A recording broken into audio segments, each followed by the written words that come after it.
glut on the market with some of the items. And I suspect that it was trying to ensure that there wasn't a shortage after the hurricane that led to the import permits. But I saw where an ex-farmer in St. Elizabeth is selling his plummy tomatoes for $25 a pound. Yes, so there are different issues.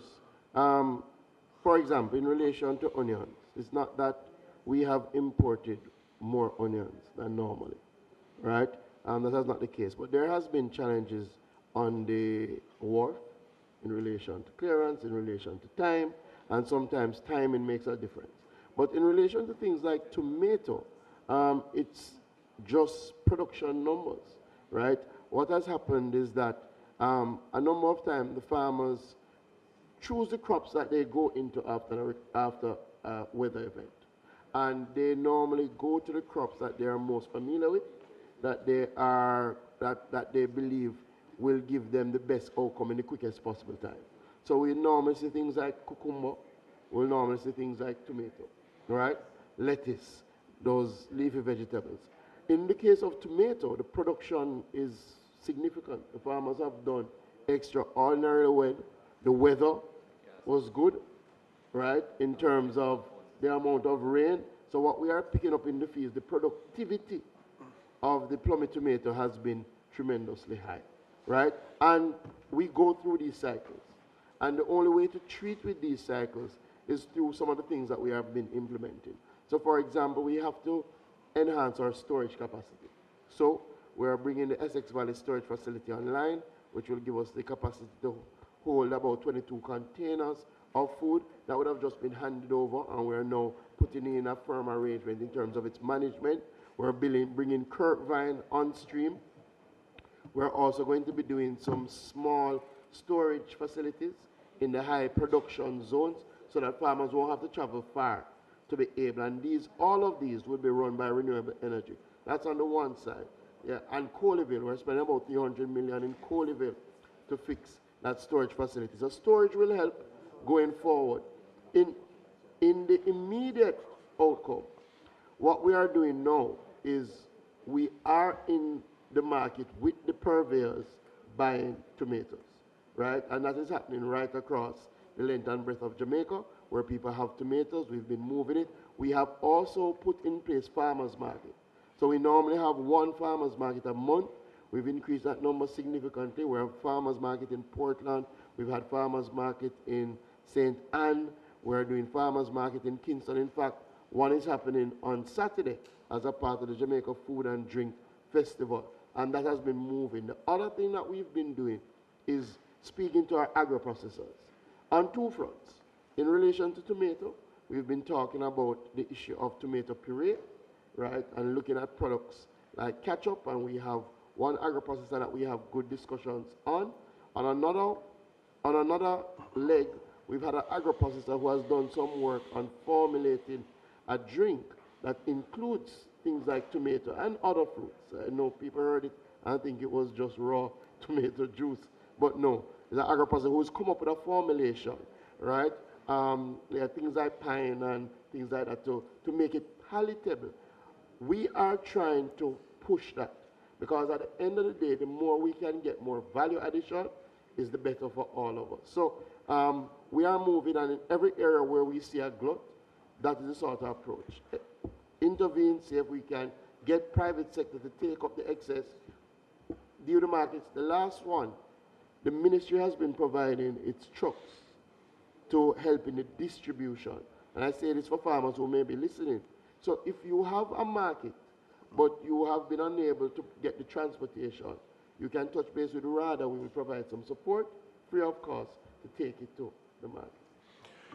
Minister, you wax eloquently, but are you saying that none of the glut on the market, good morning, welcome member, Steve Wright. Are you saying that none of the glut on the market is due to importation? None of the vegetable line gluts are due to importation. Absolutely not. No tomato, no lettuce, no cabbage, no nothing like that. And even in relation to onions, it is not that excess has been imported why there is a glut on the market. That is not the case. right? So, and again, we can look and share the numbers. The numbers have been fairly consistent over the years. I will say on the onion side, as I have said, timing in terms of when the product lands may have been a little challenge. But definitely, no tomato, none of that is caused by importation at all. In relation to the storage units, um, I've always advocated for solarized containers to go into some of the more remote areas. Where are we with providing these facilities to some of the farmers? Yeah, so we installed one last year. I would call it a pilot under the CARICOM Boost program, two 20-foot refrigerated containers run by solar energy. Clearly, we're trying to see how it operates, if we can then replicate that model. The plan is this year to up that number, right? I think we've already identified about 12 production zones, right? And we will roll them out over the course of probably the next, ideally 2 years maximum. That is the thinking. That is the thinking. All right. Yeah. And just, it's worth saying, in case it was missed, the major facilities also, remember, the Essex Valley, Coleyville, the Kirkvine, equipped by solar. Yeah. Because I think we've learned that lesson. Yeah. In terms of farm roads, when the ministry is doing farm roads, is there a set standard as to how much kilometers of roadway is done? Because I noticed that you could be spending $100 million and you do 10 million per road and you say we do 10 roads. Or you could put 1 million on each road and you say we've done 100 roads and celebrate about it, but then it's really just patching on the 100 roads. So what guides how farm roads are repaired? Yeah, so good question. I would say definitely the farm road conversation has evolved, but I'm happy you've positioned it as you have, member, because we used to talk about how many farm roads are done each year, and what I recognized was that sometimes the quality and the distance that is covered is not sufficient. So we have said to the team that let us look at every farm road as a project, leading from a point A to a point B and ensuring that you have the drainage work, and if you need to do it in phases, do it in phases so that we do not, one, have the issue in relation to the road becoming undone quickly, and two, the farmers really get the long-term benefit of the road. So as you would have seen last year, we would have gotten in total about 900 million, and we would have done 55 roads. Now clearly the demand is still high, right? So we have to balance the demand in terms of the farmers in multiple areas looking for their roads to be done. But we have now at RADA an engineering unit, right, which years gone by was just a person who was in charge of farm roads. We now have trained engineers who go out and scope the roads, and we try to fit that into the budget that we have, right? So again, you are seeing bigger farm road projects. You are seeing, in some instances, more distance, but definitely better quality of surfacing, drainage, very, very important. So that is the new approach that we're taking to farm roads. And again, this year's budget starts out as the same as last year, which is 670. I've said to the team, and the minister is here, last year we were able to spend that and go back to the ministry for additional support. We want to take the same approach this year. So that is the approach that we take. She listened, man.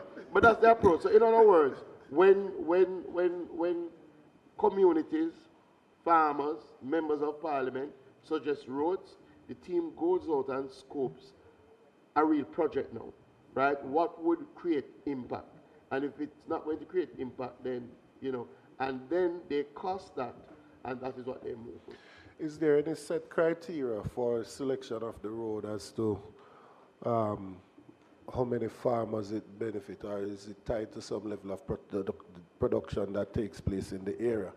Because I've seen some roads repair that it more look like it's it's a local government road or something, but there isn't much farming taking place there. No, so there is a set criteria, and I can share the criteria with you. I don't have it at hand, but there is a set criteria. What we have been doing over the last 3 years is compiling a database of suggestions from farming groups, suggestions from members of parliament. Once we get that, then the team goes out and assesses, and they do a sort of priority ranking based on the level of production, things of that nature. We will do roads that may be seen as parish council roads if the production level is significant. And remember, there may be a community, and I'm sure you have this member, there may be a community that if you look on, you don't see the agricultural production, but when you walk in, everybody has a backyard chicken farm. And when you calculate that, you're looking at thousands of chicken in an area that, remember say cane, so we've had to take a diverse approach. Oftentimes we get outreach from the farmers in the area and from the members of parliament, but we now do a full assessment and ranking, and we move forward with that. All right. In relation to the RADA and its ability to assist with land preparation and just the general extension services and capacity building, are there any plans this year to ensure that we can increase the capacity of RADA so they can do more training of the farmers? We can find a way to better dispense the extension services. I have persons saying to me that in a parish they only have like 8 or 5 extension officers for the entire parish, with thousands of registered farmers. And in terms of land preparation with the tractor services, working tractors, I have a couple of parishes now that are saying they don't have a working tractor within the parish to assist them with the land preparation. Yeah, definitely. So, I think when we came to government, RADA's fleet of tractors was about 8. It has gone up now to about 22. However, there has been challenges in terms of keeping those tractors operational, right? Keeping those tractors operational. For example, I'll give you, we did over last year, we would have procured 4 tractors, 5 tractors in total, and we have 3 that are in procurement to be delivered. So those have not come as yet, and we would have given tractors to Hanover, Clarendon, Portland, St. Mary, St. James, St. Elizabeth, and Manchester over the course of last year. Additionally, member, and you would understand that, and definitely members who have more hilly terrain, we're not just procuring the big tractors. We're doing some walk-behind tractors. I know Member Hines, his area would have benefited from one of the walk-behind tractors. We've done 6 of those walk-behind tractors, right? And we've also done 6 soil augers, which is to dig holes to help our yam farmers, to help our yam farmers. So I answer you by saying that we are doing more equipment, and in this budget we are going to be doing more tractors and more walk-behind tractors, more soil augers. The other thing that I would say, and also we're procuring some drones, but the other thing I would say, RADA is now working on a structure to engage private tractor owners. A number of people have tractors, and tractor is not something that they use every day. And what we've been saying to RADA, and what they will have to implement this year, is a system through which persons can engage the private tractor owner, but the RADA covers the cost, right? And that is something we're working on, because we will never have enough tractors, right? Plus the maintenance is also a challenge. So we're working on that in earnest. In terms of the structure of RADA, you're completely correct. We have been going through a restructuring exercise. As it is now, in the short term, we do have assistant extension officers on the books, and we're looking to fill those positions. And I know through the CEO and the team, they have been advertising to get those assistant extension officers. But we are looking to go to finance in relation to structure and in relation to putting more extension officers out there. Final thing I will say, we have to use the technology.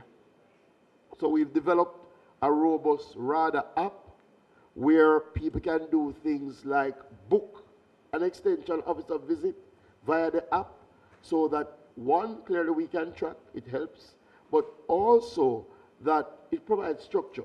It provides structure to the system and gets you to cover more ground. And a lot of the questions that you would ask your extension officer, you can literally find the information on the app. So you go, you see something on your plan, you can literally take a picture and send it in, and somebody can say to you, this is what is facing you. So they don't have to come to the farm. So we're going to take a multi-pronged approach, just to indicate that, oh, I had said 22, but we would have gotten 4 more, and we're doing 4 more under the Melissa recovery. Okay.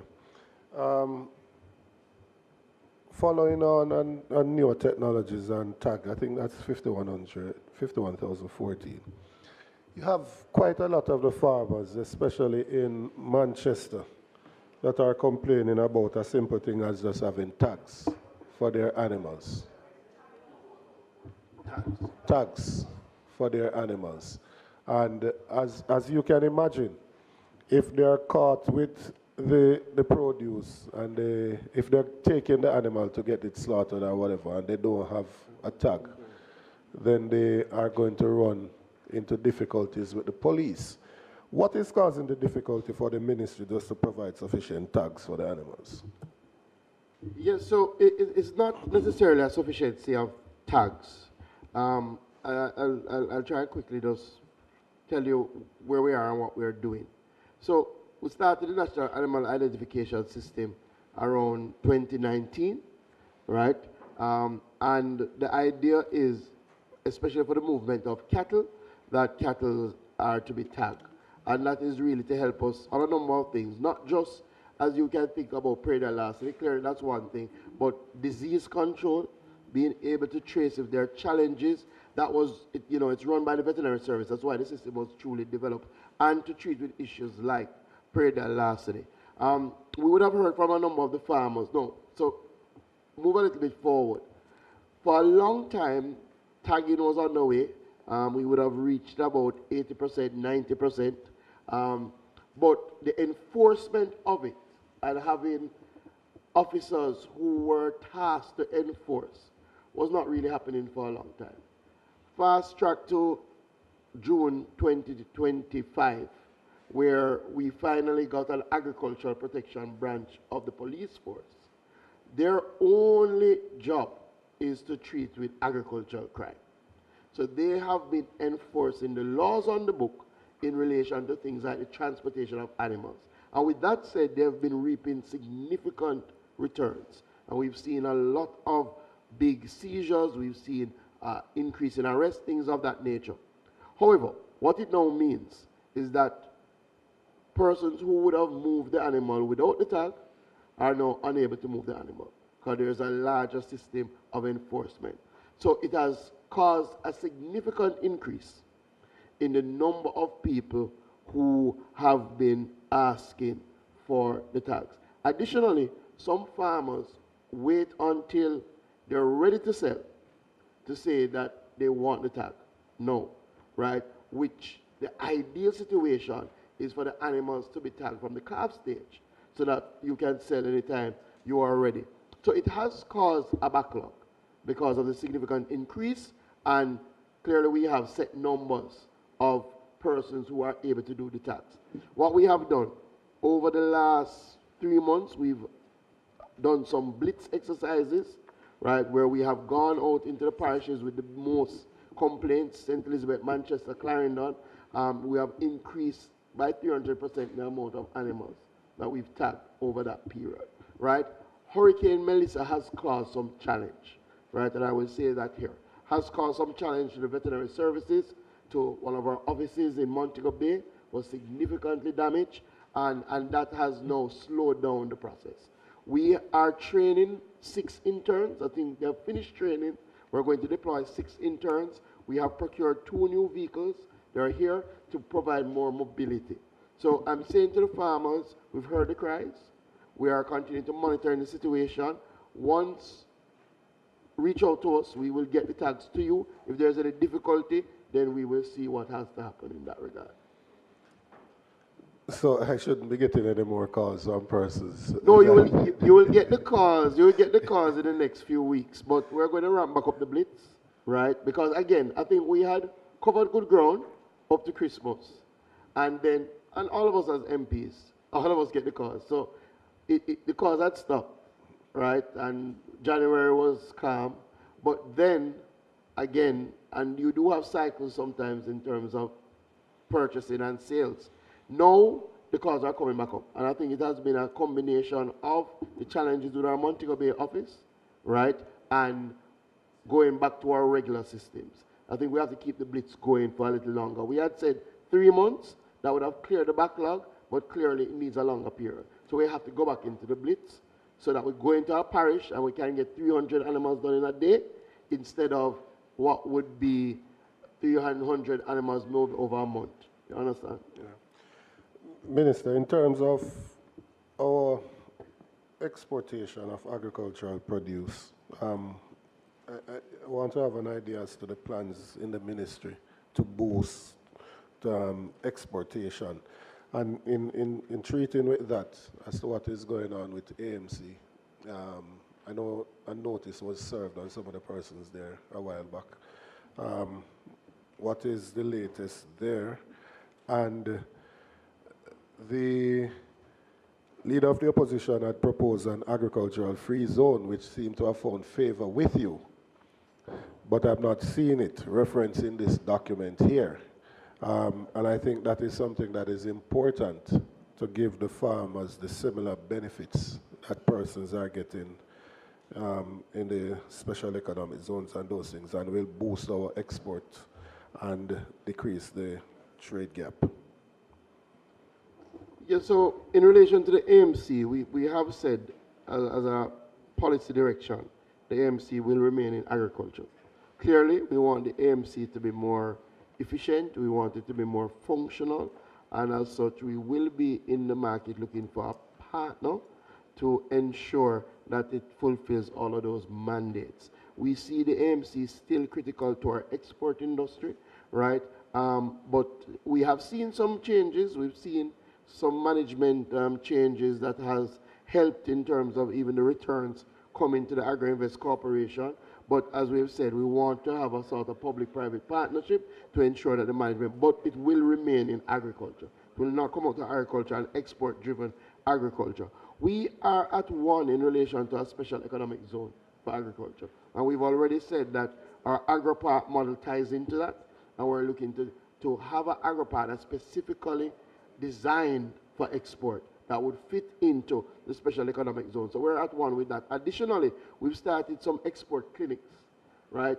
One of the things is to ensure that our exporters and our farmers, not only the exporters, the farmers especially, know the sort of requirements to get into the various market spaces, and requirements in relation to chemical use, requirements in relation to consistency, and also the overall demand and phytosanitary requirements. But our drive is definitely on export expansion. It's one of our main pillars, and we've developed a trade portal where, and this would be important, especially for persons who are looking to go into the business of export.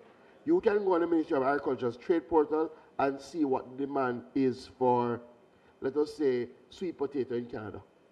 So that then you can position yourself to try to capture that market. And we also do some connection services. And we've launched a Eat Jamaica Abroad campaign, where what we're doing is saying to the consulates, let's look at connecting the markets so that we can continue to drive exports. In terms of funding to agriculture, One of the reasons more persons are not in agriculture is because they don't have, well, even before I get to the funding, you mentioned the agro parks just now. What is the level of occupancy and production in the agro parks? How many um, hectares of the land, what percentage is currently under production in the different agro parks? Yeah, so occupancy is good in terms of almost all of the parcels are accounted for. Where we do have challenges is utilization, right? And I think we're now at about 60%, nearer to 70% utilization, and that's definitely of the lands that can be utilized. And I say that because, unfortunately, a number of our older agri-parks, which account for the majority of our agri-parks, did not put in the sort of infrastructure did not complete the infrastructure that you need. I'll give you a case in point. Ebony Park, which has been one of our oldest agri-parks, still has areas that were not under irrigation cover, right? So we're now doing a project to bring 120 acres under irrigation cover. So that would have always been counted as land that is occupied but not utilized because nobody is really running that risk. They're going to go in the part that has the irrigation. And the road networks in our agri-parks, the storage capacity in our agri-parks. So what we're doing now, we have developed a project that we have passed the first phase of the Ministry of Finance project approval stage to retrofit these agri-parks with the infrastructure that they need to maximize utilization. The other thing that we're doing is that we are reclaiming parcels that are underutilized for significant periods of time. And we are on a significant drive, and we've given notice to a number of the owners. In fact, over 400 parcels have been reclaimed and have been repurposed. I mean repurposed, given to new ownership, right? Because, again, utilization is critical. But we're now at about 67% utilization. What are the utilization requirements that would see you reclaiming it if they're not met? There are some clauses in the. So let us go back. When you come into the agri-park, you are expected to submit a business plan, which is supposed to be time bound. So you may indicate that you are planning to put 10 acres on the production of sweet potato, and let us say it's a 20-acre plot. You may say you're going to rotate it, so it may mean 10 acres doing this, 10 acres maybe doing something else. So you have to stick to those time frames, right? Unfortunately, especially in our older agri-parks, a lot of those older leases, the persons have just not been using the land. So if the land remains in abeyance for a number of production cycles and nothing is happening, then there's a performance clause, and that clause is triggered, right? 4 to 6 months of underutilization, not using the land, right? Unfortunately, some have gone much longer, right? But remember, this is, if you have a plot, you're not using the entire plot for 4 to 6 months, then it can trigger a reclaim. Well, I suspect you have just been implementing that because quite a lot of them seem to have gone more than 4 to 6 months. A lot of them have gone years. Right. I know a lot of them have gone years. We have said to the AIC team to take a zero tolerance approach, and a lot of what I'm speaking about is over the last year, right? That we have clamped down significantly. Last year, 2 years, now we've clamped down significantly. We have people in court now, right?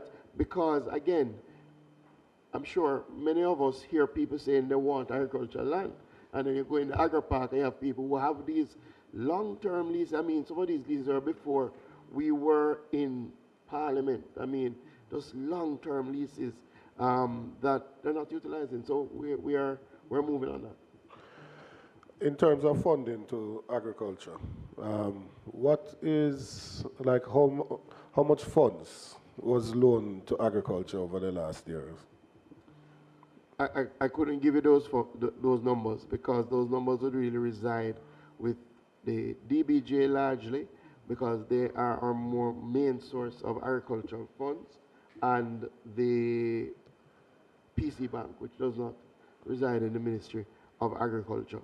But what I can say is that over the last few years, There have been some special facilities around agriculture.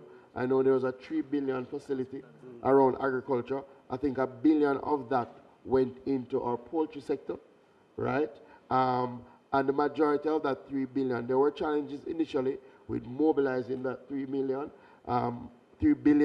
but based on my last discussions with the DBJ, the majority of that has now been mobilized. It's been mobilized through the credit enhancement facility, where persons can get up to $30 million, $1 billion to the poultry industry, and then some other loans. However, we have sat with the DBJ and said that the criteria, because they lend through other approved financial institutions, that oftentimes it's too difficult for our farmers to access those loans.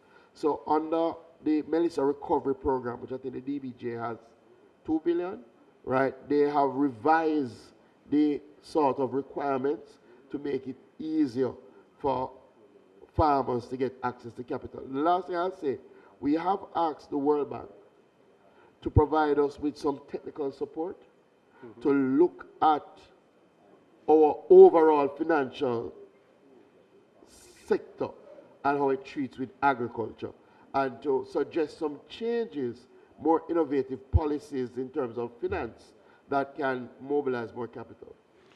So, Minister, now that we are out of the campaign season, would you offer your support to the Agricultural Development Fund?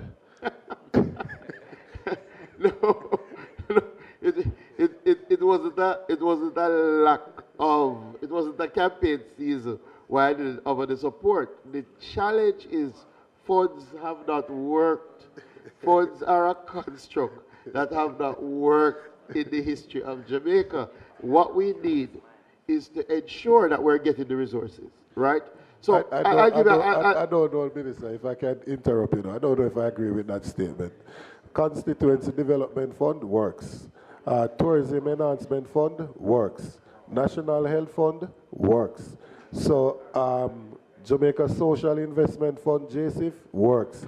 So I don't know if I agree with the point that funds have not worked, because we do have several examples where they have worked. So let me give you some context. Firstly, one of the charges we had with the proposal that was made is that it suggested a tax in order to establish the fund, right? And that would just raise our cost of living, right? That is one. Two, JSIF is a different type of fund. JSIF is established as a fund that then generates resources from externally, right? And uses that, manages that, like the World Bank funds, and that has worked. The Constituency Development Fund, again, separate, right? Gets that money directly from the consolidated fund. The TEF, what you have seen over the years is that while you have a TEF, everything goes back to the consolidated fund. What we have but your government took that decision. What we have been pushing is not to establish a fund, is to ensure that we get the funding, right? In other words, we have gone through the project approval structure of the Ministry of Finance, and we have gotten $6 billion to enhance our research facilities, right? We have moved our production incentive program from what was $250 million to $1 billion, and that has continued over the last few years. We've moved our road program from 116 million to now it's 670. Last year it was 900 million. We expect to go back to that. In fact, last year we would have gotten 900 million and then 800 million on the recovery. So $1.7 billion on the farm road program. What I'm saying, where we are at one is to increase the funding to agriculture, right? We are at one with that, and that agriculture needs more funding, and that the agriculture funding has to be targeted to ensure that we do things like the irrigation, the storage, like the pressure planes. That is critical. But to carve it out and say that nothing else can come out of it is where we may part company. No, Minister, I must say, we didn't propose a new tax. You currently collect I remember when I was St. Elizabeth, you were No, speaking very freely we're in a little classroom. We're out of the campaign now, so we can actually have the discussion, right? We didn't rational discussion.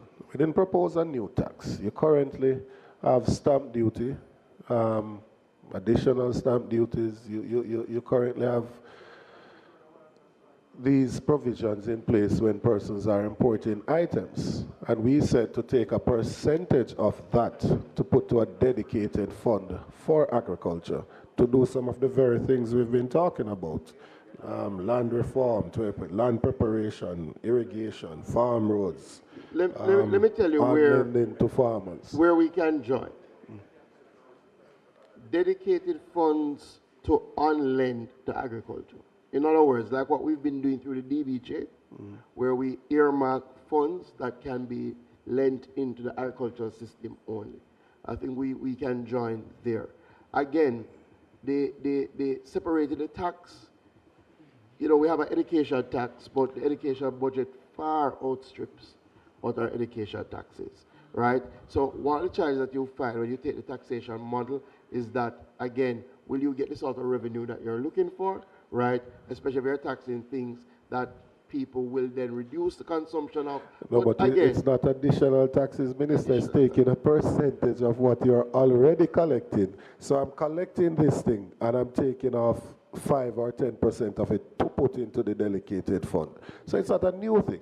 And to be frank, as I said, during that period, we don't have rational discussions on some things. That is not even an original idea of mine, right? Several of your predecessors from your side who have occupied your chair in that ministry have explored the possibility of doing it. So it is not even something that I claim paternity for. Yeah, and it has been a discussion that has been had for a long time across the ministry, and nobody would deny that. It has been something that has been opined on. It has been something that papers have been written on. Remember, you know, there was a time in our history that unless you had a special fund, you couldn't get funding. And that was the issue. So everybody tried to carve out their fund so that during the budget cycle, they would not have their money taken away. You know, I want to suggest that we've moved past that, right? Through good management, we've moved past that. What everybody was doing is trying to ensure, but it's true, right? We've moved past that. And thus far, and the Minister of Finance is here, thus far, the support has been consistent. I remember when we advocated that we would need $1 billion in the production incentive program, right? And we said we needed $1 billion a year if we're going to, at minimum, if we're going to drive agricultural growth significantly. And that has been provided. And again, this year's budget, we're at the $1 billion. And I would say we are seeing the returns. We're seeing a quicker recovery. We're seeing resilience being built. So we have to keep that up. We have to keep that up. We have to keep that up. Okay. We'll continue the discussion, Minister. But we have no. I'm not detaining. No, I'm not detaining the group here. I'm not detaining the group here. We'll continue the discussion.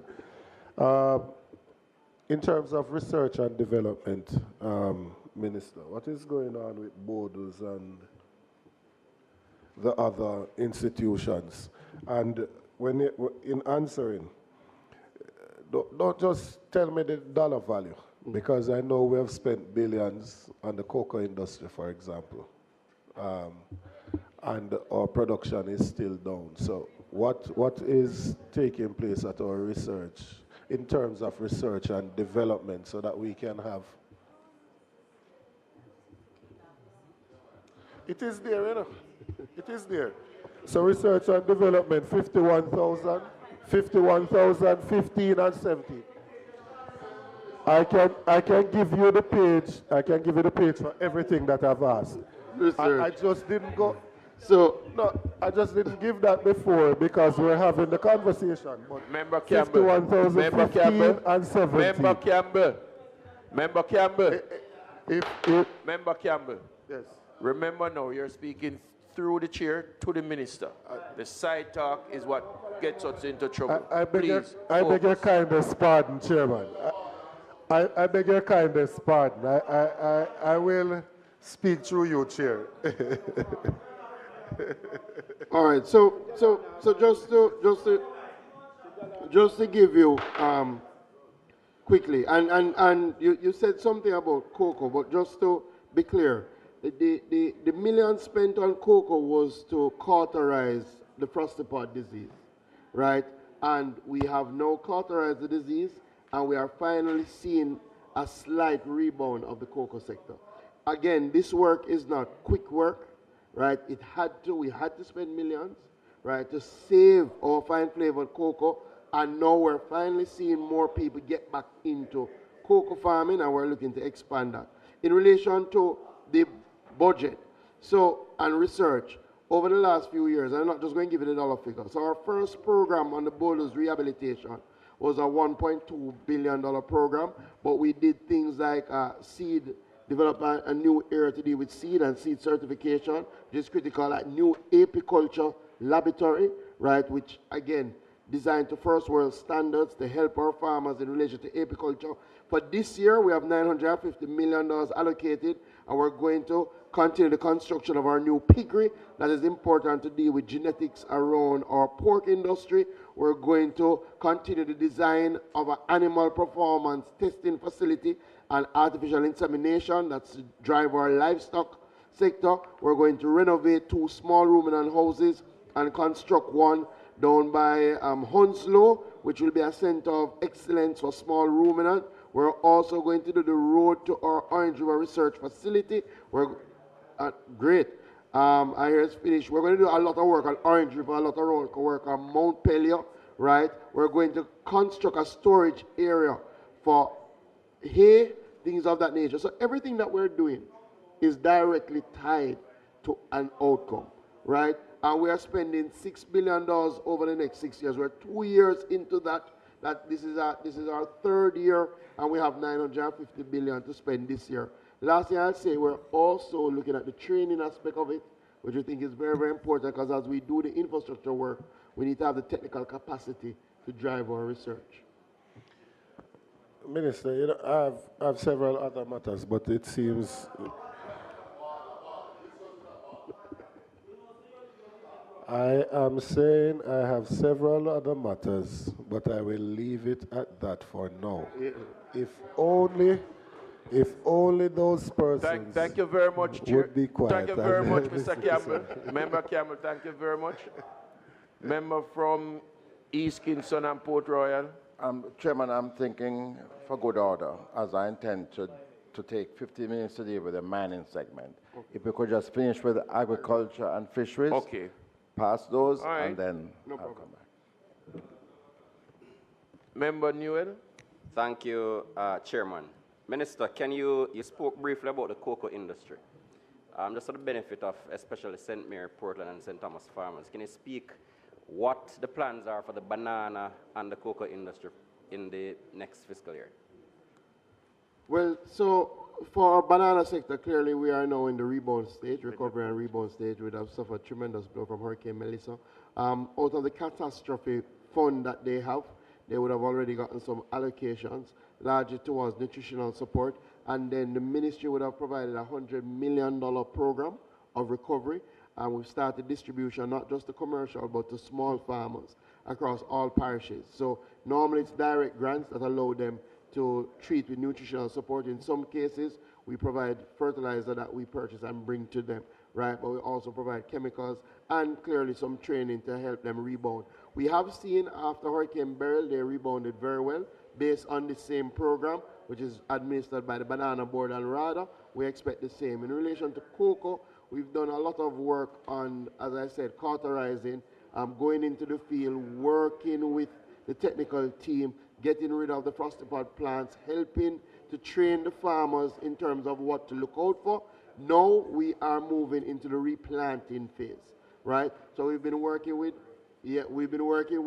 a number of our nurseries to grow out the tolerant varieties to frosty pod, and now we're going to be distributing.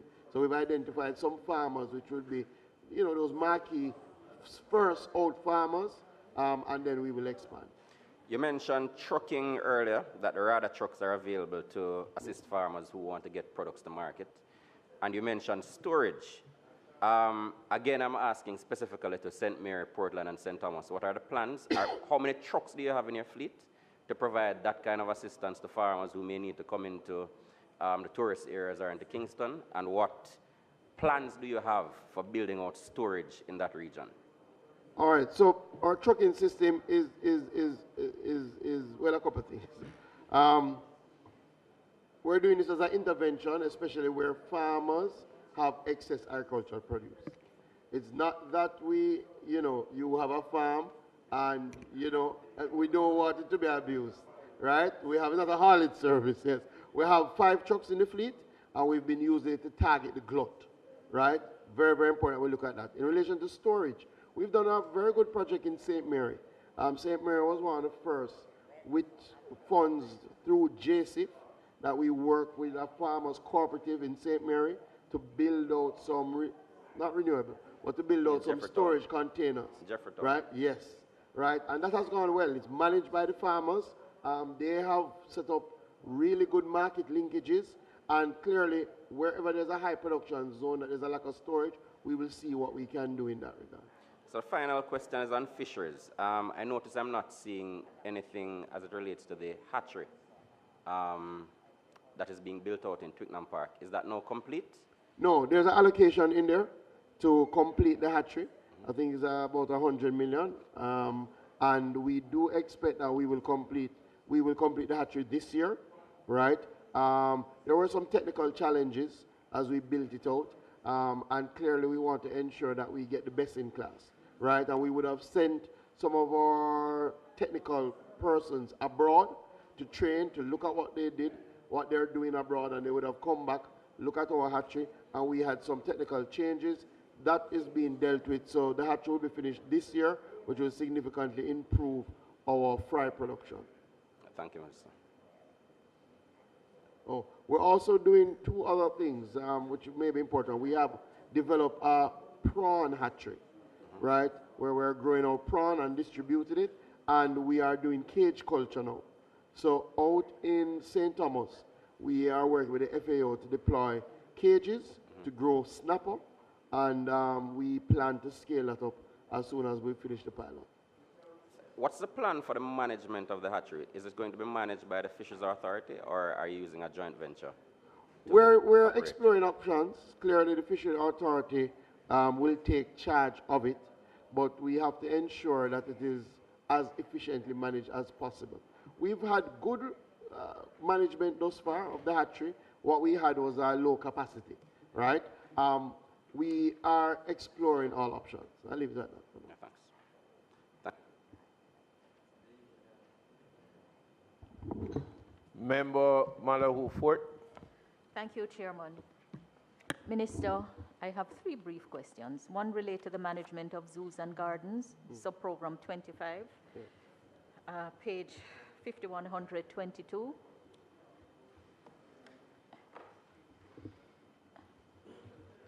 I note it says that the activity supports the development and management of public gardens and zoos in Jamaica, and list as included among them the Royal Hope Garden and Hope Zoo, Castleton in St. Mary, Bath in St. Thomas, Cinchona Gardens in St. Andrew, and also the scenic avenues of the Fern Gully in St. Anne, Holland Bamboo Avenue in St. Elizabeth.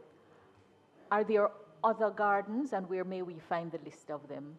And is there any in St. James that is maintained through this program? No, so that is the complete list of our public gardens that fall under our purview, but we have a mission to develop 1 public garden per parish. And we have identified some lands in Montpelier, in St. James, that we are going to be developing a public garden on. We are really getting back into the development of botanical gardens. Yes, we think they're critical. They're often underlooked until we have challenges and people know that they need a space for that sort of leisure. So the idea is to develop 1 per parish, and we're working on Montpelier. So my other 2 questions have come from constituents. The Jamaica Society for the Prevention of Cruelty to Animals, which has operated from Winchester Road and which provides critical service to both government and the people, is in need of a home. And I'm advised that the ministry had committed to assist, and that had been going well for some time, but there is no uncertainty as to what is happening. And I'm wondering whether any sum to be voted is allocated to the assistance that is committed to the Jamaica Society for the Prevention of Cruelty to Animals for their new home. Yes, so the Jamaica Society for the Prevention of Cruelty to Animals, very important non-governmental organization. And clearly, over the years, we have worked with them, especially on animal welfare issues. When they indicated to us that their location was under threat, clearly we indicated that we would be willing to assist. And we started the process of identifying suitable parcels of land that they could relocate to. We also do provide some direct support, and we've provided that over the years. We have identified a parcel of land for them to relocate to, but we also have a bigger, longer-term vision that we have been trying to say to the NGO in relation to developing a sort of fit-for-purpose space for animal welfare and care, right, which would require certain parameters. So we have identified some lands in Hope Gardens that we have indicated to them that we will be willing to put them into possession of. We have met with them and we've said to them we do have a bigger vision for animal welfare, and that bigger vision means working together with them to see if we can come up with the resources to develop a fit-for-purpose area that will treat with all elements of animal welfare. And we have asked the team to identify a bigger space for that. That is the discussions that we're having now, right? And I think that, you know, we are at one, but I do appreciate that. Let me just leave it at that. My last question, thank you, Minister. My last question relates to Activity 12305, seismic research. And I note that the sum to be voted on is flat and has remained the same for the last 2 fiscal years. And with all of the increased seismic activity, is this going to be sufficient to deal with all of the matters that are supported by the work of the earthquake unit located on the Mona campus of the UWI, and also the Jamaica telemetered network of seismograph stations, the Jamaica Strong Motion Network, and the Jamaica Educational Seismic Network, which monitor seismic activities? Thank you, member. We have, over the last few years, been working to increase the capacity of that section of the ministry. In fact, one of the things that we have this year is an additional seismograph station, which will be erected in Planters St. Catherine, which will expand the island's network to improve efficiency and the detection of seismic events. In fact, we've had an influx of investment over the last 2 years, largely because of great advocacy from the leadership, and looking at the ministry resources in totality. We've provided some additional equipment. We have enhanced some additional vehicles. We've enhanced their equipment, and they're very good at what they do, extremely good, and I agree with you. So that is why we will be setting up an additional seismograph station in Planters St. Catherine, and we will be working with them to ensure that they have the capacity to do what is necessary in this day and age with additional planters. Yeah. Thank you, Minister. Member from Central Westmoreland. And just to indicate, sorry, we have provided a seismic equipment sensor kit. We're procuring some additional sensors additional power backup, UPS systems, additional batteries, things of that nature. Thank you, Mr. Chairman. Minister, I'm looking at public bodies, page 112, Sugar Company of Jamaica Holdings Limited. One of the points on the operational plan would be to strengthen land management and lease administration by ensuring it is in productivity. But there's a question. You understand that the arrangement is to lease land for production, but is there any targeted approach to identify a crop that would eventually replace sugar? Because we understand most of these lands that we are now putting into lease agreements were sugar lands before. So naturally we're thinking outside of the box now. So is there a targeted approach to identify that crop that would eventually replace what was once the king of agriculture? I think, let's put it this way. There's a targeted approach to look at what crops would be ideal for the parcels of land, right? And different parcels may give rise to different crops, right? We've seen different salinity levels. We have to take a data-driven approach. The thinking that there may be a one crop might not be the case. Right? What we have seen, for example, yam has become, king now, right, in terms of the numbers. However, in some areas, for example, like in Westmoreland, yes, right, we have had strong proposals around things like bamboo, right, which, again, it is something that gives itself to the same sort of land, soil type. We've done a pilot of 14 acres down there, and there has been plans. Why I asked, Minister, you mentioned Westmoreland directly, and I was wondering if there will be any consideration for a conversation with the Ministry of Industry to see if we can target, for example, cannabis as that particular crop, since it is already naturally marketed overseas as Jamaican, and I think we're way behind. I know it's not your ministry directly alone, but because we're way behind in where we should be with regards to developing this particular proposal, I'm wondering if this particular crop could be identified as that one crop which will be, as I said, already marketed across the world to be Jamaican. So it's something we could tap into. So I was asking if the ministry would be thinking of having that conversation. I'm not saying a decision, but to start that conversation so we can look into that particular crop going forward. You did indicate, and it's something, it does fall under a different ministry, right? The Ministry of Agriculture is always here and is always ready to partner to help every farmer, right? I'll leave it at that. Leave it at that. We'll talk more about it. On the serious, you'll have to ask the minister. Understood. With charge. I don't want to. It's a serious issue, though, and we'll discuss it further. Yeah.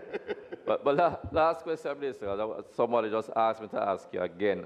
I know it's another collaboration, but with regards to the agricultural wardens, has the Ministry of Security given you a timeline as to when this particular program will be put in place? Well, you heard the Minister of Security yesterday indicate that there is an allocation in the budget for it for this year. We hope we can get it operationalized in the first quarter. We were down the road. A lot of what was left was paperwork, and the good news is that the resources is there, right? So, as you heard the Minister, it is part and parcel of the Agricultural Protection Branch. So the idea, we hope that we can get it operationalized in the first quarter of the new financial year. And I know the team is working earnestly on that.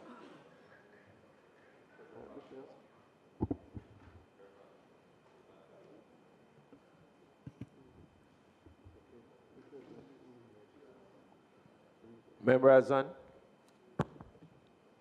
Minister, welcome to you and your team. Just 4 questions, simple questions. What is the allocation per farm roads? You have a special sum for per farm road or what? It is not a per farm road allocation. So at one time it used to be that you would say a farm road is like 7 million or 10 million.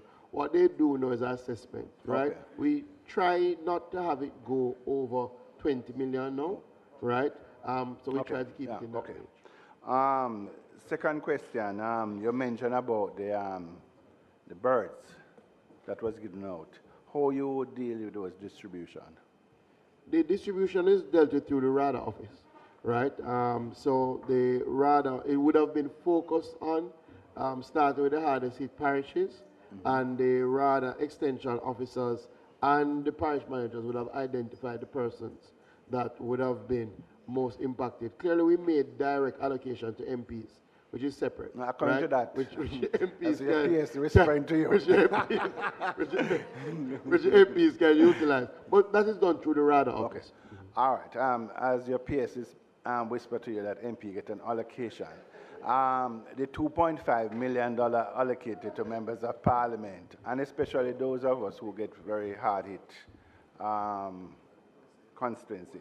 When you look at $2.5 million and you replace a garden fork that costs about $11,500, you see that in quick time that that 2.5 million just blow out. You're thinking about increasing that allocation? What I said to the MPs, utilize it and send in an additional request. In other words, we have had some challenges over the years where some of the resources have gone unutilized. Okay. Right? So for yourself, sir, as I utilize it, let us know. When my own is finished, I'm waiting for some more. Send in a request. Oh, you do- All right. And please, if you have not utilized, please, utilize before the end of the financial year. Okay, and from my allocation, Minister, I want to tell you, I was able to give the high schools and the primary. Son? Yes. Remember, it's question, line item. I'm just telling Minister, I'm asking for more No, you money. don't have to tell the minister man, I'm no. You asking- don't have to tell the minister no. I understand, but you don't have to tell him no. No, I'm asking, I'm peeling. Yeah. Minister, understand my constituency, a farm road. The next question, Minister, is that land prep. The ministry is still doing land prep? Yeah, the ministry is still doing land prep free, right? So one of the programs that we implemented after Hurricane Melissa is free land preparation. It is tiered. In other words, you can get up to an acre depending on how much land Or you have. reach out to the parish? Reach out to the parish. Okay. So if the farmers approach me, I can just, okay. Absolutely. Because that is one of the questions. And they that has ask. been going well. All right. I think those are my 4 questions. Thank you. Member, is that Miss Denise? Very much. You have farmers in your constituency? Listen, I don't want to be chairman. You know, I thought you was going to protect me, you know. Believe me. And I want to let you know that when it is convenient, they said I am urban.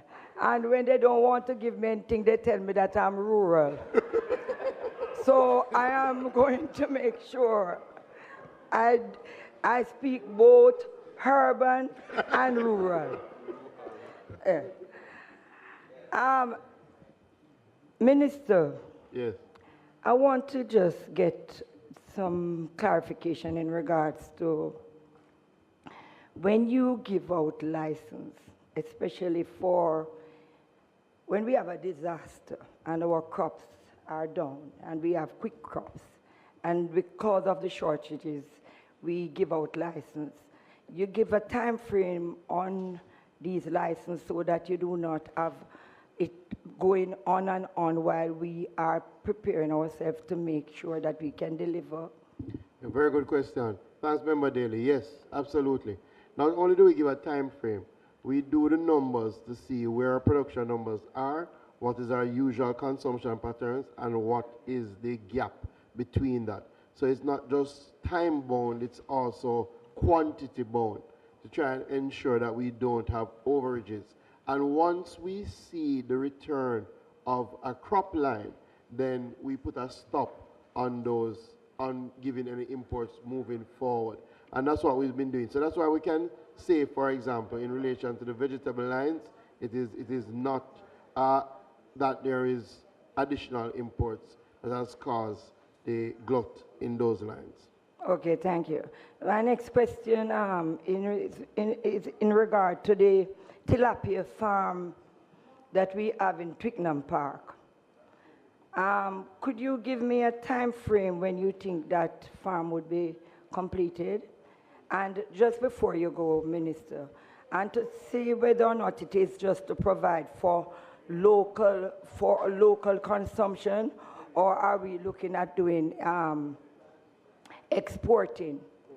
And I also would like to find out if it is funded only by JCIF or the government is in partnership. Yeah, but I want to say something, because sometimes people make that when JCIF is doing projects, it is the government who has borrowed the money through the World Bank and used the JCIF as an arm. I think sometimes out there people think JCIF is not the government, right? So, for example, JCIF is the lead on the project, and the funds are being provided by the government by a loan through JCIF. But to answer your question, additional funding is also being provided directly from the consolidated fund. So yes, there is some additional funding directly from the consolidated fund. We expect that it will be finished by year end. JCIF, as you rightly identified, is the lead on the project. We expect by the end of this year that hatchery will be finished. And the target is to increase from what would be 1 million to 5 million. Ideally, we would love to start tapping into export markets again with tilapia, but we also know, as it is now, we're not satisfying the local market. So we have a big backlog of people waiting on fingerlings, so we know that a lot of that will go into the local market. Thank you very much, Chairman. Member from East Portland. Thank you, Chairman. Minister,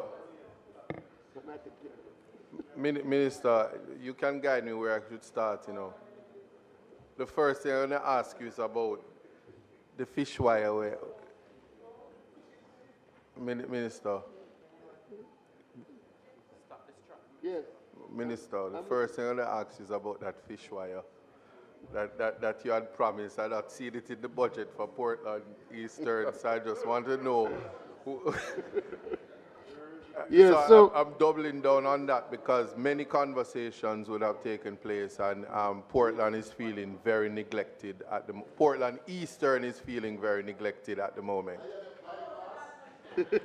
We're talking agriculture. Please. Chairman, protect me, please. I'm guided. All right, so we have been on a drive to distribute various items for our fisheries sector, largely fishing wire, since Hurricane Melissa. Every single parish has gotten wire. Every parish has gotten some fishing wire. I know that every parish, except Portland, parish, Portland Eastern, every you did stop parish. at West. Minister. Hold on, just allow me.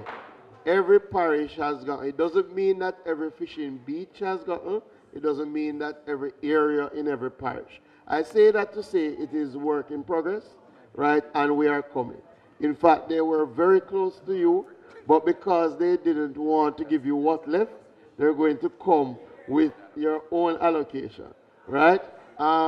So for right now, but on a serious note, we have employed a comprehensive recovery program for our fisheries sector. We've distributed about 2,000 rows of wire. We're also continuing our boat and engine distribution program targeting those under 35, and we have some to do in the eastern end of the island. We also have been helping our aquaculture farmers by distributing feed, distributing fingerlings, and we are also procuring an additional 20 boats under the recovery program. So we are going to be helping the fishers, and your fishers can rest easy. We're going to be coming soon. All right. Thanks for that, Minister. Now, in relation to small farmers and utilizing their space for food security, I wasn't really seeing where anything is budgeted to assist them which in terms of rural areas where it is almost second nature, regardless of whatever your profession is, even for poultry purposes, and whether or not some assistance can be given to the low cost, as in how Portland is situated. And I would appreciate a response No, for so that you will find that allocation under our production incentive program, right, which is $1.2 billion. And the vast majority of that production incentive program goes to small farmers. And that is normally channeled through RADA. I'll say a couple things.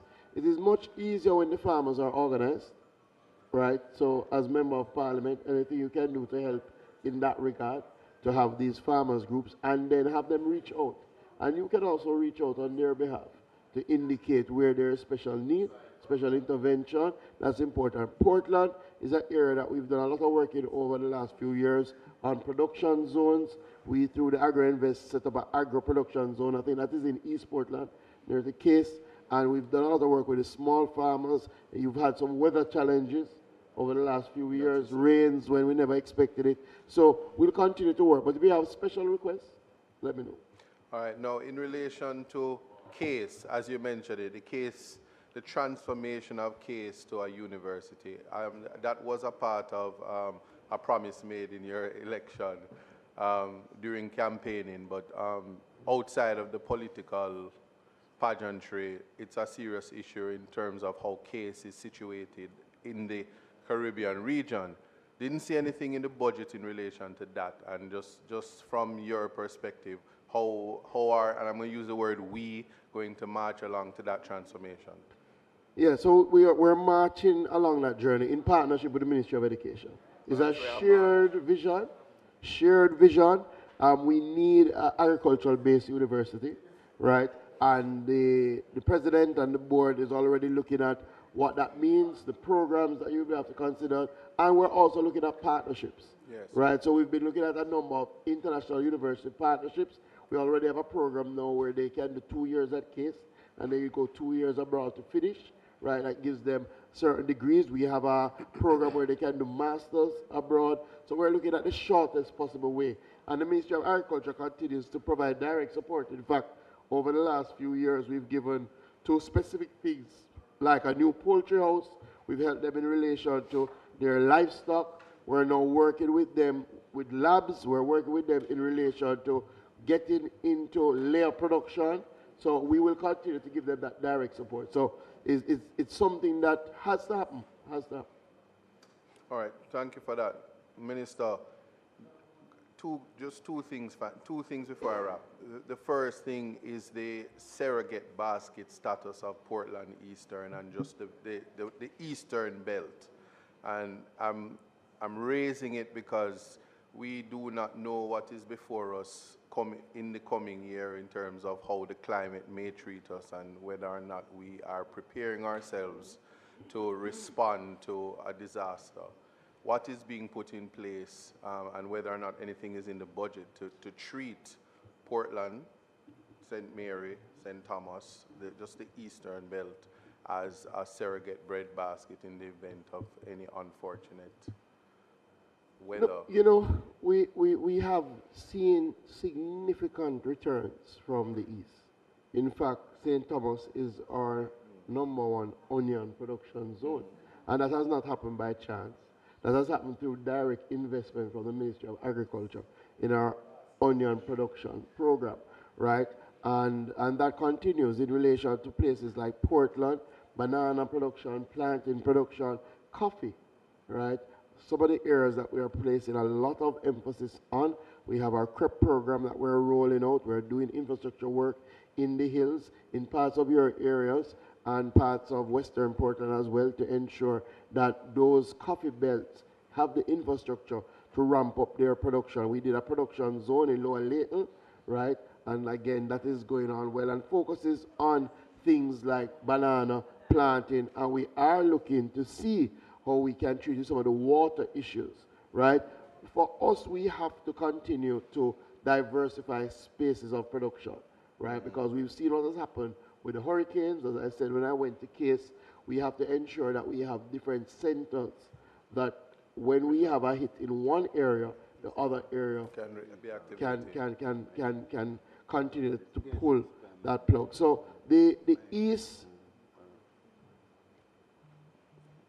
will continue, and we will look further at especially the fisheries sector in that, and where we can develop the small ruminant sector as well, right? We did a lot of training in St. Mary around our pelagic fish, right? And those fishers from Another Bay and those areas continue to use that training to do extremely well.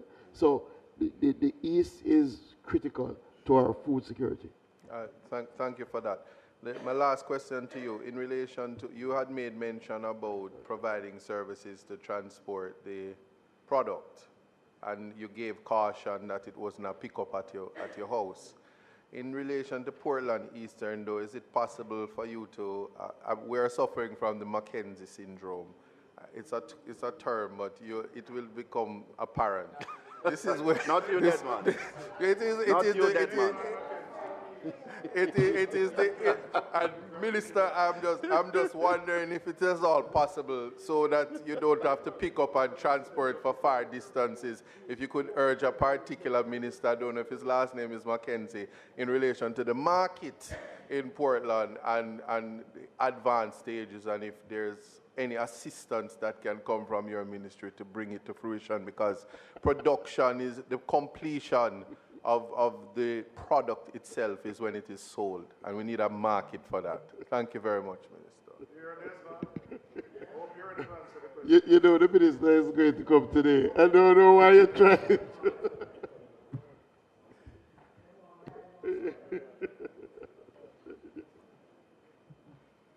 Member Brown. Thank you, Chairman. Minister, 3 quick areas. All right, in terms of the public bodies, I've been just looking through some of the entities within the Ministry of Agriculture, specifically SCJ, the Jamaica Bauxite Mining, and the JBI. And a couple things struck me in terms of the income statement, and you could look at page 108 and page 103 in the public bodies document. Pardon me? Oh, I have a mix. It is a mix of mining and agriculture. Oh, so do the agriculture, okay. All right, so in terms of the Castleton Gardens, Minister, 51,022. You would be aware that it would have had some damage from Hurricane Melissa. In fact, it's now closed, and works are ongoing presently. Do you have a schedule as it relates to the reopening? That's one.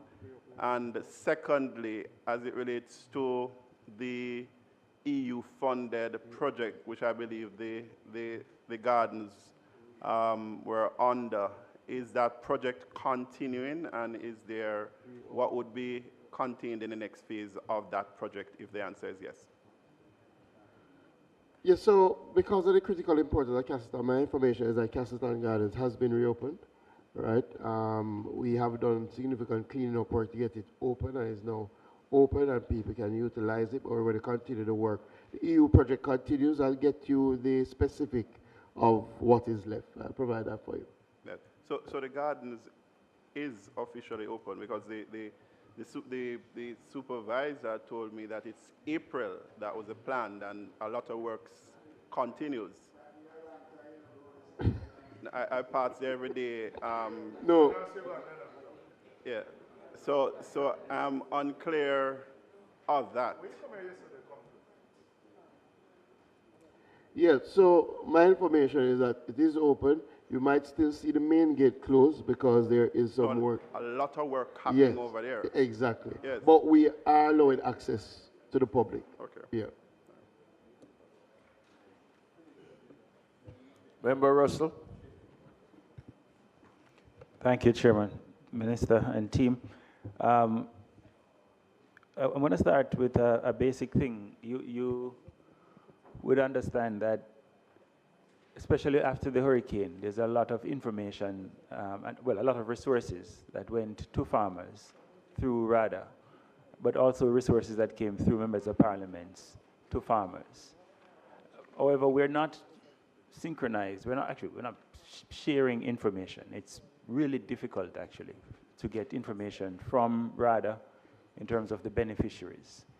And I wonder if there is, might be related to the previous question about a system in place to capture and then to share that information so we reduce the duplication. Is that something that is provided for? Can you speak to that? There's a system in place to capture, right, beneficiaries. I do take the point in relation to how do we avoid duplication. RADA is now finalizing a framework to have a structured engagement with MPs, right? I think that is critical, right? Is as much as the SDC engages with the MPs, I think RADA has to engage with the MPs.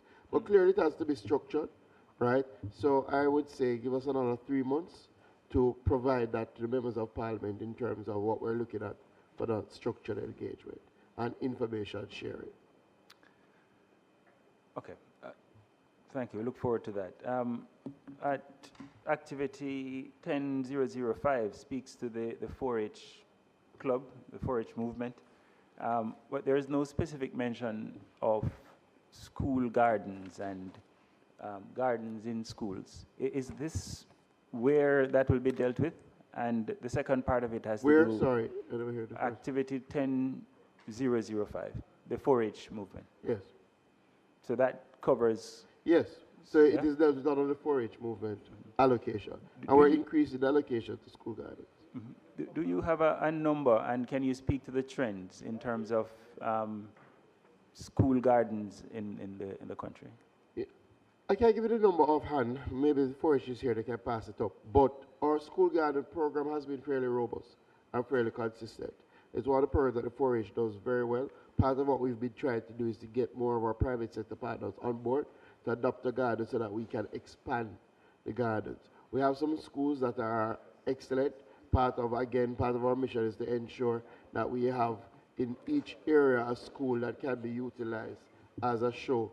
And we're going to be providing some additional support under the production incentive program for school gardens this year, because we want to ensure that the school gardens are really a learning space, right? And people are being introduced to some of the technologies. So for example, we've started to distribute vertical farms to our school gardens, like Manchester High and some of those other schools. And you kind of preempted the follow-up question, because I asked, because this is where we get young people into farming. You spoke about an app, we talk about new practices, but I find I am farming the way my great-grandfather farmed, and probably I miss the school garden, but I don't want the next generation to. Yeah, so, and we've been doing things like greenhouse at Papine High through the CRIF program. We're doing a number of those things to try and get more technology. And you have the Rural Youth Empowerment Program as well. I'm a bit jealous. 1.7 billion spent on farm roads. This 900 million budgeted plus this, 900 million budgeted and 800 million, you say, from the recovery program. And I think what you're hearing, I think there's two previous questions. There is no clear system for, not that I'm aware of anyway, applying for and seemingly determining. No, I think the member is working. I am not here to make the system. I'm saying it doesn't seem to exist for us to understand how to access the resources for farm roads. And the previous point as well around the determination, the factors determining which roads get selected. Because mine is the largest of the constituencies, and I'm...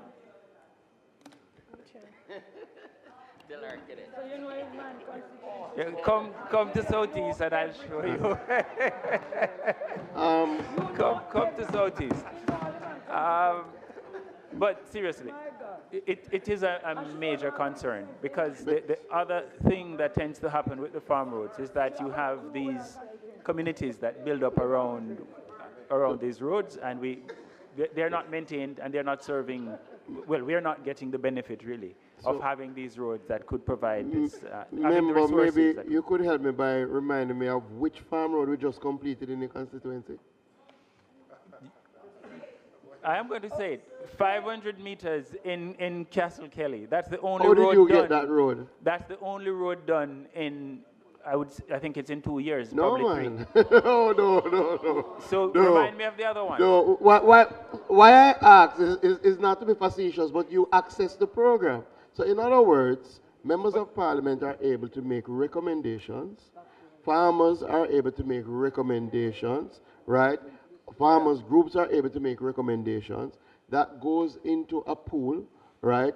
And then there is a kind of priority listing based on the assessment done from the RADA team, right? So, you know, we do have a sort of, and your parish offices should have been in touch, may not have happened in every single parish, to indicate for you to recommend 2 roads, right? And we take it from there. We are also now, we are reserving 10% of the farm road budget to treat with maintenance, right? And I would say to members of parliament, if you have roads that are in need of maintenance, this is different now from full rehabilitation. If you have roads that are in need of maintenance, send in that request as well, right? So we can prioritize. And all of them is fabulous. Yeah, but I do want the record to show that the road was, that to me, is that the process? Member, I was sent a list and... Member, question, please. So, Come on, we're having so MP, No. you are spot on. In other words, as I said earlier, we have now a master list, right? And the quickest way to get roads done, and what we try to do, is to circulate the list that is already verified and say to MPs, are there roads on this that you think are a priority? So that's the process. With that said, you will now have the opportunity to suggest roads to add to that master list, right? So when you send in those roads, a verification will be done, and once they will be added to the list. And will we also know in advance, like each year, how many? Not necessarily the ones, but to say, will we get 1, 5, or 10? Yes, man. Yeah? We normally do that. Per year. All right. But, okay. Now, Minister, the war in the Middle East, we know that some 30%, I understand, a third of fertilizer transships the Hormuz Strait. Are we concerned, how is that affecting, are we concerned about the effect it will have on fertilizer prices, and what measures are you putting in place to address that? Yeah, we have been in constant discussion with our local suppliers. Clearly, a lot of them taking the inputs and do blending. Thus far, no concerns have been raised so far. The supply continues to be good, but you know, it's an active space, so we have to keep watching it. And we do still have strong support from the people and government of Morocco, who will continue to provide some support. So as of right now, nothing changes. Okay. Final question is on agro-parks, because you know I have lands, lots of it. Are there plans to open any new agro-parks in Southeast St. Anne in the coming years?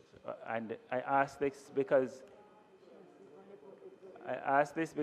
the lands are there, and some of them, including lands that have been mined and restored, and it would be a great way to structure the benefits, and so that farmers can access. Yeah, we've definitely identified an agro-park for St. Anne, and that's a priority, and it's a combination between the Jamaica Bauxite Mining and the Agro-Invest Corporation. They've already signed the MOU, and we're looking to do some infrastructure work. I expect JBI will also play a part. I will look to see if it is in Southeast St. Anne, but it is definitely in St. Anne. All right. Thank you, Minister. Member Perkis. Thank you, Chairman. Good morning, Minister and team. As it relates to the Ministry's vision statement on page 51,001, that speaks to safety. I have a question from my constituents in Eastern Hanover. They have a number of fisher folks and divers in Eastern Hanover. There is at present only one decompression chamber in Jamaica. While this is a multi-ministry issue, do you endeavor, Minister, to increase the number of life-saving machines within this fiscal year, or perhaps begin dialogue regarding same?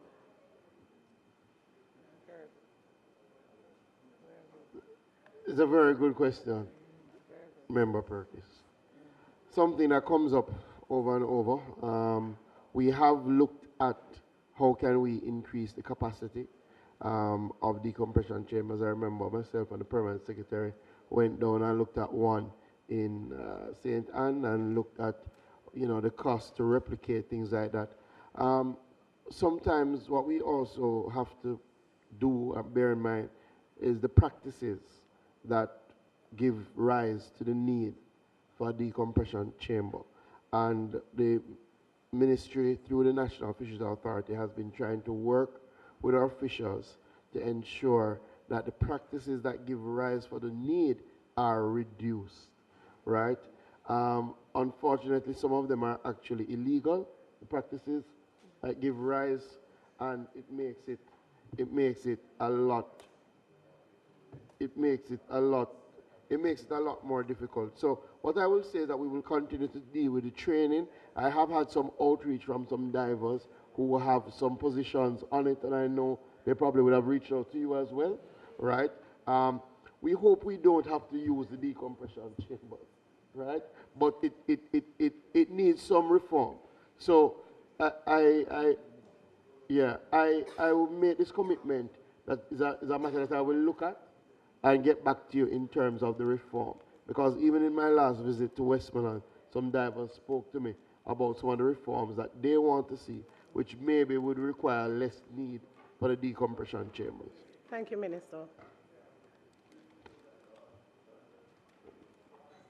Member Hilton. Thank you, Chairman. Minister, the pages, I'm really going to ask a few questions from sub-program 20, pages 12 to 14. And really is around trade and your trade policies. Firstly, Minister, there are a number of challenges that you face in both exportation and importation. And of course, the issue always is how we balance that approach. On the exportation side, there are a number of requirements, cross-border requirements, particularly in the food safety area. And my first question to you is really, are you satisfied that we are approaching the requirements for importation in our major markets, which are certainly in terms of opportunities, which are the United States and Europe at this point, with the USDA and in Europe, in the case of the cross-border issues. Some of them are climate-related, carbon emission issues, that if we don't address them, we'll find that our opportunities in those markets are closing. So it's a range of issues affecting the exportation of Jamaican products into what is currently our major markets. Yes, so thank you, Member Hilton. The answer is yes. We are staying on top of the changing dynamics in our trade space. We do still have a very good relationship with the United States. USDA, the PS would have led a team fairly recently last year to look back at our pre-clearance regime. We do have a pre-clearance regime with a number of products that pre-qualify for entry into the United States, and we continue to have training around that. With the EU, we have been engaging them wholeheartedly, and in fact, we have an additional amount this year of 78 million to our plant quarantine produce inspection division to support measures to manage crop diseases, support pest risk analysis, which have become more important. We are also looking at our traceability standards, and I've been looking at how we use technology. And we had a wonderful meeting facilitated by the Minister of Foreign Affairs with all our heads of missions in those main markets. And we highlighted where we were having challenges so that they could take those conversations on the ground. So we have been ahead of it, and we have been complying, and I think thus far that has been going well.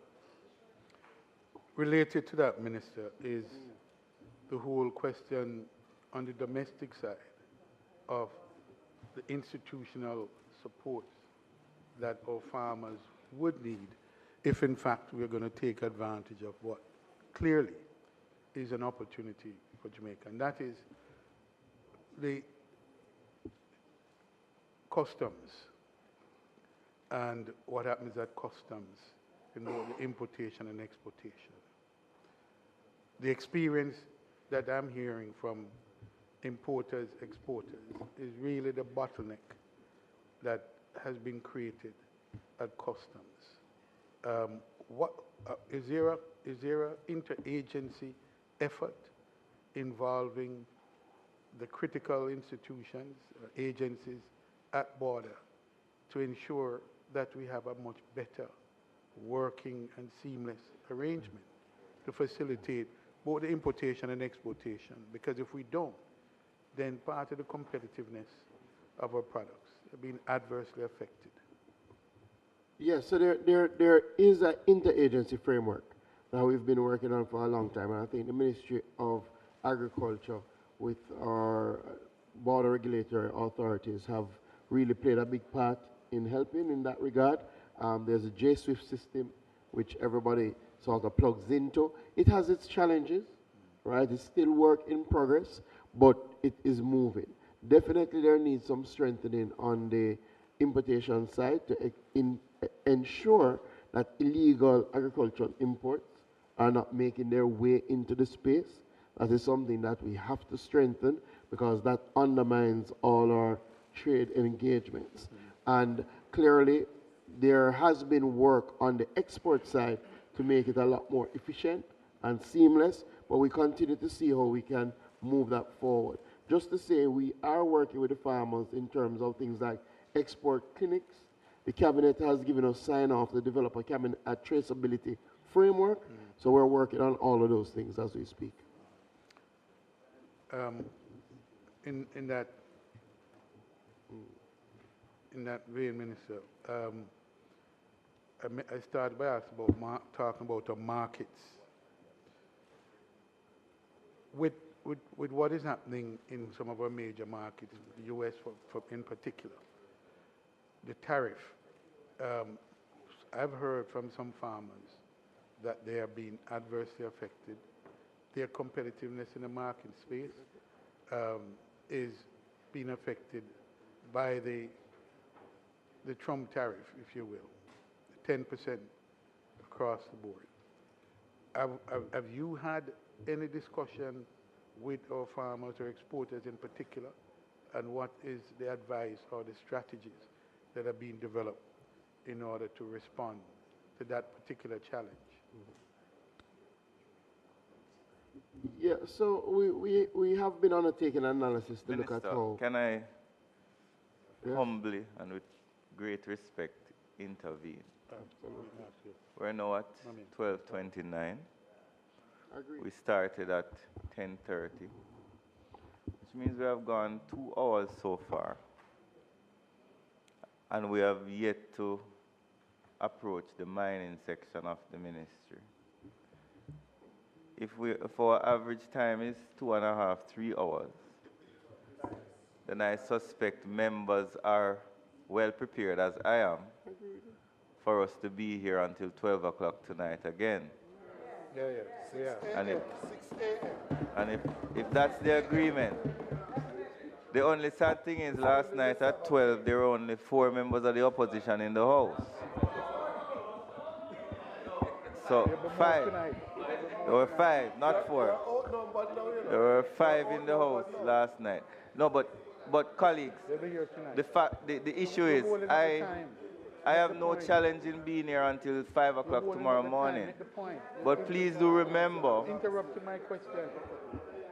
I am asking that you have some consideration for the public servants Interrupting my question. who attend upon the house from early this morning and are caused to sit here for 6 hours, in some cases 7 hours.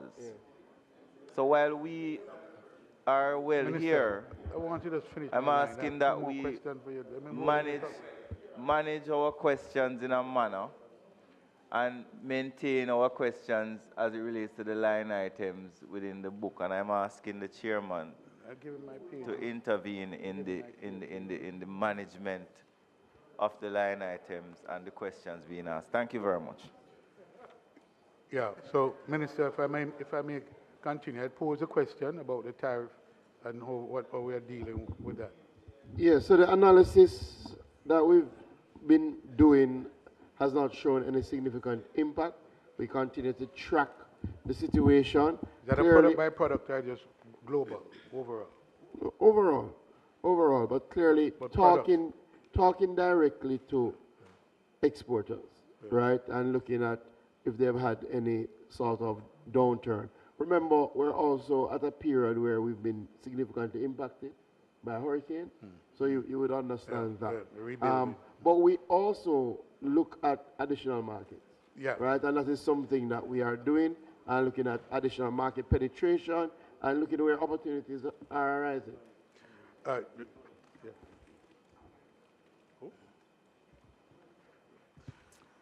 So that's where I want to go next, the additional markets. Minister, we have, in the context of all that has been happening, tarification and all of that, there is a need for diversification of markets.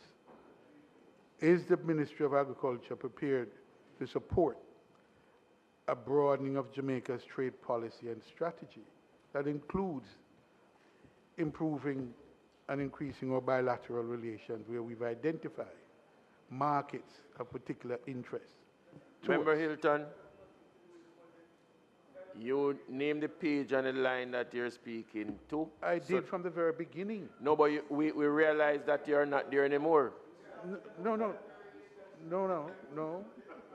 He mentioned the bilateral. He mentioned markets. Member, please. The minister mentioned markets. Whether he mentioned market You're in just wasting time. another question that was asked and he mentioned market. You're just wasting time. Member, he may have made mention of market in another answer, another response. But you are asking a question now. Give us the line and the page. Please.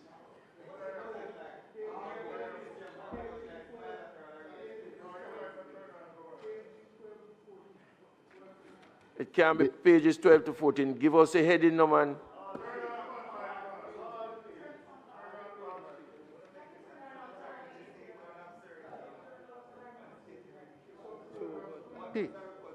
Sub-program 20 is where I started, and I still remain on sub-program 20. The answer is yes, Member Hilton. Our trade policy is sufficiently broad, and we're looking at new bilateral arrangements. Wait for the next ministry. Next. Yes, Minister. Next. Yes, next. Chairman, I think Member Hilton is finished. No, I have one more question. Minister, the critical facility on Marcus Garvey Drive, is the ministry clear about what it will be doing? Is it privatizing? And if so, how to ensure that this facility is optimized, because it is critical to agriculture, to trade in general and agricultural trade in particular? We answered this a little earlier, the AMC complex. We're looking for a public-private partnership to ensure efficiency and to still focus on agriculture and export. So you're entertaining an investment, an investor interest? But it will be a public-private partnership, yes. Okay, thank you.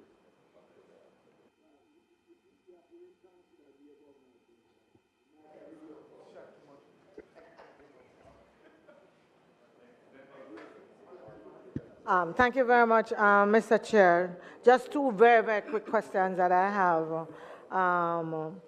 51,005. Minister, you had spoken before about the programs, the support officials, and I raise it from the perspective of Southwest St. Andrew, only because the Fishers Corp is normally really very responsive and they're normally on top of their game. I want to make sure that though, at this time, that a little bit of, and I think I sent a letter last week, a little bit of leniency is given to them as the chief leader who has carried almost all of the work for that cooperative went missing a couple of weeks ago and he's still missing, right? So they are a little behind. They are a little behind in terms of what they're doing. And I want to make sure, therefore, that, you know, a little bit of leniency is paid, is given to them, and a little attention is also paid to the submissions that come in from them at this time. So that's one. And then, Minister, I don't know if anyone has ever told you that the RADA parish office in Kingston is the worst. It's not the first I've said it here. We have had some, it's debatable, but we have had some improvement in the past. But every single program that is announced and a call, them don't know yet whether or not Kingston is involved. Yeah? And they're never able to tell you what you should do, when you should do. You just have to send in. I think that as a member of Parliament for Kingston and St. Andrew, we don't have a lot of agricultural activities and that kind of stuff, but we do have few. You know, we have our fisher folk, we have some rural farming, and so on. And therefore, I would want to make sure everything, we have never been able to get a clear answer from them about what to do, when to do, and how to do. And I just wanted to place it on record. So, thank you, Member. Firstly, I'm very saddened to hear. I hope he returns safely. Clearly, is somebody that I have interacted with a lot.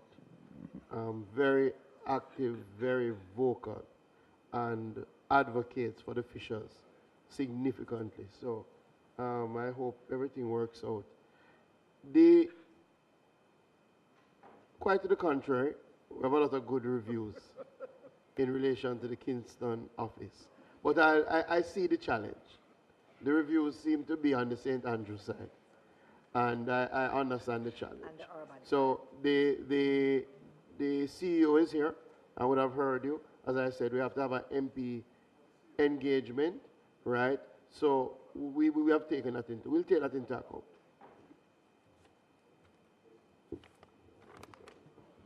Member Shaw. Thank you, Chairman. Minister, just two quick questions. Are you aware that Eastern St. Thomas Golden Grove Farmers Association has the largest cassava groves?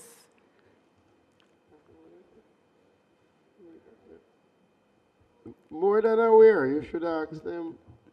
You know, how they got organized. Right. No, on our serious. A follow-up question. Yes, a follow-up question, Minister. The sugar, you know that sugar was king in the East. And all of those lands are under the auspices of the SCJ. And these farmers lease the lands through SCJ.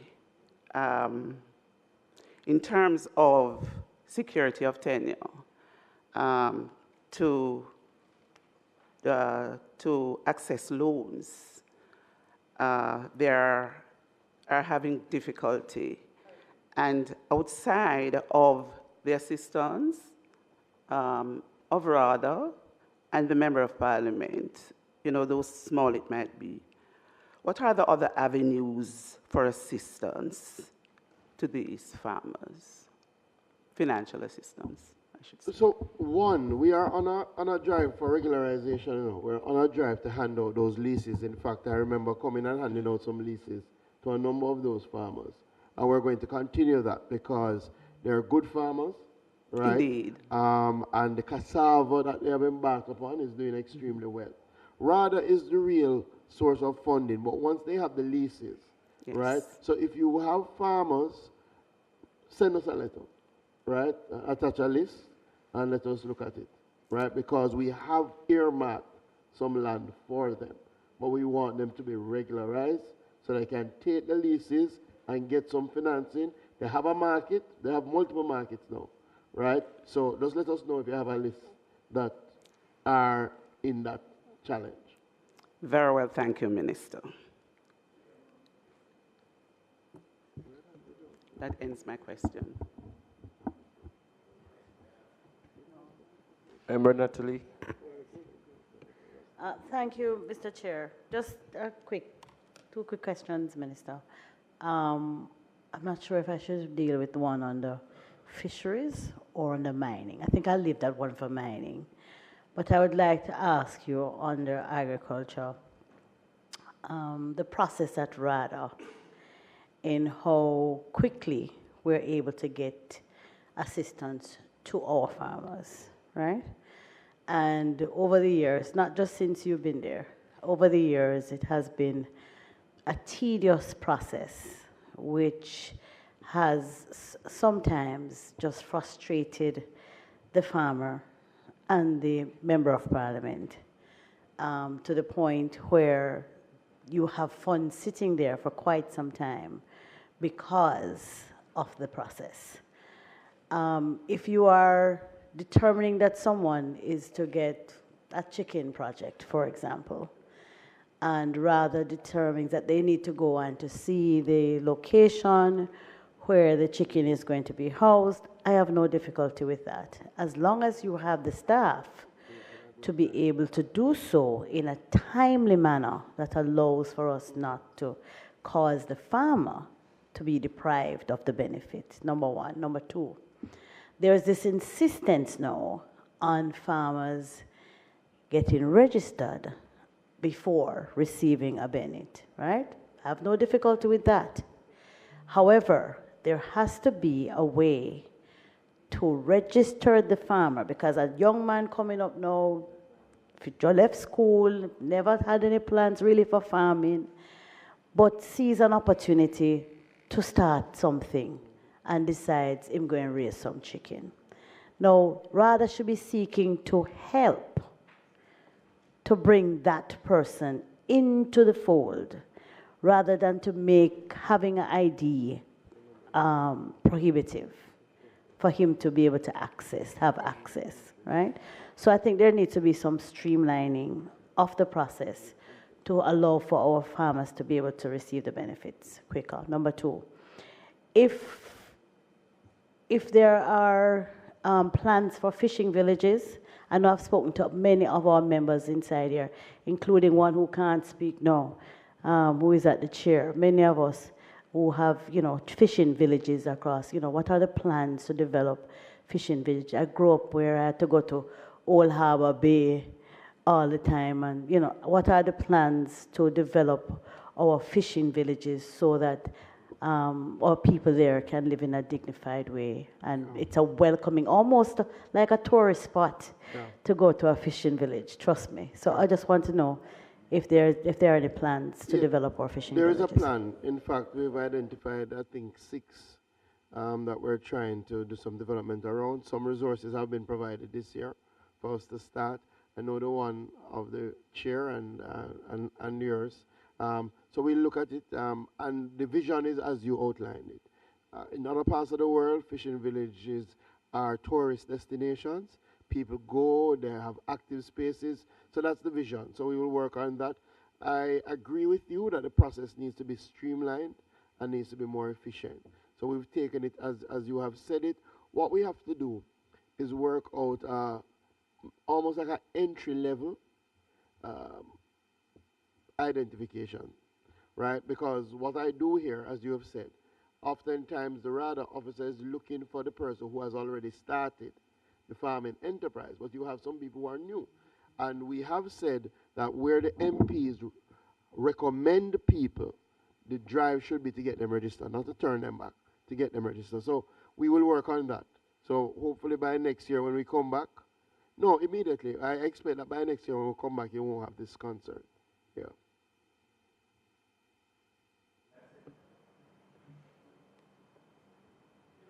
We will now put the header.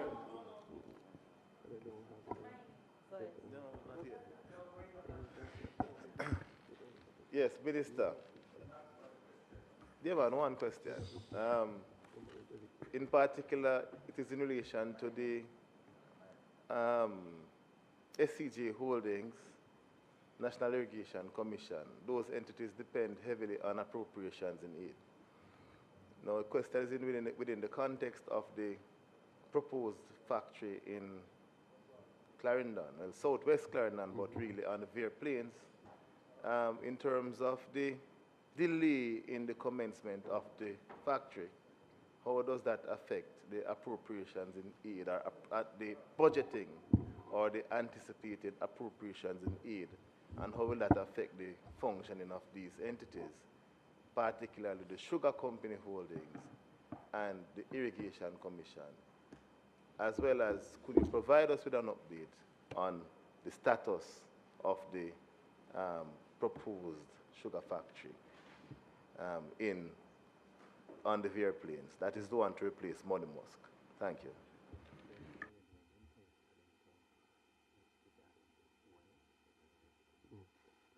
Yeah, so in relation to appropriations in aid, there's no challenge regarding the Sugar Company of Jamaica Holdings. In other words, where land was to be purchased, those funds have been remitted, and where leases are to be paid, those leases have been paid. And all of those are up to date.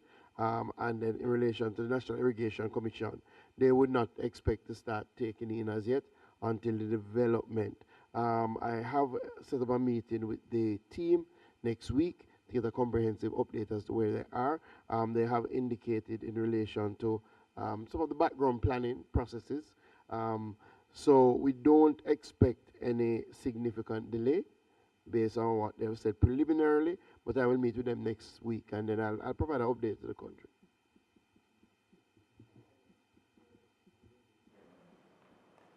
Just on a positive note, Ministers Favour Williams, myself, and MP Robinson support the farmers market at the end of the month. We're asking, and I think for one, at the middle of the month, because I understand you have an abundance. Yeah, at the end of the month. But I'm asking for one next week at the middle of the month, so we can get some of the produce that the farmers have a surplus on into Kingston, and both Member Robinson, Minister Williams, and myself will get our residents. So I spoke to Minister Frank Witter to organize it, and we will make sure they sell off by 3 o'clock like last time, next Friday, okay? No problem. We've already asked the JAS to work with us on it. Yeah, to move it to bi-weekly, Member Paul, yes, Chairman, my questions will relate to the public bodies. Book, first question, the Jamaica bauxite mining is projected to lose $100 million this year. Why so in the face of the best prices for aluminum in quite a while?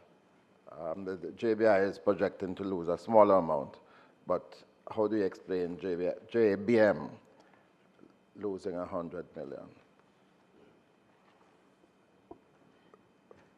Yeah, so clearly that that is something that we've been looking at.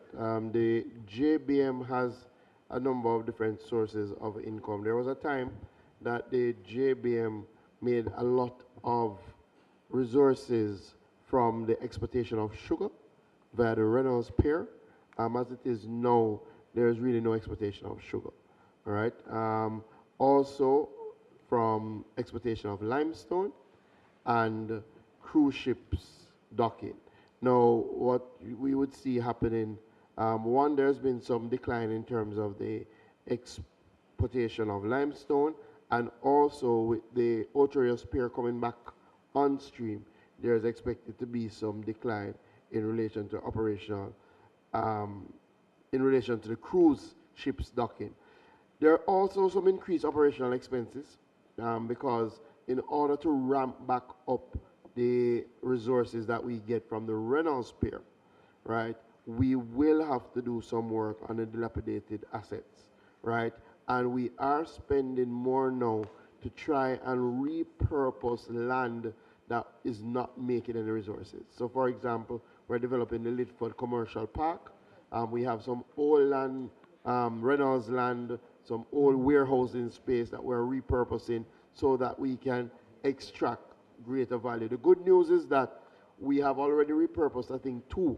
And as soon as they were repurposed, they were able to go on the market. So that will continue. We have over... Minister, probably you could fill in those details at a later time. I just want to note that the JBM is losing money this year. Can I just go on to the next question? Yes, but I want you to note that there is a plan to treat with that loss and to reduce and hopefully eliminate the loss over the short term.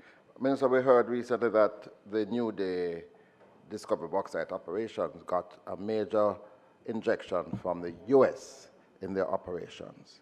But what we also hear is that they are going to be doing some further processing involving the residue of our bauxite from their process in Gramercy.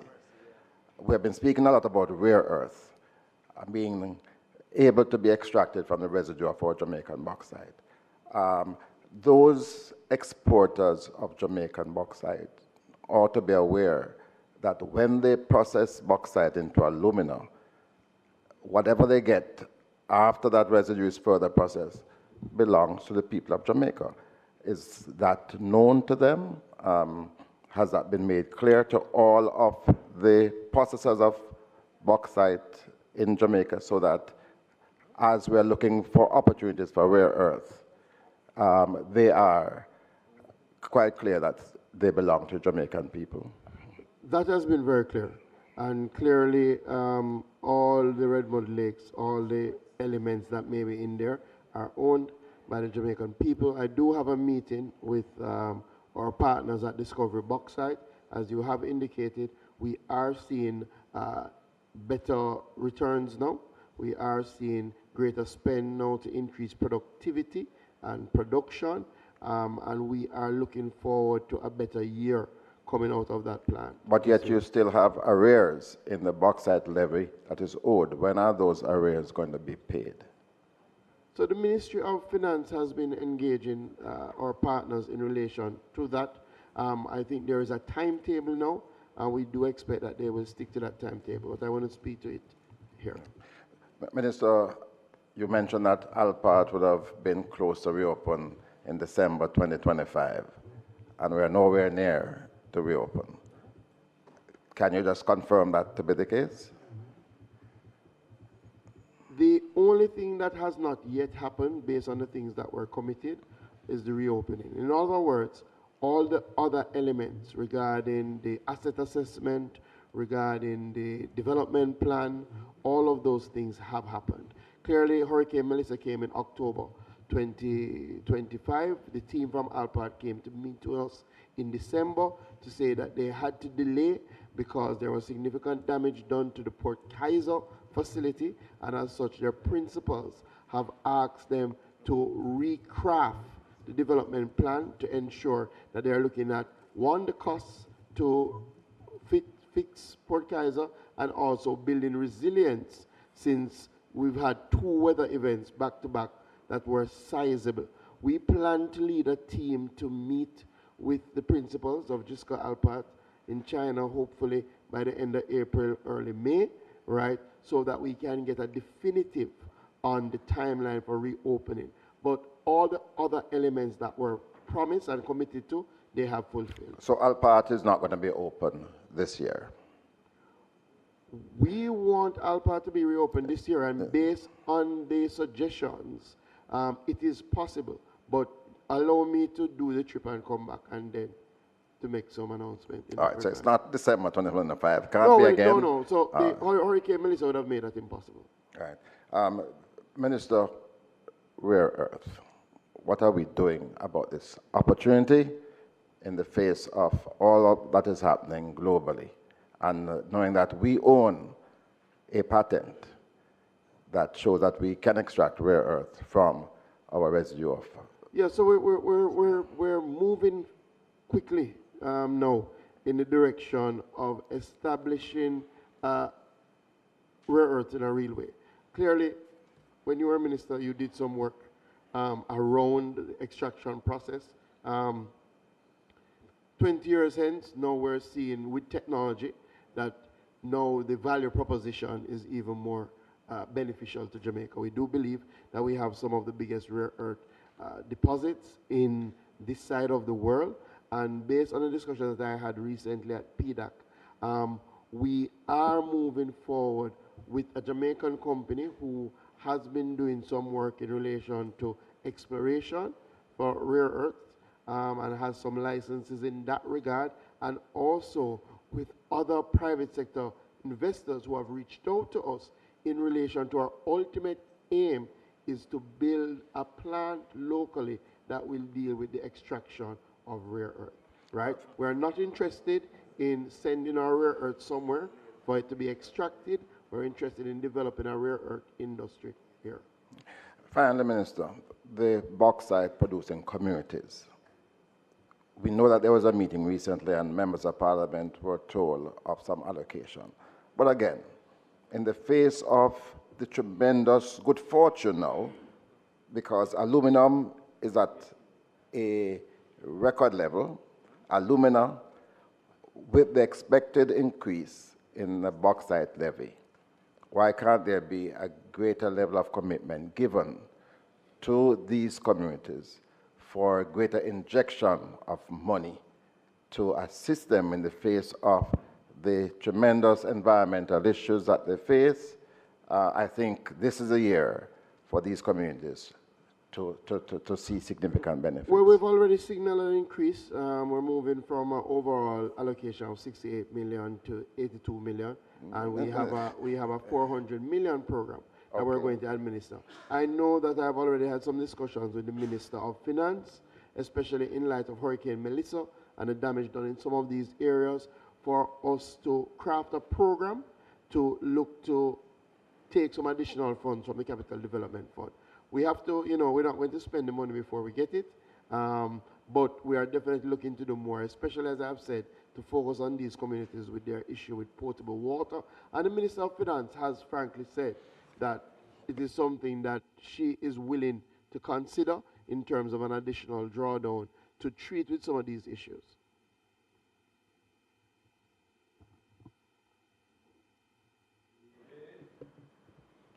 Thank you, Mr. Chair. Me again. Minister, I am yet to understand why North Central St. Catherine has been turned down to participate in the program of having some returns from the bauxite industry and the effects, the bauxite levy and the effects it has on the constituency I serve.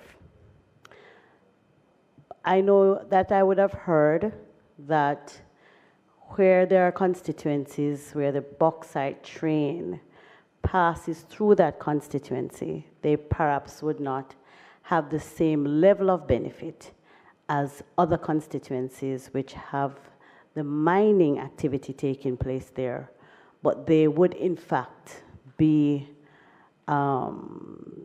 allowed an allocation less than what the mining constituency would receive. Now, in my constituency, in North Central St. Catherine, the bauxite train passes at 3 locations in the constituency. At Flatbridge, where it was recently derailed, on Main Street, heading from Bogwalk into Linstead, and by Jupen, heading into the Barry area. We have been the victim of the most fish kills in the history of Jamaica in the Flatbridge area, coming from a certain bauxite company. I'm not calling any names. And it is clear that if no other constituency should get a benefit, a programmed benefit of being able to add to the development of that constituency, it should be North Central St. Catherine. I am pleading today, Minister, pleading, not because I feel that I need to get everything that come here, although I do feel I need to get everything that come here. But in this case, we really have suffered. You are the Minister of Fisheries as well. And we have had the most fish kills. And if you go out there, sometimes the caustic soda kill you. So, Minister, if it's even to make sure that we can have sidewalks in those communities, I believe we deserve to get some returns from the bauxite levy. So remember, there was a clear definition that predated me as to how a constituency was defined as a bauxite constituency, and from that, how they would get access to the Constituency Development Fund. We have asked the JBI team to do a review to look, as you have raised the issue. Clearly, it is not linked to adverse effects, and I would want to move away from that. But it is linked to things like mining happening in the area, or, as you have said, in some cases, the train. So we will look at it. We will get back to you and let you know. Thankfully, with the moves that have been made by implementing an additional retention pond, we have gone over a year now without any complaints linked to bauxite in relation. We will get back to you. Mr. Lindsay is here, who is the head of the JBI. Give us a month and we'll get back to you. 1 month. Yes. Thank you, Mr. Lindsay. We will now put the head 51,000, Ministry of Agriculture, Fisheries and Mining, pages 1 to 29. Those in favor? Those against? The ayes have it. Head 51,000 C, Ministry of Agriculture, Fisheries and Mining, capital, pages 1 to 3. Those in favor? Those against? The ayes have it. Head 53,000. Oh, sorry. Thank you very much, Minister, for being here with your team. Ministry of Industry. Oh. Ministry of Labor, Social Security.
Mr. Chairman, want to thank the Ministry of Agriculture, Fisheries and Mining for their appearance here at the Standing Finance Committee. We now welcome the Ministry of Labor and Social Security, led by their Minister, the Honorable Pernell Charles Jr., and with State Minister, the Honorable Donovan Williams, as well as his team. Minister, you may proceed. I would, to sound like a broken record, I would ask that the Minister assists us by focusing on the line items in the Yellow Book and ensuring that his answers are as eloquent and succinct as he's known to be. Thank you very much. In other words, it means to be precise and short. Thank you, Chairman. I want to thank Angela Brown-Burke, who is confirming that the word short is not usually connected to me. Thank you. I want to move quickly. All jokes aside, we move quickly. We're pleased to appear before the committee today on behalf of the Ministry of Labor and Social Security. And of course, with me is my State Minister, the Honorable Donovan Williams, Permanent Secretary Diane Jennings, our Chief Technical Director. Minister, you may want to speak directly into the mic so that Yes. Chief Technical Director Audrey Dear Williams, and Ms. Gillian Corodas, as well as Directors Morris Anderson, Anderson Thomas, Mr. Benin from the NIF, and others who have joined the team. Mrs. Michelle Atkins Sutherland as well. So moving quickly ahead. Chairman and colleagues, the Ministry of Labor and Social Security remains steadfast in our commitment to the advancement of decent work, strong social protection, and the care and support of the most vulnerable members of our society. That's our focus as we continue with our mantra of no one being left behind. As you are aware, the ministry administers some of the government's most critical programs, and we remain committed to strengthening these initiatives so that they continue to have a meaningful and measurable impact on the people that we have been entrusted to serve.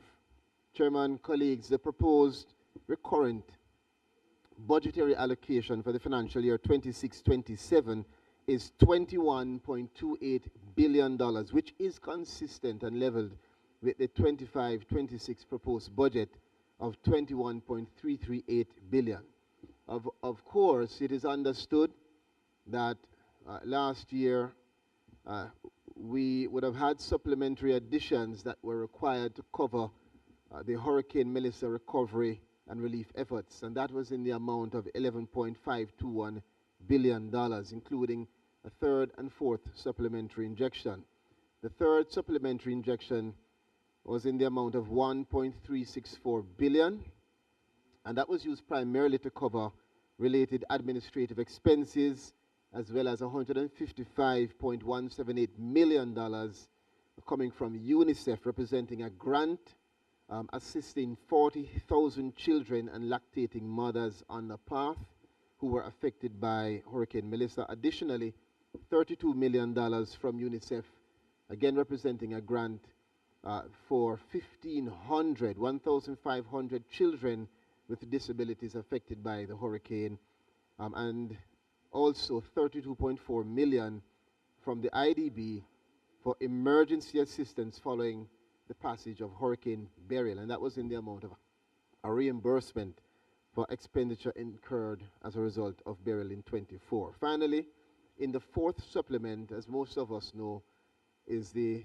$10 billion allocation earmarked towards the ROOFs program, Restoration of Owner or Occupant Family Shelter program.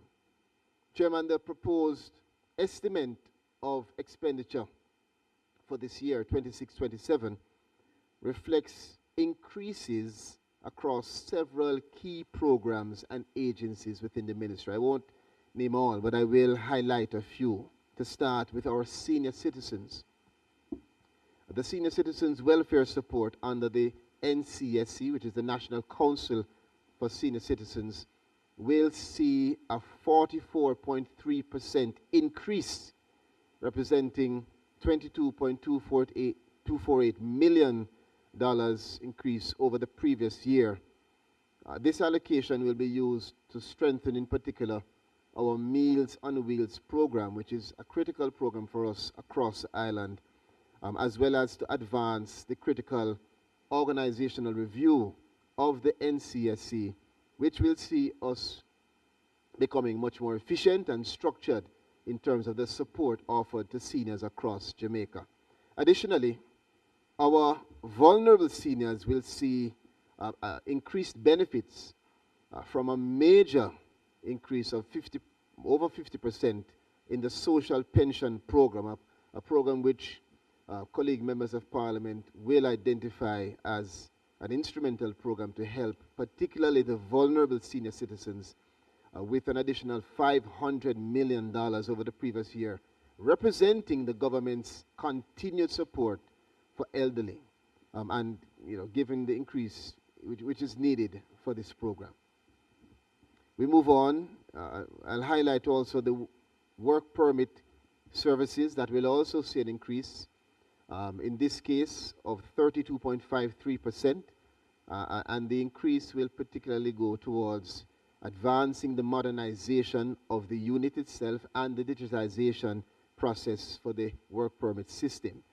The JCPD, also the Jamaica Council for Persons with Disabilities, will receive a 42.8% increase, representing the increase and advancement towards assistive aids, economic empowerment grants, and general rehabilitation support for persons with disabilities, which I know is fully supported by colleagues in this Honorable House.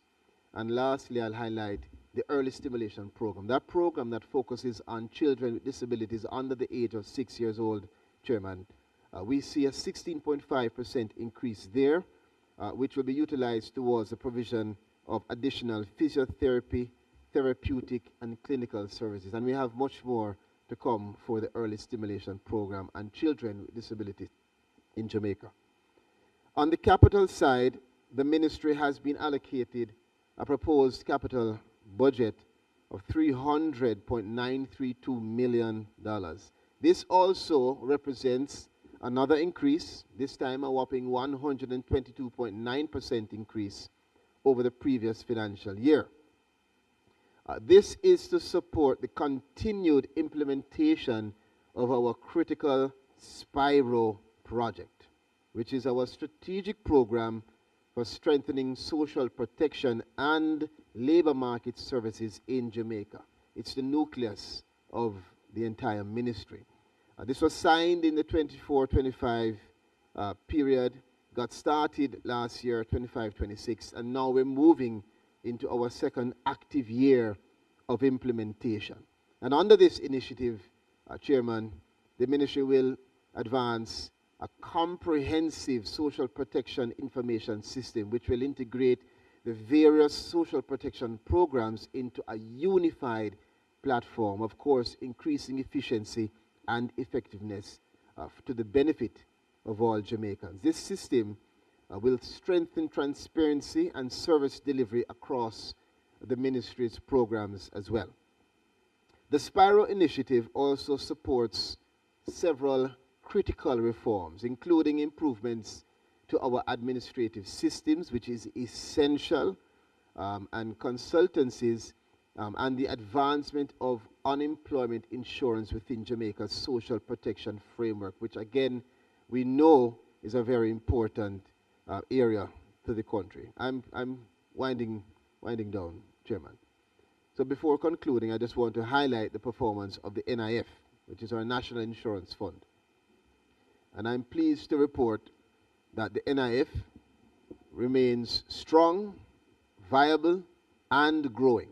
The fund continues to diversify its investments and to strengthen its financial position as we reinforce its capacity to meet both current and future obligations to contributors and beneficiaries.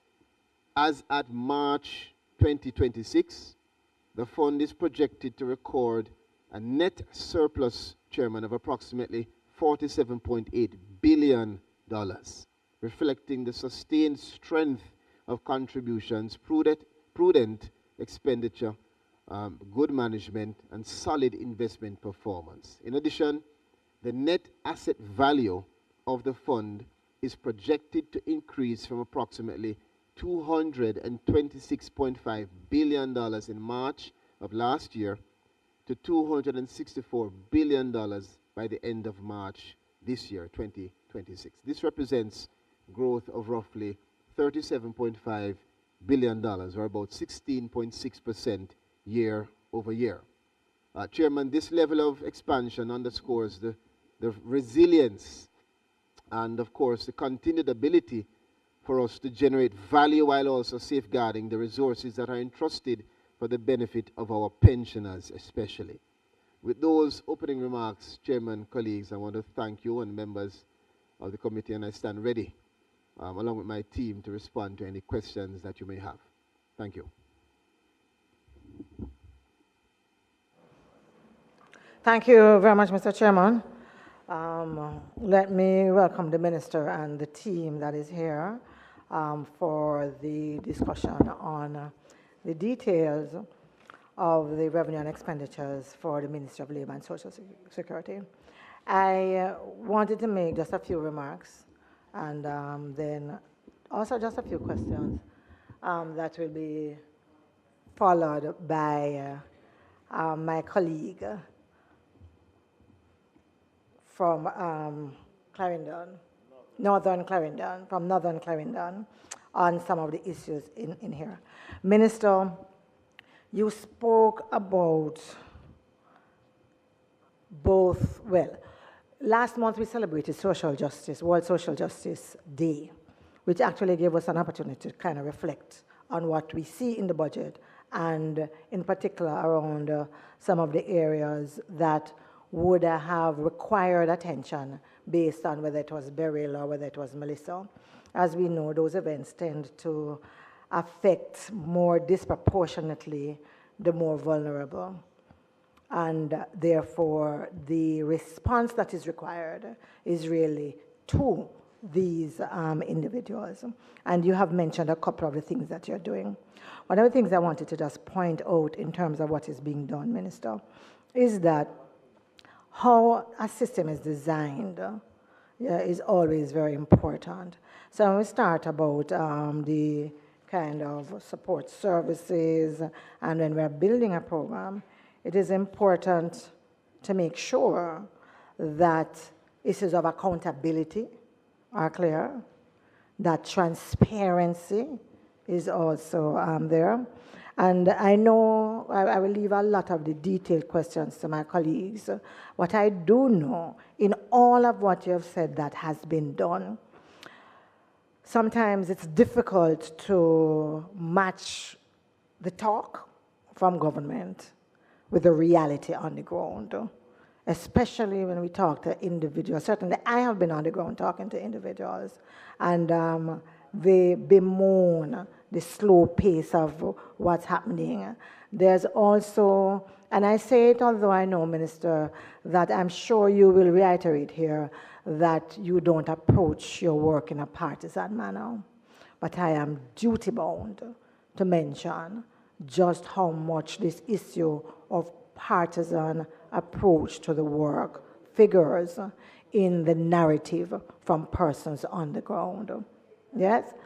And it has to do whether it is in the systems that you design, the individuals that are carrying out those systems on the ground, the persons who make their complaints, who believe that they're being ignored, and they have seen nothing to suggest that even the conversation they had or what they have done, that it has meant anything. So I am very, very concerned about that part of it because they say garbage in, garbage out, you know? So, for example, an excellent project like Spyro, for example, we want to make sure that people can have faith in it because we went through Beryl, we have gone through Melissa, and the narrative has not significantly changed about how it is being approached on the ground. Yes, in fact, people do say that Melissa has been worse. Oh, my own,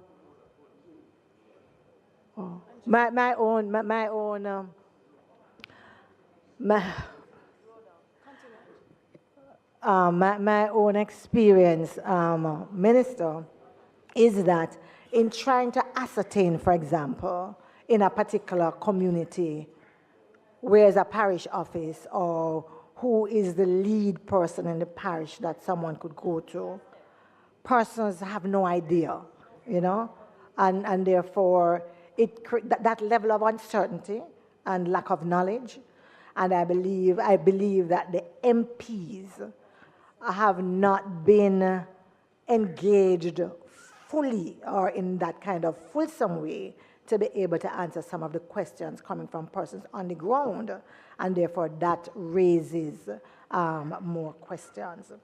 So I just wanted to just kind of note that.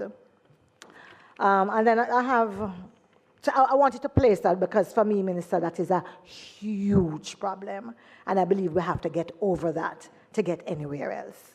And so that is something that I'd like to see dealt with.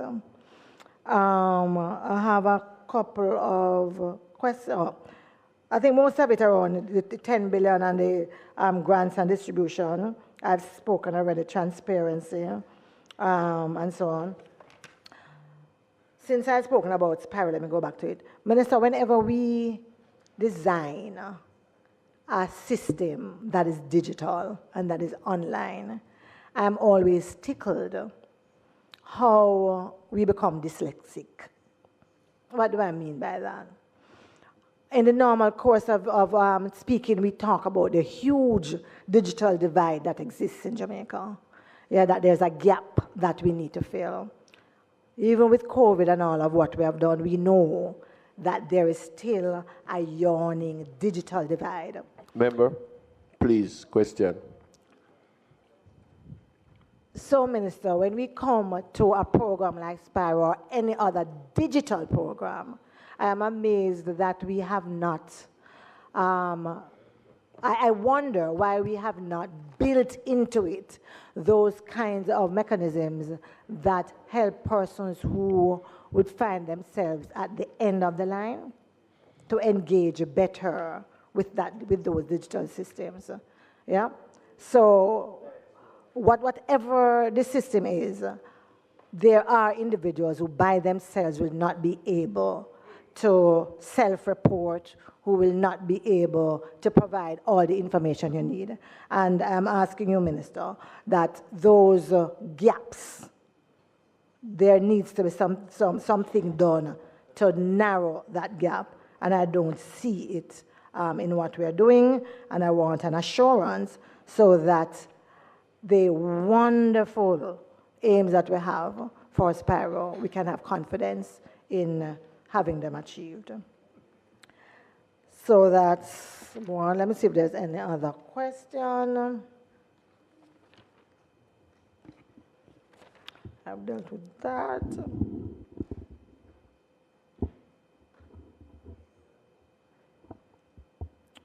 I think I'm done with that, Minister. Thank you, colleague.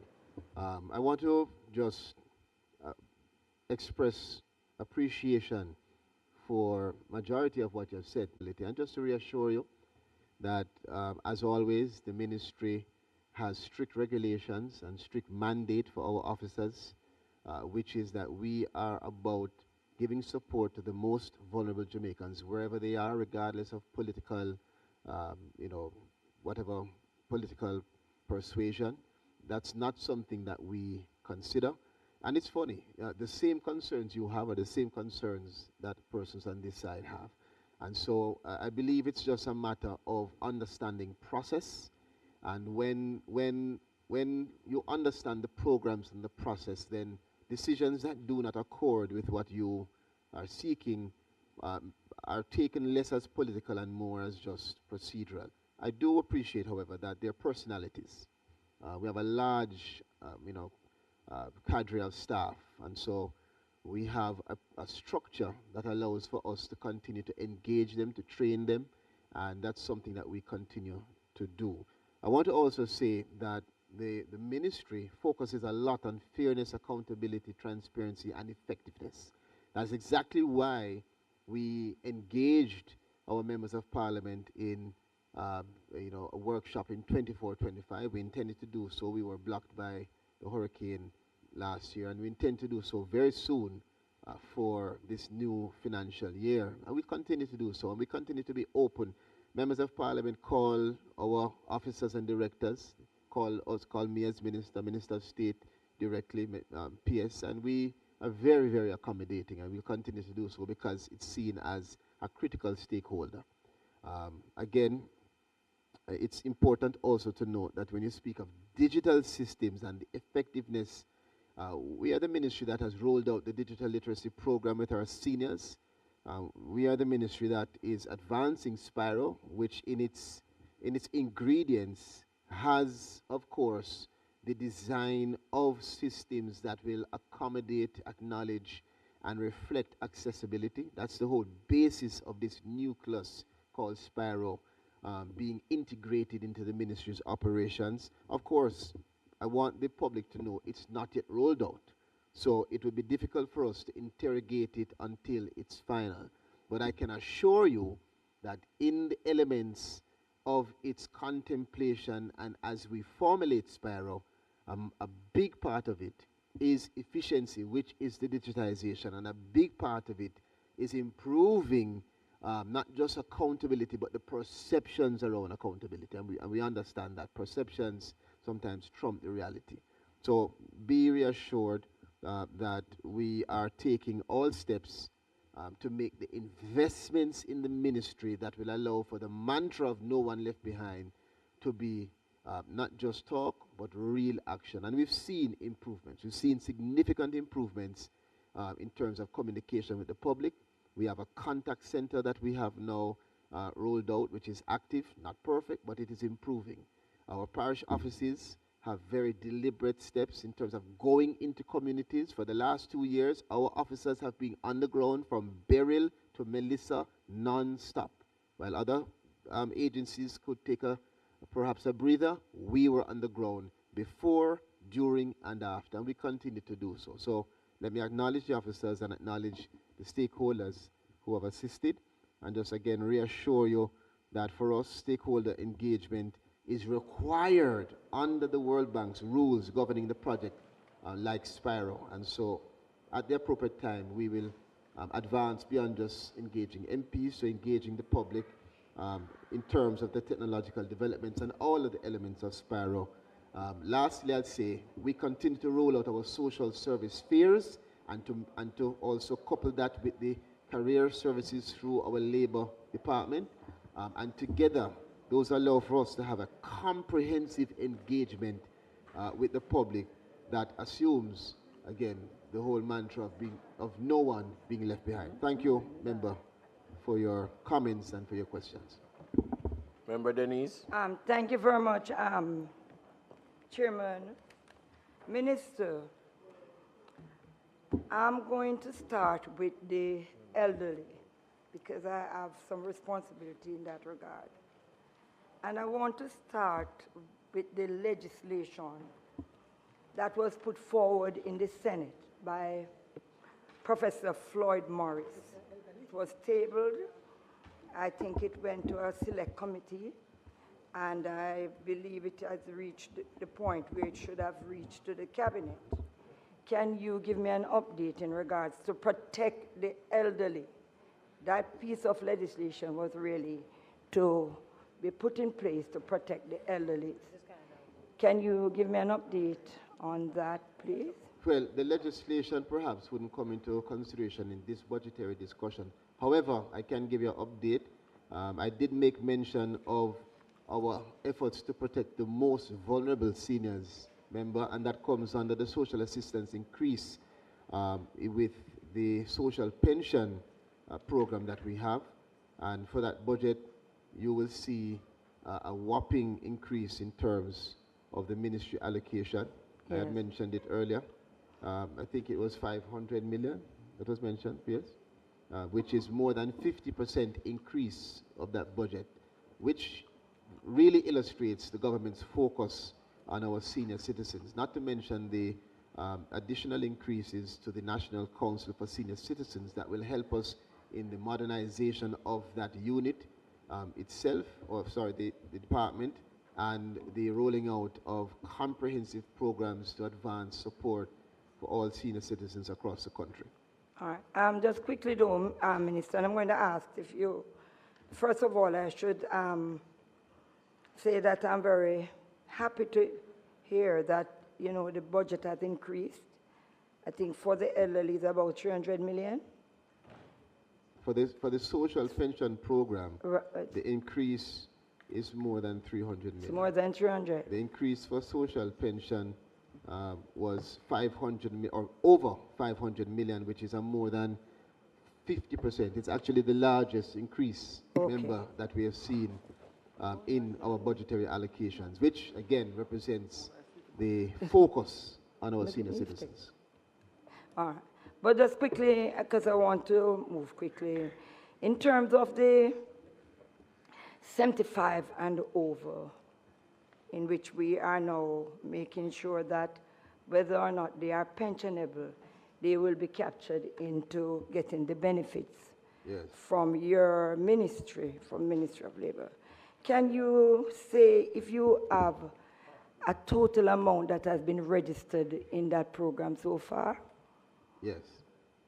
So last year we had projected for 15,000 and we went over 17,000 last year. I believe, I'm trying to get the exact numbers for you. It was 17,645 beneficiaries for that financial year. And so we are projecting for increase, and we're now targeting more than 20,000 persons, which is why we have that massive increase from the original target. Thank you for that question, member. And quickly, in respect to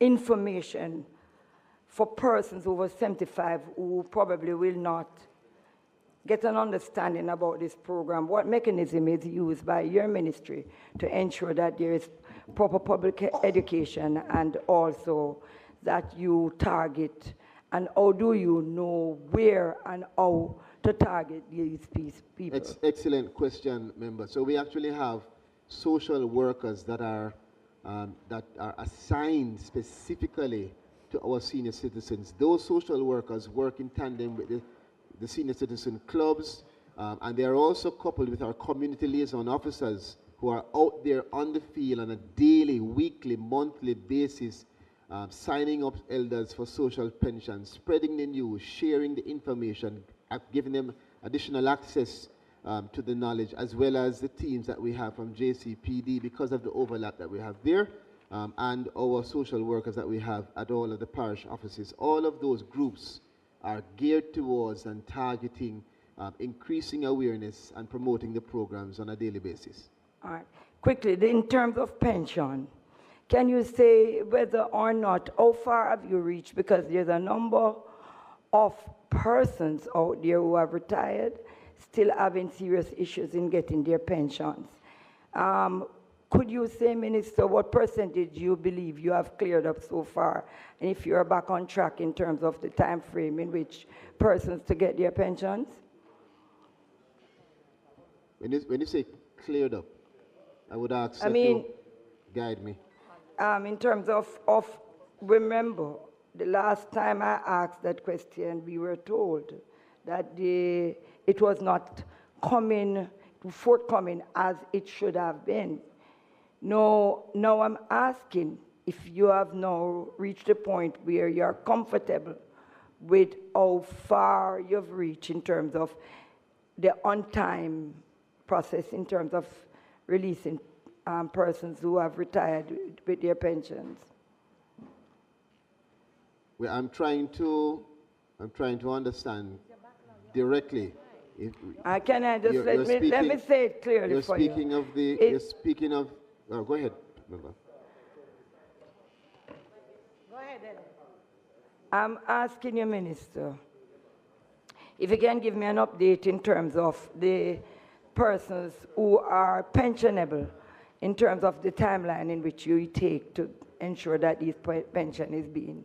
So, remember, I'm not aware of any specific or new challenge. I mean, on average, it takes us 6 months, save and accept issues or circumstances where there are unique, intricate issues arising. It takes you 6 months for you to get your pension. Delays are usually due to us having difficulties in identifying contributions. Many persons have missing contributions that prolong the period. And we acknowledge the frustration that so many persons endure throughout that process. And we actually focus on giving as much support as possible to reconcile those issues. Other than that, we have not had any issues in terms of the disbursement of our pension. Matter of fact, we continue to utilize different modalities and to increase efficiency in how we deliver our pension. And we, as you would have heard last year, we continue with the transformation with the programs coming out of Cabinet Office in terms of the digitized program that will be implemented soon to provide a new modality in terms of our pensioners being acknowledged and the process of receiving pension being shortened. So we usually pay on the 15th, and 80% of our pensioners are now paid by direct deposit, and so we have had much better streamlining in terms of that disbursement. So thank you for that question, member. Appreciate it. Minister, I defer a little, but I will let that remain for another time. But could I, through you, Chairman, could I just move quickly to disabilities in order that I would not have to come back? Minister? Minister, I'm going to start again with the 2014 Act in terms of the persons with disabilities that was supposed to be revised every 3 years. And I was told last year when it was due that you would have get the committee together in order for you to start looking at the legislation. Can you tell me how far you are with this? So, again, not relating to the budgetary discussion, but I have no difficulty in at least in summary advising that those matters are in communication with the Attorney General, and we are advancing the matter to fruition. Our goal is simply to make sure that the Act is implemented and done so with transparency, and that the beneficiaries of that legislation, which are the people of Jamaica, in particular persons with disabilities, are not in any way shorted their benefits. And that's our focus. So we're waiting on some communication from the AG's office, which will allow for us to know exactly what the direction is in terms of that assessment. But it has not in any way stalled the execution of the terms or the clauses in the Act, and it has not in any way had any hindrance in terms of our effort to advance the support for persons with disabilities. Matter of fact, member, we have seen the implementation of the I Am Able application. We have seen expansion in terms of support through other programs for persons with disabilities, and several other increases, which I had mentioned actually in my preliminary statement of the increases that we are actually seeing this financial year for persons with disabilities and the support that they will receive. Thank you for that question. And in respect to the 0 to 6, the age group that you have in terms of stimulation for persons with disabilities. Early stimulation program. Yes, I want to know, do you have a direct part of that budget that you have mentioned for that purposes? And Yes. what percentage of your budget is for that? Well, I can't tell you the percent in terms of the total of early stimulation in context of the entire budget, but what I can say is that for this financial year, we are seeing a 42.8% increase in allocation for Jamaica Council for Persons with Disabilities and a 16.5, estimate 17% increase for the early stimulation program. We have for once, for the first time ever, we will see a committee assigned specific to the early stimulation program with the chair of that committee sitting on JCPD to allow for the connectivity between two and integration. And we have other programs that will, outside of just this budgetary allocation, see us increasing the grant support for persons with disabilities, in particular the children with disabilities. So there's a lot coming, member, in terms of this financial year in the budget, and even more in terms of the support that we intend to get. We've started those discussions, but again, it's not specific to this budgetary discussion, so I won't go further down that line. In terms of the employment for persons with disability, I do not know if you are in a position to answer, but I heard the 3% that has been floating around, that we have 3% of the population that has been employed. And the studies showed that almost over 90% of persons with disabilities are not employed. There is any kind of mechanism that you intend to use to ensure that we capture the other 90 or over % in terms of employment? Could you repeat if there's any reason at what, Emma? You want me to? I want to understand the question. You're saying... They don't, 3% use 3% of the population of persons with disabilities have been employed. Yes. That is in your record? At the ministry? In your ministry? I'm guided by your commentary. No, I would want you. I want to understand. I know I'm just talking. I would want you to correct me. No. It's more than 3%? I want to understand your question. Just give me the full question. I was told that 3% of persons with disabilities are employed. Is that false or is it true? It's not my understanding, but I'm trying to understand the question and what is the... So but that's why I want... Remember, you are the minister and you're going to correct me now. Yes. What percentage of persons with disabilities that you have on your record that is employed? I don't have that information here as being related to the budgetary discussion, but it is important, and I'll say this, perhaps this can resolve the issues you have. We have taken the most significant steps when it comes on to employment of persons with disabilities. As you know, for the first time, we have integrated persons with disabilities in a very deliberate way into our overseas employment program.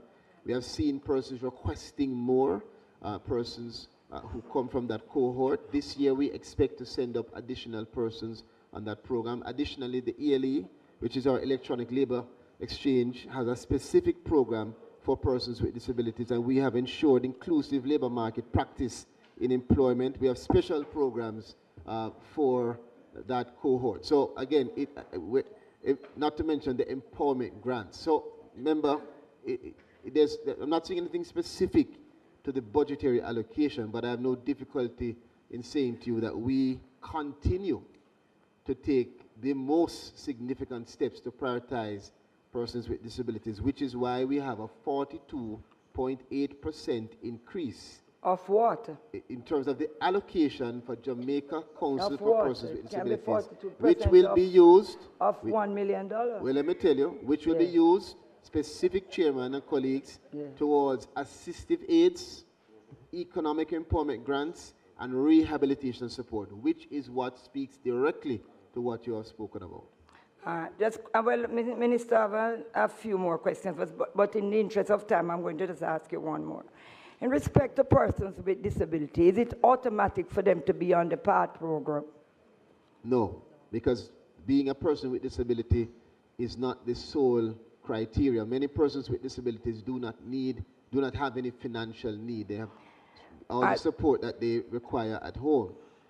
So we focus not on the status, but on need. I'm going to ask if you give priority to those who are in need that Yes, we have do. disabilities. Yes, we do. Because so if a person with disability, if a senior citizen, if a lactating mother, if a mother of multiple children comes to our parish office, then because of the system we utilize, they will naturally, inherently be prioritized, because our focus at the Ministry of Labour and Social Security is on vulnerabilities. Now, I hasten to say that just being a senior citizen does not mean that you will get on the PATH program, because you have many senior citizens who will not qualify because they do not have the requisite financial need. Their household is sufficient to satisfy whatever support they require. So simply being in a category is not in and of itself sufficient to place you on a program like that. Thank you very much, Minister. I'm going to ask of you, please, to do some more research in regards to persons with disabilities, because there's a lot of persons who have come to me complaining that it's the hardest thing to get on the PATH program, even though it is physical.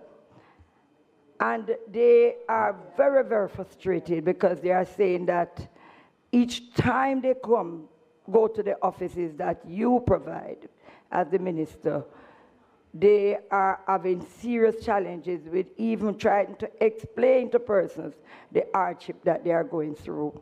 So I'm going to ask that you take a second look at this program. What I want to ask, member, I want to thank you for your commentary, but I want to make it very clear, and perhaps it will help with all issues. What assists us greatly at the ministry is specific information, not just generalized commentary. And I don't mean that in any way to sort of divert or dilute what you're saying. I hear your concerns.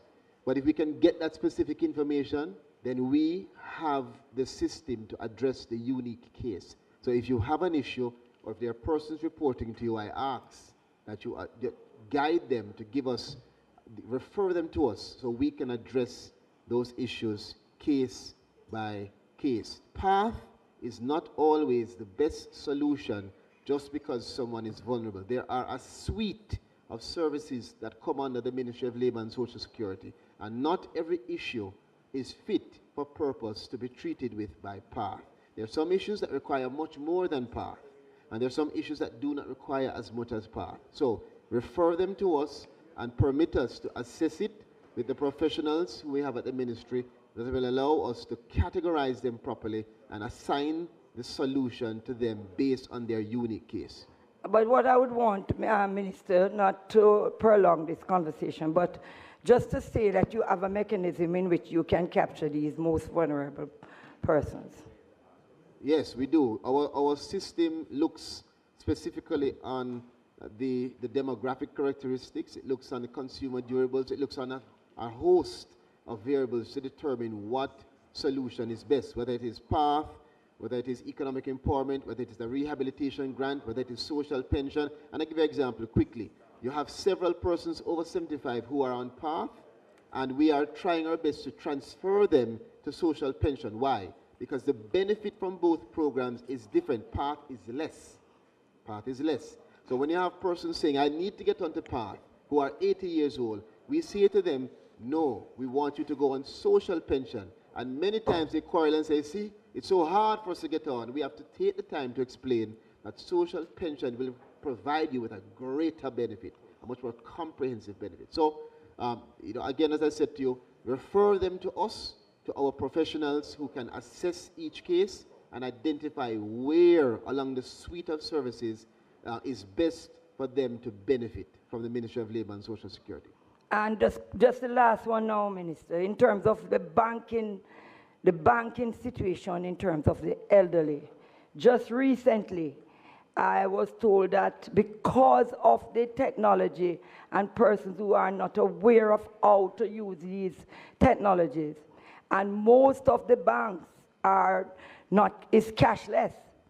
They have to be using the machines, and as a result of that, they are most vulnerable out there.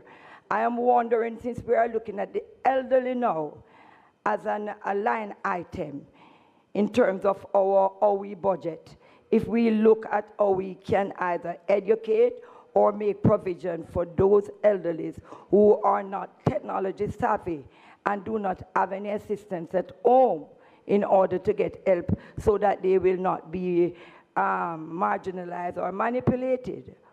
For the first time, member, you can be proud that you're in a country where the government has invested in a digital literacy program specific to senior citizens. We have not only have we trained our senior citizens, some of whom are over 80 odd years old, but we have provided the majority of them with support through USF for them to not only be trained, but to be provided with devices. So after their training, they are sufficiently equipped with whatever the tool is for them to be able to implement that training. That training navigates them through the digital framework.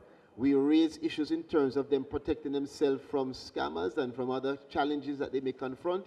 And we are focused on making sure that our senior citizens in Jamaica are digitally literate. That's a program coming through the NCSC in conjunction with HEART, and I can assure you that we continue to have several cohorts of persons who are interested and whom we are investing in. Thank you very much, Minister. I'll rest my case here. Thank you. Thank you for your questions, member. Member Hines. Thank you, Mr. Chairman. Afternoon to you, Mr. Minister, and your team. Yes, my first question is the 217 million allocated in the budget sufficient for training of the staff of the IDT? Sorry, 12708. Not page, activity. Page 40,000, page 9. You're welcome. Yes, I will start over the question. Is the 217 million allocated in the budget sufficient for training of the staff of the IDT in areas such as evidence and legal writings, given the large number of lawyers now appearing at the tribunal, as well as the increased challenges via judicial review of both your references and awards of the IDT? For staff training, yes. Go a little further, please. Evidence and legal writing. Those are part of the questions as well. So, if you could carry me to the object that you said 4,000 on page 9. Yes, what I'm object? at activity 12708. Dispute resolution support.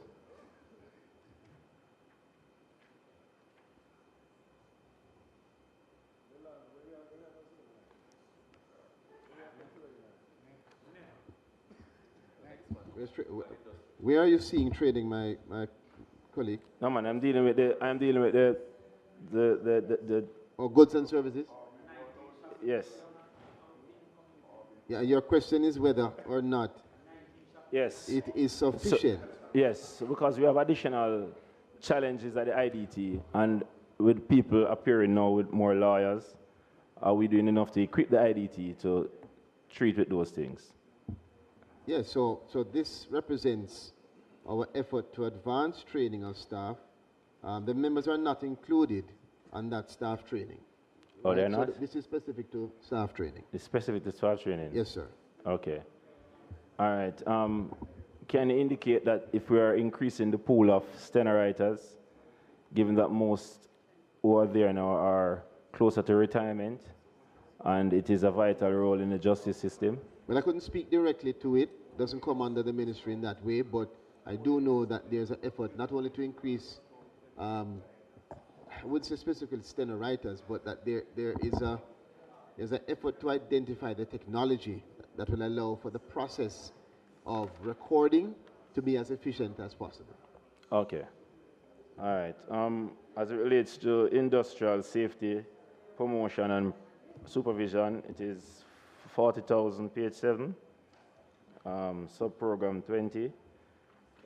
We have been operating on the law of the Factories Act, which was been in place from the 1940s, with an amendment in the 1961.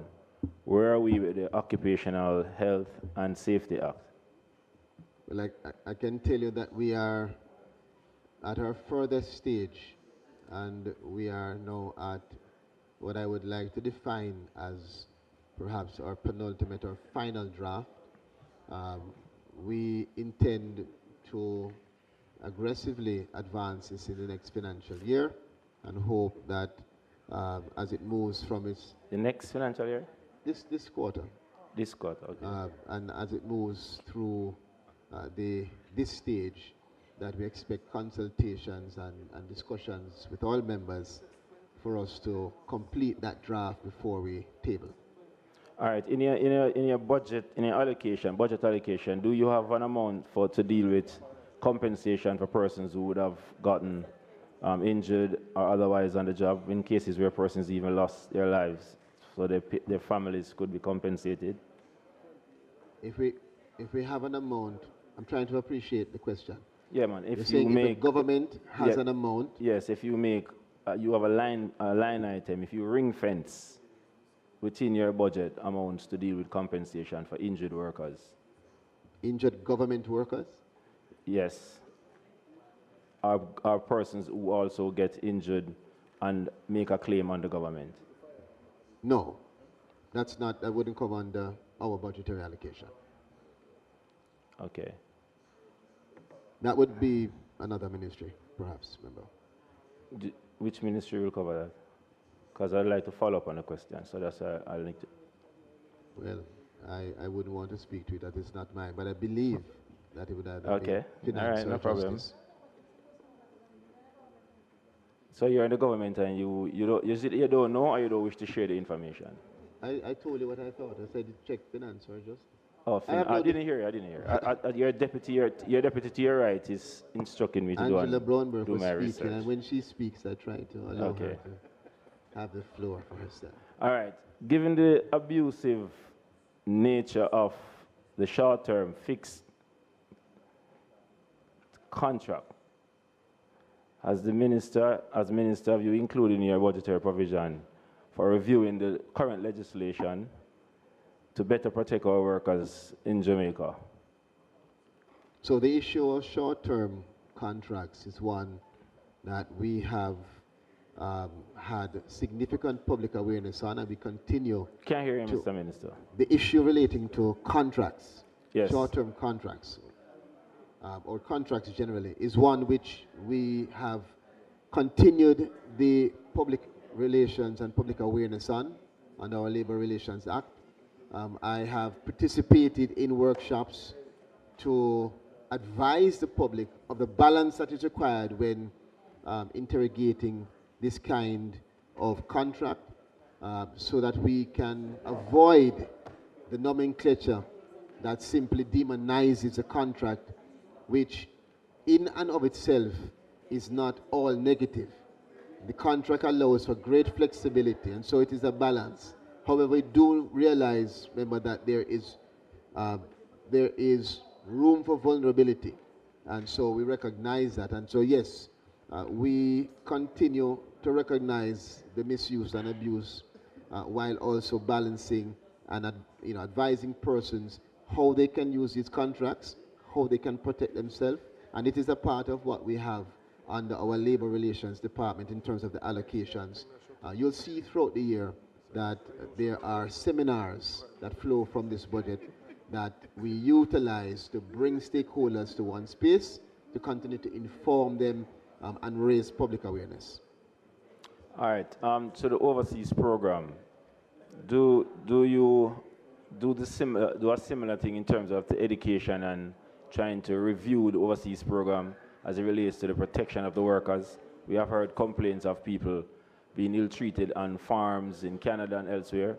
So I wouldn't say review in public, but 2 years ago we advanced a comprehensive review of the program, which saw me going to Canada and the US with teams that were focused on negotiating with our partner governments, focused on direct observation of the actual farms and the living and working conditions, focused on speaking with and discussing these issues with the farmers and employers.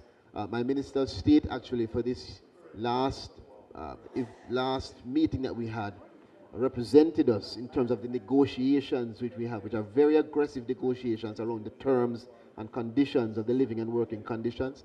And what we are seeing, member, is a significant decline in complaints. Not complete, but a significant decline, a significant improvement from our own observations of the conditions. And we've seen massive investment following our comprehensive investigation and dialogue, investment from the employers, which have allowed our farm workers to be in much better enabling environments, safer environments, which is why we see an increase in the number of persons who have left Jamaica year to year, with this year being an increase over last year, because we have more openings because of the effort that has been made to really strengthen the relations between our farm workers, the government, and the employers. We even have employers that have invested in us, who have come back through the post-Melissa disaster recovery, and have come and have identified their own farm workers, and they have given their support. So I'd say to you, great question. Thank you for the question. And yes, there's massive investment being made, and there's much more that we want to implement. All right. As I want to go up to your opening statement, you mentioned about work permit. You sent them last night. You sent them last night. Nobody don't need to read the question. You think over your side. Just to your opening statement, you spoke about work permit. In issuing work permit, do you take into consideration greatly and personally and selfishly as Jamaicans our labor market and what we have on show in terms of how you issue? I'll give you an example. You have the entertainment sector, especially in the hotel industry, where we have overseas persons coming to provide entertainment when Jamaica is an entertainment hub for the world, but we are importing entertainment and issuing work permit for that. Where are we with that, and will we have a ban on that or a hold on that to provide opportunities for local persons to ply their trade successfully? So I just want to reiterate, member, that when it comes down to work permit services, that unit is a critical unit of the Ministry of Labour and Social Security, which is why we are seeing an estimated 33%, 32.53 to be exact, increase in the allocation to modernize the unit and to allow for us to advance the digitization of the work permit system. That system contemplates a number of variables. Primary in respect to those variables is the interest of the Jamaican worker. We have ratios and other formulas that are used to ensure that Jamaican workers are not put in a place of any detriment, but rather that they are prioritized.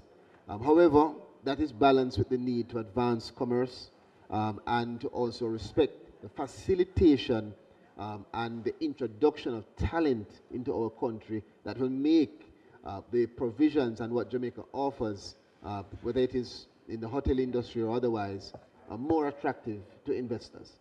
And we have seen where the investments in our unit have borne fruit so far. It's informed by interagency collaboration, where it's not just the ministry, but we rely on all of the other ministries to provide information on the work permits that are coming in. And we utilize our collaboration with PICA, and other ministries, departments, and agencies to make sure that whoever it is, whatever talent it is that seeks to come here is significantly scrutinized. And many persons do not make it through in terms of getting their work permit. But the large bulk of persons who do are persons who are not just scrutinized at the preliminary stage, but throughout the process we continue to monitor, we continue to inspect. And that's why you see these increases. Some of that increase is going towards the gravamen of inspection and otherwise those services needed to make sure that we continue to have the integrity and accountability of that system be priority. Thank you. Thank you, Mr. Chairman. Sorry, Deputy Chairman. Thank you, member. Member. You're not seeing right, you know? No, I'll go to her first. Member Miller Bennett. Don't blow this way. Minister, under activity 11155, early stimulation for disabled. For the disabled. Sorry, carry me to the page, member, please. Page 40,015. All right. The early stimulation program? Correct. Yes. I noticed that the program appears to be concentrated in Kingston and St. Andrew and Portmore. What provisions are being made for children in rural parishes such as Hanover, where families would have to travel to Kingston? Also, given that these services are critical, especially for the most vulnerable children in our society, what plans does the ministry have to expand access to underserved parishes? Member, I want to thank you for that question. Again, perhaps not all respect to the budgetary allocation, but such an important topic. And a topic that I want you to understand that we share concern. But let me tell you the facts. It is not just focused on Kingston. We actually have a presence in other parishes such as Portland and St. James. However, we do have the intention to expand to all rural parishes as we go through in terms of expanding and investing in the early stimulation program. For now, what we do utilize, member, is the mobile services, our satellite offices and mobile services as an opportunity to provide greater access to those persons, the community members in the rural parishes where we don't have now a fixed presence. But I share your concern. The mobile unit is an interim solution. A more permanent solution will come as we are able to further increase our budget and expand with offices across the rural parishes. And I can assure you that is our intention. How often do you have this mobile service in the parishes that do not have an office? So it is a continuous service. So weekly you will have mobile units in different parishes. Minister, I hear the whopping increase that you have presented, but I want to take you to activity 11129, awards and social assistance, which is budgeted at What page are you on? You are at, I'm at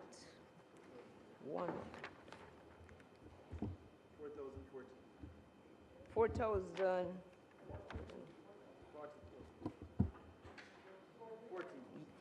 Very well. 40,014. Yes.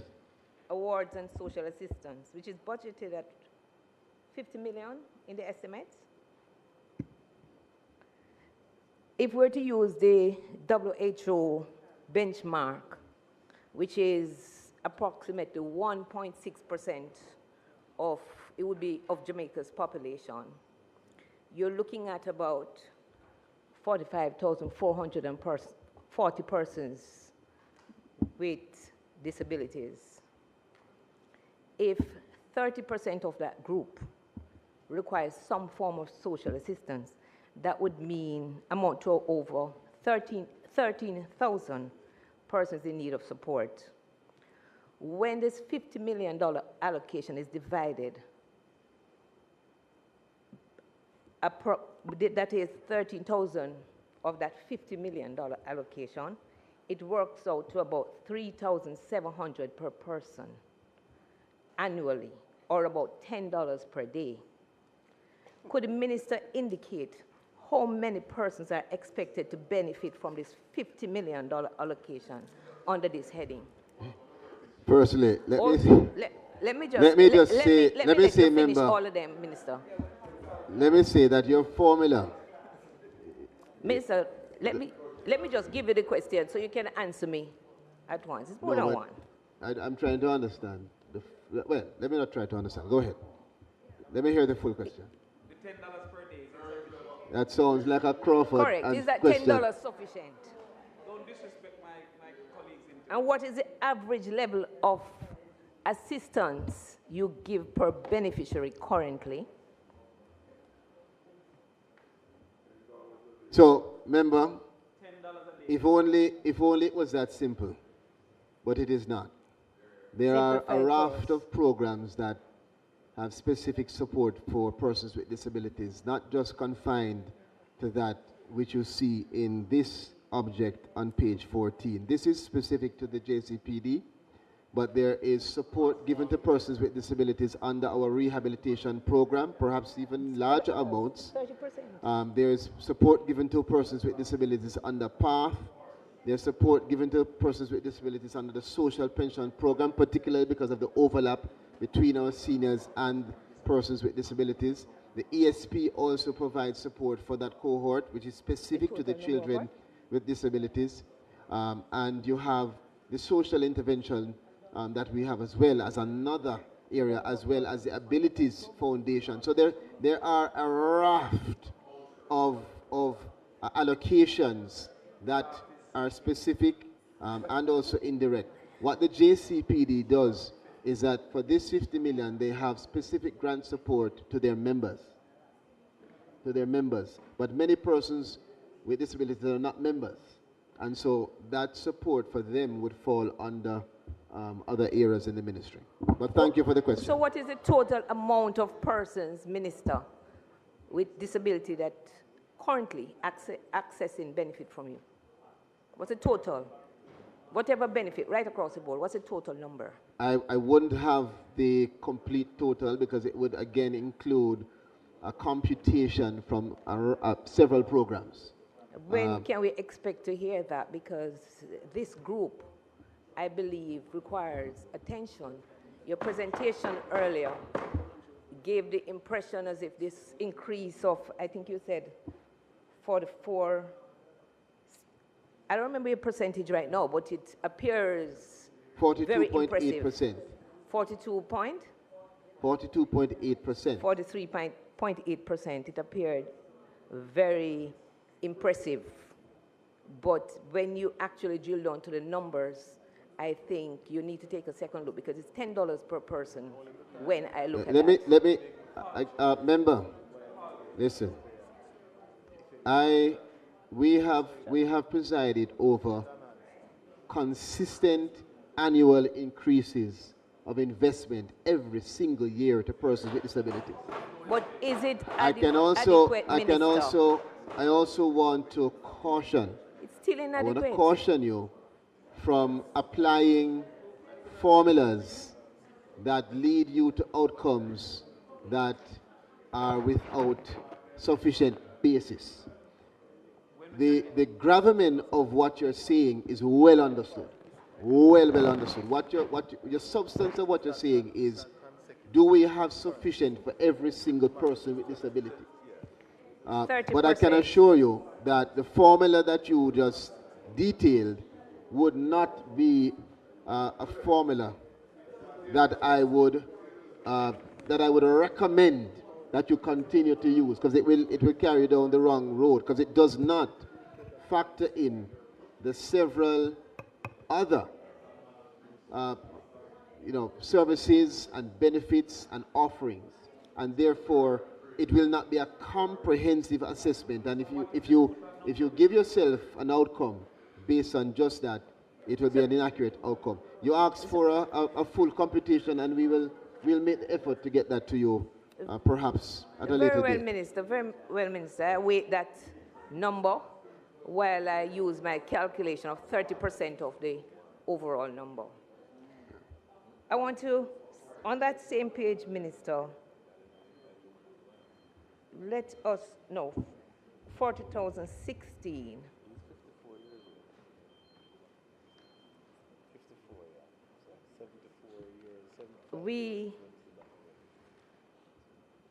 I notice you use over 75 years for the benefit at social senior citizens welfare support.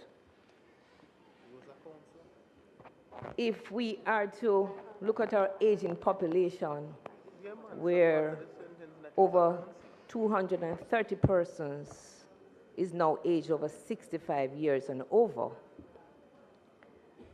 and this is projected to increase steadily in the coming years as life expectancy rises and fertility rates decline. Minister, this is a reality confronting us that our population is in fact aging. This creates a situation of real vulnerability for many of our citizens trying to maintain a roof over their heads. This is a struggle daily. Well, I know for Western Hanover. How many elderly Jamaicans currently benefit from the government housing or rental assistance program intended to support senior citizens who do not own their own homes?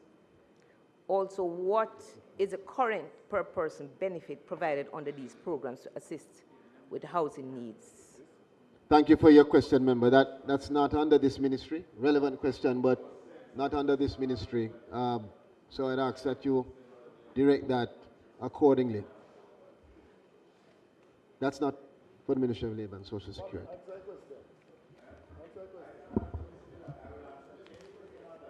Guided, your minister.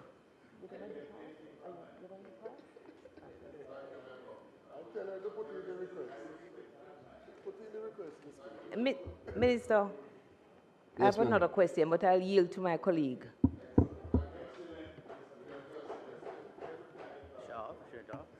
All right, Member Robinson.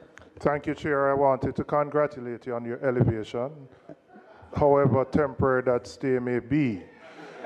Minister, I have 3 questions in relation to the overseas program. In 2024, I looked at the list of the 50 persons I submitted. A number of them have been selected, they have passed the test, they have done their medicals, but there's been no contact since. And what I want to find out is, what is the basis on which persons, having gone through the process, been successful, what's the basis on which they're selected to go abroad? Because I can't answer the question when they're asking me, and they're seeing other persons being selected without any acknowledgement or anything. And it's frustrating because they believe the MP can do something about it and the MP can't. That's 2024. I just got my 2025 list, and of the 50 persons, the notation was assessments. So I saw 13 no-shows. So I call the people them and I say, oh, you asked me for giving name and they not show up. But they were not called. And I'm imploring the ministry, if there are difficulties in contacting persons, because phone numbers change, people don't, most of them are prepaid numbers may retire, contact the MP's office, because every single one of those persons, the length they have gone through to be on this program, them not gonna not show up. Me know them people, they're not gonna not show up. So if you can't reach them, ask us to contact them so that they can be given the opportunity. All right? The third thing I'm going to ask about, for the last number of years, we have only been provided with opportunities for men on the overseas farm work program. But again, we see women traveling, and women come to me. A lady was very upset with me in my constituency the other day Because she said, why me not put her name forward? I said, well, it's only men I get. And then she tell me about her friend them wherever who gone on the program. I said, well, if you know how to get there, go. But I'm just saying, is there uniformity in how the recruitment of women is done in terms of the opportunities across the board for all 63 constituencies? So if you could start with those. I have 2 other sets of questions on other areas, but if you could address those first. All right, thank you, member, for your You're a bench questions. warmer, and keep your mouth quiet, man.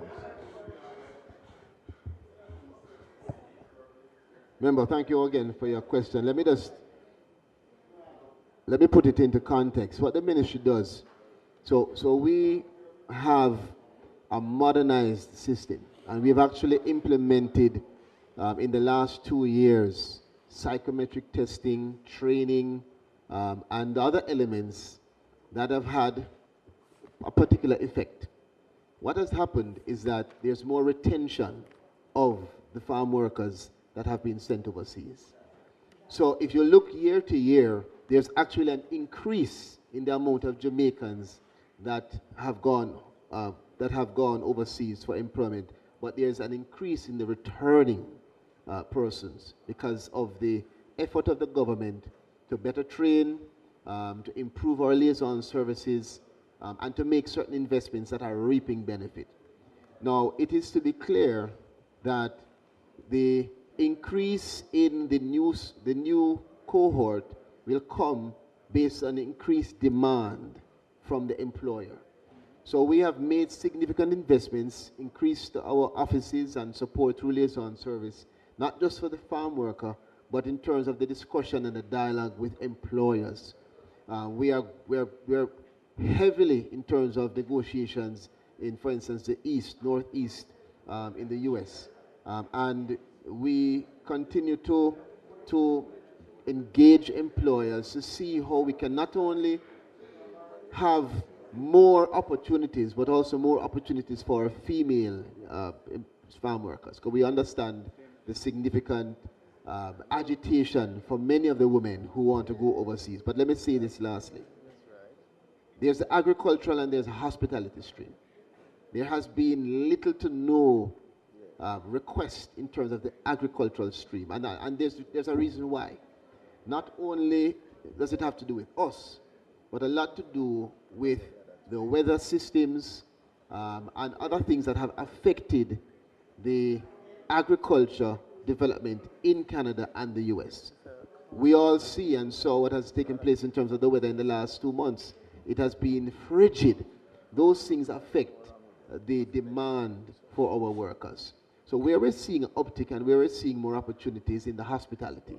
And I hasten to tell persons, you have to do 2 things, not either or, it's and. You must have the certification and the experience. And so we continue to ask MPs, consult with members of parliament, and say that when persons come to you, encourage them to go to heart. It is free. This government has provided opportunities that no other government has provided for you to have free skills training through heart, free training. And the employers now are aware of it, and they are requesting persons who have that certification and have the experience. We expect that in the next 2 years, we will see an uptick in opportunities also for females. We expect that because of the observations we are making of our partners overseas, and also the investments we are making in terms of that dialogue with the employers, as well as the preparation of our farm workers. But Minister, I would say, if I think of the last 5 years, all the requests that have been provided are for men. We have been asked to provide any for women. So how would we treat with that? Because we all have women who would have had certification, would be willing, would probably qualify. What do we do? Because, as I said, and this is where we ended up getting cussing, because obviously there is recruitment taking place. People here, and then the women in my constituency are cuss me and I say, how come I can't go on the program? And when I tell them, I don't get none, them think I lie, me I tell. All right, so let me explain, and hopefully if your constituents are listening, they can get a better understanding. In the last 5 years, there have not been significant opportunities for placement of women. That's just the reality. The opportunities arise from demand. We have no control over what the employer seeks or requests. And for a number of reasons, we've seen stagnance in terms of the opportunities for females, particularly in the agricultural stream. So we continue to negotiate. The issue with the US is particular because of the lottery system that they have in terms of how they deploy H-2B, and it's different from Canada. But the majority of the opportunities for females come under hospitality, which is in the US. That is where we are turning our attention and making our investment, where our liaison service is particularly focused on engaging employers, and where we think we're going to have more attention on what the Jamaican worker can do, including our females, and we expect to see an uptick in opportunities within the next 2 years. But for now, I want your constituents to know that it is not MP Robinson's fault. It's not the government's fault. No, tell him, say your fault. It is, well, it's all right. I take the blame for many things. I take the blame for many things. But on a realistic note, it's important to note, members of parliament, that we want more opportunities. The few scattered opportunities that come are disaggregated. It's not coordinated. And we want coordinated opportunities for all workers, including our females, who are very eager. But then, Minister, why not then say to us, take 2 or 3 or 4 each year, as you give us for the men, you might give us 20, 30, or 50. Ask us to identify 2 or 3, you put them in the pool, so when the opportunity arises, they can be recruited. So again, it's all based on demand. And the reality is, the more, put it this way, when you interview, do your medical, get yourself ready, and you stay in the pool for an extended period, what happens, what we have seen happen is frustration. And so even now, we are contemplating when do we call for additional persons. It has to be after we've treated with your 24, your 25 season of persons who are already trained, already ready, and are in the pool. So you may not have the request at the number that you're used to, because we don't want to bring on more persons while you have other persons ready and waiting. It is all going down to that formula of demand and supply. And those are things that we don't have control over, other than, save and except, the investment we are making in strengthening the dialogue and strengthening the understanding of what Jamaica offers. We actually go out and sell Jamaica. We sell Jamaica on the basis that it is through this government that we have increased and improved the system of preparing our farm workers, and we have seen the benefits that flow from having farm workers that are more prepared through the increased retention that we're seeing both in Canada and the US. So can I have a commitment on the issue where you have a difficulty contacting people? Because when I have 13 out of 50 as no-show, and I then ask them, none has been contacted, just reach out to me or the office, and we will get in touch with the people. Because I think that's an excellent suggestion, and when we meet, we have no difficulty with that. I can tell you that we make there is no special approach to contacting persons who are in the pool. If the numbers are working, we call. If the numbers are not working, we try.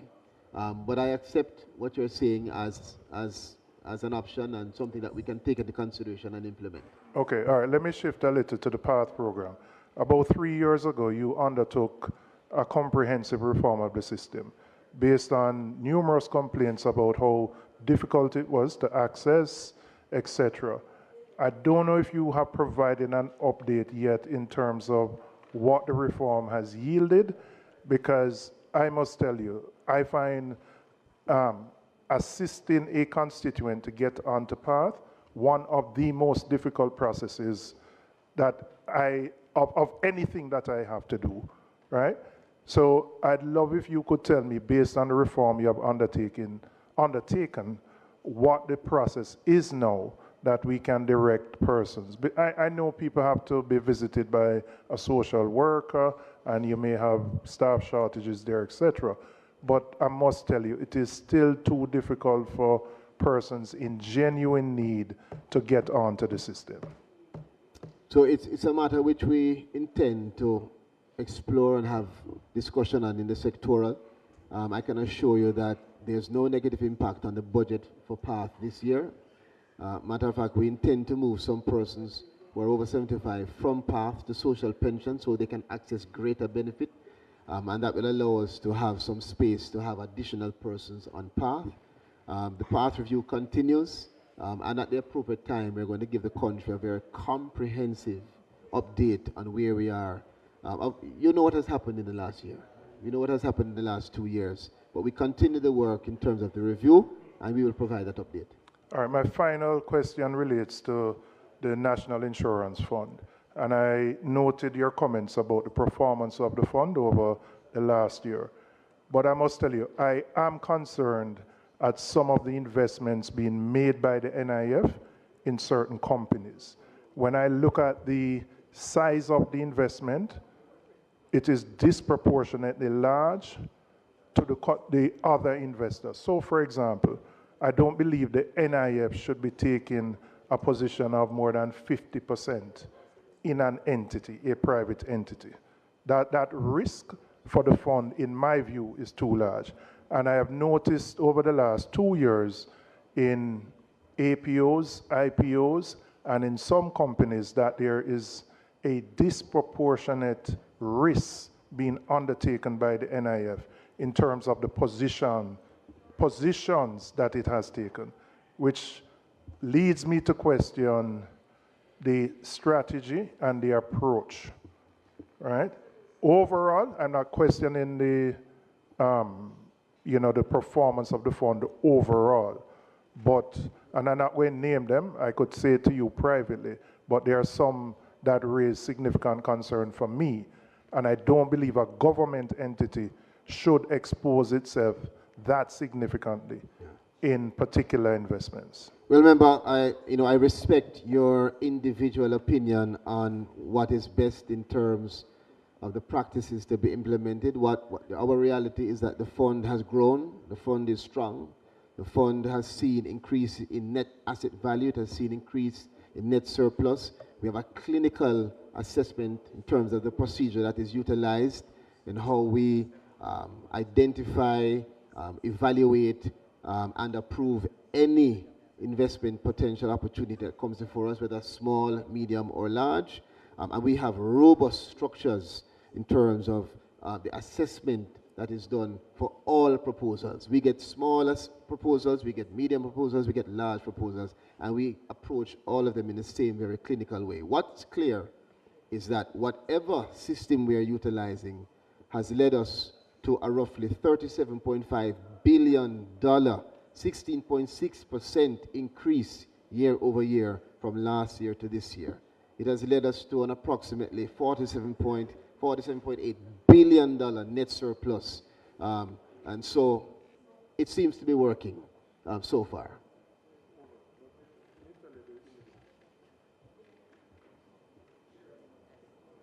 Chairman, I think that's it. Yeah, man, that's it. Thank you. All right, the next person. Oh, Ms. Burchell, your time. Thank you. Thank you, Minister, and thank you to your team. I want to bring your attention to page 40,013, which speaks to disaster preparedness mitigation, specifically Hurricane Melissa relief and recovery. I believe $10 billion has been allocated to assist with this effort. I want to know from where you are, Minister, if, first of all, if you're satisfied with the pace at which the housing support has been reaching those desperate families in the hurricane-ravaged parishes and constituencies. Secondly, are you prepared to give a commitment to Jamaicans who lost their homes and properties during Hurricane Melissa that they will be given some support from the government, whether within this $10 billion or from elsewhere in your budget, to help them to get back on their feet, whether or not they've been assessed as yet by the ministry team? I know that the team has been out there trying to assess access as many people as possible. But daily, I get reports from communities where they have not seen anyone yet, or they have not been entered into the database. So I know that there was a cutoff point. I want to know if you will be, that's not an MP's role, member. And, but Minister knows this, but he can brief you after. Right, Minister, so, yes. So responsible Minister Charles, can we give an assurance to those who still live under zinc roofs and tarpaulins that even if they are not yet in the database, they will be somehow captured by this 10 billion or otherwise? And also, second question, if you have not yet received a text message from the ministry for assistance under the roofs program, how long should you wait before you go to the NIS office for further instruction? Because the vast majority of persons have not yet received their text message. Thank you. I want to thank you, member. This issue is beyond important.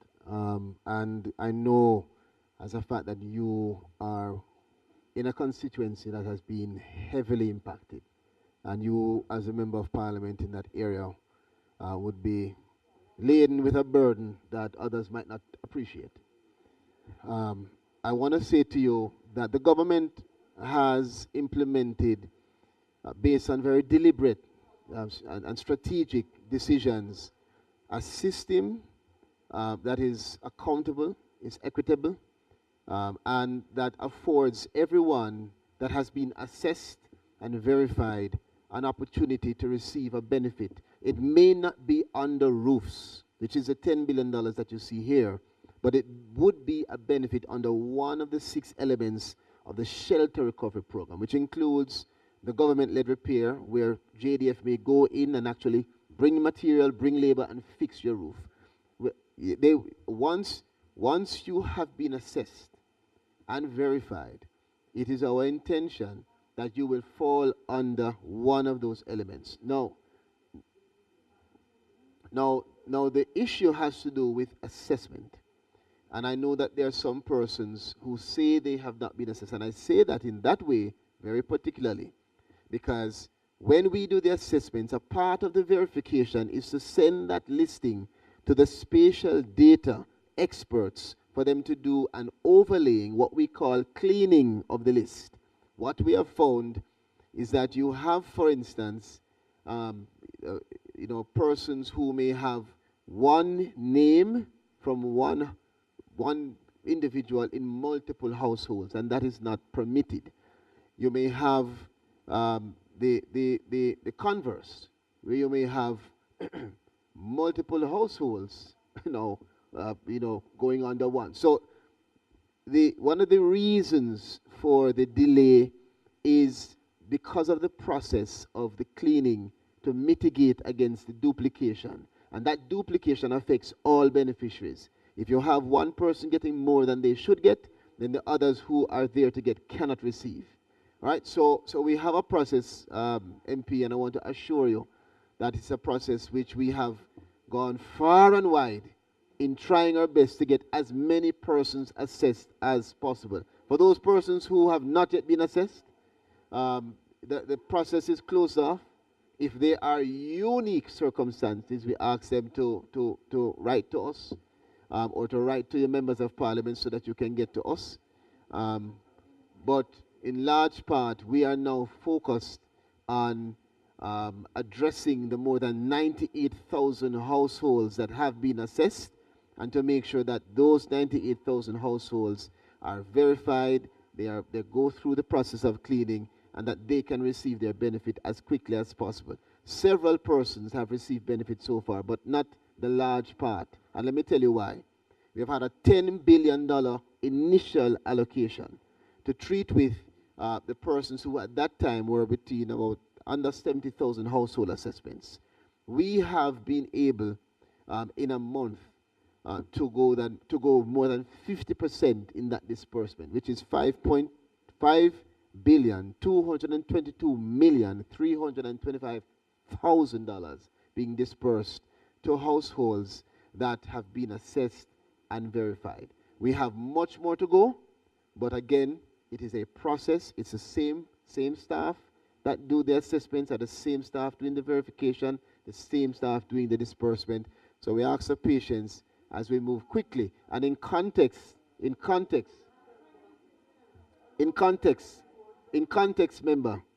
lastly, I know that you're under pressure. You are under pressure as we are under pressure because constituents want and deserve that benefit now. I want them who are listening to understand that in other countries, it's taking 3 to 4 years for completion of disbursement. In Jamaica, we have started, based on instruction of our Prime Minister, within 2 to 3 months, and we have almost half the initial allocation within a month. So we are on our way. Again, I will never use the word, yes, those 5.2 have received their code, their text message, their prepaid card in different modalities. For some. But those are issues also that we are working through. It's the first time we've ever done it this way. We're trying to become more efficient. With that efficiency comes some issues, but we're working through making the adjustments as we need to make sure that we can get this benefit to them as quickly as possible and they can utilize it in the best way possible. All right, members, we are into our second presentation. We have gone almost 2 hours now, heading that way, over an hour and a half. Minister Charles, and we are 2 hours and 30 minutes behind our schedule. What I would suggest, members, for the questions that are remaining, and Minister, I'm going to ask that the members ask their questions, and that Minister Charles, you take all the questions before you answer, because answering individually is delaying our process. So, and sometimes somebody might be asking something that your answer captures it, but they still ask it again. So we have 1, 2, 3, 4 persons, five persons. Minister will make a note. If you do not hear your question answered when the minister does his complete answers, then you can,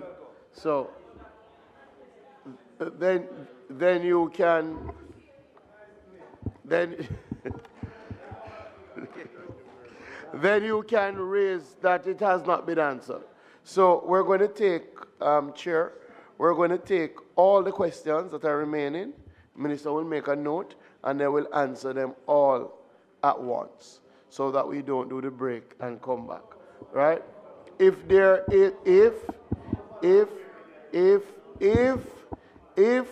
are doing this, members, hold on, members, we're doing this now because we're on the end. We're not saying that is the approach. I'm saying now that we've reached over the time, we're doing this. So we will, when we start again, the opposition spokespersons have their latitude to get their answers. But where we are now, we're going to take these 5 questions, give the minister a chance. If he hasn't answered any of them, we will come back. Thank you, Chair.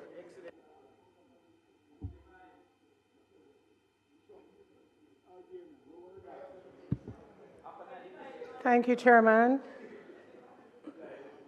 Making reference to 4001. Minister, you began by extolling the ministry's commitment to protecting the most vulnerable of our workforce.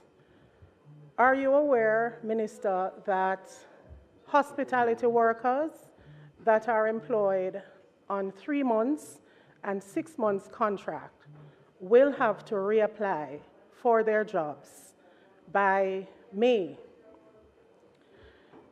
What measures are you considering to discontinue this practice and protect contract workers from exploitation, ensuring they receive fair treatment, benefits, and job security?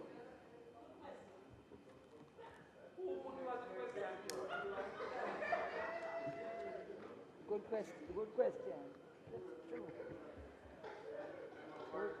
Member Gordon. Thank you, Chairman. Minister, good afternoon.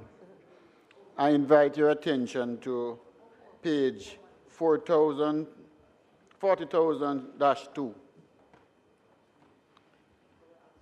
And I treat specifically to social security and welfare services. Minister, there's an increase of 65% on your revised estimate 25-26 to deliver those services. My question is, do you have adequate staffing to respond to those emergencies? These fire, death benefit, poverty alleviation support. The reason why I'm framing the question like this, Minister, we serve vulnerable persons in the inner city, and they have fires frequently. And it takes days for a response from your social service workers. Hence my question. That's one. Two, I also invite your attention to page 259 of the public bodies. And I'm dealing specifically operating balance capital account. Whereas there's negative on your unaudited 24-25, there's negative on your original. Should I assume that that original mean actual? And then your projected 26-27 is also showing a negative. So is it then that you're overspending on your capital budget?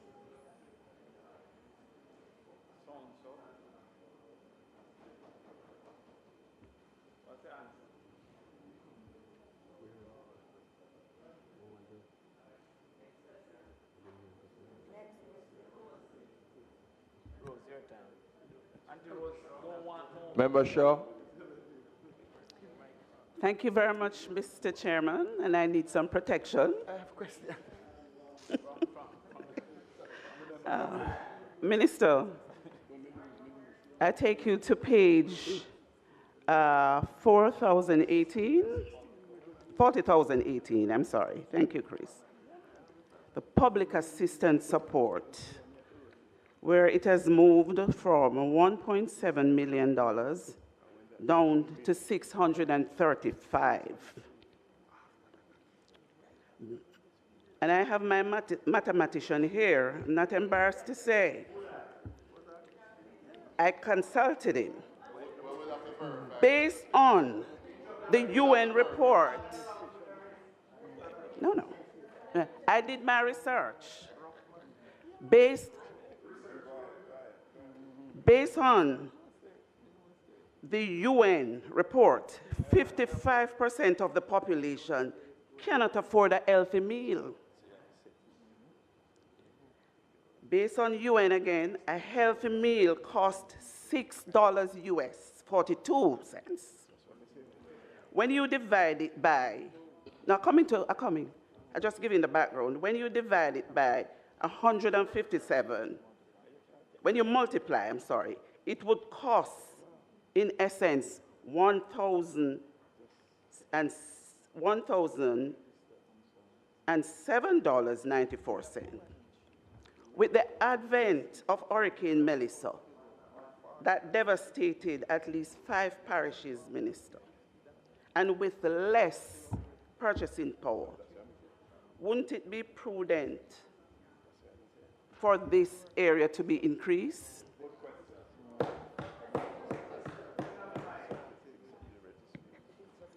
My second question, My second question, Minister. I take you to page 40,020. I notice there is an increase in the amount. No, I notice, Minister, that there is no increase in the part beneficiary. And I refer again to the 5 parishes that have been devastated by hurricane. No increase in part? No increase. None at all. And this is one of our most vulnerable grouping, Minister. This deserves an immediate answer. Yes. This party. Turn off your mic and answer, and I will yield for him to answer this. Tell her to turn off your mic. The one before, not you. Yes. Turn it off. Oh.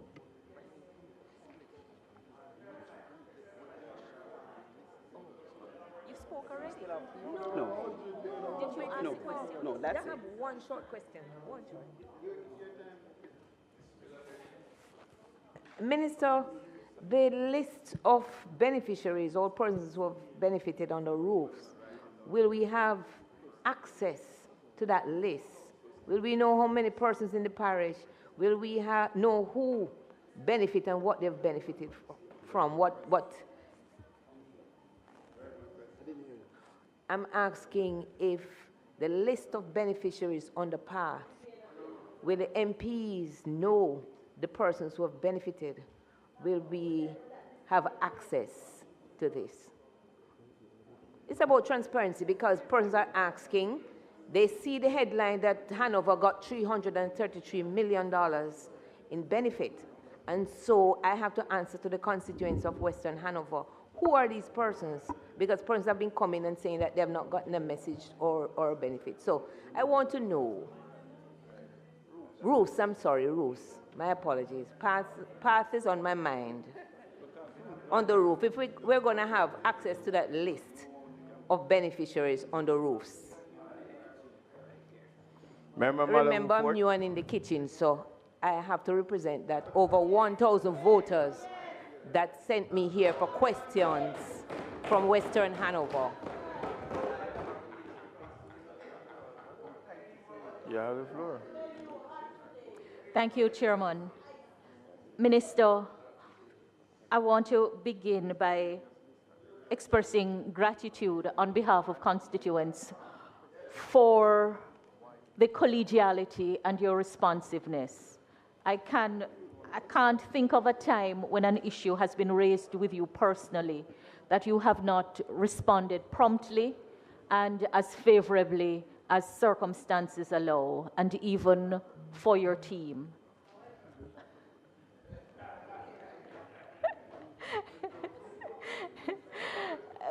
As you know, Minister, the work of government is beyond personalities. Systems require system drivers.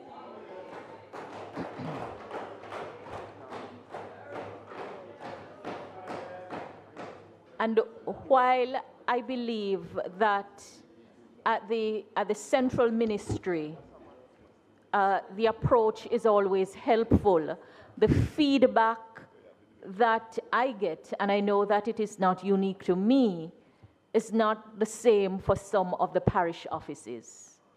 And as a result, the people who are to be the beneficiaries of the programs are sometimes reluctant to approach the offices, and instead they all descend on the office of Member of Parliament.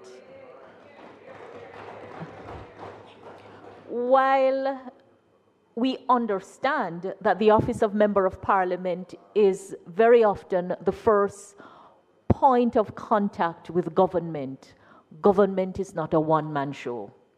And the office of Member of Parliament is not the recipient of all of the programs and projects in government for the people. In relation to the assessments for Hurricane Melissa, which are done through the ministry and in particular through the NIS office.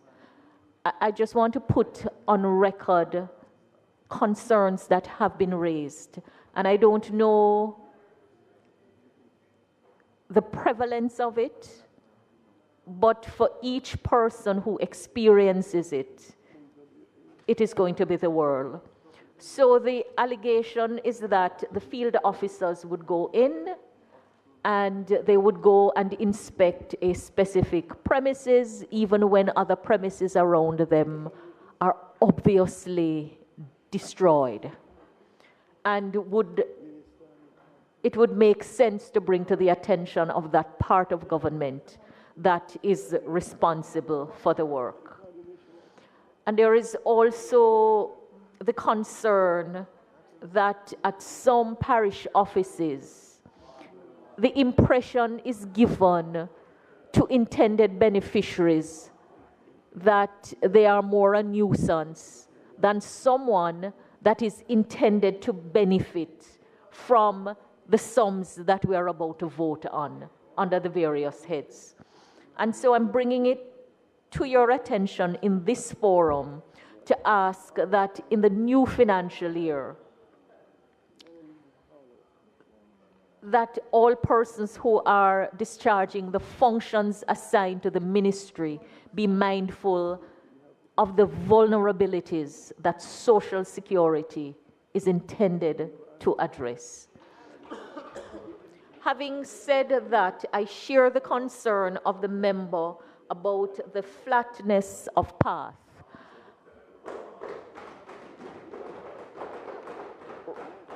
In the aftermath of the hurricane, I went to one of the schools in my constituency, and for the first time, I had an explanation from the principal about the gap in the allocation. Now, I appreciate that the budget ceiling is set, and all of us have to appreciate that there is not a lot of room to whittle at the very top. But I was wondering, Minister, as I heard your response to a question on disabilities, that there are numerous benefits and programs scattered across the budget. Whether there could be some realignment, because the truth is that many of the intended beneficiaries don't know whether they can benefit from more program at once that deal with disabilities, for example, that deal with education, for example. So one of my questions is, for the many areas that fall under different activities that are designed for the benefit of a particular profile of beneficiary, can they access the benefit from more than one program at the same time? And also, the second question, which I'll just end there, is how, so my understanding, and you can correct me if I'm wrong, for those students who are beneficiaries of the program for advancement through health and education path, they get an allocation for lunch money, and there is a per diem limit. The information I have from the schools in my St. James West Central constituency is that the per diem allocation is not sufficient to afford them a full meal for the day. I don't know if it is true, but that is what I am told. And so I'm wondering, how is the sum arrived at? And since it overlaps education, so how many students are registered who qualify? Because we do have the full number of students who are registered in our education system. And then how is the sum determined for those who benefit?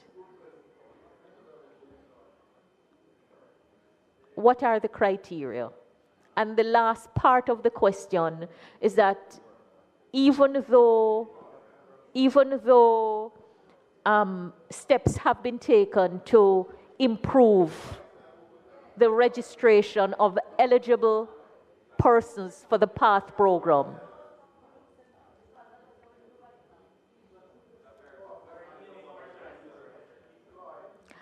Guys, all of us meet the pressure of our constituents. Every one of us. Whether you're on the government side or on the opposition Member side. Member Malahoo Ford, just continue with the question. Madam Chairman, I really want to know on behalf of the constituents, how is the sum arrived at and what consideration is given to the nutritional content of the meals? Who monitors and where in the budgeted programs we have the cost for that work? A lot is being spent and a lot of people can be better helped. But I believe that there are some concerns, and I know the minister and his team are well intentioned, but systems require more to work effectively. And we're now in the aftermath of a hurricane that has devastated many lives and livelihoods. And so the reliance on the state is even greater for those beneficiaries. And we would do an injustice to the people if we do not minimize their woes, minimize the bureaucracy, and maximize the benefit.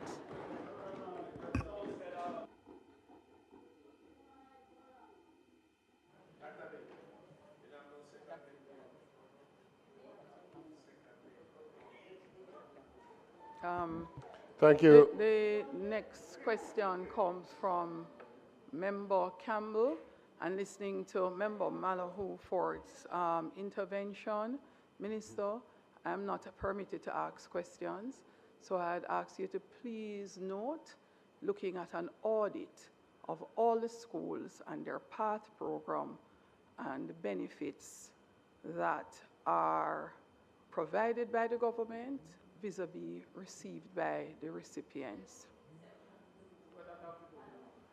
Just an audit, just an audit. Thank you, Madam Speaker, and welcome. We've missed you.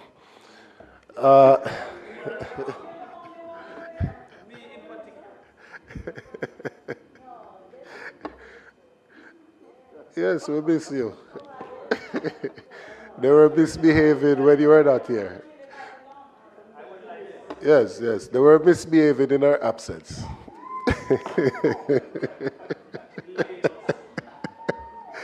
Two questions. Minister, the first question is around the Solidarity Program. What is the update for those of us who have had a Solidarity Fair in the constituency in terms of the people receiving a benefit? Persons would have come out and they would have signed up, and they are currently asking for an update, and we are unable to give it to them. So through you, Madam Chair, Minister, if you could give us an update on the Solidarity Program. The second question is around the roofs program, and it is a matter that I have tried to get some resolution to. I think the roofs program is the best help that has gone so far to persons who have suffered, for them to receive $500,000. However, people have gotten $500,000 and are being asked to pay $100,000 out of it for transporting the supplies. So it seems as if there needs to be better coordination in how they obtain the relief items. So somebody that is in the hills of Betheltown, hold on, remember, what is happening is that how the hardwares were selected, I think we should have at least one at a central location in each constituency. Because what is happening now is that somebody from Betheltown has to journey to St. Elizabeth or journey to Sav. And so even though they have gotten $500,000, because they have to travel so far to get the items, the transportation costs is taking out a significant portion of what is intended to be a benefit to them. And so ideally, one location in each division would be best, but at least one at the most central point in the constituency. So those are my two questions. Thanks. There being no other questions, Minister, you may proceed in responding. Thank you. Thank you. Thank you, Chair. All right. We have had a number of questions, but I'll start with the top. In relation to the hospitality workers, question from MP Perkis. Let me just indicate that the hospitality sector is a very labor-intensive sector, plus it has seasonal fluctuations depending on what's taking place in the partner country. Therefore, the use of the fixed-term contract is at some point in time, in some circumstances, appropriate. It's understood.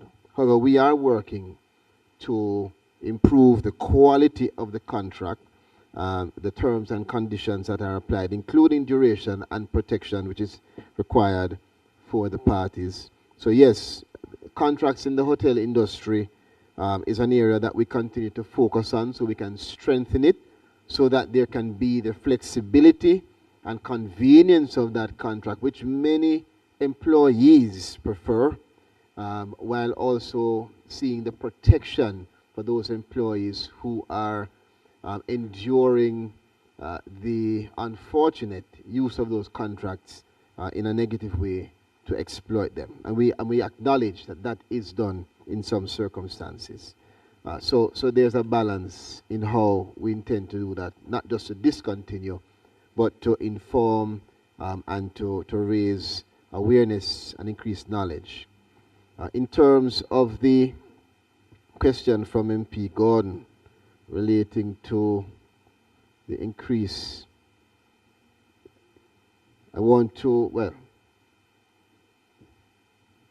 there's an increase of 65%. Do we have adequate staff to respond? We'd always want more staff. But as it is, the structure that we utilize is sufficient to address the issues. And where necessary, we do look on additional support. However, we acknowledge the need, and we have made it public that we are going through a review of the public assistance department structure and the organizational structure with the intention, member, of strengthening the capacity of our staff, increasing the number of social workers so that they can be deployed in a much more effective way. So we are doing what we can with what we have, and we have already advanced our intention of increasing staff and restructuring for greater efficiency. In terms of the issue relating to NIF, I want it to be clear, member, you spoke about 259. The capital account reflects the expenses that are incurred during that period. And so it would be presented, you'd often see it presented as a negative balance, but it's to be understood that it reflects the capital expenditures incurred in terms of the effort to improve on the fund's long-term assets. So don't see that negative balance as being a negative on the fund. It is a negative balance because in terms of accounting, as you would know, it appears there because of the investments that are being made for us to deploy our resources and assets in order for us to generate the long-term value and support that is needed for us to have a sustainable scheme. And as I said before to Member Robinson, when it comes down to the NIF, looking not just on the rationale in terms of how we operate, but looking on the outcomes, whatever we're doing, and whatever the opinion, we have been able to provide this country with positive balance, increases, and sustainability. As it relates to Member Shaw and her question, 40,018, I understand the concern you have, but I don't want you to, I say this not for it to sound in any way derogatory, but just to bring to your attention that you have assessed, you have read it inaccurately. When you see the approved estimate and the revised estimate of 1 billion under the awards and social assistance, it relates to the 1 billion that was allocated for solidarity. So the difference between the previous year and this year does not reflect as a reduction in nominal terms. It's just a one-off allocation that was made last year for a program that was explained in the preliminary, in the introduction. So the awards and social assistance has not, in general terms, been reduced. I hope that explains for you. In relation to what I'm saying, member, let me explain to you. You have referred to 25-26. You've referred to 25-26 as being 1.6. Minister, are you sure it was not understood? She says she's confused. So I'm going to explain. In 25-26, you're seeing here 1.6 billion. For 26-27, you're seeing 600 million. And you're saying why the reduction? And I'm explaining to you that in real terms, there's no reduction because it was a one-off 1 billion odd allocation for a solidarity program that was intended to be executed in that year. All right? And not repeated. So there, in general terms, nominal terms, there is no reduction in the awards of social assistance, save and except that that program, which was not intended to be repeated, is no longer in the allocation. All right. In terms of the path, let me assure you that, again, there's no government that has done what we have done in terms of increasing path. And I'm so glad for the questions coming from members.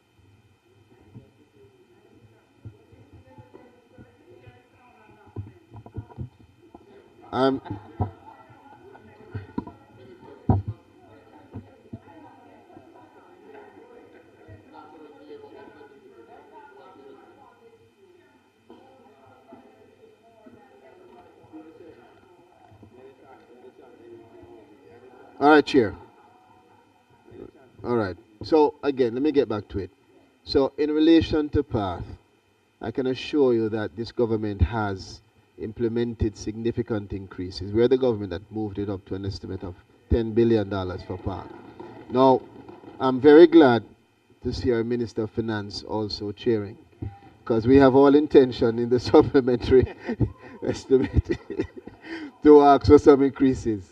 The reason why we are waiting on our review, remember, for us to be able to have a structured submission for increases, but it is our intention, and for your knowledge, the path increases are evaluated in 2-year periods, and we're at the period now for that evaluation. Once that is complete, we will utilize supplemental as an opportunity for us to apply for our increases. All right, moving on. In terms of roofs, the question was raised by one of the members as to whether or not you can get on the list. Yeah. And Chair, just to give a very short response, yes. members can receive the list, but we are also assessing data protection issues to make sure that whatever information we provide to members, which I think is relevant, so that members do not have duplication in terms of what they utilize out of their own CDF, so that whatever we provide does not in any way offend the law or offend those regulations. So we are providing, as it is now, as much summaries as possible, and we continue to do that. All right, moving on to the issue from Member of Parliament Malahoo Fort. The first issue was more of a comment, so I will respond by acknowledging, noting, and thanking her for the comment. In relation to the school feeding, I have heard the issues that have been raised. I've also heard the concern of the chair. These matters, however, have to be posed to the Ministry of Education, Skills, Youth and Information, as school feeding is within their remit. What the Ministry of Labour and Social Security does is we collaborate with that ministry to provide the list of students that are within the cohort of pass. And the allocations and the formulas used are all within the remit of that ministry. So I hear you. We understand the concerns, but I'd ask that you direct those issues. Minister, when you're through, I'm actually going to direct it to the Minister of Finance, and there's a reason. The Ministry of Labour and Social Security provides the listing, and social workers monitor the beneficiaries and the recipients. For the path benefits related to students, the Ministry of Education executes in terms of providing the meals. And then the Ministry of Finance provides the funding. I'm not sure any of the ministries now take responsibility for auditing and tying this together, this tri-circle type arrangement that benefits individuals doesn't necessarily have a place now where you have a full assessment of the total amount the government spends. For school, let me give an example. If $1 billion is used for the year for feeding program, are the children really getting the meals? Are the bills for the part feeding program for rice and chicken and the juice that they actually get at that level? For other benefits is the same. So I'll put it to the Ministry of Finance that ultimately the three ministries, which would include education for students, but others for other benefits provided by Labour and Social Security, as raised by Member Malahoo Fort, would need to make sure that there is some audit and analysis done to determine if value for money is being received. So, Chairman, just to cauterize the discussion so that we don't extend a conversation that is not really within this remit. It's not even the Ministry of Finance. Let me just give some support and guidance. In relation to the cash grants for families, it's the Ministry of Labour. In relation to the school feeding program, it's the Ministry of Education. And in terms of anything to do with the auditing, it will be the Ministry of Education. And I can assure you that it is streamlined, the components collaborate, and that there is a consistent effort to revise, improve. That's part of why we're doing the review. We acknowledge that there are issues, and we are feverishly moving forward in trying to make sure that we complete, conclude, confirm what the new versions will be so that we can avoid the issues that you have commented on. But again, just to say, it is the Ministry of Education, Skills, Youth and Information that would have the responsibility and the capacity to respond to the question that you have raised. If I could just complete my responses, because I gather it's going to be a... Member Malahoo Fort just wanted to make a comment, and Member Crawford. Thank you, Chairman. thank you for your intervention. And I thank the Minister for his clarification. However, the PATH program has just under $10 billion that we're to vote on. And that is in the budget of the Ministry of Labour and Social Security. I do note that nothing is under the school feeding program. So I guess that is why the minister is indicating that the school feeding is under education. Yes. It's not in our budget. I'm sorry? The school feeding is not. It's not in your the budget, right? For the Ministry of Labour and Social Security, so you will not find it in anywhere in terms of the pages or objects. Understood. Come under the Ministry of Education. Understood, Minister. Not to belabor the point. What I was saying is that for the students who benefit from the PATH program, there are concerns that have been raised. And I believe that we would do ourselves an injustice if those problems are not addressed, whether they are to be addressed tripartitely through among the three ministries, but government is government vis-a-vis the people. And while I do appreciate that the way government is arranged, the responsibilities are assigned in portfolio, this just under $10 billion in the Ministry of Labour and Social Security would have to be dealt with within that portfolio. And then the related matters would have to be dealt with collaboratively with the other ministries. Just to indicate, Chairman and member, and I have made reference to it in multiple occasions, this government acknowledges the challenges, we acknowledge the issues, and we have implemented a review which is comprehensive. There has been some delay based on, we know what has happened in the last 2 years with 2 hurricanes, but we continue to press ahead because we know the challenges that families face, that students face, that are relating to PATH, and we collaborate with all of the relevant ministries, even outside of the Ministry of Finance and Education. There's the Ministry of Health that we also collaborate with to make sure that we can design a program that is sufficient, that is efficient, and that is effective and responsive in achieving its goals. So all that you have said is understood, it is acknowledged, and it is this government that has already started to address those issues. Minister, I was hoping you wouldn't have answered yet, just to hear from Member Crawford what his comment was.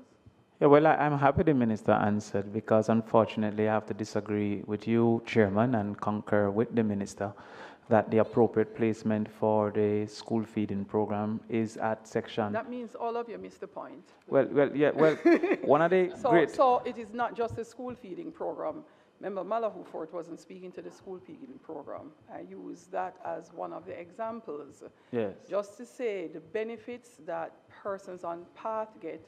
You would have portions under the Ministry of Transport, like the transportation cash grant that is given for students. So that's actually under education as well. Yeah, so Chairman. if they have it under transport or education, no, right. I don't know.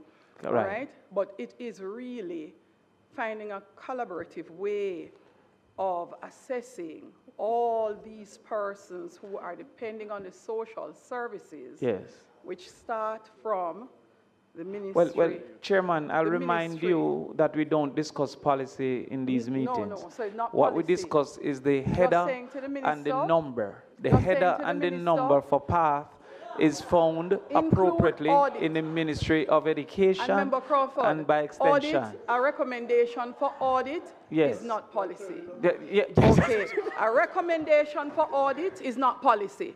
Thank you. Where was Member Crawford when I needed him before? A recommendation to just audit. So value for money is not policy, it is proper. Go ahead, that intervention Minister. would have been useful 2 hours ago, Member Crawford. But again, I want to thank everyone for the interest in the issue. I think we all understand where it resides. We appreciate also the concerns regardless. But again, let me just assure you, the government acknowledges it, and we're doing what we can and what we must to create a program that is effective. Let me move on quickly to the issues from the last member that was raised relating to solidarity and roofs. And I just want to make it clear that the solidarity program was never intended to be an easy program. We know it's a program that would take time. It is a program that has seen a number of system challenges because of the mechanism being utilized to upload and to deploy what is a very new and evolving digital platform, which requires a lot of refining through what was the eGov, which is now ICTA. And so there have been some disruptions caused from our hurricanes as well, but we continue to press ahead, and we have addressed majority of the challenges and developed a structured stabilization strategy focused on clearing the backlog and the strengthening the validation controls. Remember that this is a program not like any other. Before, persons who did not have documentation chair just couldn't get on to a program. Now, through Solidarity, we take the time to collaborate across government to get them onto the program. It takes time. But the goal of this program is not just to provide $20,000. The larger goal, and the point must be made for members, is for persons who get onto Solidarity to receive the short-term benefit of the $20,000, but the longer-term benefit of access to the suite of government services depending on their unique and individual issues and circumstances. So we continue to push forward. Again, thank you, member, for the question. I know that there are many persons listening on. I want to assure your constituents it's not the members of parliament. And we're working with members of parliament to make sure that we can move ahead as best as possible. In relation to the roofs program, I want to just indicate that the program is one, as I said before, that is one element of 6 elements under the shelter recovery program, which means not everybody will receive their benefit under roofs. However, for those persons that are within the remit of that element of roofs, we do appreciate that as we roll it out, there are some challenges, particularly, for instance, as you mentioned, with the list of hardwares and with just the operation, the logistics of getting the goods. In terms of getting the goods and what you pay, that's an individual matter. We have recommended to persons that they use grouping and other methods to reduce costs.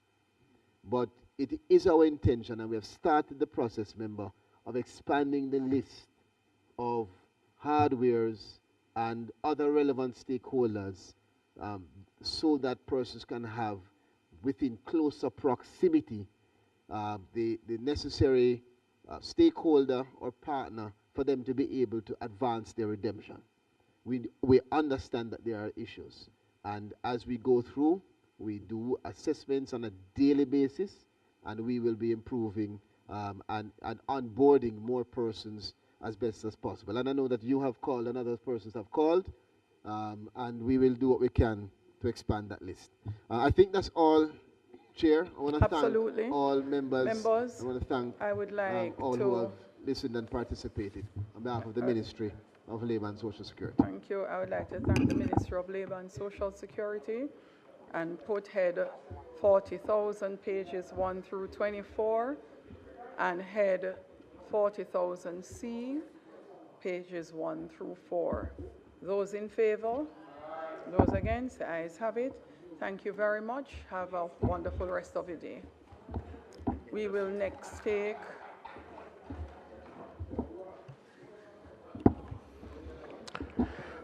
We thank the Ministry of Labour, and we invite the Ministry of Industry, Investment and Commerce, led by Minister Senator Orbin Hill and State Minister Delano Sivright.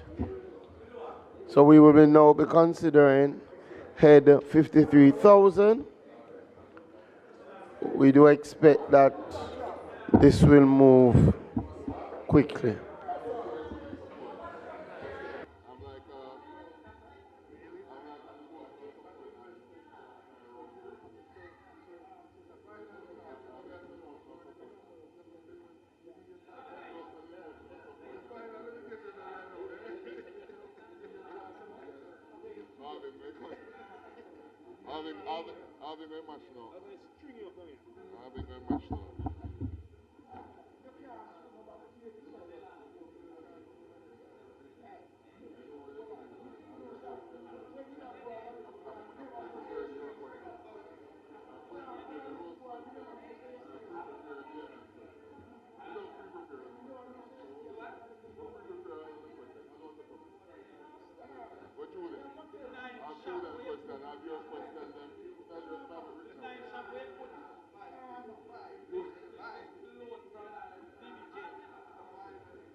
Welcome to the Ministry of Investment and Commerce. House Leader. Madam Chair? Ministry members, we are 3.5 hours behind time. 3.5 hours. So members, you are being asked not to be repetitive in your questions, and Minister, not to be repetitive in your responses. Persons are required to listen. So when Minister is responding, you're required to listen to the response. The mechanism we have been utilizing, Minister, in the interest of time, is for you and team to record all questions asked. So what we will do, Chair, what I had indicated, that only comes into play if we go over the allotted time, right? So if we keep the questions and we keep within the time frame that we've allotted, then we have no challenge. What I would suggest also to the Minister is to keep his introductory remarks as brief as possible so that we focus on the questions, and as the Chair says, let's keep the questions to questions. Thank you, Chair. Go ahead, Minister. You may proceed. Minister Orvin Hill. Thank you. Thank you, Chair.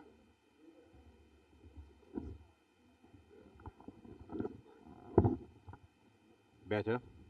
Good. Members of Parliament, thank you for having my team and myself here.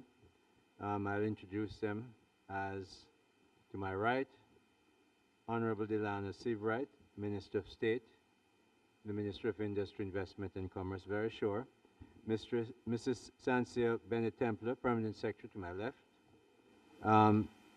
Mrs. Rosalie Phipps, who is Principal Financial Officer, will be behind us.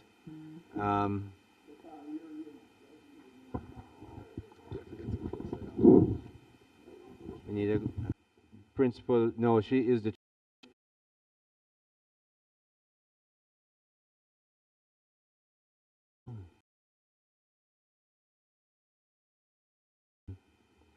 Dr. Velton Gooden, who is the Executive Director of the Bureau of Standards. Miss Shelley Leon, accompanies Office of Jamaica, she is the CEO. Dr. Cliff Riley, who is the Director General of the Hazardous Substances Regulatory Authority. Miss Farah Blake, who is the CEO of the Cannabis Licensing Authority. And finally, Ms. Latoya Wright, who is the Director, Management Accounts at the Ministry of Industry, Investment and Commerce. At the Ministry, Madam Chair, we seek constantly to encourage, facilitate, enable, and sometimes regulate businesses. As the Business Ministry, we look after all businesses and investors, but we have a particular focus on small, medium enterprises and emerging entrepreneurs to help them to get into a more not so much regulated, but formal association in doing their businesses.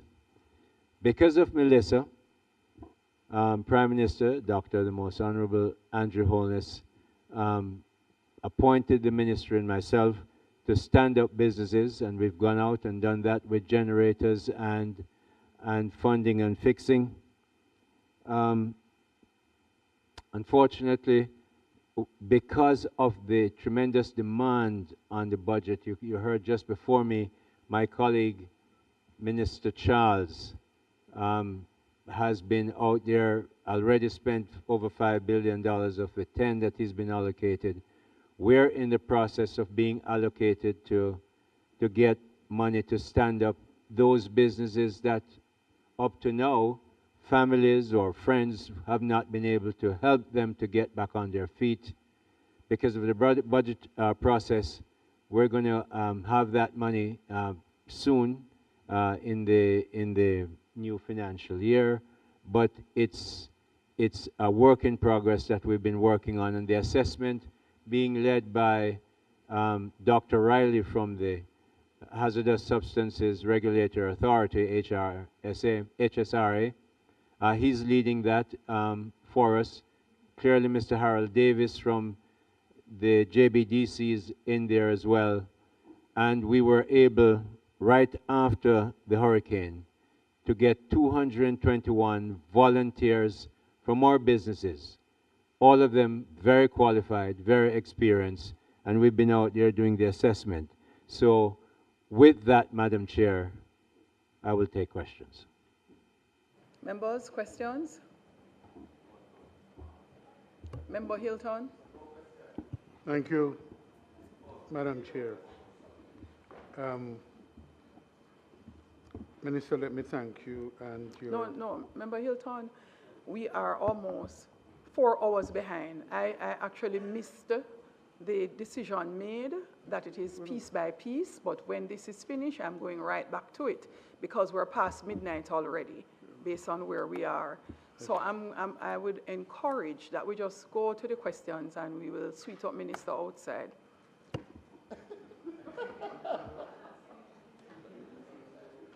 Well, we're going to have a battle here, don't we? All right, let me see.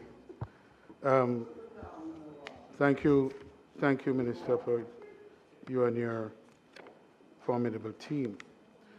Minister, I want to start first with the public bodies book. Yes. Because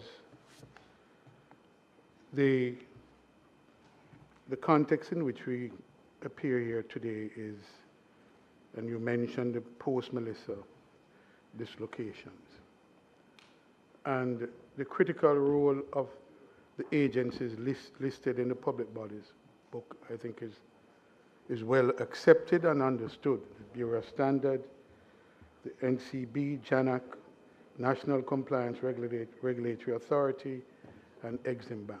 These are all critical agencies. How they function or not will determine how we address the mandate for the ministry, which is in large part to assist in the recovery and growth, sustained growth of the economy. Minister, I made some observation in just going through the public bodies book. And one of the observations I make for pretty much all the agencies is that I've looked at the fees that the agencies are charging and the compensation for direction and management of those agencies. Because in one instance, you're talking about the revenues, and the other hand, you're talking about the cost of sales or doing business. Minister, could you explain why in almost every instance, except, I believe, except one, JANAC, there is nothing in there about the compensation for the executive team or the directors? It's almost everyone except I'm going to take your word. My team is going to check that to be accurate, but I'm going to take your word as is. Usually at the end of each year, the submission of the annual report comes to Cabinet, comes to Parliament, and in there, the compensation for certainly CEO is there, and the financials of the public body would also say what it is. If you have a more specific question as to the particular body, I'd be happy to try and answer that for you. I wasn't hearing the question at all, Member Hilton. You can Which page are you on, Member Hilton, from Public Bodies Book? Yes, Public Bodies Book, page 232, 237, onwards. Here I'm specifically on page 240. That's better. That will help us. Page 240 on that one, and page, it's all of the four agencies, excepting, as I said, JANAC. There's nothing for the compensation of the executive, and as you rightly say, their budgets are sent in previously, and the budgets, other aspects of the budget are in the book, except the compensation. It is there for the ancillary for the supervisory staff, but not for the executive. Give me a second, member.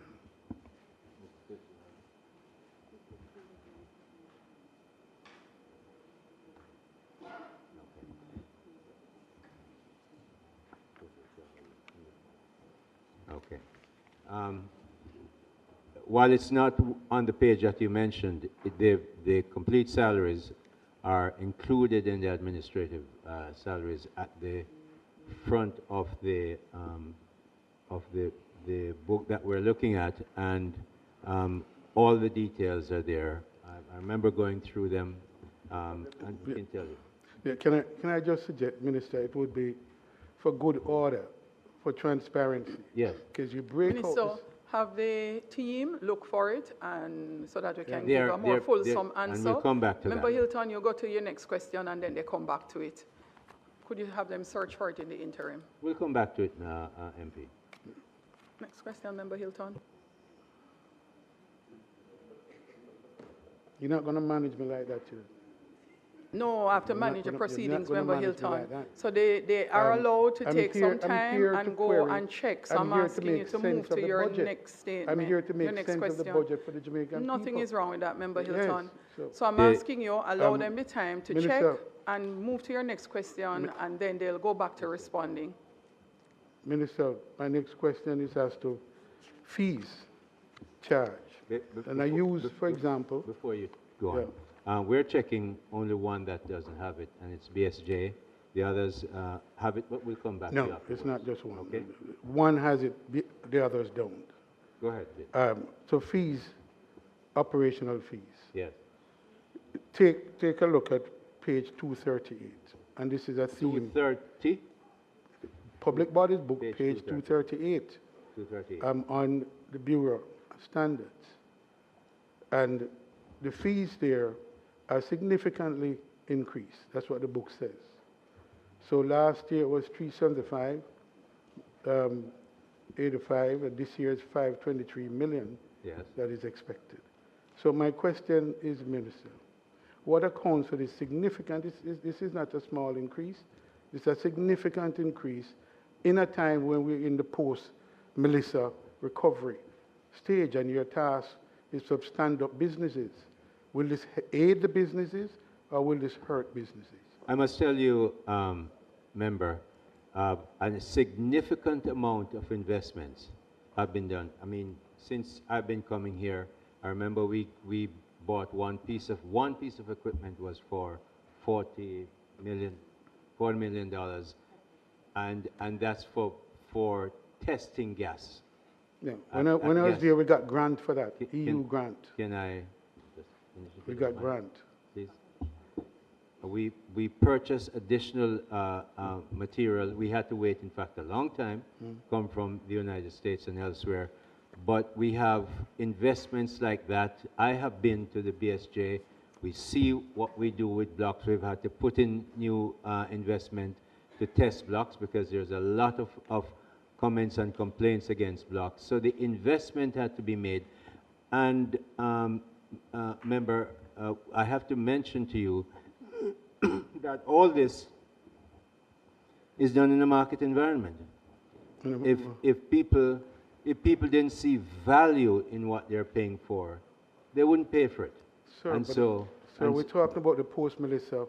I am talking about the post-Melissa and a lot standing of up business. So the market will take care of that. And a lot of buildings have been done post-Melissa. Okay. A lot of gas has been sold, and so I must say that we run a market economy, and we listen to what the market says.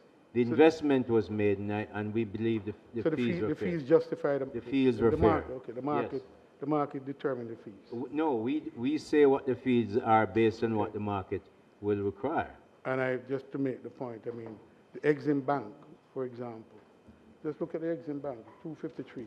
But I'm saying, with respect to fees, again, the fees have been increased significantly at a time when businesses, especially the areas for which you're responsible, which is micro, small, and medium-sized enterprises, are very challenged.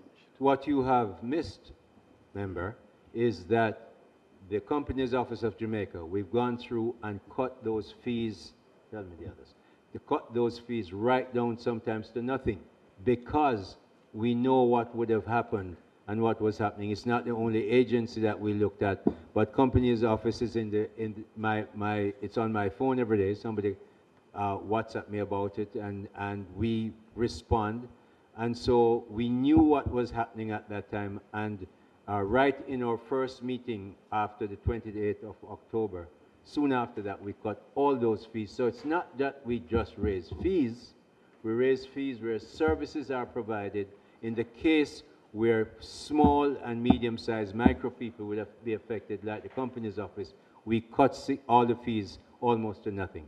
So, and you're not affected by Bureau of Standard and Exim Bank and the others? The Exim Bank, for instance, after Melissa, we gave tremendous amount of runway for people to repay. If you had to repay, it was stretched by a year, and made sure that it was available. So we gave other benefits that came Let's move on, Minister. I think the point has Thank you very much. Point has been made there. Minister, I am not clear in going through all of the documentation. What is the loan value or the target of the loan value for the Exim Bank? The Exim Bank, as you know, is critical to the export, to your mandate to drive export. What is the loan value targeted for the Exim Bank? You may remember, Member Hilton, that the announcement was made, public announcement was made, that the Exim Bank, it did make sense for the government to have two institutions like the DBJ and Exim Bank. And the discussions are very advanced to make sure those two entities come together. So the loan book of Exim Bank was really run down. It had a very, very pressured net worth. We have a very large cross-border loan and an international loan that was not put on by the So, Minister, the Exim Bank can't really help the MSME sector in this moment. Indeed, I must tell you, Member, that because of the impending merger, the DBJ, we negotiated $250 million right after Melissa to help those very same people who we stretched their loans, reduce their fees and costs, and found $250 million to help them. Sir, So that's the answer. let me be clear. The last time you were here, when I sought to ask about the development bank, Yes. you told me that's a different ministry. And I couldn't ask you a question. Yes. No, you're not answering my question. You're pointing me to another ministry. No, I'm not Answer pointing that. to another ministry. I'm telling you about a merger of Yeah, two but the government-owned merger has not happened. own two government The owned, merger but has I'm not telling you happened as why yet. the loan book has been run down. This is something Okay. I run for a career. I know what I'm saying. Minister, That's no not need relevant to, here no today. need to repeat, Minister. That's not relevant here today. No need to You repeat. need to answer the question. Member Hilton? Next question, sir. Well, you have to start answering them. Well, I just told you In that the they're going to interim, merge. Member Robinson, you're next. It will- No, I think he's finished. No, wait a minute. It allows Member I'm the Hilton portfolio to look minister for of a his next series. question. It allows Member Hilton to look for his next question. No, I have my next question. You have your but- next question, go ahead. Go ahead. Go ahead. Julian, go ahead, Julian. Go ahead. No, because I'm Finish your allowing them to, questions. so that they move a little faster. Finish your questions, Go ahead, go Member on. Hilton, if you're ready with your next question. Minister, let's go to the MSME, Yes. which is a key responsibility for your ministry. Where were you in the review, the policy review that is being undertaken of the MSME? The policy review is ongoing. It's well on the way. We're looking at some policies that have to be changed, and the MSME portion takes, it's fair to say, almost a majority of the time in our ministry. So it was designed. Because of the importance in the economy. Yes, and that's so what we I'm asking. and so we spend. Minister, I just asked for the review. Where are you in the review? If you answer my question, then we can It will be shorten it. it will be finalized this year. So it will be something will be tabled this year? We expect it to be finalized, go through cabinet, and be tabled this year. Minister, part of the challenge you face, and I think the country faces, is that we really have to, in the light of the dislocation Yes. and the data on what is projected for economic growth, we really have to have an ambition to drive growth, and this sector have to play a critical role. I think you can agree. So when you have a target, your objective to have an additional 1,000 little bit of businesses formalized by 2030, not this year, 2030, another 4 years, this year another 4 years. Is that an ambitious number for formalization of the MSME sector? And let me just tell you that the draft of the MSME revision is completed. As I said, we're going through the process, and we will get that done this year. When the formalization of businesses, member, unfortunately, cannot be done just by the ministry. We have to work sometimes overtime, long time with people who So many times. are you agreeing that is not a sufficient number? I am agreeing that we're going to work very, very hard to get it. I tell you, when we're doing some of these things that we did to stand up, when we go to people in the country and they're denuded, their businesses are denuded, say, oh, you're coming from the government, they're going to start charging us taxes. You deal with all those things, and it takes time to get them to formalize and say, oh, no. Yeah. We're not doing just to charge the taxes. We're doing this so that when the government wants to help you, we know where to find you. We know where to Minister, get the you help. can help me with the answer. So I asked you a simple question. And I've Is responded. No, I have in a responded. roundabout. Is it 1,000 plus for 2030 a sufficient number to formalize for the sector? I am telling you that we have to set a target. It's not easy. We're going to work to make sure we make it as effective and fast as possible. But is this an ambitious target? That is my answer. Is this an ambitious It target? is a clear target that we believe in. It's not ambitious. Right. Minister, your other mandate is in investments. Yes. So another critical mandate. You have projected in your document that by 2030, I think this year, I think JAMPRO would have identified 35 investments. There's no value to those investments, just a number, just a number. Minister, again, as it is in all of your ministry, the growth target rests a great deal on what this ministry does. Investment being one of them. Is 35 investment, and none of them, and I see no value addition to it. Right? This estimate for 26, 27 is 35 investments, project confirmed by JAMPRO. What is the value of those 35 investments? What is the estimated or the projected value? Could you refer me to the page in the budget? Page 21. You have in the budget? Yes, yes, in the budget book. All right. Give me a minute, sir. 53, page 21. 1 second. Just let me get the chapter. What do we have there?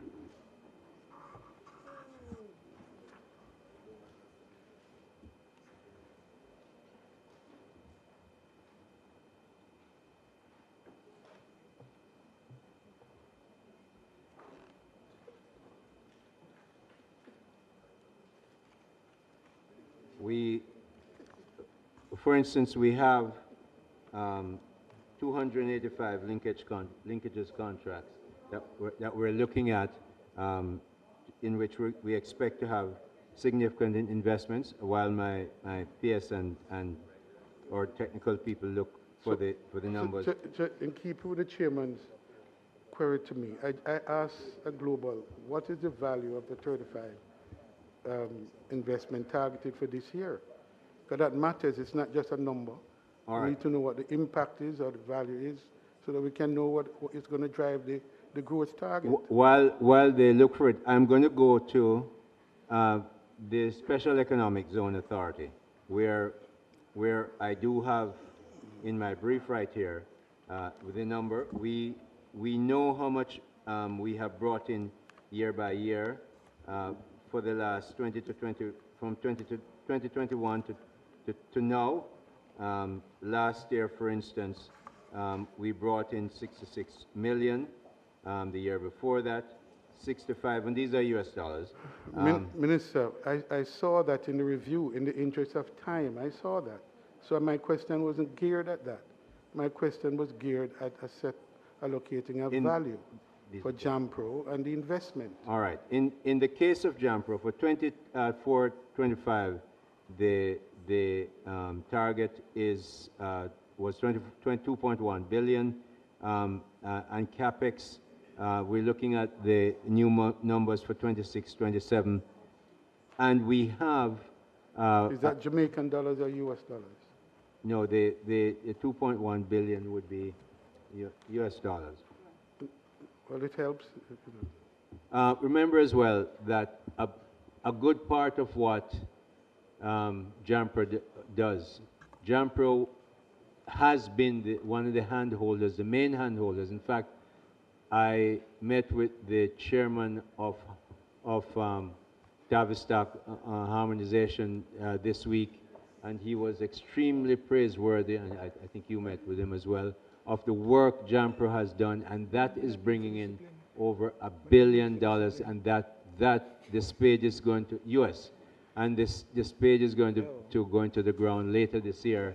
The launch was last year. I met with Mr. Chairman, yes? can you help me? I've asked pointed questions, and I'm getting long rambling answers. $1 billion is not an answer. No, I've asked you specifically for that $1 billion is not for this year, is it? $1 billion. Is $1 billion? It is. It will come in this year. If we expect it will be spent to this start year. this year, you don't spend $1 billion one year. You can't. So not in the ask- size of this economy, but it starts this year. So, Minister, yes, sir. if you answer the question and tell me that among the 35 that has been listed here for 25, 26 is $1 billion. You answer the question, we can move on. But we don't need a long story. But I did answer it, and But what, and you you go still. into the story I and told I'm you saying it's not- 2.1, and you weren't satisfied.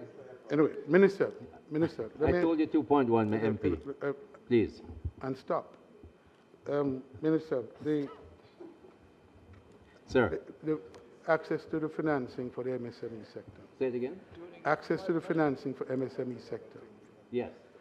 So whether it be JB, whether it is Exim Bank or it is the Development Bank, the perennial problem that the sector has is linked to what I asked earlier about formalization. And the fact is that even where there are grant monies involved, the MSMEs can't access it because they have to answer 138 questions to answer it. And so the grant which is aimed at preparing them for loan portfolio is not even being taken up and addressed. So how are we going to resolve that problem? That's a very broad allegation. I know, for instance, that the Biggie program and others like it, the DBJ does have grant, and sometimes they issue the grant. Sometimes they might actually, I'm not sure, they might ask AFIs to do it. But there is, when you get grant money from an international financial institution, they expect you to be transparent and accountable. You can't just get, it's their taxpayers' money and they want accountability. So DBJ has to follow a Minister, process. I'm just asking, please, I'm just asking, if I'm pointing out what the challenge is, and I'm asking for the solution. You can't repeat the problem to me. The challenge is... No, I told you what it is. I'm asking for the solution. Minister, I'm asking for the solution. Can I answer now? Yeah, tell me what the solution is. Thank you. The DBJ runs a lending organization. It is not a granting organization, and therefore has to follow particular procedures. And that's one of the reasons why we in the ministry are working so hard to get so many MSMEs to become formalized through the Companies Office of Jamaica and elsewhere. But you cannot have a lending organization that just distribute money because people hear there's a grant. So the process has to go through. This is not... Minister, you're not educated. Let me finish, if you will. No, but you're not answering my question. The issue, the DBJ is not in my ministry. I will work with them to find a solution, but I can answer that broadly as I have. You're not aware of the problem. You're not aware of that problem. The ministry is not aware of that problem. I've answered the question. I said we're working with the MSMEs to make them more formal so it becomes easy for them to get the grants and the loans. That's what we do. All right. I'll continue because... Thank you. So, Minister, part of it, of course, is the enabling environment that the MSA Member Hilton, have to function. I'm not hearing you at all, though, Member Hilton. If you can speak up a little louder. Minister, I'm asking the question. The enabling environment that's part of the problem for the MSME, the whole environment, enabling environment. And the question I posed to you earlier about them not being able to transition or to where the loans, the money is available, but they can't access it, addresses again the issue of their advisory and how you prepare them. So the JBDC is a critical entity in that. I look at what has been offered to JBDC, and I'm not impressed with the numbers that they have to assist those entities so they can prepare themselves. Member Hilton? I put it to you, Not asking a question, MP, I put it to you, member, that your question is really not entirely informed. Yesterday, I was at the Pegasus with the JBDC launching a program that will be spending millions of dollars on getting MSMEs digitized. We have another program with a grant from the EU for $100 million that we have been getting our MSMEs digitized and formalized. We have 425,000 MSME businesses in this country. About 17% of them are properly formalized. It's a lot of work to do, but JBDC, you're right, is doing the work. But you do not change that kind of history overnight or in a year or two. So we are working really firmly at it, and I'm very, very sure that you're going to see a lot more MSMEs being formalized so that they can benefit not just from DBJ, but from the normal, formal commercial banking arrangements in the country. So Minister, both with respect to both JAMPRO and the JBDC. All right, Member Hilton. Madam, I'm asking Member my question. Hilton. No. I'm not asking my Member question. Member Hilton, you have actually consumed the entirety of the budgeted time for this session, which means that the questions now will be collated. Which means the questions will now be collated. So the way you're asking the questions, you're getting some long responses from the minister as well. So the minister is promoting the work he's doing, even if it is that he's not directly speaking to a line item in the budget.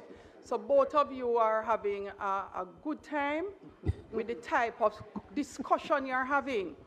I am asking you, Member Hilton, get to the question, and to help the rest of the members here, direct them to the budget page that you are speaking of and the line item I have been in the budget. I've been doing just that. No, go to it. And I can't even hear you, so Chairman, I'm not sure if you don't need to sit closer to the mic, because I'm not hearing you. Every page, so you must not have been All right, listening. go I to the pointed page. That told you more every than page. once I cannot hear you, Member Hilton, more than once. I'm not sure if you are also having a hearing problem down there. Can't hear you. So, Minister, I'm going to relent. I'm not relenting. Minister. I'm listening, MP. I pointed to page 5318. 5318. Yeah, of the big book, not the public bodies, the central government book. And the indication that the areas for export investment promotion services are listed there.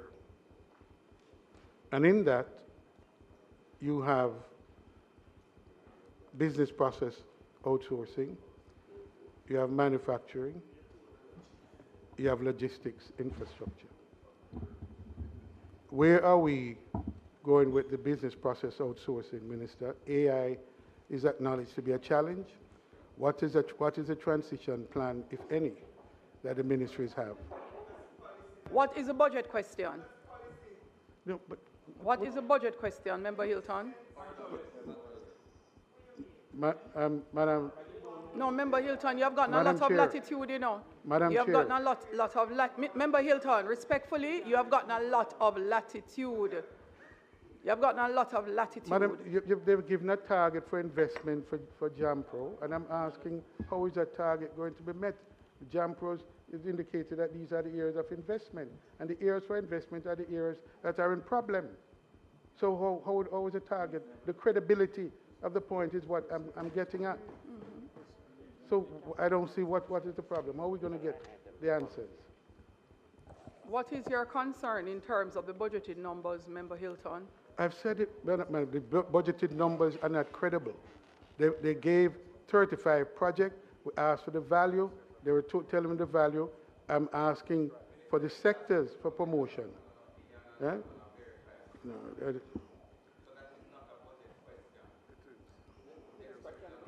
Yeah.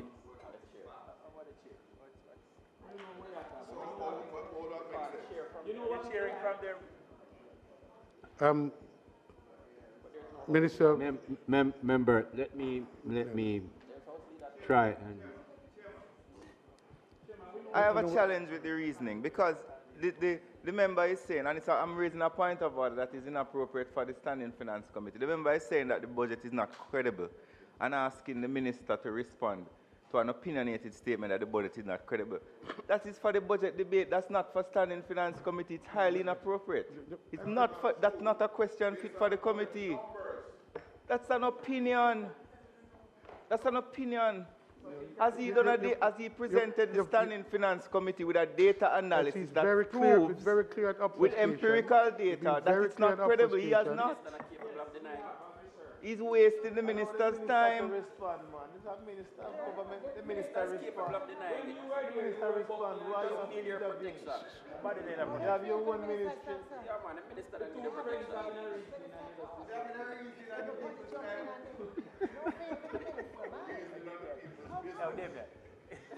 I see you've arrived.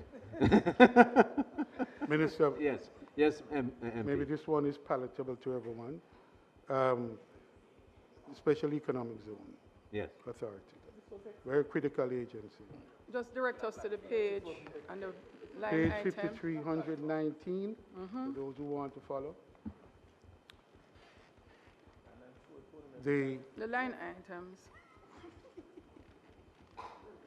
That's the page. That's the page with the project on it. Page. So I'm just asking you to direct us to the items of concern. I'm listening. Okay. The question is with respect to the numbers. For the compensation is 482. That's an increase in the numbers. There has been, and it is known that there has been changes at the management, changes in the authority, and the numbers. So the question is does it represent the full complement for the ministry, for the agency, or it represent the full complement of employees for the company? That is here? Yeah, for the SEZ, yes. I would, is this a full complement? We have, no, the simple answer is no, it does not. It doesn't. What is the shortfall? Or is it, I expect it's a shortfall and not a surplus. Well, about shortfall of what? No, in the number you say it's not the full persons. We have, I think we have 69 members at the authority. And what's the projection? What are you projected to employ? What's the deficit? What is the deficit?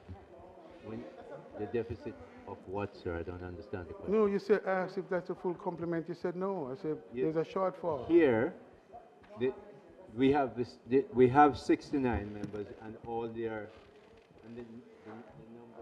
We want to hear what's happening, you know. There's a private conversation taking place.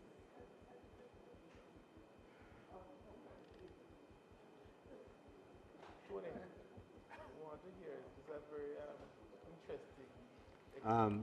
Member, we generally would not account for the full complement here. We give the Ministry of Finance,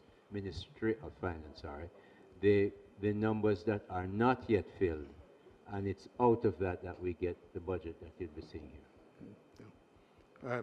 Minister, the MSME, we talked about how important that is. Yes. There is the opportunity to operationalize in the SEZ authority the MSME participation. Yes. Is that being focused on? And It's absolutely being focused. I'm glad you asked that question because for 10 years, the Jamaica Special Economic Zone Authority has had to obey, if you will, the OECD rules of joining and establishing a special economic zone, as I'm sure you're aware.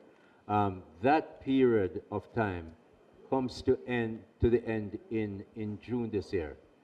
After that period, member, we then have a lot more latitude to devise new arrangements, new policies. We couldn't do all we want with MSMEs because we couldn't bring them in because of various things. So right now, the management at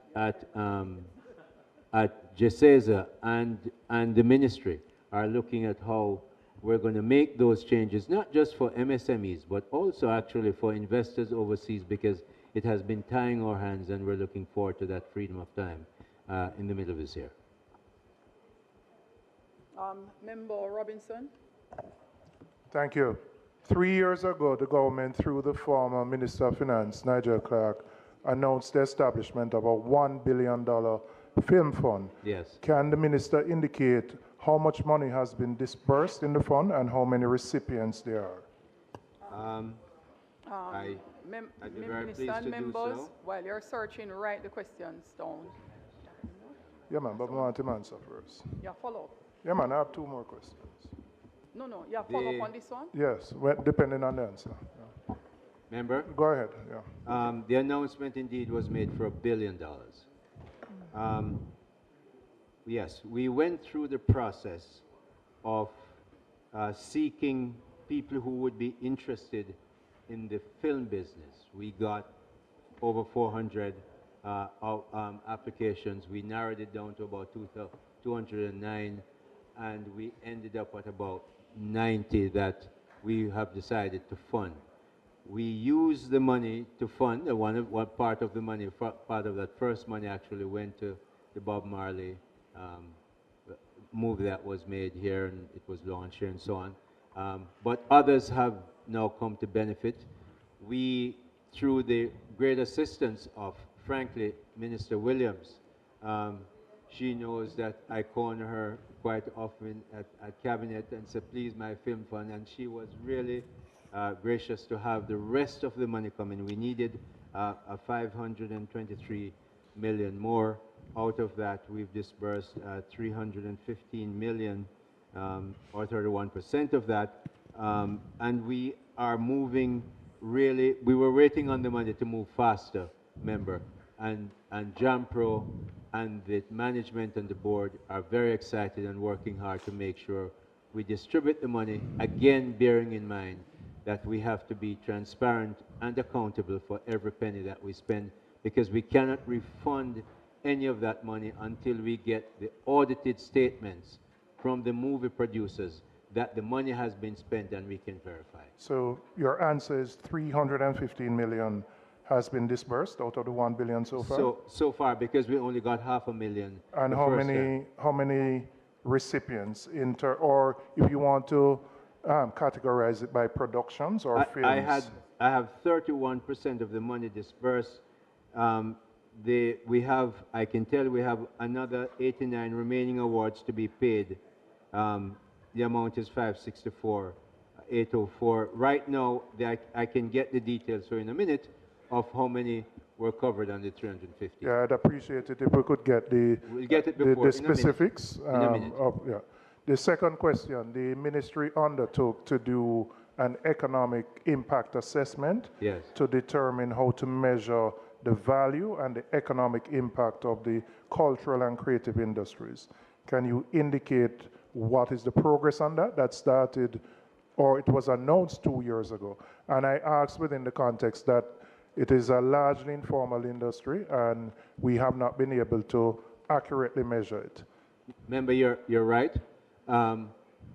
This JBDC has been looking to do that work. I do not have those numbers, but by the end of the day or certainly by tomorrow. JBDC is here, right behind you. Yeah, I know that. So we will get you the information either later today or by Monday. As to where the process is, because the part of the challenge with measuring growth is you just don't know the impact of that sector. And it is largely informed. My third question is a comment and a question.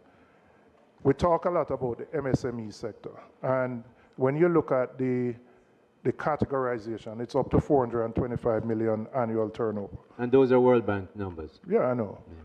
The problem in Jamaica is that the M and the S, the micro and the small, get left out because of their size and their informality.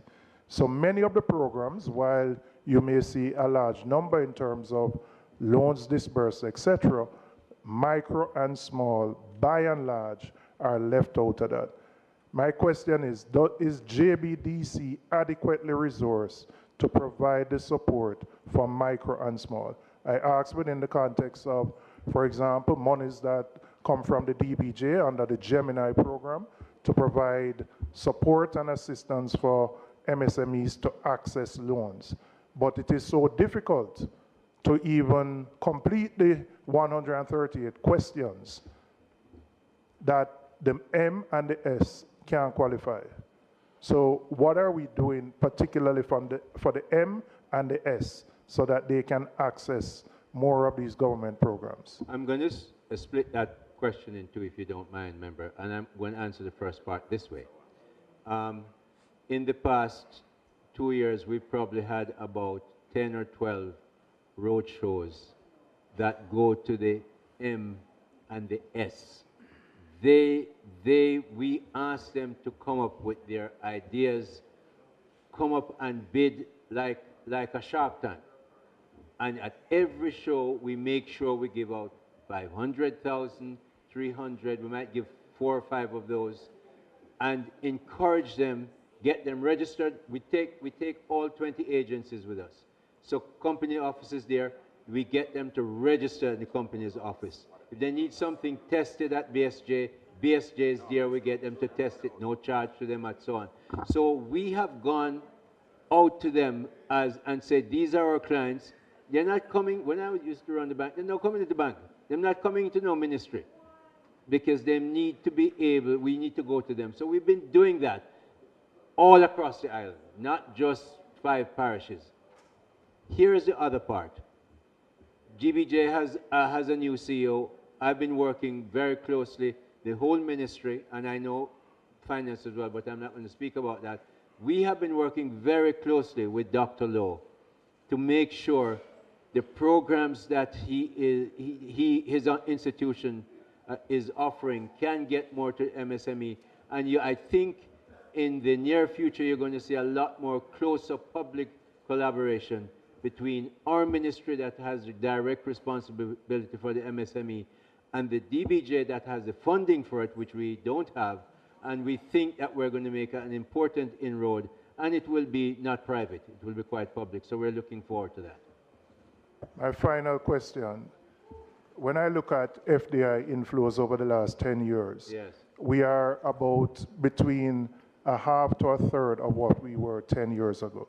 FDI inflows have a direct correlation on growth.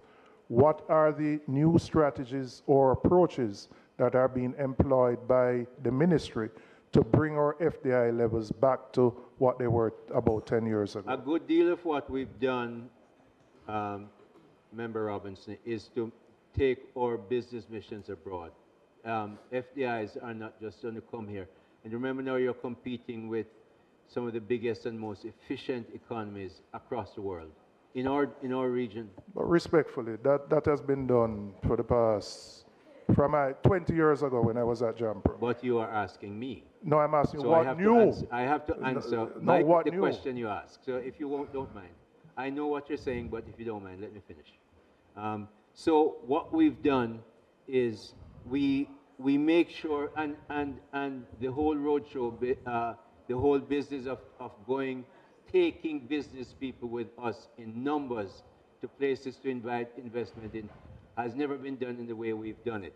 So we're looking at the fact that in 2025, FDI exceeded $1 billion, the highest since 2007. And we're talking US here. And when we know, I've spoken to a number of people in the building of houses section, and investments coming in from England, from elsewhere, to make sure after the minister they're finding solutions. I know at least 4 of these companies bringing significant amount of money, and that's just the housing construction. What's your projection for 26, 27? I'm projecting in that era at least a minimum, I would think of about $2 billion US dollars would be coming in when all these things are set in. And so you expect to double what you did last year? I would expect to double what we're doing. And you would attribute that exceptional number to hurricane rebuilding efforts primarily? Only, there's another thing, there's a legislative change that I'm sure you will remember. The LPPIA, the long-term projects for pioneering. Yeah, man, I know about that. Yeah. Those you have to come in for $1 billion, and we have some more that are lined up to come in. And I'm pretty sure, member, part of what is enthusing them is the fact that a great deal of half of Jamaica has to be rebuilt. Okay. All right. Thank you. Minister, just allow us some time to change the battery in the mic.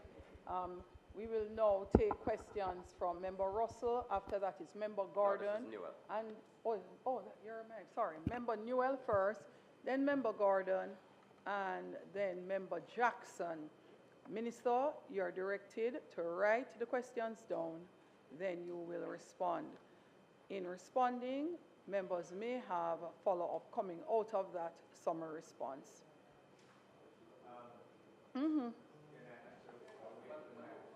No, you have to wait for the mic, but they have their mic, so in the interest of time, they'll still ask and you note the question. Check. Member Newell, go ahead with your question. Thank you, Chair. If you will, Chair, if you will just let me answer one question that I promised Member Robinson I would. The issue for the creative industry is completed. The studies we've gotten through, payments are waiting from Staten and so on. So it's almost done, and we will be publicizing it shortly. JBDC is on it. Thank you. Go ahead, Member. Thank you, Chair. Page 53,007, activity 1246. Policy and facilitation. Minister, in 2021, it was indicated that draft social enterprise legislations were ready and would have been submitted to the Chief Parliamentary Council. Can you give an update on whether we can look forward to that in this coming fiscal year? That's one. Two, the Cannabis Licensing Authority, page 53,000. Can you update us on what will be done to bring smaller players on board in the cannabis industry? There's been a cry from smaller players who feel enough isn't being done to get them on board. And finally, page 53,018, the International Financial Services, activity 1150. Can you give us an update on just the results of the work of that body, just to give a feel of whether we're getting value? Because for several years, I've been hearing about the work to bring to convert Jamaica into an international financial services center. And I don't think I've seen much in the public in terms of the results of that work. I'm going to go in reverse order. Sure. I'm glad for that question, I'm happy to answer it because, member, from where I sit and the knowledge I have no doubt that with 3 million people and or per capita GDP where it is, we're not going to be a major manufacturing country in a very short period of time. We're going to build our manufacturing, but it will take time. Where we can go is services. And so the International Financial Services Authority has been geared up. But we live in sometimes a complex world. For a lot of the time in the past 2 years, we've had to focus, for instance, on FATF. We had to get off that gray list. For your information, MP, you may very well know, but while we were on that gray list, not €1 could be transferred by a bank in the Eurozone to Jamaica because we were on the gray list. So it was vital for us to get that cleared off by OECD. The GIFSA, we are looking to provide services, high-level legal services, high-level fintech services, high-level services and the healthcare business through the special economic zones. All that is being done, but we have to take it sometimes consecutively and not collaboratively to get there. But GIFSA, we hope by the end of this year, you will hear the announcement because we have to go through the legislative process that will tell you where we are going to be, because there are a number of things that we have to do in between before we get there. And so we're looking for the end of this year to have GIFSA properly well established to get it done. The second question was the CLA. CLA actually, member, is a quite easy one. We have worked on this for 2 years to get it in place. I took it to Cabinet recently, and we had it approved basically what we are seeing is that it allows for the authorization of holders of, irrespective of license type, to apply for an extension before the expiration of the license. It's one of the big things that was there.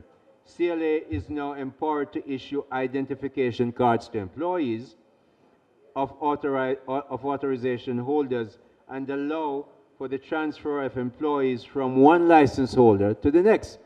In the past, Delano has a shop, I have a shop, I have a business, but when his business is done, that employee couldn't be transferred to me. We've changed that. So you have the card, you can move. So mobility of workers is important, and they really wanted it. The cultivator's license period has also now been extended from 1 year to 3 years. So it's much more convenient to operate. Regulation... Sorry, Minister, just in the interest of time, I was asking what is being done to get smaller players into the industry. Smaller players. All this. In the fence height, for instance, we drop it from 8 feet. Traditional growers, for example. Yeah. This is all for them. We did all that to help them. Right. So I can understand how someone with a current license would benefit from an employee being able to transfer. You understand? I'm asking about new players who would want to regularize, would want to get license, but see the barriers to entry as an obstacle. The barriers have been reduced. New for Part A, this provides an average of entry into the regulatory regime for traditional small-scale farmers. That's the one I was going to read next, so it was right there, who are facing financial constraints by allowing for the non-renewable grant of a permit for 2 years with the option to extend upon application. So all these, no fees for them. So all those fees that Member Hilton had mentioned about something else, this is what the government has been looking at, and it's done, and it's effective. Draft social enterprise. Yeah, the market determined that we had to change them. Yes. All right. Brought it up to me every year. Draft social enterprise legislation. Members, That's the social enterprise. Members, again, we're going to proceed as we have 2 more questions from Member Gordon, Member Jackson. We're going to ask that the Minister take both questions before attempting to answer any of them, and then answer the questions en bloc, and that will be the end. Yeah. But my first question was not answered. The social enterprise is with the AGCs, going through the process, almost there.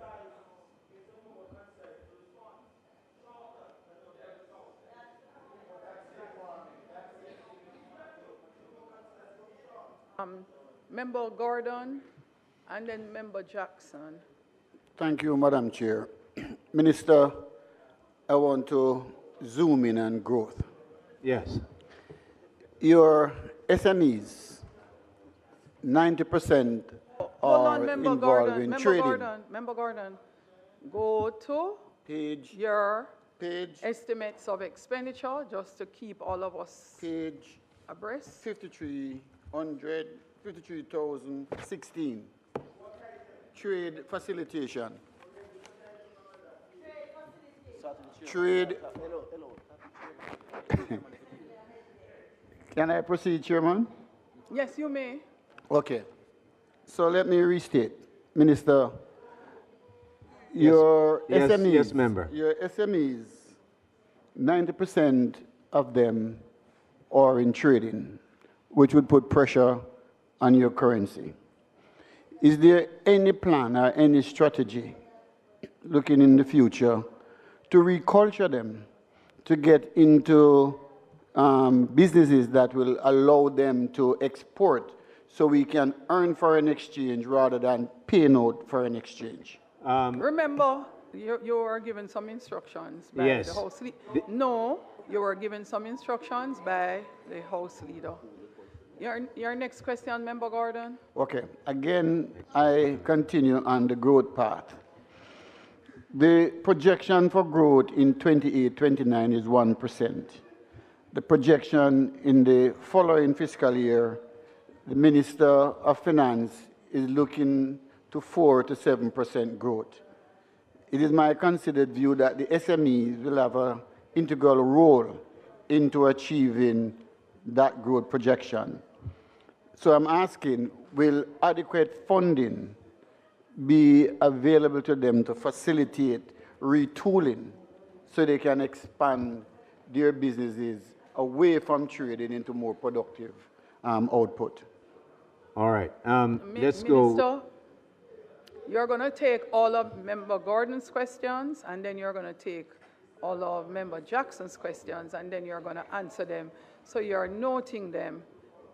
And we are, we are, Madam Chairman. And I said Thank it. you. So when he responds, if something requires follow-up, then that will be facilitated right thereafter.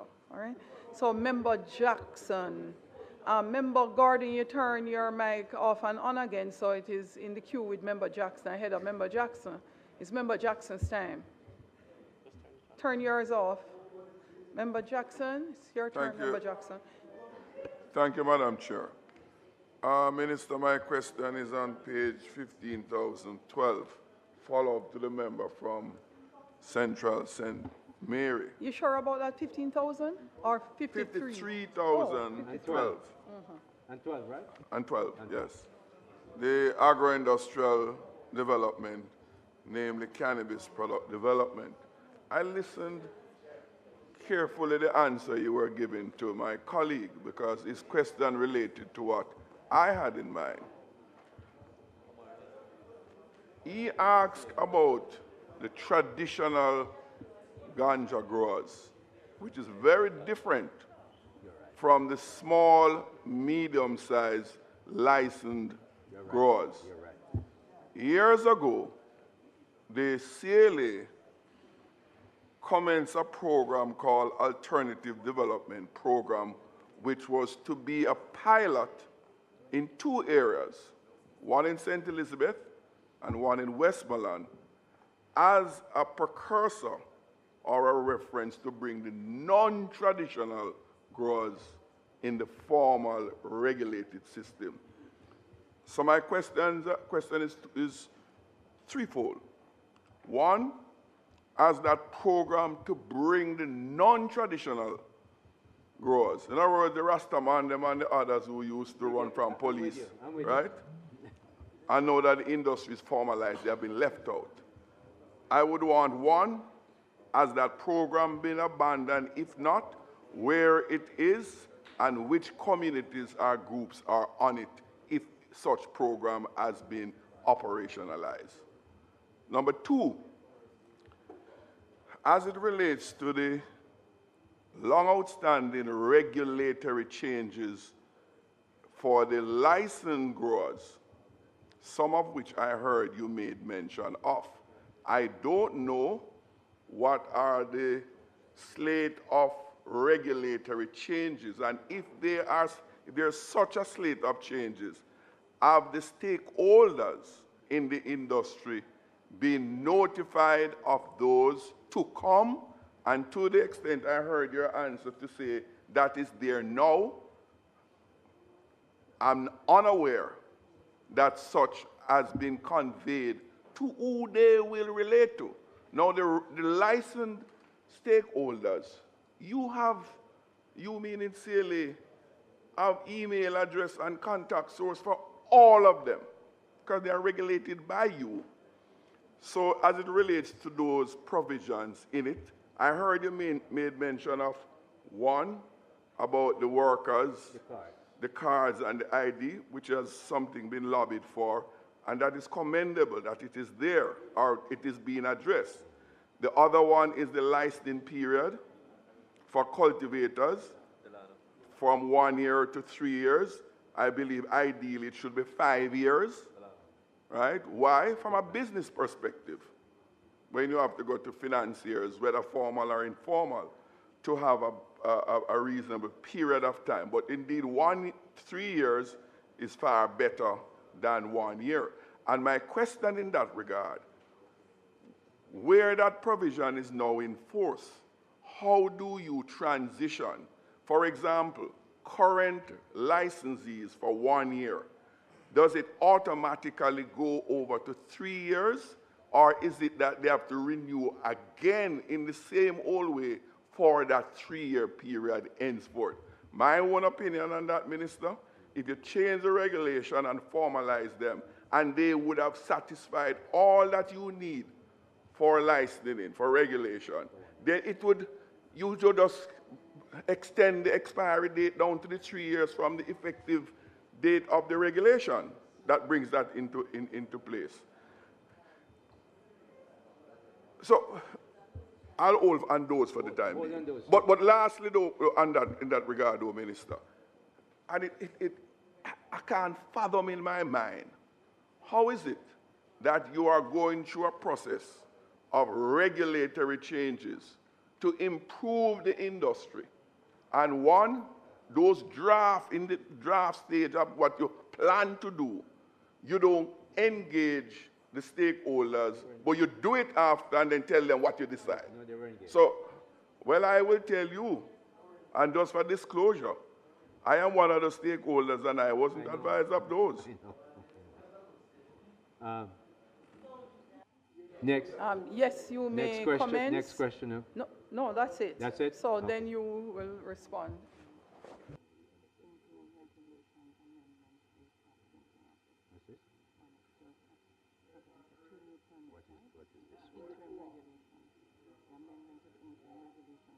For what? For what? For these? Yes.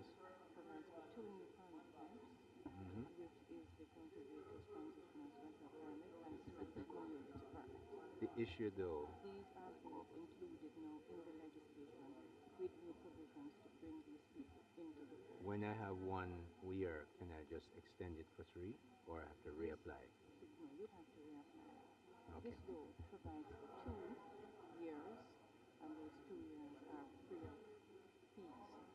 Okay. And special entry permits. So the community people, right, 3 or 4 can get together as I'll come back to that. I remember that. All right. Member Jackson. The first issue that I'm going to address is the Rastaman issue. The way the law is written, and I know you know, because I know you know this thing very well. It's actually not my ministry that handles that aspect of the cannabis arrangement in Jamaica. It is actually the Ministry of Justice that handles that. And I speak to Minister Chuck about it often. I cannot answer that without checking with him, because again, the responsibility is not with us. But there are 2 things that you raise that is important.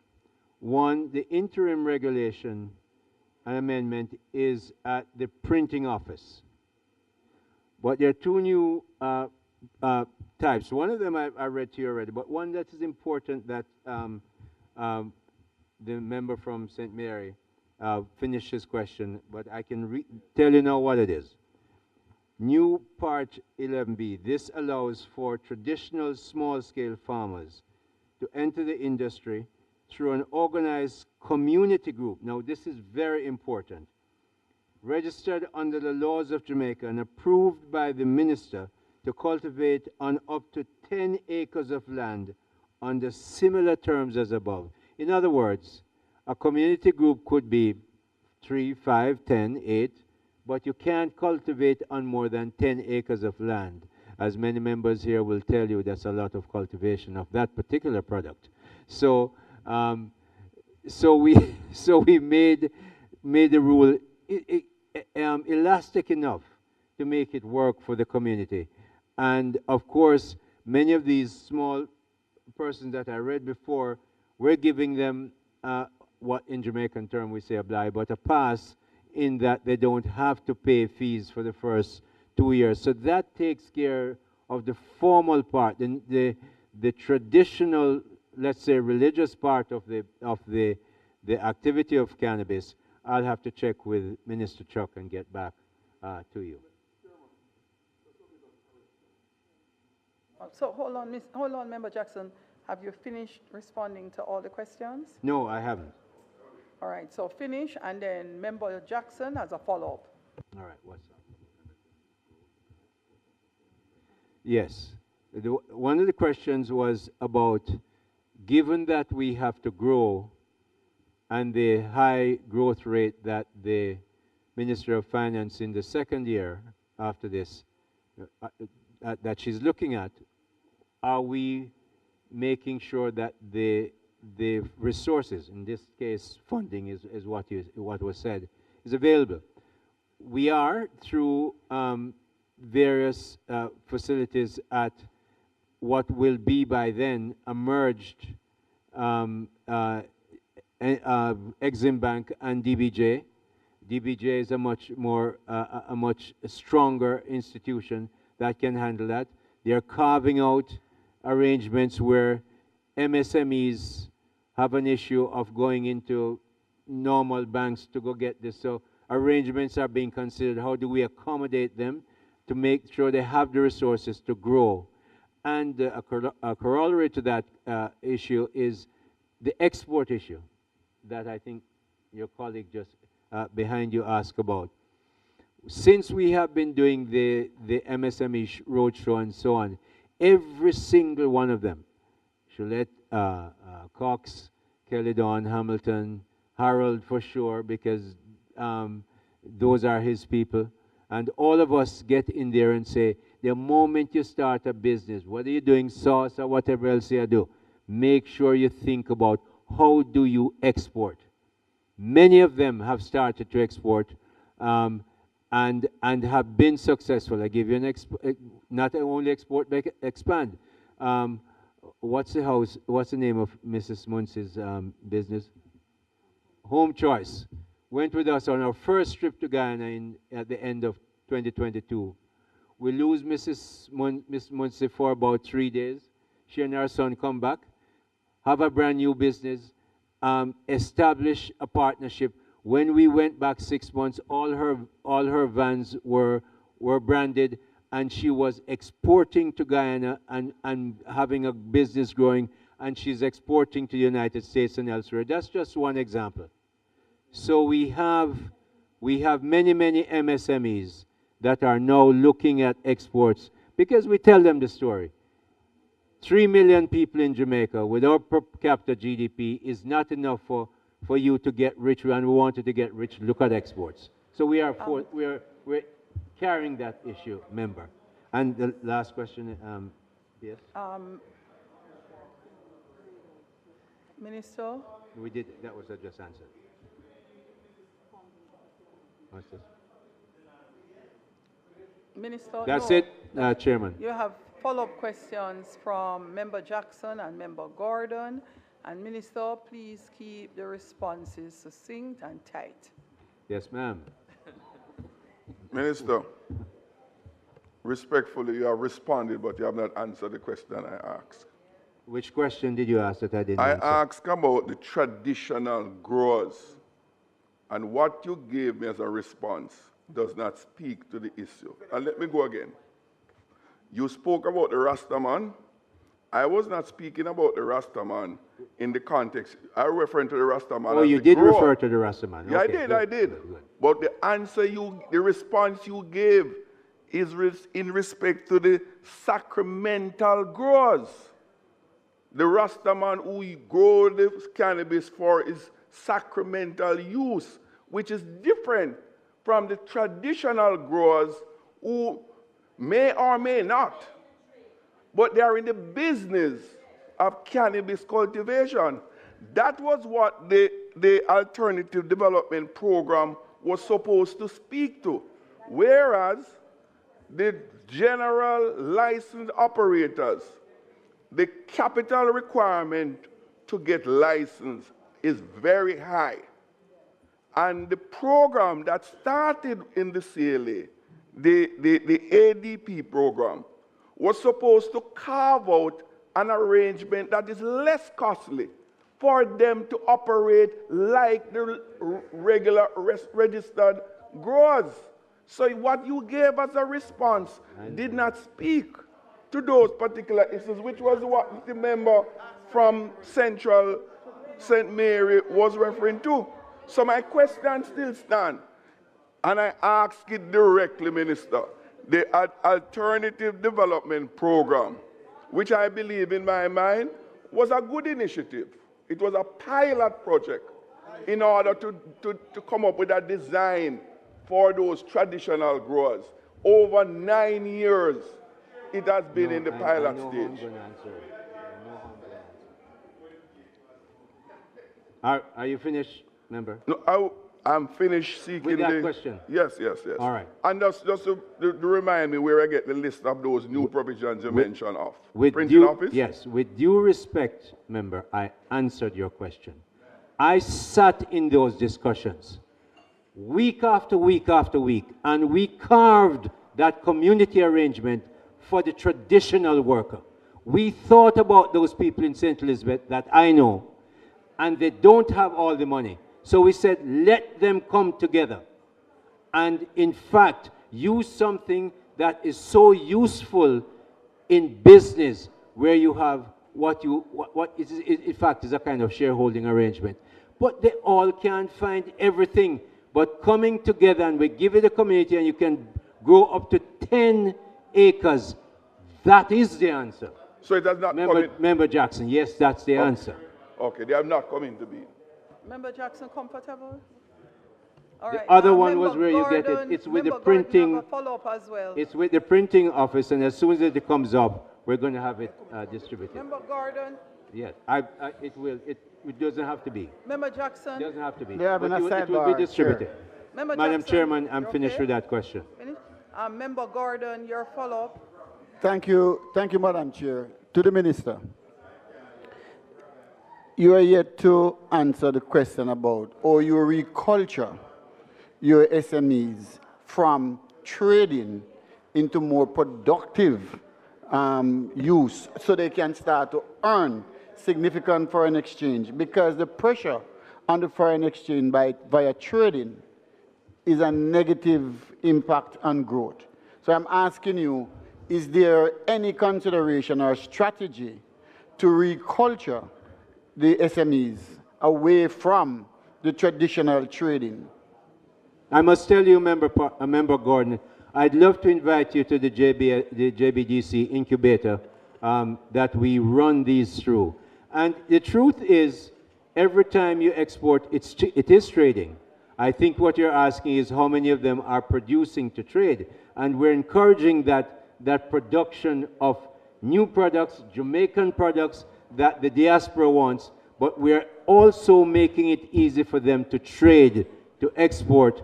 And that really is the answer. And I answered the thing about the funding from the DBJ as they merge. So that's the cover of it. I'm going to put the heads 53,000, pages 1 through 21, and 53,000C, page 1.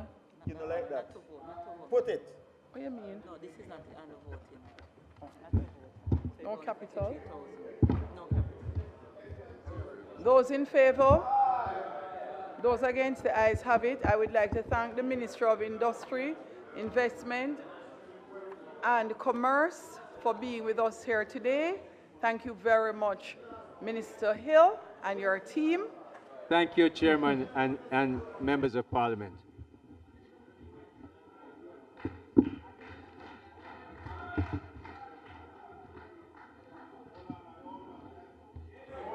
House Leader. Thank you, Chair. We thank the Ministry of Industry, Investment and Commerce and their team, Permanent Secretary and team.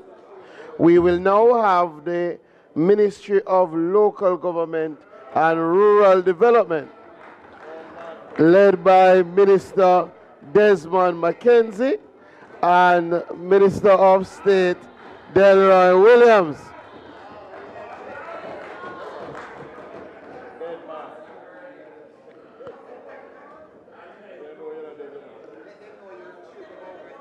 Hold on. I want to talk about your children. And then one road. Where road where you want the Bridgeport? No, that dead. Eh? The dog? Dead, you know. Again, Madam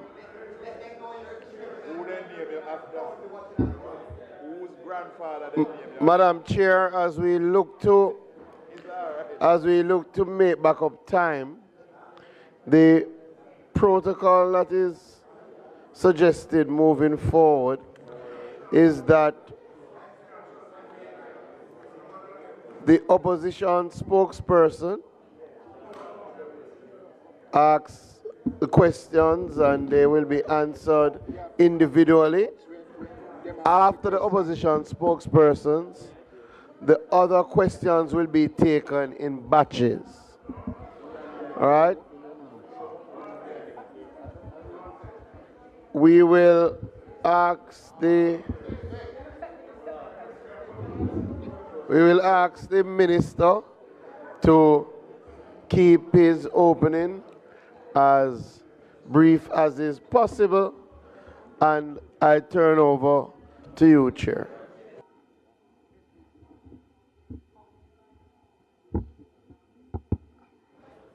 Let's make welcome the Ministry of Local Government and Community Development. Their budget is on pages 72,000, pages 1 through 16. Minister Mackenzie and team, welcome. Thank you, Madam Chair.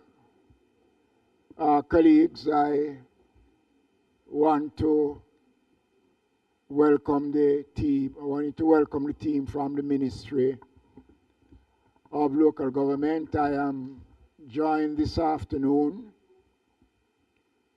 with the Minister of State in the Ministry of Local Government, new Member of Parliament, former Mayor of Kingston, Minister Delroy Williams. Also, the team from the ministry led by my permanent secretary and the other officers. I will forego any remarks at this time in order to expedite the proceedings. Garvey, your mic is on. Member Nita Garvey, your mic is on. So, Madam Chair. So I'm taking Member Nita Garvey's questions first. She is the... Go ahead. Thank you, Madam Chair. We'll just go straight into the questions, Minister. And I am starting with the recurrent budget, 72,002, and looking at the reduction in the total recurrent budget from 36.49 billion to 27.9 billion, representing a serious cut. Even though I'm aware ODPM has now moved from your ministry, it still reflects a reduction, and I'm just wondering how you will cope with this massive reduction.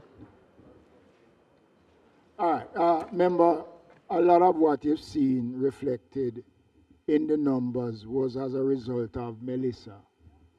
So those funds that would no longer be relevant in the new financial year. And that is what speaks for the reduction. And also with the transfer of responsibilities from the Ministry of ODPEM to the Office of the Prime Minister also represents that significant reduction in the overall cost of the ministry's operation.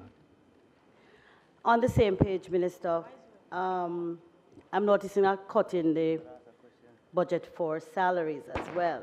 And the last round of salary increases was really not fully funded by the Ministry of Finance. And municipal corporations have had to be stopping the gaps where there are shortfalls. In fact, many of the programs at the MCs are affected, and a lot of them are not able to place critical staff in place, especially in those areas like poor relief and so on. And I'm checking to see, Minister, why is the ministry really not dealing with local government being such an important part of the governance structure in Jamaica? I want to set the record straight that there has been no reduction in the allocation to the ministry to cover salaries. What we have here is an amount of $2 billion was made available to the Jamaica Fire Brigade to cover certain aspects of the negotiations between the union and the brigade. Those negotiations are still going on, but the amount of $2 billion have been held over following the conclusion of those negotiations. Minister, are you suggesting that the MCs... And will be given back, and will be given back. Let me address the question of the municipalities and their responsibilities in terms of salaries. The ministry monthly have been providing the salaries to cover the employment of the staff that is on the establishment. So the MCs, if they are struggling to find salaries, is doing so outside of the approved establishment that was given to them for their operations. Now, I have been hearing this argument about... But, Ms. Minister, there are approved positions, posts in the poor relief department and so on, which critical positions which they have not been able to fill because they have to be subsidizing the salary increases coming out of the compensation review by the Ministry of Finance. Are you saying that that is not so, Minister? I'm just asking. Are you making reference to the positions in the municipal corporations, especially in poor relief? To include poor relief officers and to include programs of work that they have not been able to accomplish because they have had to be subsidizing salaries in the municipal corporations following the compensation review. Funds which should have been sent over by the Ministry of Finance have not been sent to the MCs. Member, with all due respect, I want to... It's not true? I want to dismiss it as being mischievous because it is not true. The Ministry of Local Government always, and let me say this, the municipalities, when the new system came into being, we met almost every week at the ministry to discuss the new structure. Every single municipal body accepted what they got, indicated that they are satisfied and that they are in a position to meet their obligation. Now, the Ministry of Local Government has been paying the salaries to the municipal corporations. The municipal corporations, some of them, have gone outside of their approved budget and have employed persons. Let me make it clear. The municipal corporations are self-sufficient. There is almost 21 schemes of revenues that are available to the municipal corporation. The Ministry of Local Government has control over only 3 of those revenue schemes: the parochial revenue fund, property taxes, and trade license. The other source of revenues are used at the discretion of the municipal corporation. But with all due respect, Minister, I understand you. I understand you clearly. However, yeah, but I have to make this clear because this argument has been going around now for too long, and I want to dismiss it. I want to dismiss it.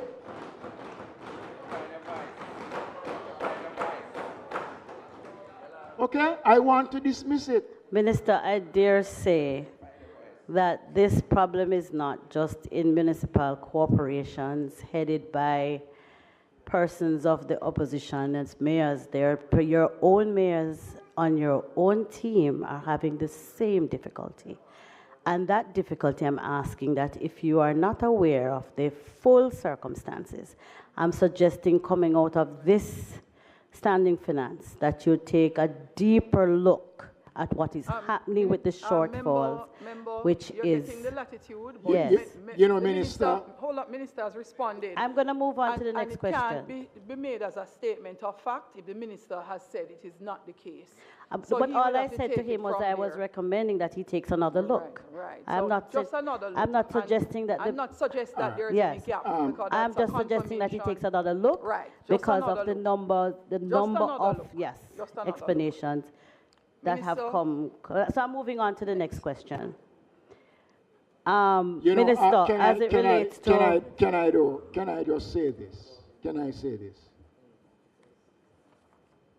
The ministry did assist the MCs. We made provisions immediately after Melissa, and a substantial amount was provided to carry through because the property tax is one of the schemes that the revenues to pay salaries come from was very low. So let me say this, member. I understand. I was mayor of Kingston for 12 years. I know what it was. but the fact is, and I'm going to say this, and perhaps as a minister, I will have to take some responsibility. The municipalities right across the country must begin to show some level of personal responsibility in how they are administering their affairs. Because if they are doing it the right and proper way, they would be in a position, based on their revenue earning potential, to at least help themselves. Minister, I tend to disagree with you because the truth is, I believe, and you made a statement, and I'm entitled to my own experience as a councillor for 10 years, that the revenue which reaches the municipality just simply isn't enough to carry on the mandate of what is required at the local government level. And that's a fact. And there are many streams you refer to that are just not earning what you are talking about. So when a councillor is given an allocation of an amount of $3 million or so, he's hardly able to repair a road in any substantive way. So our municipal corporations are woefully underfunded. And you and I, who have been councillors, we know that it is woefully underfunding. And I'm not saying it is a result of your leadership, but I am saying that we have not given, and I'm not saying it's as a result of this particular ministry, but we have to do better in terms of how we fund local government to be able to carry on the work required of local government practitioners. And member, I would not deny for a moment that especially the existing fee structures need to be addressed. We started that process some time ago, which we lift the restrictions. Well, I want to say the restrictions. We approve especially building fees, where we standardize building fees right across the country to bring all the municipalities on the same level when it comes on to building fees. We were reviewing the question of signs and billboards, but we didn't reach anywhere. We are now going to recommence looking at the existing fee structures of the municipalities in order to allow them to, look at increase in the fees, the revenues that they presently have at their disposal. We are at 1 on that. Okay, thank you. All right. I'm now at 72,015, social support for the poor. And Minister, I am seeing where that allocation is flat. And that area, I believe, is severely affected. Some of our poor relief regions are really without the adequate number of officers required to do the work. And the provisions for the indoor poor as well. I am not pleased with even the level of nutrition being provided for our indoor poor. What is the plan to stop the gap in this budget to improve the service we offer to our outdoor and indoor poor? All right, member, I will say to you that the amount allocated could be far more in terms of the services to the poor. We have been getting incremental increases over the years for the infirmaries, for the outdoor poor. We have gotten some money in this year's budget for the construction of indigent housing. I am sure that based on the current situation, we will be approaching the Ministry of Finance in the new financial year for further assistance when it comes on to our poor relief program. Good to hear that, Minister, because it is necessary. That goes without saying. And we have been meeting with the poor relief officers right across the country to look at the programs. And based on the commitments in terms of building new infirmaries within the new financial year, I would not be too worried about the numbers as I speak right now. Well, I can only speak to what I see in the books. Right, and so I'm giving you that assurance. So I appreciate the fact that you have indicated that they will be reaching out to the ministry. Right. 72,009 solid waste management services. Minister, for me, this is an area that is a really sore point, very sore point. And the budget is some $8.5 billion, and that is down from a revised budget of $9.7 billion in the current fiscal year. Most of that cut, $1 billion, is in the area of garbage collection and disposal. Minister, every community, I don't know if there's one in Jamaica that is not struggling with garbage collection. And oddly, me and your friend, but him know who me talking. But it is a genuine problem across Jamaica. And if we are not able to keep our communities clean, our people won't be able to lift their spirits, their moods, their attitude, because your surrounding also determines how you behave. So I'm wondering, Minister, what are we going to be doing to improve garbage collection to our citizenry across Jamaica? 1. 2, how is it that to this blessed day, I still cannot get a schedule for garbage collection in any community across the constituency? I would like to know that the management process can take us to a place where if it is only once a week, that the people in Knowledge Housing Scheme can know that on a Wednesday, they can put out the garbage and be sure that the NSWMA will collect and that the dogs won't do what they do. Member, there is no denying that... And the rodents.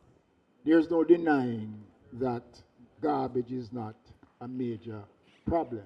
But I would not agree with you that there is no community in Jamaica that is not free of garbage. Even in inner city communities, there are clean communities. But remember, let me say this. If the country... No, I said I didn't know of any. So, no, well, yeah, member, so maybe they are. Member, please. And I believe if there is one thing that can unite Would us. you want me to ask all the questions about NSWMA, or would you? No, no. I wasn't want finished. to answer the question Okay, go about ahead. the reduction in the thing. You are seeing a reduction of 1.3 billion. And that is a result of the third supplementary estimate. So when you take that out. But it is important for me to make the point that the National Solid Waste Management Authority have seen an increase in the allocation. I've seen an increase in the allocation. So it is not that we are not providing the resources for public cleansing. And let me say this, and I want to speak to the country because... But not just with respect, if we are suggesting that the money is there and is adequate... No, I never say it was adequate. Well, that's what I was saying when I spoke to the budget. I'm not saying that it was adequate. But what I'm saying, we have been increasing. No, I understand that, but I'm not seeing... On a yearly basis. We understand that. And there are times within 2, 3, if there are, say, 2 supplementary budget within the financial year, solid waste would enjoy consideration. Yes, right? but I'm... But let me just say this, member. Solid waste is covered from property taxes. Property taxes, and I want to remind this parliament, in 2016, when we took office, we were collecting under $5 billion for property taxes in Jamaica in 2016. Out of that figure, we owed the Jamaica Public Service Company almost $7 billion in streetlights. We were able within 3 years to increase property tax collection to almost $8 billion. And then the following year after, we were able to write off, to pay off the debt of over $7 billion to the Jamaica Public Service Company. And from that, we have been debt-free. Remember, property tax alone is not adequate to meet the needs of the National Solid Waste Management Authority. It is impossible for solid waste alone.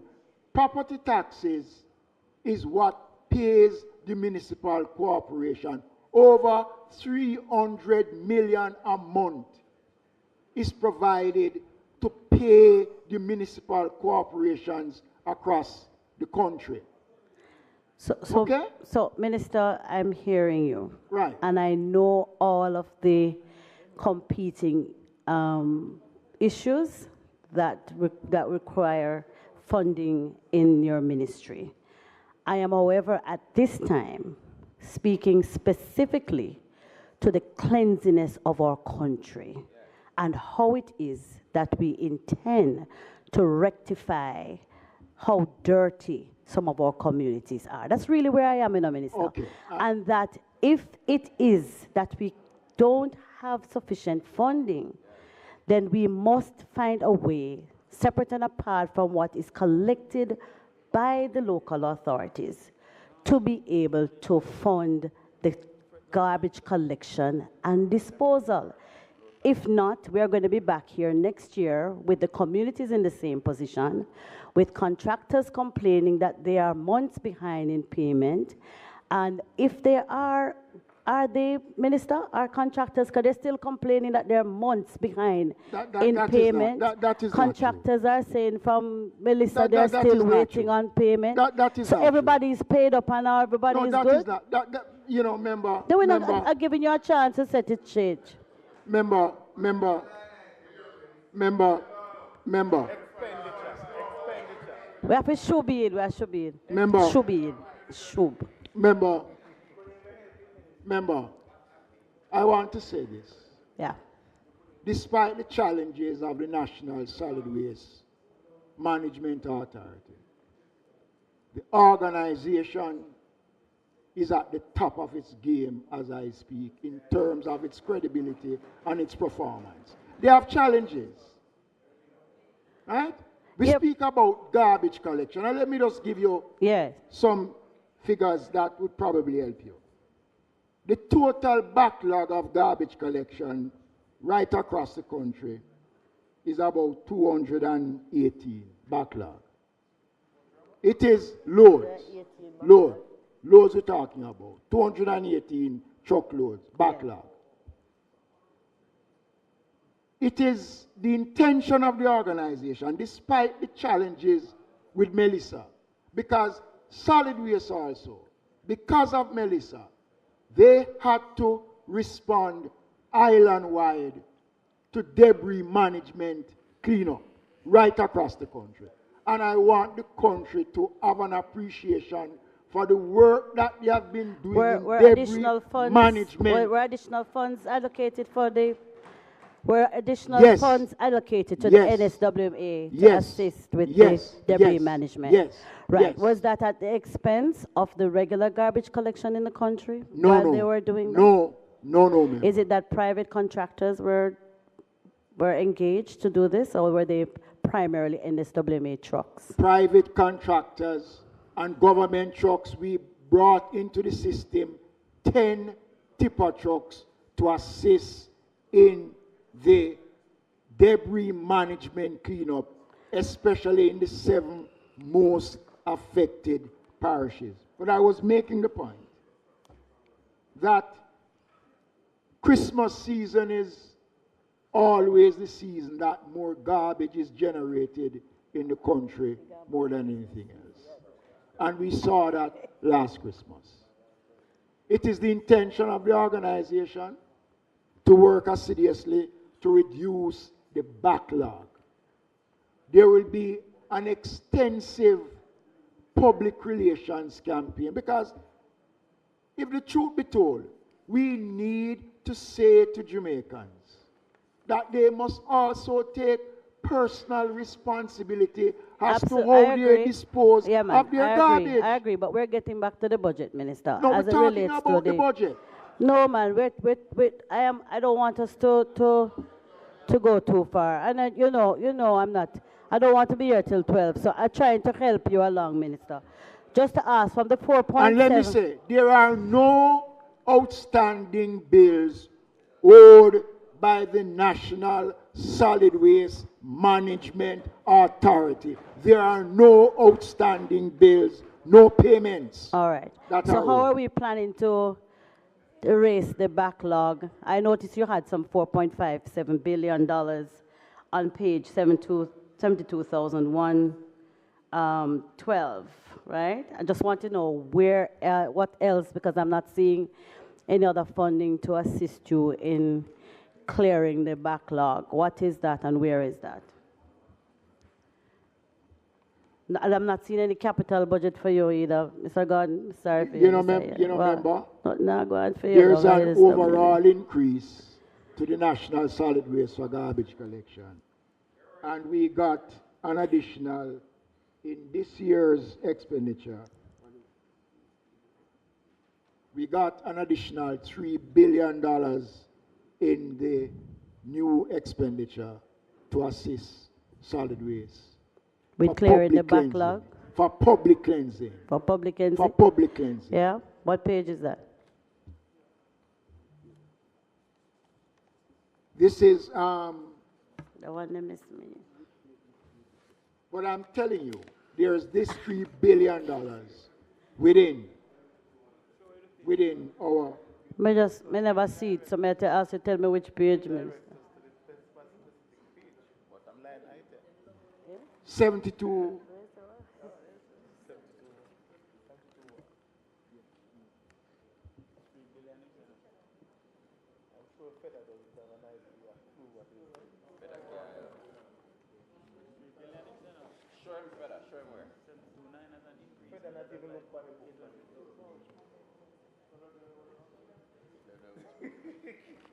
So it is, if you go to 7210, you will see a substantial amount that was allocated based on Hurricane Melissa.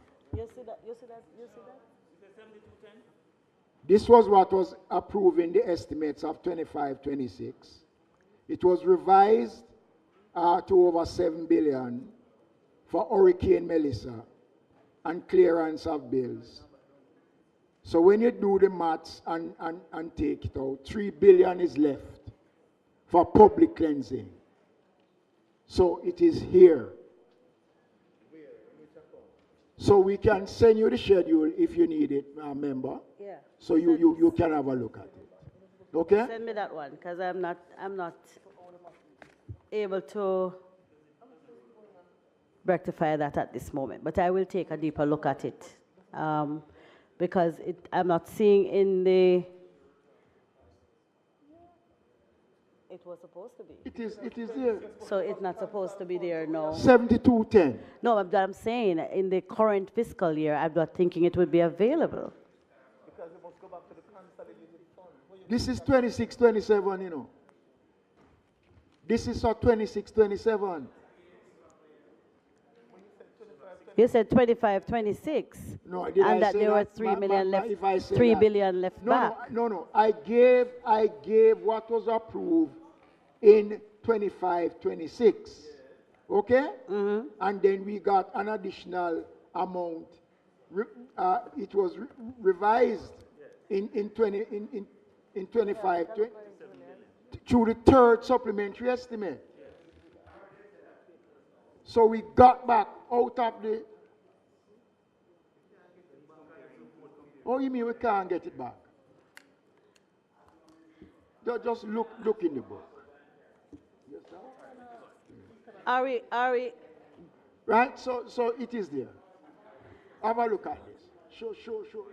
Minister, are we planning to purchase any additional crane trucks to assist? Yes, we are. Mm-hmm. And I'll be speaking some more about that in the sectorial, based on the whole reconstruction that is taking place. There are going to be some involvement, not just for the National Solid Waste Management Authority, but also for the Jamaica Fire Brigade. Okay. On 72,013, Minister, as it relates to the fire services, the provisions for the fire services really have been cut as well by almost some $100 million. And the hydrant, which I talked about last year, I'm back again with the hydrant rehabilitation program and maintenance program. Despite the growth of the high-rise buildings, I am not seeing where we have improved our hydrant maintenance program. All right. And it's very nerve-wracking for many citizens should there be a fire. Can I respond to that? As of December 31st, there was a total of over 20,000 hydrants across the country. When compared to the 20,151 hydrants at the end of 2024, this shows an increase of 385 or 2% of hydrants across the country. So there has been, in fact, an increase in the number of hydrants across the country. Talking about the maintenance and rehabilitation, I'm coming because to of that also. Number that you already have, Minister. How many are indeed All right, working? so I'm coming to that also. The total number of working hydrants stood at 16,161, or 78% of the amount of hydrants. And this shows an increase of 1,633, or 11%, when compared to 14,000 reported at the end of 2024. It is to be noted that the total of 385 new hydrants were installed in 2025. Now, the maintenance of hydrants have been taking place. Just on the same matter that you just spoke to, Minister, have we ever done, and I'm going to allow you to finish, but just to finish up a question on fire. Have we really done an analysis of how many hydrants we need, given the increased number of buildings that have been going up, certainly in the urban centers? Yes. It is a part of the whole development approval process where the assessment has to be done before the approvals are granted. And let me make the point. The inspection is done by the Jamaica Fire Brigade, and it is done to the specification. What the brigade asks for is what has to be provided. And I want to give the country the assurance, because it was just earlier this week we were discussing with the brigade about the whole question of earthquake and the amount of high-rise buildings going up across the country and the safety features around fire prevention. And I want to give the assurance that the Jamaica Fire Brigade is on top and has been working with the municipal corporations and the Office of Disaster Preparedness and Emergency Management when it comes on to the installation and inspections of fire hydrants. I'm not seeing any capital budget for any new fire units, and I'm seeing a reduction in the budget to rehabilitate existing units, some from some $135 to $58 million. I'm just wondering why is that, one, and two, for safety gears and equipment for firefighters, how are we improving in that area when we are told by some firemen that 1 and 2 and 3 and 4 and 5 have to be using the same air apparatus for breathing? Minister, colleague, I want again to say how unfortunate that statement was, because let me say this, beyond a shadow of a doubt, this administration since 2016 has provided more resources, equipment to the Jamaica Fire Brigade than any other government has. So they're not telling. So and let me say this, please,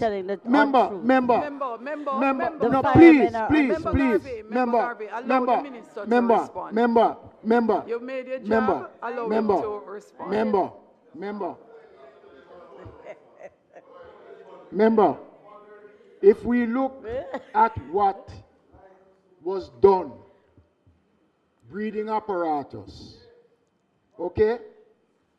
How much of these we have provided? Bunker gear, right? Bunker gear. In 2020, 25, 26, 250 sets of bunker gear at a cost of $124 million. Fire hose over $10 million. Industrial washing machine, including installation of solar water heaters to wash bunker gears, face masks. No, I don't. If you no, look I don't. No, I don't. Provisions are made. So for Minister, this year, Minister, so for it this means year, member, please, please. No, I'm not helping you, You please. have not been sticking to the page and the budget numbers. Please. So the minister please. is going where you have gone. You're going into the sectoral debate, and the minister is walking you through elements of the sectoral debate. He won't have to bother to give it again. So he's moved. I didn't see a report from last year. So the estimate, the minister is telling you the estimates for from last year. From last year, but read that. The amount of new things he put in place last year need less maintenance. But it means therefore, Madam Chair, with all due respect, allow the minister to finish. I am allowing him. I am allowing him to finish because I will have to say. Member, the estimates for 26, 27 is required to procure the following equipment: 200 set of bunker gears, structural and bushfire, inclusive of clearance custom fees, over 116 million. 10 self-contained breeding apparatus at 16.5 million. 45 self-contained apparatus cylinders, 17 million. 4 structural ramps, EMS equipment over 4 million. Adverse material response equipment, 21 million. Look, Minister, look, against what is required. The what? Against what is required. So if we need 1,000 and you provide 10 last year, we still need 990.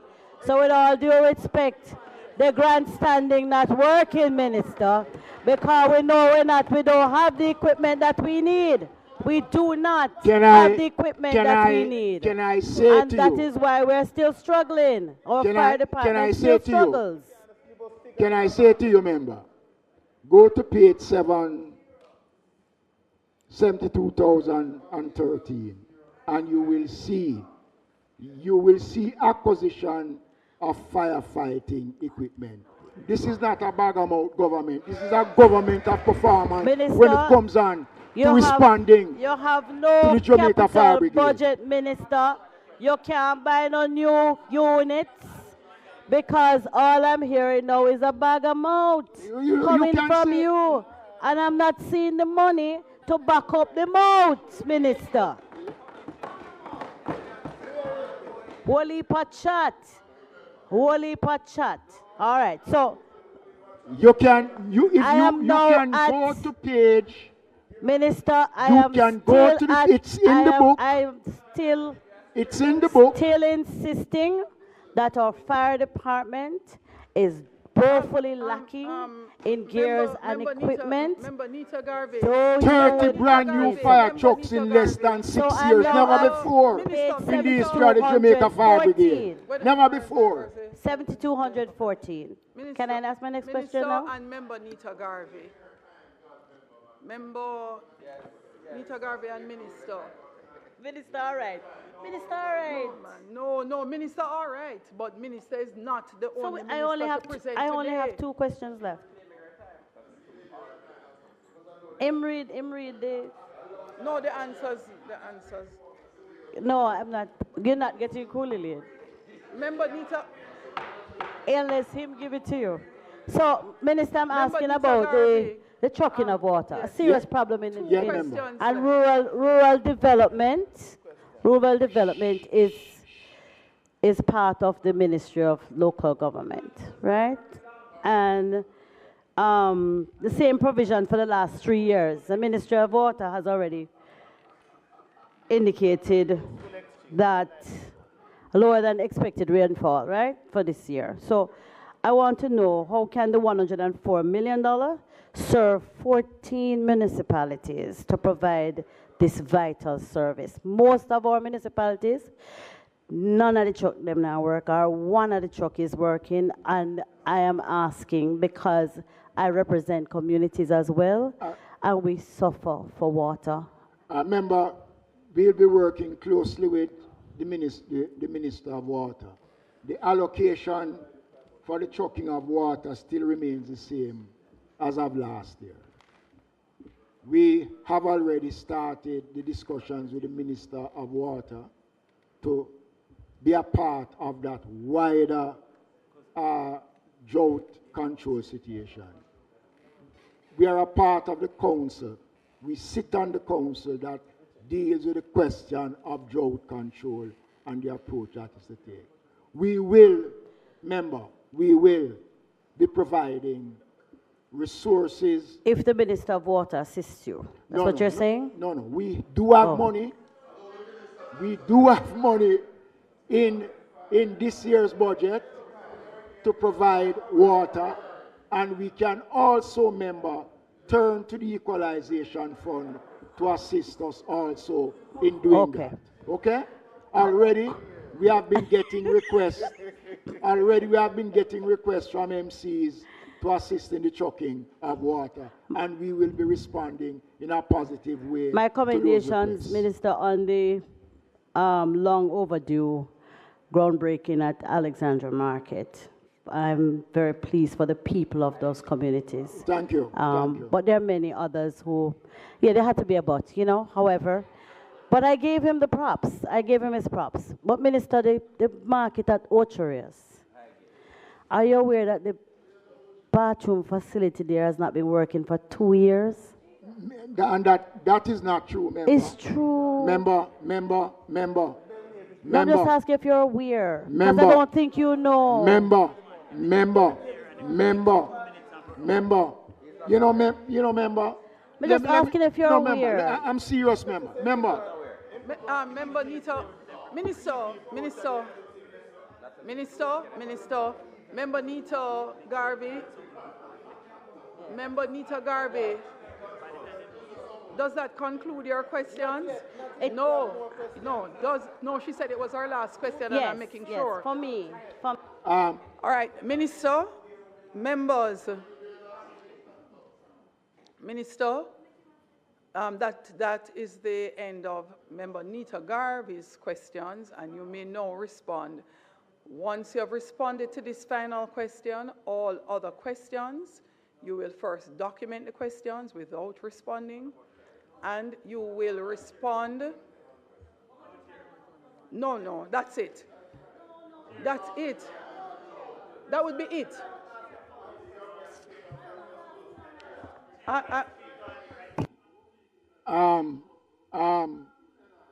Chairman. Go ahead and respond to I want to respond Nita to Garvey's question, please, Minister. Please. And Minister, after which all other questions, you will take them first, and then you will respond. And Minister, if there is only one government, there is only one set of ministries. So, however you would like to order your questions, there is only one person who is designated as the shadow person who speaks to the ministry. So that's what was said. So then everybody else know their questions. You can't have 10 shadow ministers, 4 shadow ministers, 5 shadow ministers. You can't. No, you can have it, that nothing is wrong with having it. But in terms of its structure, is one person who would bring the questions for that ministry as the person who is a shadow.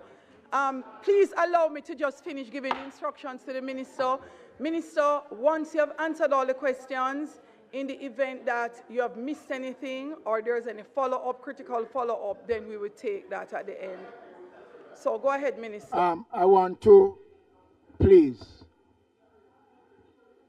respond to the comments made by my colleague about the question of the markets. Just before Minister Clark left,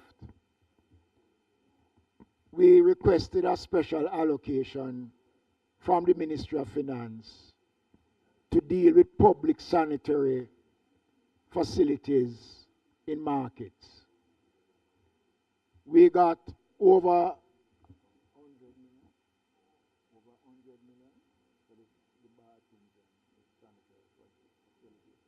$100 million to renovate selected, all the municipalities got.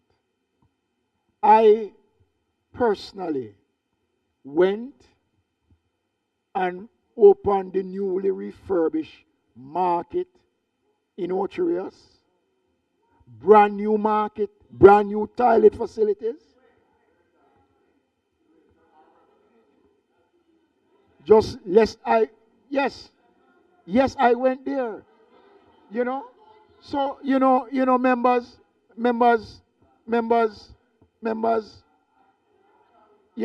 it is unfortunate.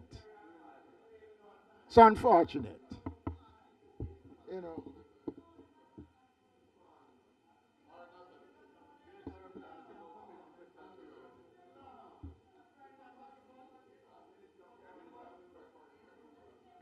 Chairman,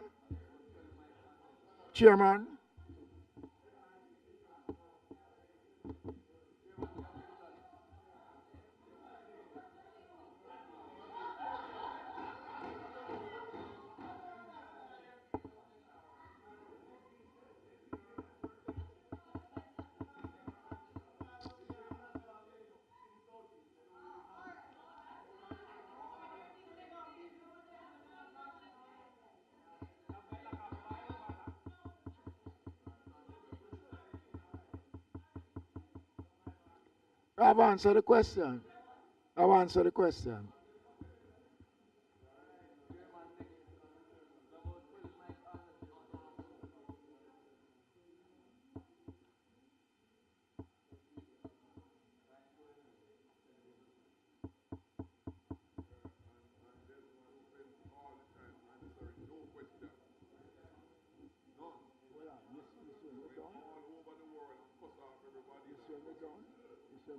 Watch me.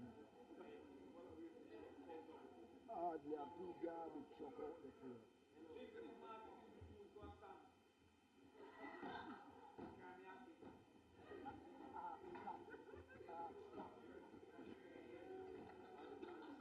Ask Scotty.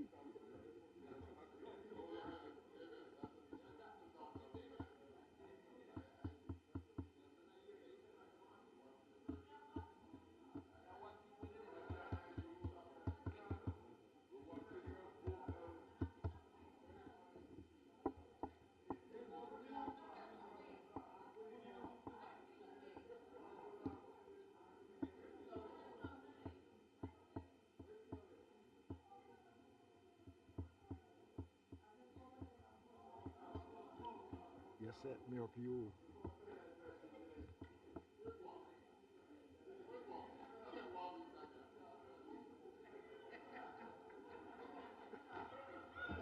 What is this? What is this?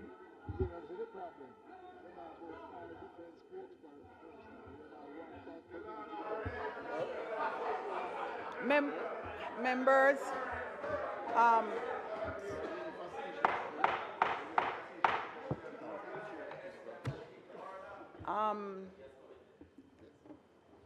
Member Smith. Thank you, Chairman. Chairman, I have a question for the for Minister.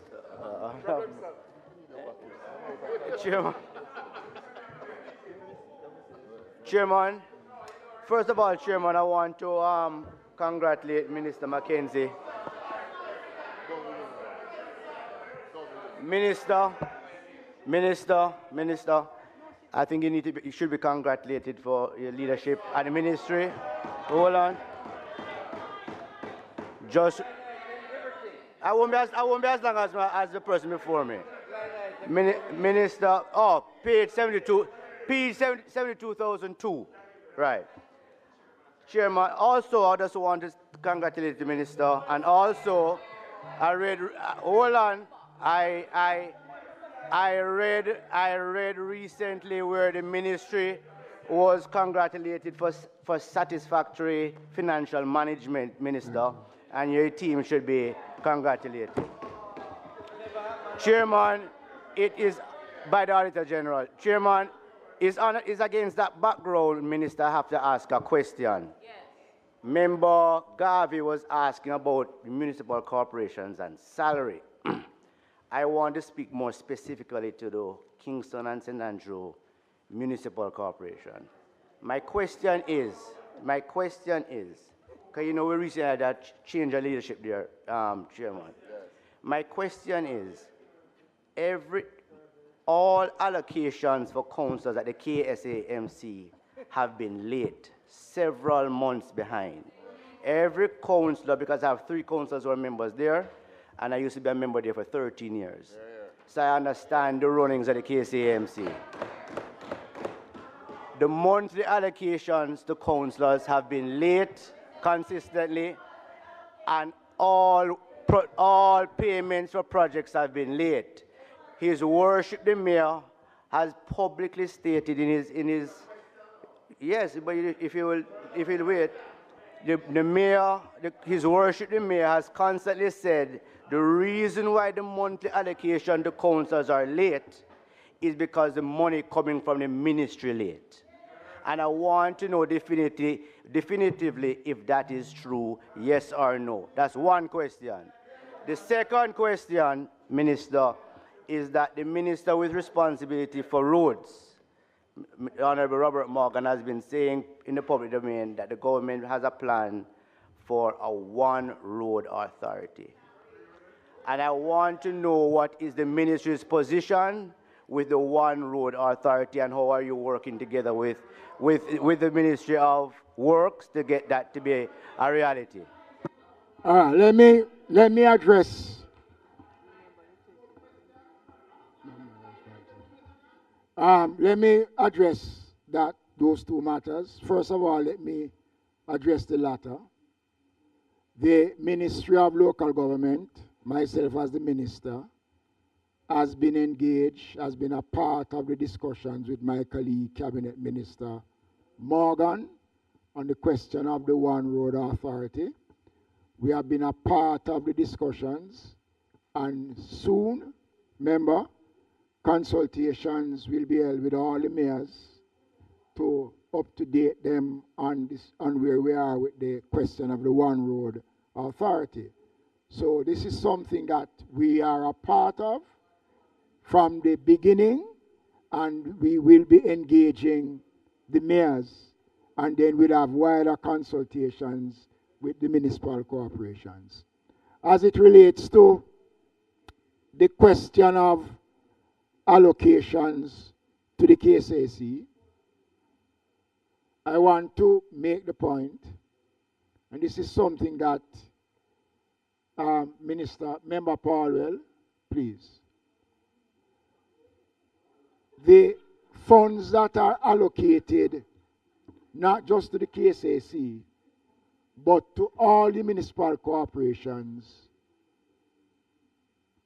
has to be released when the program, when the MCs are advised that your allocation for the month is $10, you submit a program outlining how that $10 million will be spent.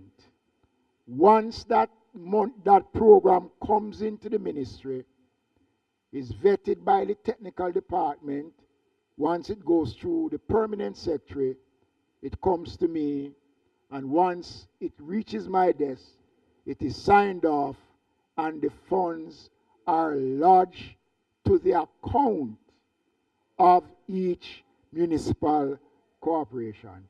There is no need to hold any funds. The funds will be late if the program comes late. So it is not the first I'm hearing this argument, and it is something I've already discussed with the opposition spokesperson. And I know as a fact, if you say to me that during the period of Melissa, there were challenges, yes, because Melissa did set back a lot of payments that were to be made, especially for the parochial revenue fund and for property taxes, and we could not, on a timely basis, about 3 months ago. But we, as I speak, is up to date with all of the payments for PRF to all the municipal corporations across the country. Right? And there are still MCs that have not yet submitted February's request for the release of funds.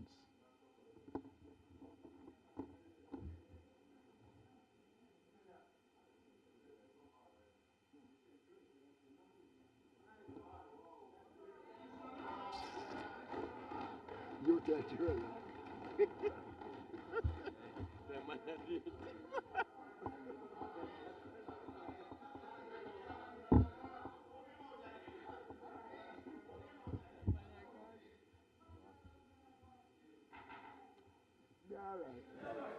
Minister, you continue.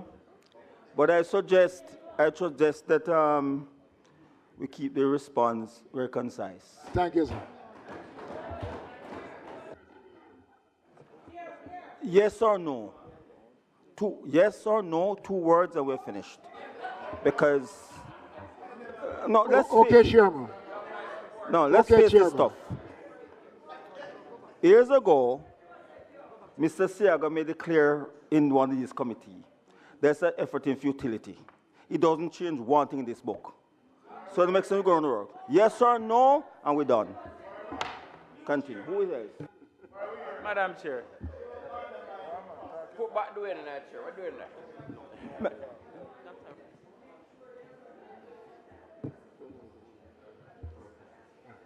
Member Russell, can you please and go directly to what's in the estimate of expenditure?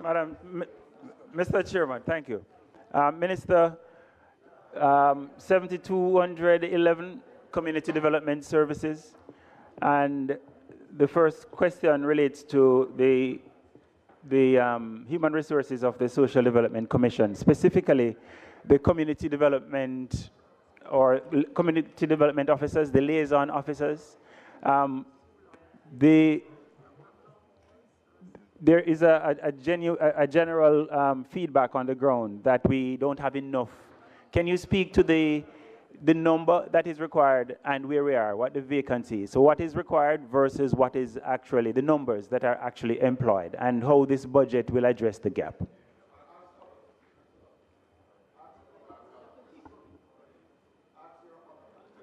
All right.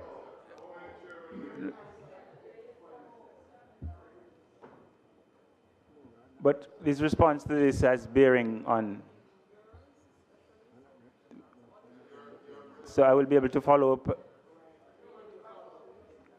All right, so that's the first. The second relates to, under the same heading, relates to community centers, Minister, some of which were damaged by the hurricane, and we're not seeing in the budget. So maybe you can tell us how this will be addressed, because we know it's important for psychosocial health and the other benefits of having these spaces. So if you could speak to that, we'd be appreciative. Thirdly, we have some 775 communities, and from the numbers I saw, we have about 53% with CDCs. And when we're talking about participation and bringing communities together, the CDCs are critical. So we want to hear from you how this budget will allow us to get to the target number of CDCs, and what are the steps that are going to be taken to achieve that. The next one, there's a program which happens every summer, and we're delighted, the Youth Summer Employment Program. So as I looked at the budget, I got a little nervous because I wasn't seeing where the Youth Summer Employment Program was budgeted for. Member. Could you please speak to the budget line where this is covered? Member, yeah. I said before, you're going to confine yourself to this book. Yeah, man. You say you don't see it budgeted for. Therefore, it's not here. You don't ask that. It could be an omission, Chair. You say it's not budgeted for. Chair. Therefore, you can ask about it. But you know, in here. I didn't see it. I'm asking him. May I ask him to tell me? All right. So. What did I do, Chairman? Do it. Come back. Activity. We want do it. Come back. We want do it. Activity 10,005. It includes 27 million for new fire station in Balaclava, which is commendable and welcome. The question, though, Minister, in the Southeast St. Anne constituency, we've had, in the last 2 years, 4 deaths, fire-related deaths. And as you know, there's been some advocacy to have a fire station closer to the communities in Claremont, Alderton, Mackney, because the distance between those communities and the current fire stations in Ochi and St. Anne's Bay far exceeds the 10 minutes, which is the global standard. And so, can you speak to the budgetary provisions for the Claremont fire station, because it is long overdue and badly needed? Yes. Final question in this set relates to markets, just piggybacking on the question asked earlier. We know the damages from hurricane, but we also know that some markets were destroyed by fire or other means, including the Highgate market, the Port Antonio market, Claremont market. Highgate continues to be a major revenue generator, I'm told, because the people continue to pay their fees. So can you update us on the plans for repairs, markets from the hurricane, but also markets, these 2 that were destroyed by fire? I'll stop and await your response. Very good question.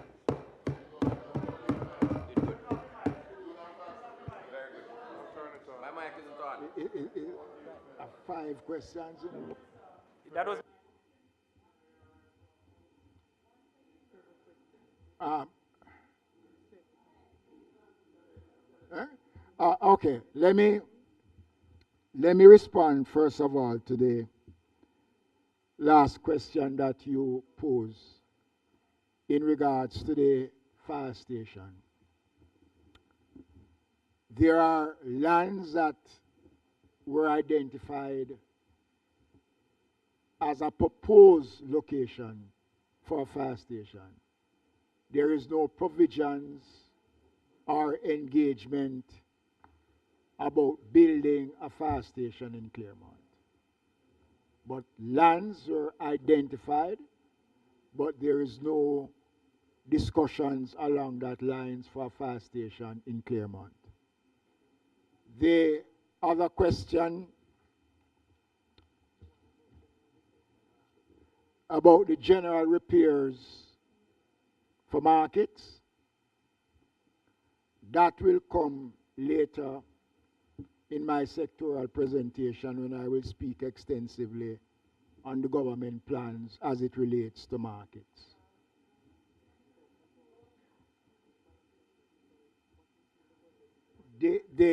Let me just go back to Balaclava. The amount of the 27 million that you saw, that you see in the budget, is to purchase the land, not to build the station for Balaclava. Okay?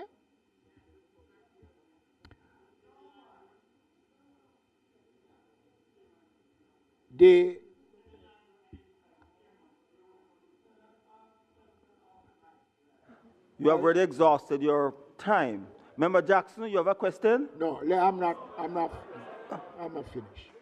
The question of YSEP.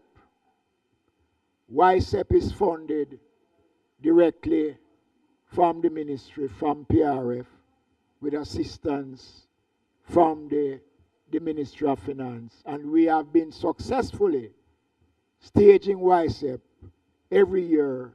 We did over 10,500 in the last financial year. So YSEP is sure as tomorrow is Saturday. Your next question.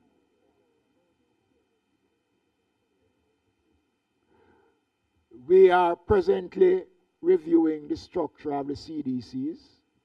We have been meeting with the SDC, looking at the CDCs. So I'm not prepared to say much on that today.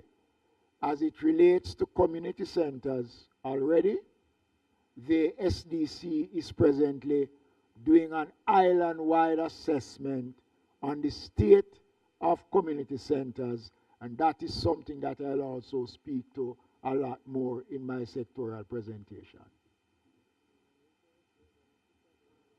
The other one about the SDC and the human resources, there's a structure now that has been newly approved by the Ministry of Finance that will be taking shape shortly as it relates to the SDC. So that's it in regards to your questions.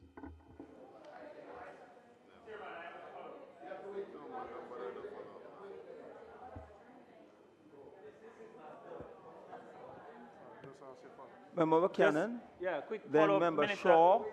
But look here, I'm going to allow all of you to ask all your questions. Minister, make a note of them. We'll answer them right along the line. Member Buchanan from Portland. Commissioner, you can answer me. Thank you, thank you, Chairman. Be able to do a follow-up.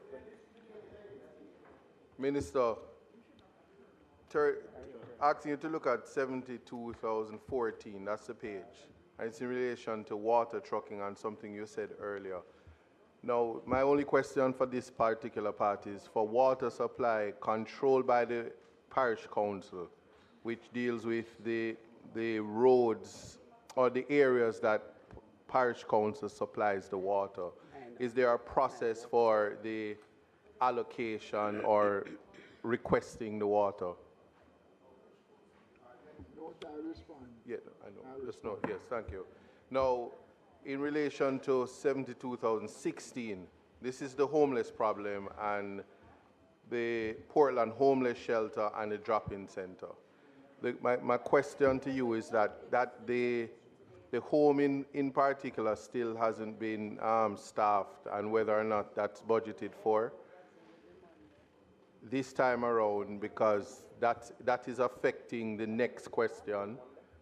And so if you tie it together, what I said earlier about the Mackenzie dilemma, whether or not Mustard Market will be restored in this year, because the market affects the enforcement, the ability for the municipality to actually enforce and regulate the town area.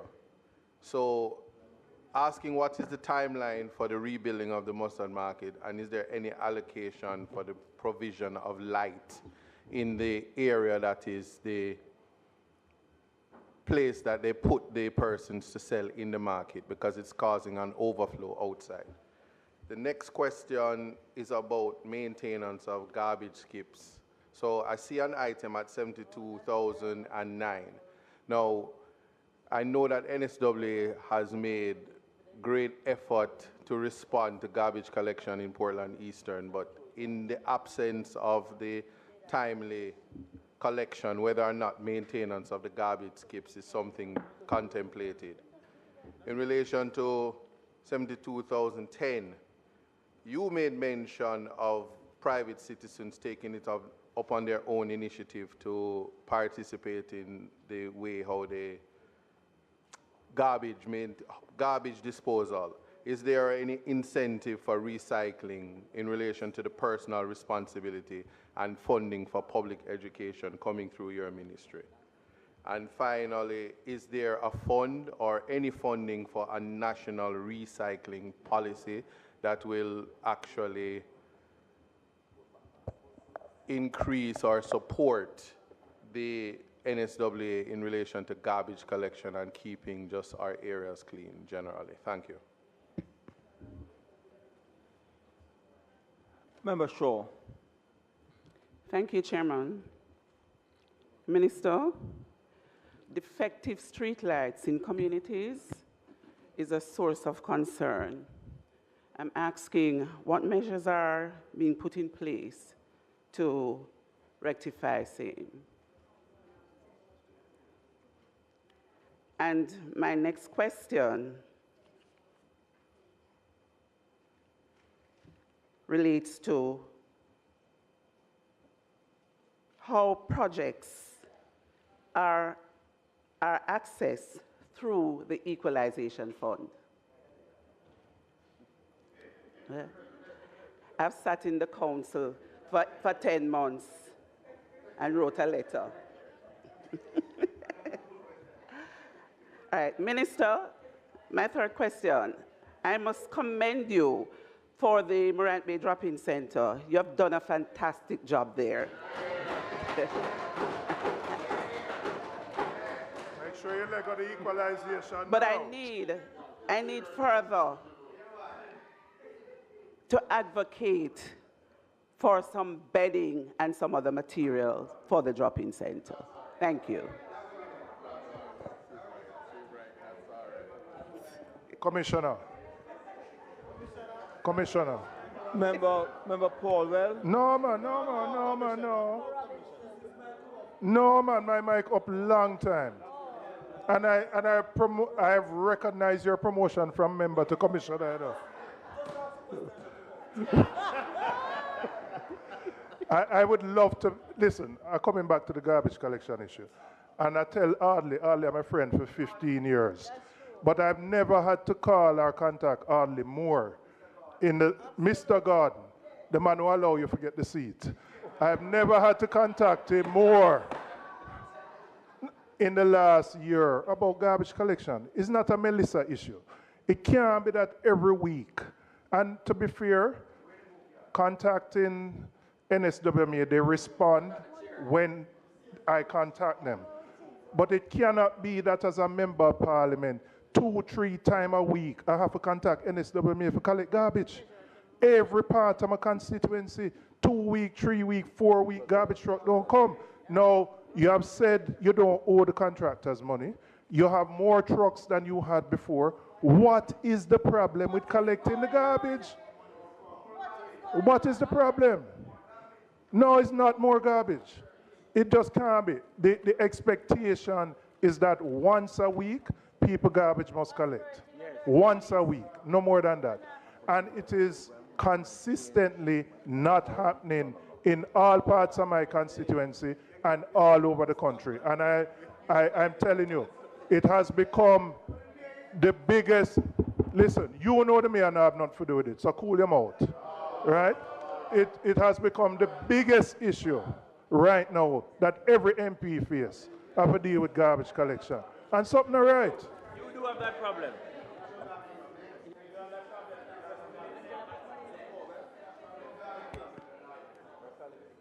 Minister, Minister 10, Minister, 1 minute.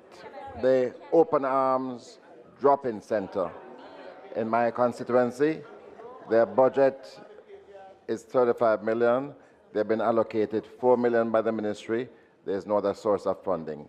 Can you just have a look at that for me, and later on you can update. You don't have to give me a response today, but I'm making a special plea for the Open Arms Drop-In Center.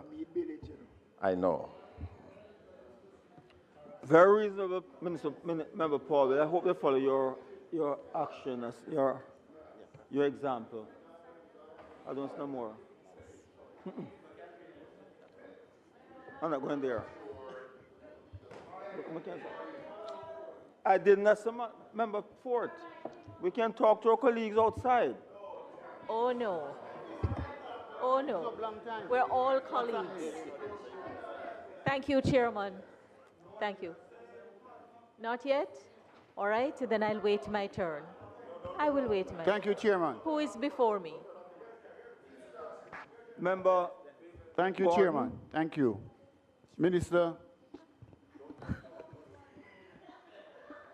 I invite you to look at after the member who is now page 72,006, subheading local government institutional support. 72,006, subheading local government institutional support.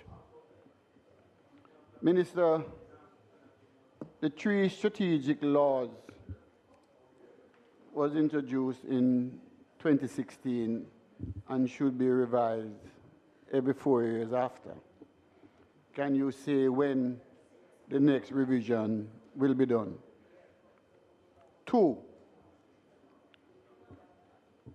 the municipalities have been underfunded, and so would you support a proposed 2% allocation of central government budget as a percentage of GDP to assist in ensuring that the services are done? And question number 3, the Attorney General opinion that municipal cooperation could levy on the utilities company encroaching on the roadways. I am wondering if now is the time, Minister, in light of the scarcity of funds, if such institutional support will be forthcoming.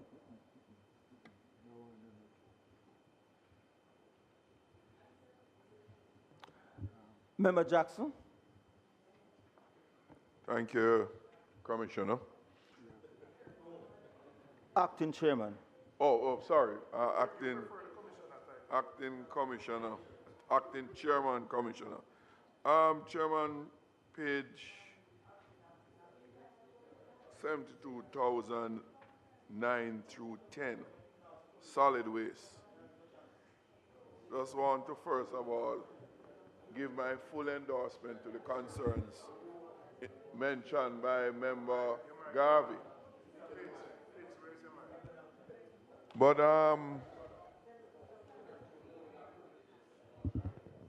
Chairman, to Minister, there was a program some time ago I remember it came up in the last fiscal, I believe, or two budget cycle regarding the Riverton City dump and the removal of tires there and some arrangement with the cement company, given the fact that there is a constant ongoing risk, high risk, with the storage and maintaining the storage of the tires at the dump, particularly Riverton City. Could you advise, Minister, what has become of that exercise? Is the removal ongoing, or has it ceased, and why, and what steps are being taken to renew it, if it is such a plan of the ministry? As to the fire brigade, Minister, recently I interacted with the Waterford Fire Station, which is the only one in Portmore, some time ago, and it wasn't working. And when there's a fire in Portmore, very, very densely populated and developing, so much so that people have ambition to name it all kinds of things.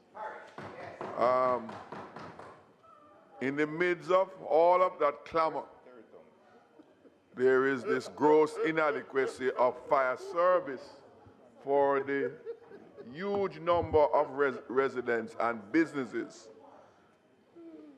Minister, can you advise what is the status of the one fire station in Portmore? And two, what plans, if any, to either develop, expand, or add to a fire station in Portmore to meet the demand of that municipality, or whatever it may be chosen to be referred to as?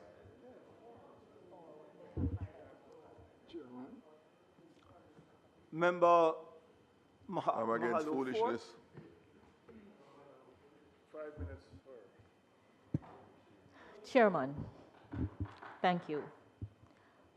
I appreciate that to a large extent we're going through a formality because the ceiling of the budget is set and there is hardly any likelihood that the numbers are going to change. And so the focus would have to be on how can we better use the allocations that we're going to vote on. Every member who has spoken has raised concerns about garbage collection, parochial roads, markets, and other things. I don't believe that any of us in this House escapes the wrath of our constituents for these matters that are assigned to local government.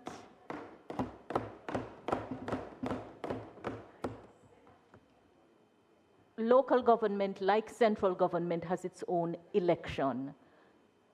And many times, constituents are asking us to assume roles and functions that in our system of government are assigned to the local government representative, democratically elected as we are. And so the ministry has among its objectives effective solid waste management practices and public cleansing. And in the exchanges, the issue was raised about the bad habits of some citizens around garbage disposal. And therefore, it begs the question, which line item has an allocation for us to vote on that will help to achieve the objective of the effective solid waste management practices? Right? So how are citizens who litter and illegally dump garbage are going to know what those effective practices are in the absence of a sustained public education campaign around the issue?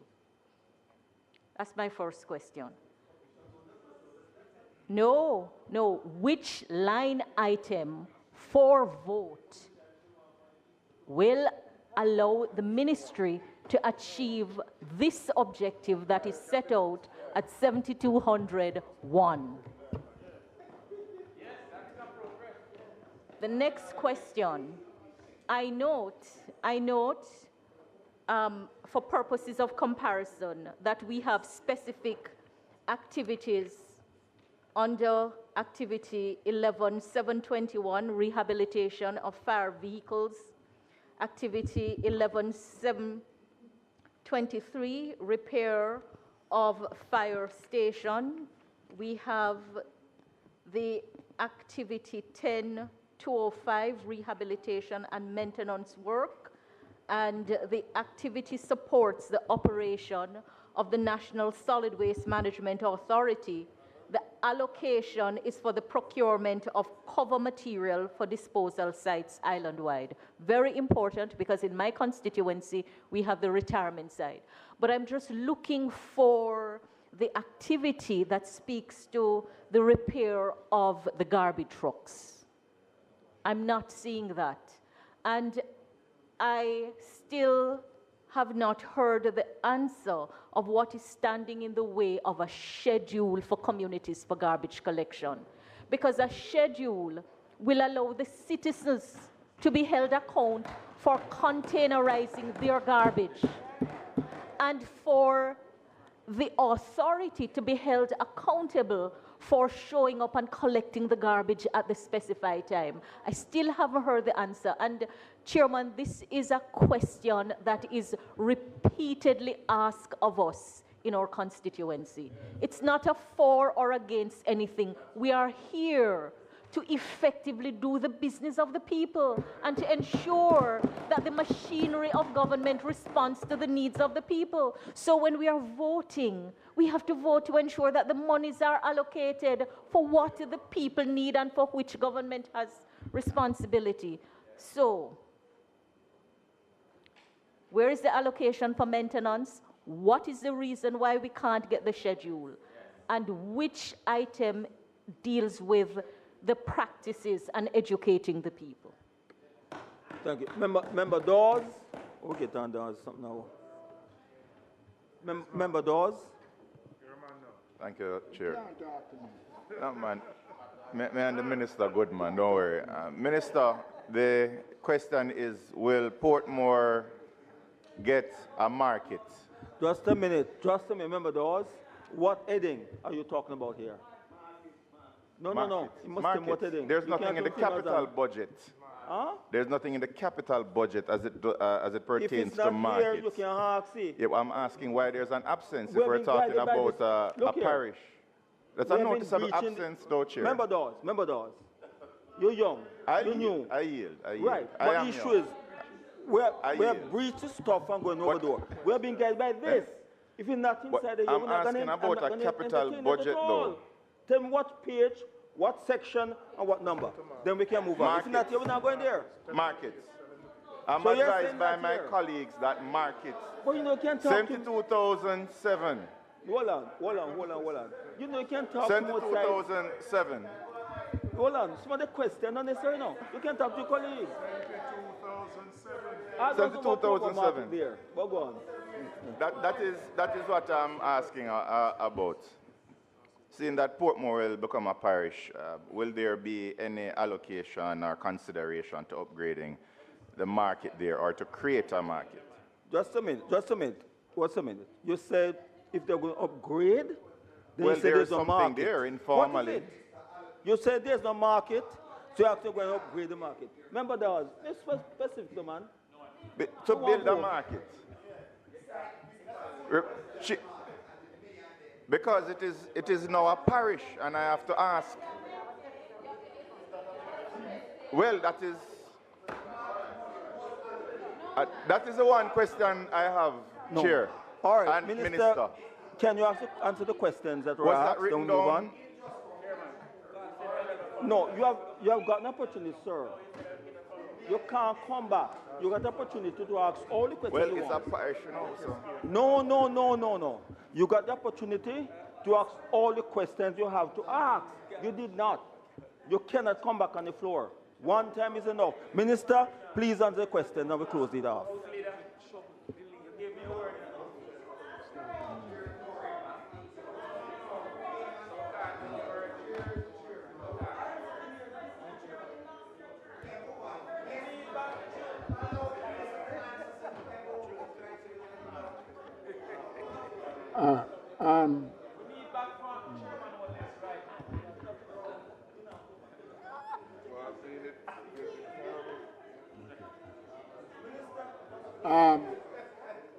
Okay. Thank you.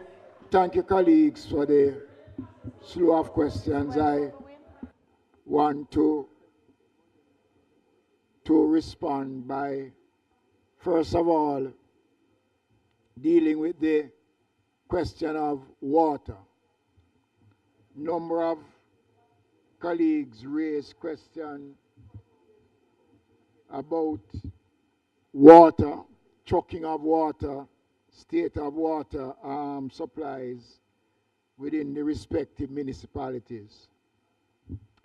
Just to say that the 583 water systems across the country will be assessed. As I said before, we are working with the Ministry of Water and Rural Water to assist us in these assessments. The trucking of water, the member from Portland also raised that question again.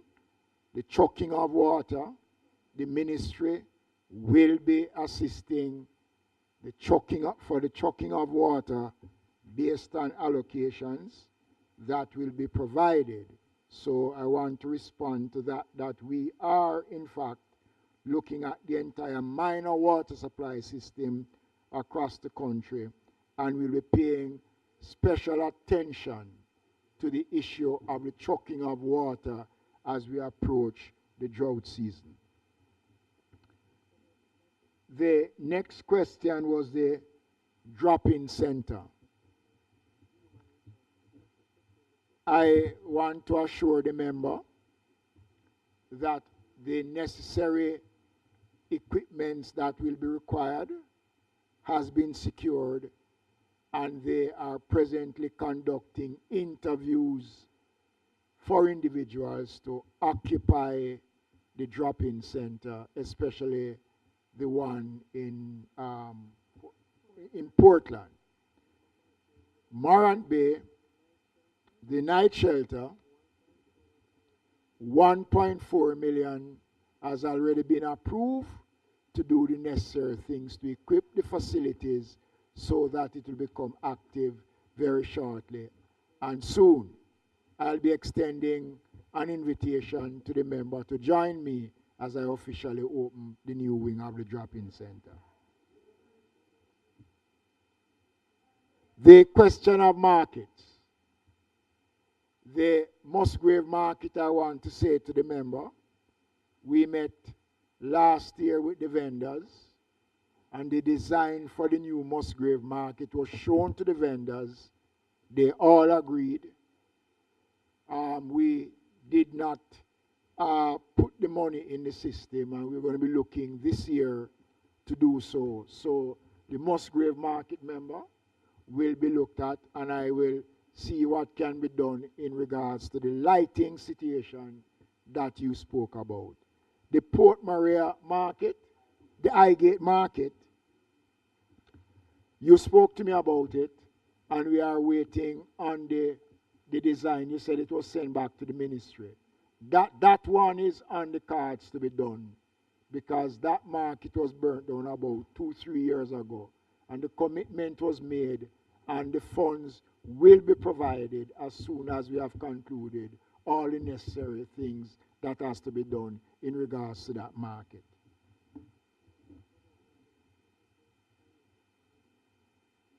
The question was raised by a number of colleagues about the issue around garbage collection and setting a schedule for garbage collection, the maintenance of the roadways around that.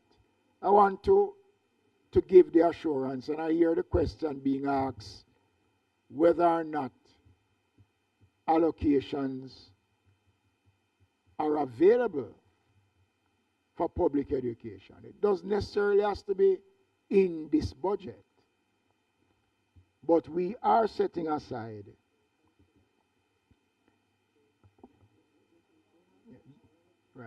in the expected allocation that we'll be getting, additional allocation that we'll be getting, provisions are in that allocation for a public education program. So we'll be rolling out that program where I hear the question about incentives and other things was raised. All of that will be a part of what we'll be rolling out as it relates to educating the public around the question of disposal. Also, the Enterprise Committee met recently, and I must say that the question around the divestment of the National Solid Waste Management Authority is, the collection is well advanced. The whole question of recycling and waste to energy has been a part of the discussion that we have had up to two months ago? A few weeks ago. So that is alive. So when I will give further updates as soon as we have concluded the remaining meetings that are scheduled to take place. Question of streetlights. The Jamaica Public Service Company, before Melissa, was responding to the installation and the repairs of streetlights across the country. The ministry had been working with them because we have access to the system, so we know where, and based on the work that was done by the YSEP workers in August, we were able to identify communities across the country where the lights are not working and where the lights were installed. But Melissa came, and a lot has been put in the way of continuing. But based on the discussions we've been having with the Jamaica Public Service Company, we are expecting them to resume normal work across the country as soon as possible. The question of levying charges against the Jamaica Public Service Company for the use of the right-of-way. Let me remind the member that when the Jamaica Public Service Company when the government sold the majority of the shares to JPS, we sold the right-of-way to JPS. So they actually owned it. And it is a part of the review of the electricity license that this administration will be correcting in terms of the negotiation. So I just want to say to the member that you can't levy fees against somebody on the property that they own. Okay?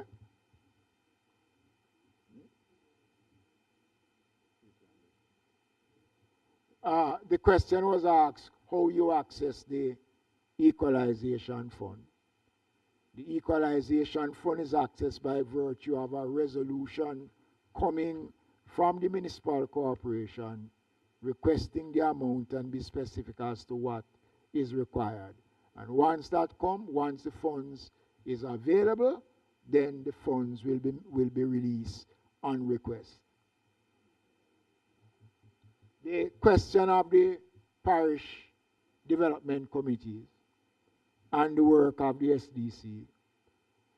Up to 3 days ago, we met with the SDC to review the operations of a lot of the parish committees, which many of them are not working. And even if they are operating, they are not operating within the guidelines that is set by government. They do get some subsidy for their operations from central government, and they are monitored by the SDC.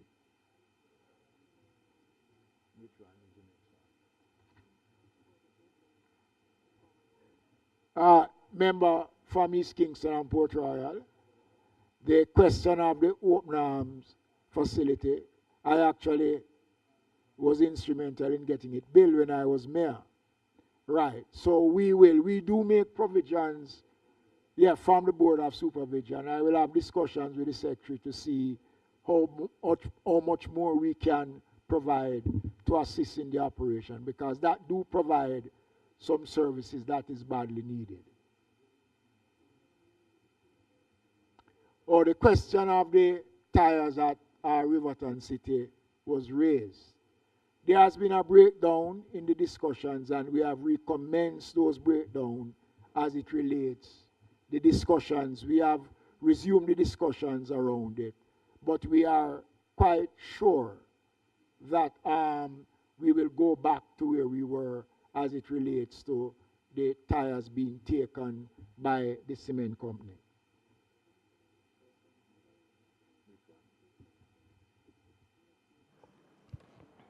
I must say that the member from East Central has been true to form about the 2% of the national. He has been consistent in it. And it is something that is worthy of consideration, and we will definitely look into it, member.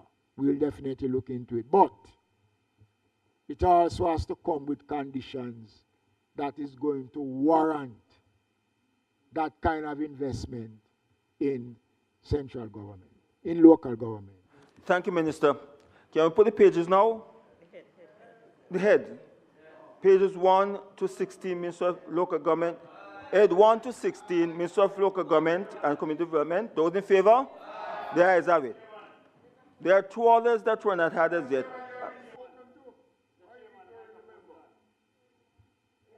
The 200. Which member? No. The member from East Central, St. Andrew. Yes, at this time, he has asked this question before. And what you said, ask all the questions you have. Which question? No. Yours was not answered? Hold on. You say yours was not answered? All right. Okay, I will answer that. Answer his question, if it was asked. There are a number of legislative matters involving the ministry that will be dealt with in this financial year, Mr. Chairman. So we have started consultations already. So I want to assure the member that that is high on the priority list as it relates to our legislative agenda for this financial year. All right. Ed 7 to 200, pages 1 to 16. Those in favor? Ayes have it. Ministers, thank you and staff very much. There are two other headings that were not taken earlier on. 5300 038, Office of the Registrar of the Company. Those in favor? Ed 7200, Minister of Local no. Ready?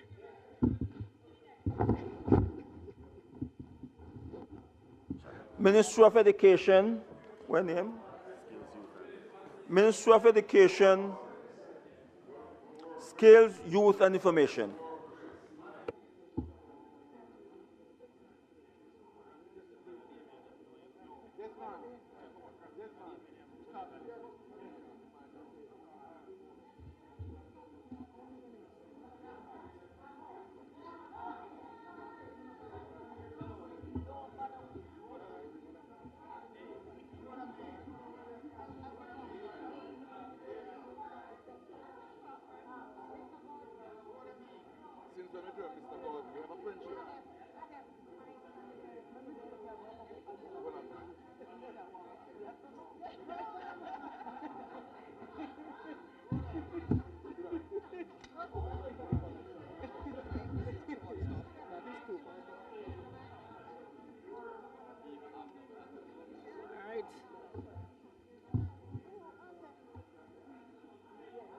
Yeah, me we hold them, man. Anything, yes, and with the food them.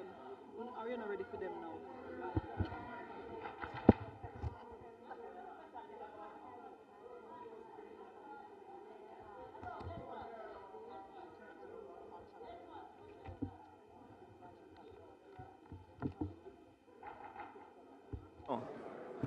Ministry of Education,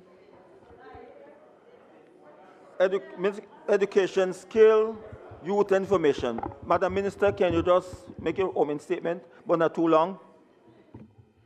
Thank you very much, colleagues, and what time is it? Good evening to you all. Can you hear me? Let me bring it up a little bit more.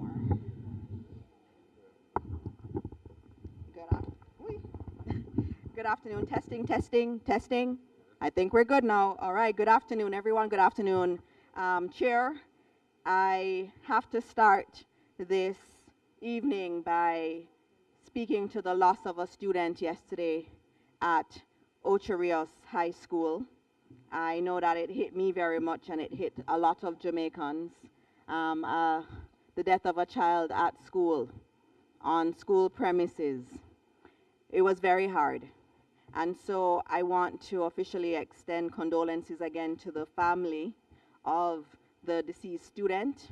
We've lost 2 students. We have a student who is no longer with us.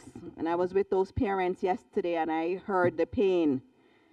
And we have another student who is in lockup. So we've lost that student too. And so I start out my opening comments, Chair, by just acknowledging what happened and noting the ministry's resolve to ensure that we can do everything we can to not have that happen again. In terms of my opening, Chair, Hurricane Melissa is obviously very topical for us in the Ministry of Education. In the West, our schools do not look like they did last year at this time. But we're very happy to note, Chair, that in 90 days after Hurricane Melissa, all our schools were open. And Chair, they're not open in the way that we would want them to be open, but they are open. And I want to thank the principals, the teachers, all the staff in our schools, because it is them that made this happen. This is historic globally. Jamaica is being looked at globally as an example of resilience after a disaster like Hurricane Melissa. I was even asked to speak globally on what we've done in education and how we can teach the rest of the world how to react. In terms of our priorities, and I will be very quick, they remain literacy, numeracy, early childhood education, understanding that the base is very important. Special needs, that's very important to us. And then, of course, we've had to add to that recovery from Hurricane Melissa. And that recovery is on 2 fronts. There is the rebuilding both physically and psychologically. Our children and our teachers have been through a lot of trauma. And so that rebuilding is on 2 fronts. And then there is also dealing with the issue of absenteeism. The reason we pushed to open school within 90 days was because we saw what happened after COVID. The longer students are out of school, the higher the likelihood that they will not return.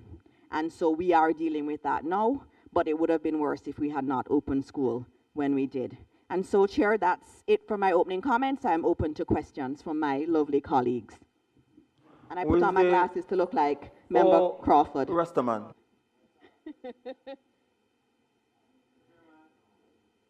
I'm going to get you a pink one like mine.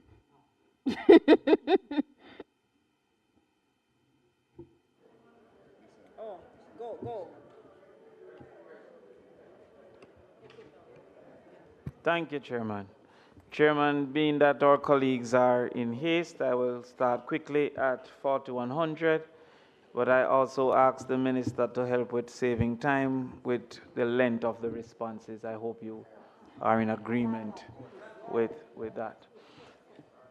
41,013, disaster preparedness, mitigation, and response.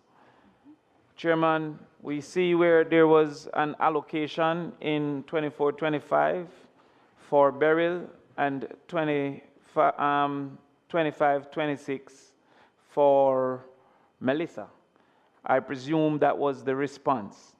However, I am concerned under disaster preparedness and mitigation that there's actually zero budget for 26-27. Can the minister explain why there's no budget for preparedness and mitigation, having had the last two experiences? All right, thank you very much for that question. And I believe yesterday at the start of the standing finance process, there would have been an amendment done to the big yellow book that we call it, where 18 billion was allocated to the Ministry of Education for that line. For that line. So, so this was an omission. It is now there. Okay, all right, good. No problem. Thank you very much for that. Now we will go to activity 11520, page 41,016. I'll just go with the page number because education is 41,000. So, page 16. Information Communication Technology Services. Now, as a part of that, it said that the Tablets in School initiative is a component of that. How many tablets were distributed in 2025 to early childhood, primary, and secondary institutions, respectively? All right, I'm going to get that number for you, but you can go to your next question. I'll give you that number. We have to just go through the list. Okay, well, the next question would hopefully be what's the target for distribution in 2026, 2027?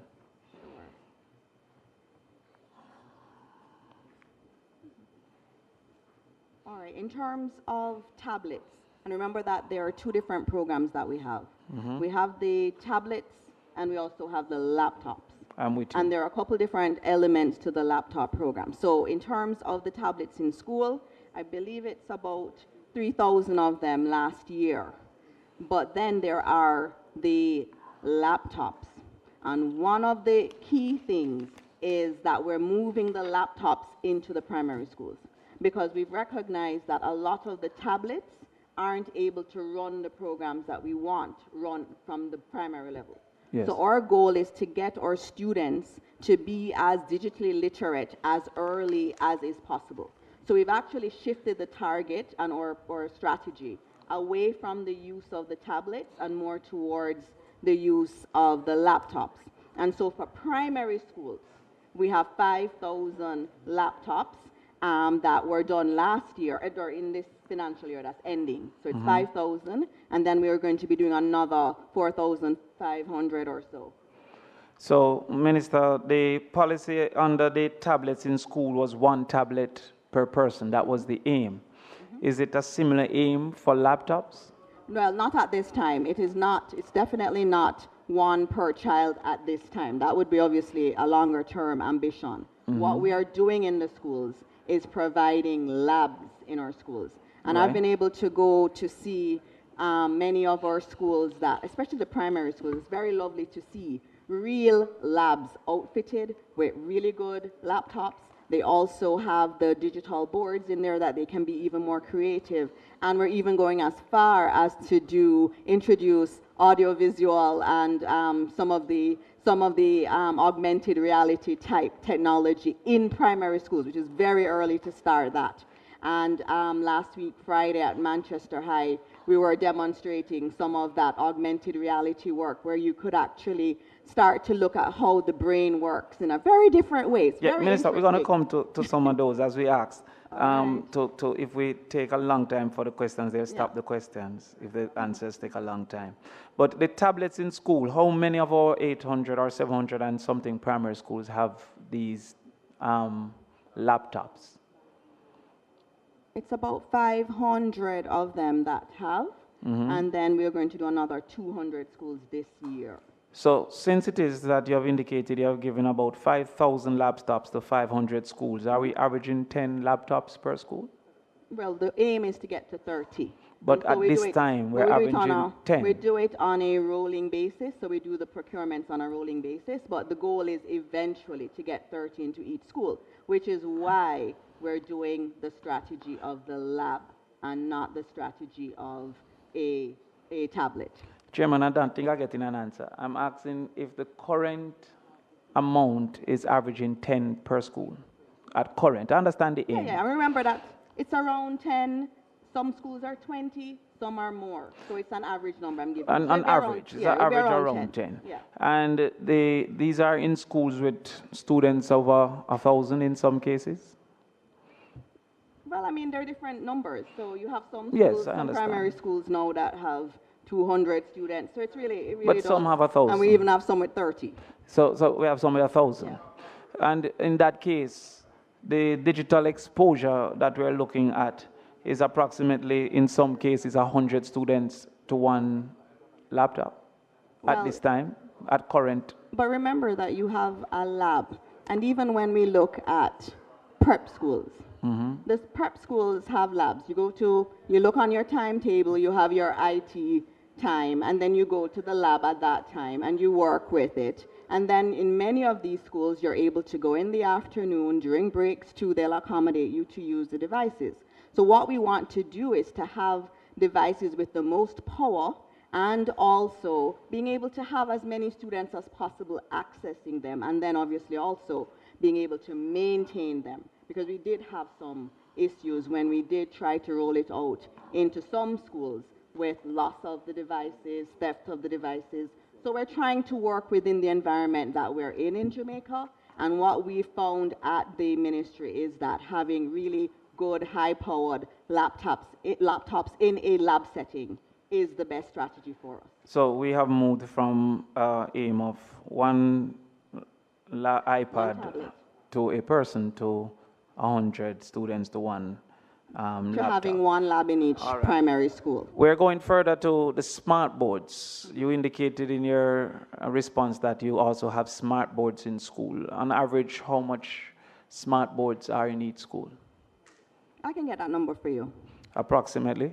I'll get that number for you because some schools, remember, it's a little bit of a different situation in different schools. So you go to some schools and you have some past student associations that have given several of these, and they have many in the school, and even some MPs here I know have given some of these smart boards to our schools. And so we've made sure our goal is to ensure that every school has at least one. Right. And in many of the schools, it's multiple that they have. Chairman, being that we're discussing the government's budget, I'm asking really how much has the government sought to provide? How much smart Member Crawford, he says don't have the figures here. 800, but Chair. But give it to you after. 800, No, Chair. but, Chair. 800. But I thought he said didn't have it. Thus far, and remember we are getting them on a rolling basis, so there are more to come in this financial year, and there will be more next financial year. All right, so so I'm assuming on average one per school. At least. On average, one per school. And Minister, with that headline, it's stable in a class or is in a particular room?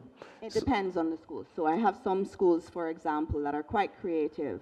I went to one school in St. Thomas that had the smart board and the technology primarily in a room that was for the students who had literacy and numeracy problems. And the reason they did that was because sometimes the students would feel stigmatized with having to be pulled out and put into a room separate. And so what they did was to give them the best technology. So they always wanted to go to their literacy class and their numeracy class because they had the best technology there. And so that's one way some schools use it. Other schools do it in a different way. Okay. So with an average of 40 classrooms, you're saying on average 90% of the students at any given time will not have access to a smart board. What about the own your own device program? That's the Bring Your Own Device to School program? No, there was an announcement of a OYOD, own your own device. That was during COVID. I'm not in COVID anymore. Right, so vouchers were given for students to purchase their own device. That program has been discontinued? Yes. Okay. Activity 12.829, page Give me the page 16. quickly.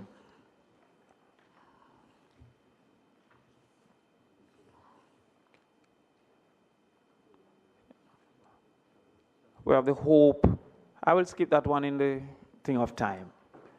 We'll get back to that at another time. Page 16, technical vocational education. Do you have an estimate, Minister, of the shortage of TVET instructors across the system?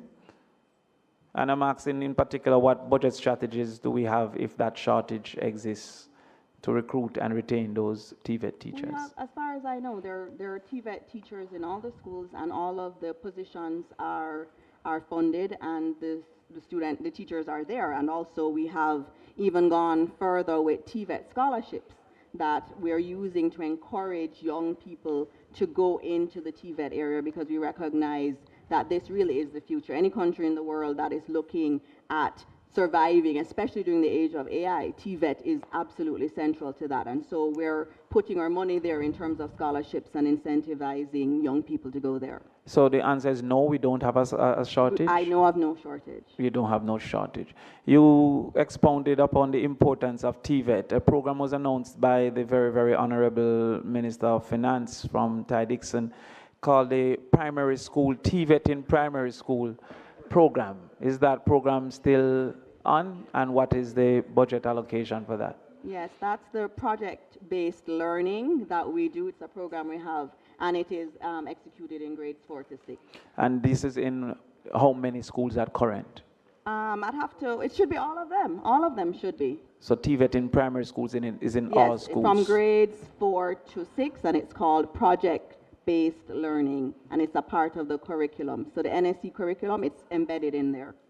All right, activity 12836, we see guidance counseling services for 203 million. Is this the guidance counselors in all schools, or is this a centralized unit for guidance and counseling? That's in the ministry. So that's a centralized unit Yes, for that's in the ministry. guidance and counseling. Now, in addition, what's the number of counselors, however, that we have in schools, or the ratio? About 1,000, a little bit over 1,000. A little bit over 1,000. And in schools, how many students will we have those servicing? It would be all students in all of our schools would have access. About 420,000? No, man, it's not that. Let me tell you how many students we have. We have 372, 293.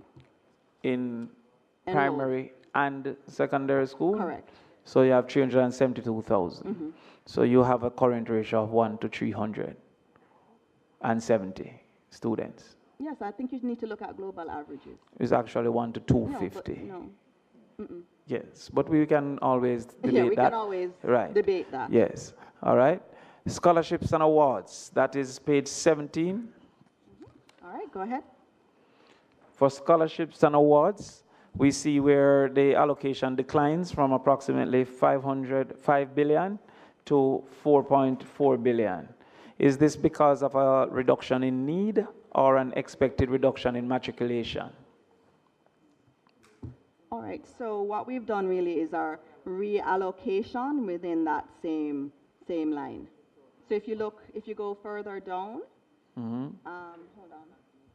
So you saw the Student Financial Assistance Program. The Student Financial Assistance Program, yes. Yes, so that one would have increased in terms of the... Actually, no, Minister, unless my glasses isn't working, that one was 194 in the approved estimates, and it's 194. No, we're talking about increase over time.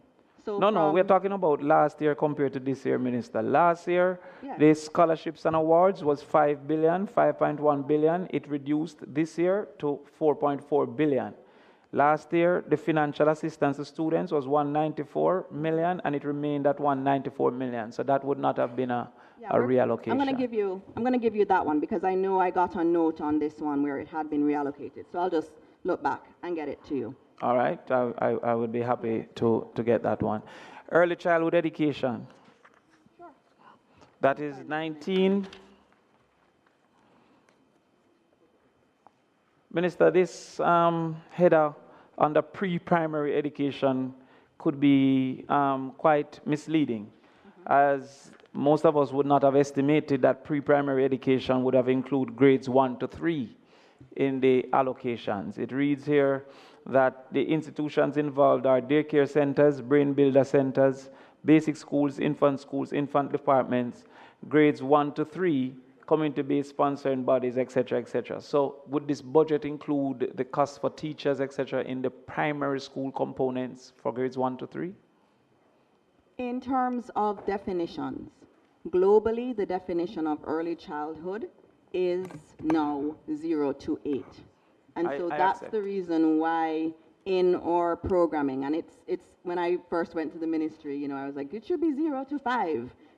Primary should not be in the early childhood. But the international definition standard is that it goes up to 0 to 8. And so in our budget, the allocations for grades 1 to 3 Yes. would be contained in Right, there. right. Yeah. I understand the global realities, but the cultural expectation might have assumed that early childhood was getting 7 billion, not recognizing that the primary school component of grades 1 to 3. Right, and this is a good opportunity. I'm glad you raised it because it's an opportunity for us to have Jamaica understand. Okay, so outside of those in grades 1 to 3, would you be able to tell us what the actual budget for the basic school components You want are? me to break that Yes. element out? Right. Okay, I can All get right. that. I'd be happy to see that. But in the meantime, can you tell us how many early childhood institutions currently operate in Jamaica, not including grades 1 to 3? We're really talking about the cultural understanding of under 6 years old. All right, ready? Yes, ma'am. Okay, so it's 2004-23 Mhm. in terms of the pure budget to early childhood. And there are other little pieces from Mhm. other parts of the budget. We allocate about 9 billion to what you're speaking to, which is the ECC. So you're speaking of those in the basic school level. Yes. So that would be your infant department and so on. It's around 9 billion.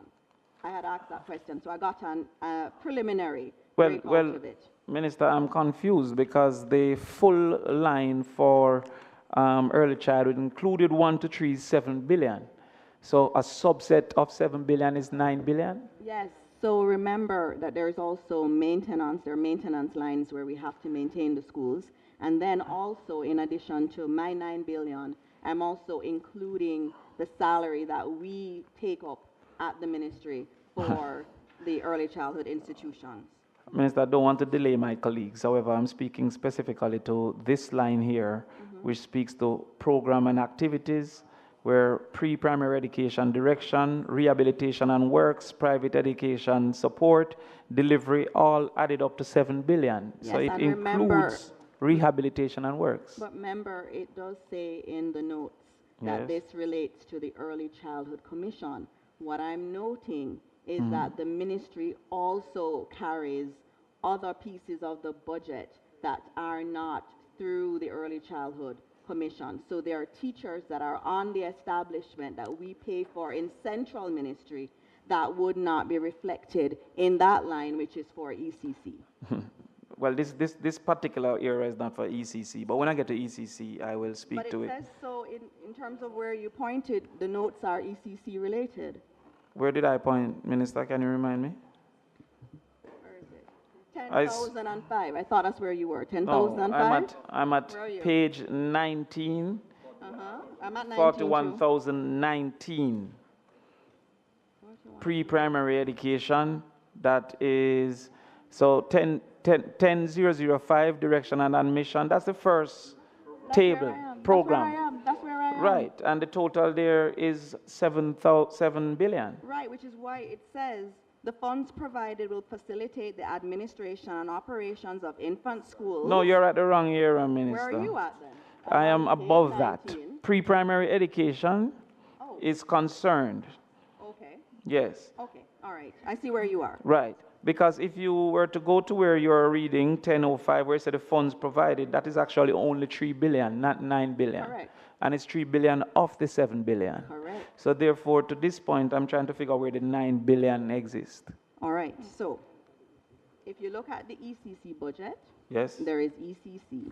Yes, I'll get to that soon. Right, and then you have to look at the agency budget, and then you also look at the fact that in the ministry, embedded in the ministry, Yes. in our line for teachers, Yes? there is a cohort of teachers. All right. That is for ECC. And so when I give you 9 billion Yes. in the ministry, I have to get numbers that I can work with, so in terms of directing strategy. And so for me, my request of finance was, can you give me the total amount that we would give to what we would traditionally think of early childhood, not going by the definition that we have in the book, Okay. but generally going by early childhood. So the book would be misleading at this point. You know what? It's the way it's been defined for some All right. time, but No you problem. have to obviously be able to interpret the numbers in there. I understand. All right. I would hope to get that from you soon so Sure. I can analyze. Sure, man. I have it broken out. So you indicated 2,400 institutions? Yes, correct. All right. Can you instruct us how many are registered, how many are licensed to operate, and how many are certified? Coming.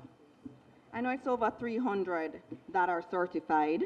Mhm. And I know your next question, that rate sounds low, but we're going to be doing 95, I think it's about 90-something% are registered.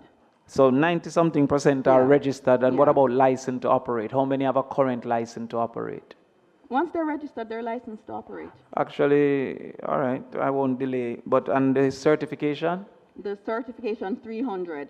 So of the 2,440 schools, only 300 are certified currently. Correct, fully certified. Full, yes. Well, we don't have a semi-certified, do we? Yeah, Do we have a semi-certified? we do. No. We do. No, that's registered. But allow me. What's the total enrollment in this early childhood sector as we understand it, under 6? About 100,000. About 100,000. Yeah. And being that those that are registered must indicate the teachers and their qualifications, how many bachelors of education teachers do we have in the system? Oh, that's an interesting question, and I'm glad you raised it. I'm glad Because you'll this answer. also gives you some of the texture to what we're doing in early childhood education. So a lot of our basic schools, as everybody knows, are operated privately. There are many really great people in our communities across Jamaica that operate these. And what we have done as government in understanding the importance of the early years is to provide every early childhood institution with at least one trained teacher. And What- so we pay that salary. A bachelor's of education trained teacher, or are you speaking to the Heart Trust level 2 teacher? No, not hard. So you Not are hard. indicating that we have 2,000 trained teachers in the system, Yes, paid by the There are government? 108 schools that do not have, 108 basic schools Yes. who do not have a trained teacher. And by September 2026, all basic schools in Jamaica will have a trained teacher. Minister, you sure you don't want to check that information?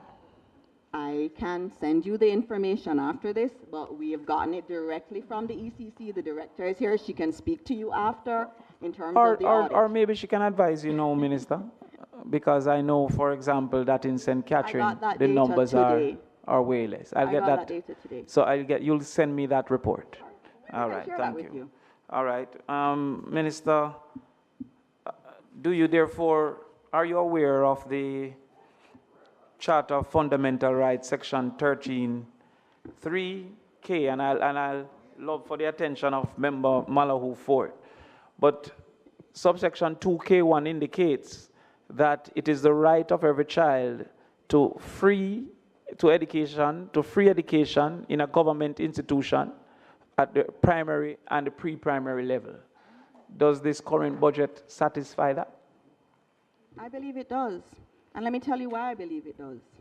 Because we are working with all of our primary schools, all our infant departments, and we're also working with our basic schools in order to ensure that there is quality education there. These are private institutions that the government of Jamaica has put in money, and it's not just paying for a trained teacher so that we can increase the quality. It has also been assisting with maintenance, training of those persons in those institutions. And many of those private institutions aren't Mays Basic School. Yes. Many of those institutions, we even provide support for the caregivers that are there through a stipend. So we're doing a lot, and we're not stopping there. We're not stopping there. So in terms of infant departments, we are building more infant departments that are attached to our primary schools. So and we have more brain builder centers that we're building every year. So each year we're continuing to build out the number of institutions. So, Minister, can you answer this for me, please? How many students are in a government institution at the basic school level? I'd have to go look. I know there are This about infant department or? there are around 500 Right. if I add up the infant schools and the brain builder centers. Yes. Looking at it. So that adds up to, hold on, 22,566 in the public. And then we also have the basic schools, which is about 52,000. And of the 2,400 schools, how many of those are government run, owned? I think it's about 500. Yeah, it's a little bit over 500. I'll get the right number for you. So, Minister, having indicated that you have less than 22% of our student population, you're saying that the right to a publicly funded in a publicly institution is being achieved? Yeah, but remember, it is the right of every child of a Jamaican citizenship to a publicly funded institution in a publicly owned and publicly funded institution at the primary and pre-primary level. we have, member, we have. Member. The number speaks for itself. Member. I'll move on. Yes, but Yes. can you tell me when, what year, what time have we achieved that before now? Chairman, that I'm not. No. You're budget minister. All right. You Yes. can't do what you know. I'm in charge right now. Next. Fine. I'm in charge right now.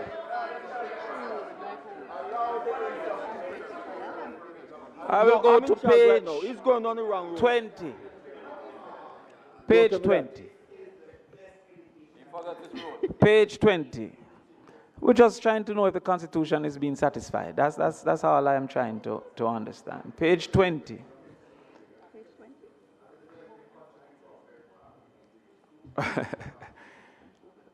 Page 20, recognize basic schools and path program. It says here, page 20, this activity supports administration operation of recognized basic schools. Can you indicate to me what it's meant by recognized basic school? Registered. So those are registered basic with schools. the ECC, and remember that's over 90%, around 95% of all basic schools are registered. Okay, so in that case, it is the aim, therefore, based on this particular budget line, that you're providing meals for 70% of all students in the registered basic schools? Correct. What is the estimated average daily subvention? I mean, what numbers we are dealing with? I think it's, Oh, yeah, I'll give you that cool. number. I'll give you that number. I'll get that number for you. But remember also, member, again, just reminding everyone here that this is being provided to private entities, that we are making sure that whether or not you're in a government institution or you're in a private institution, that you should not be going hungry. Well, and so if we look here, it's $347,000, 347 million total that's provided for cooked meals. Right, I was asking if you had the ECI. estimate of the daily amount, but you don't No, you don't have that I right don't have now. that. I don't have that. All right, 347 million. No, not yet. I'm not going to delay you today, right? Because that 3,400 divided by 190 is not going to look good. But we'll come back to that at another time. Primary education, Minister, page 21. 21? All right, I'm there. All right, primary education. Now, Minister, as a part of your opening, you indicated how important it is for the performance to be happening. And you would have known that in the last PEP results, 12,300 students didn't achieve basic proficiency in math, and about 10,300 didn't achieve basic proficiency in English language. What is the budget allocation for remedial education, understanding this failing? I'm not sure if there's a specific line, but what we allocate from the training and resources budget is about $300 million. And there's no specific line for $300 million? No, because remember, if you look at some of our big numbers here, you're seeing numbers like $54 billion across primary. And so, yeah, there's a resource line for books too that we actually do allocate some from for primary schools. And I can show you. Yeah, I'll go through to it, Minister. But it is unfortunate that something so important and a large budget of $300 million wasn't represented. Having gone over the last 5 years of the PEP results, our primary schools currently have 84,000 children doing, our high schools have 84,000 children from forms 7 to 11 that didn't achieve basic proficiency in mathematics. I would presume that that would be a line item. But we move to, how would the minister define? Just note, member, that if you go to the bottom of page 29, it breaks out a lot of that, but we can continue 29. with the questioning. All right, I will go to page 29 soon. I am the spokesman, actually. You're so uninformed. Minister, is there a shortage in literacy, numeracy teachers? No, I've not seen anything come to the ministry in terms of any kind of issues there. Okay, page 22. Page 22. Having not had a line item for 300 million, there's a line item here for a pilot program for science technology in schools for 10 million. That line item for 20 schools, can you tell me what is that expected to achieve? It's a pilot program, and as it said there, it said the activity supports the piloting of STEM. And so what we're doing is, one of the things, and thank you for asking that question, because one of the things I found, and I'm very open with what works and what's not working. One of the things I found in the ministry that has not worked is us thinking up programs based on how we feel. And that happens across government in terms of policy making. I think this is what we need to do. And a key thing for me is that we need to pilot the things, find out that they're working, have the appropriate monitoring and evaluating framework so that you know that this thing is going to work before you spend billions and roll it out. I'm with you. It's very important. So this item here is really just a piloting of a project, figuring out if it really works, using it across several different types of school. Maybe it works well in one type, but not another. And so that's really just about piloting. It's a pilot. Minister, you're schooling me in a concept that I'm not unaware of. Yeah. What I'm trying to understand is, that's not rude, I'm saying, I'm aware. All right. Chairman, some protection. Minister, what I'm trying to understand is that 10 million for 20 schools, I'm trying to figure out what the 500,000 per school will do. That's what I'm trying to understand. I have no problem with a pilot. But what is this 500,000 expected to do? So it's teaching material. It is, so for example, with STEM, trying to make the maths come alive. And so having the manipulatives and so on, and teaching the teachers how to use that more effectively. It's also going to be, some of the learnings will go into a broader JET program that we have, which is the Jamaica Education Project, where we're going to be pushing out more technology in the science labs across the country. Yes. And so this is really one of those that can help us in understanding how better to roll that program out. And how long is the pilot expected to last? I don't know, maybe another 6 months or so. But Minister, I've seen here where there's an estimate in 27, 28, 28, 29, and 29, 30 for $10 million. Yeah, so you try it in different schools. You keep trying it. So it's going to pilot. You continue learning. But this is worse than American Airlines, Minister. If we're going to do a pilot every year for the next 4 years. But member. Yes.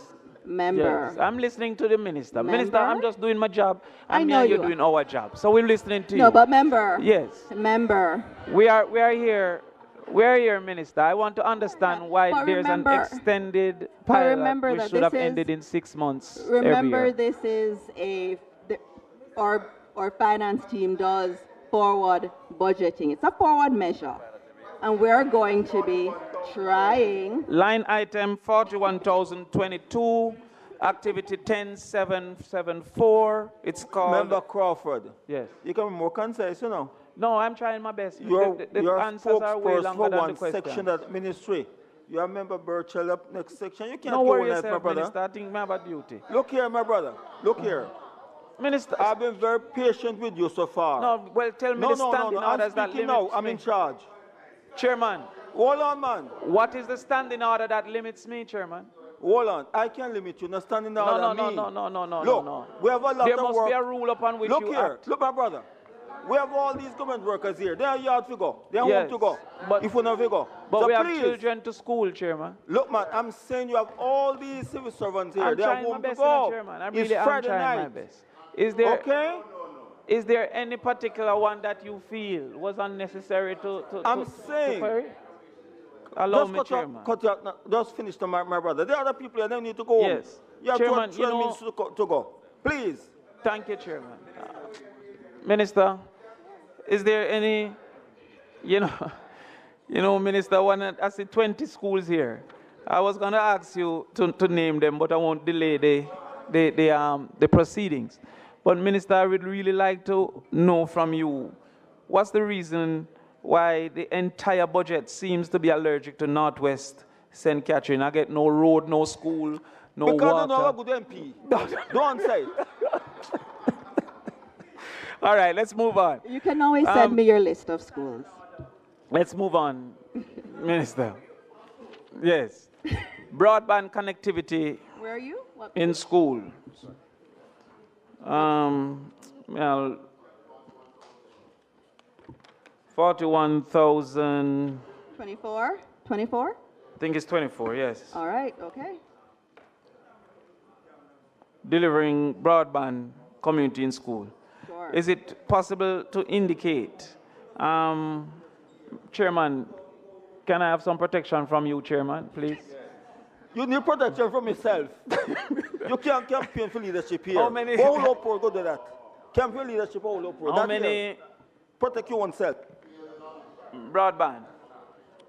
Minister, does the investment in broadband, Minister, meet the international standard of approximately 1 megabyte per second per student?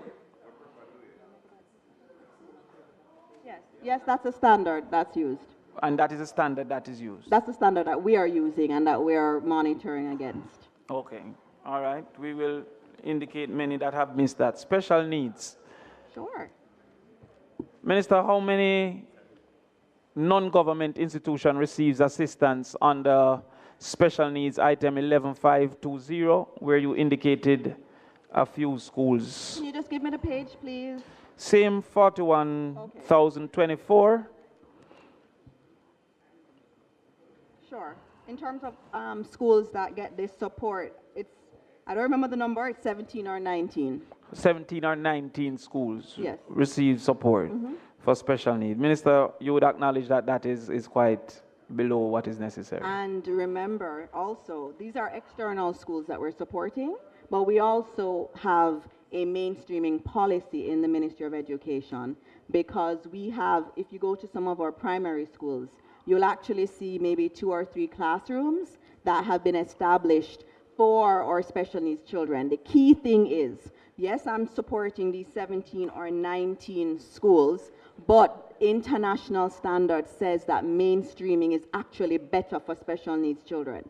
So you want that special needs child to be walking to school with their cousin, going to the same school. They may be going to different classrooms, but you don't want them to feel that they are so different. And so we're doing this now, but the strategy over time is to have more special needs units in the primary schools, especially. How many diagnostic centers are in operation now, Minister?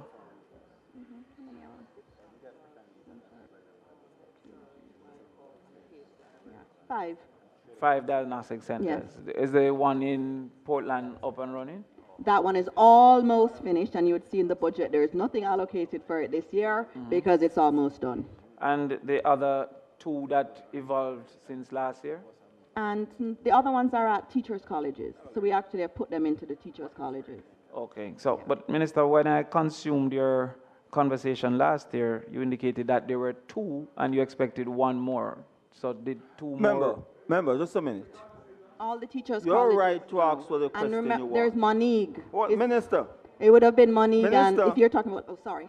You have a right to ask the questions, but you do not have a right to put us through torture. Your right to ask a question, I have a right to limit you. Okay? I'm not going to go down the road you're going. Look, you have a right to ask the questions, you don't have a right to torture us. I'm giving you 5 more minutes. Please. All right, Chairman, no problem. But Chairman, I'm asking too that the answers be curtailed, or is You it hear me? one-sided? You hear me? All right. The other ministers come No on Friday problem. night. Minister, I'm giving you 5 minutes. Give your other colleagues a chance you to ask can't questions. tell me the standing orders that I stop can't me. tell you that. Hold on. I can't tell you that. Well, Minister, let's go. What you say? I can't tell you. I can't limit you. Let's go. Hold on. Let's go. I can't I'm limit not you. in a quarrel with you, Chairman. I'm here No, to do you my say work. I can't limit you. I am here to do my I'm work. asking a question. Now you say I can't limit you. Was that You're what you said? No, I didn't say that. You All are right. you're supreme and can limit. You have 5 minutes. All right.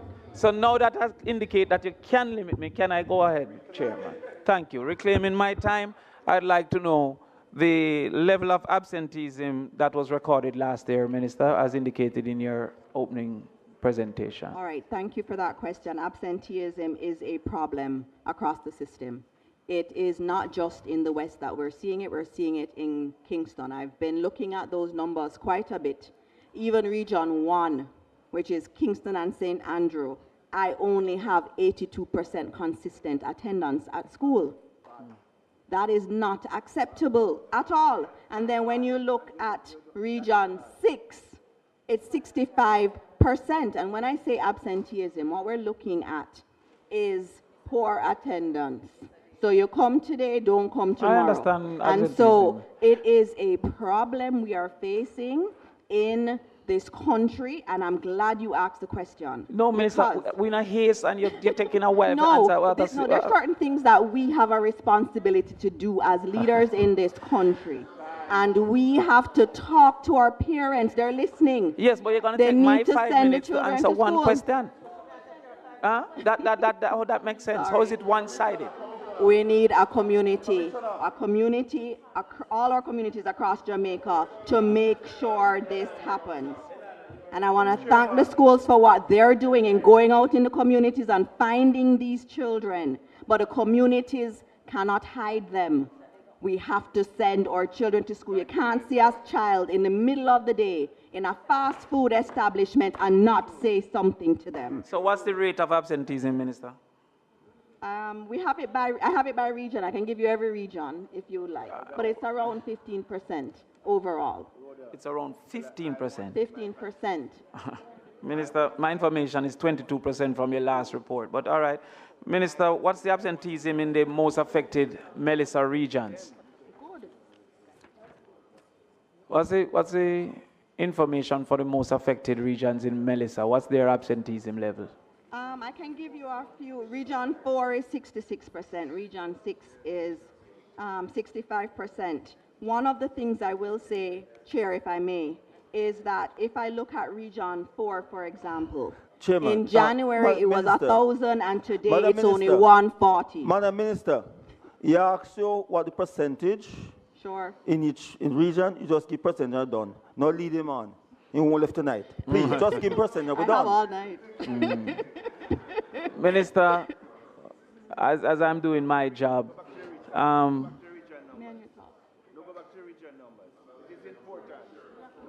not today. Sorry, go ahead, go ahead.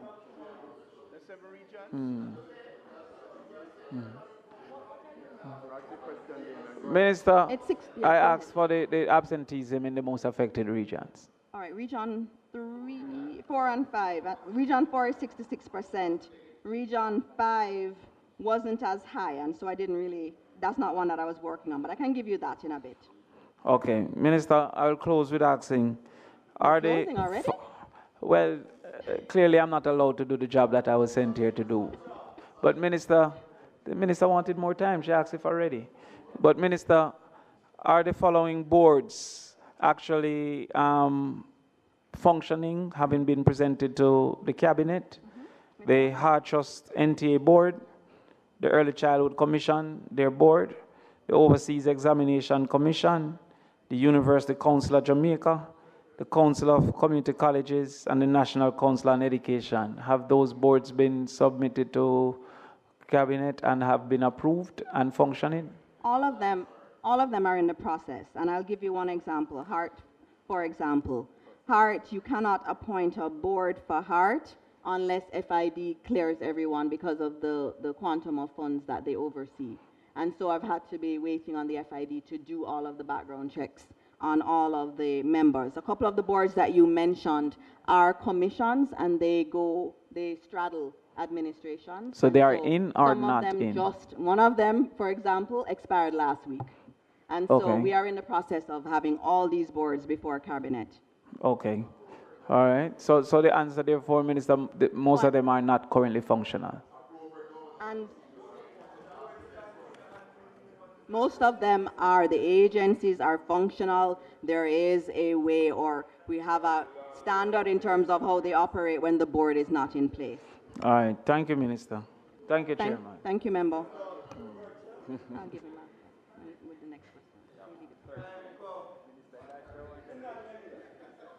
Hi, Minister. Thank you, and thank you to your team for being here today. I'm going to have 3 or 4 questions, and we're going to concentrate on pages 41,010, starting with page 2. At the beginning of page 2, there's an estimate of 1.55 billion allocated to GIS for the upcoming fiscal year. Page 2? It's 41,010 and page 2 from that. 1.55 billion has been allocated to GIS for the upcoming fiscal year. Let me just find Big Yellow. 41,010. Give me a page number, please. 41. After the capital budget for me. 41,010.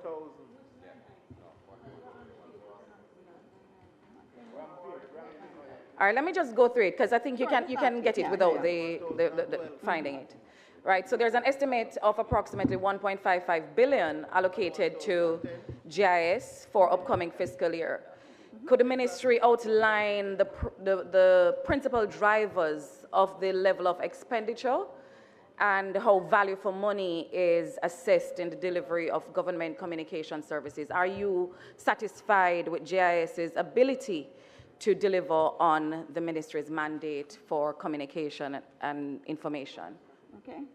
All right. So in terms of GIS, we have some very hardworking people at GIS, and GIS is one of those really beautiful brands that we've built across administrations. Times have changed, though, and if we're really very honest, we know that the traditional radio spots and the TV spots aren't really listened to as much as they would have in the past. And so we've had to be looking at how we ramp up, for example, on social media. There is a lot of information out there. There's information overload. How do we get the government message out and to get really accurate information out? And so we've had to pivot to social media. I've had to say to them that you have to have a TikTok first strategy given where we are in Jamaica. And so what you will see in the coming year is them acquiring more individuals in that space and also more equipment so that we can better communicate in the way Jamaicans want to be communicated to. That's the key thing. And where they are. Yes. Okay, so most of that budget will be going towards human that resource and team capacity revamping. building. Yeah. All right. Page 4, same 41,010, program 468. Government Information and Communication Services, it reflects allocations exceeding $1 billion. Could the ministry indicate whether the GIS acts as the central coordinating body for government communications across ministries and agencies? No, it does not, and that is where it should go, right? But every ministry has its own comms department. Minister, you just said the answer is no, it's not. We just move on. I was hoping for a little conversation there, Chair. Yeah, because we noted across the budget that each ministry and agency has a separate budget allocated to communication. Yes. How do we ensure there's no duplication of efforts and that government money is being spent judiciously? So what happens is that we have regular meeting of the communication heads, and so you develop strategy as a group. But in terms of the budget lines still remain in the various ministries, but we try to coordinate it through those meetings.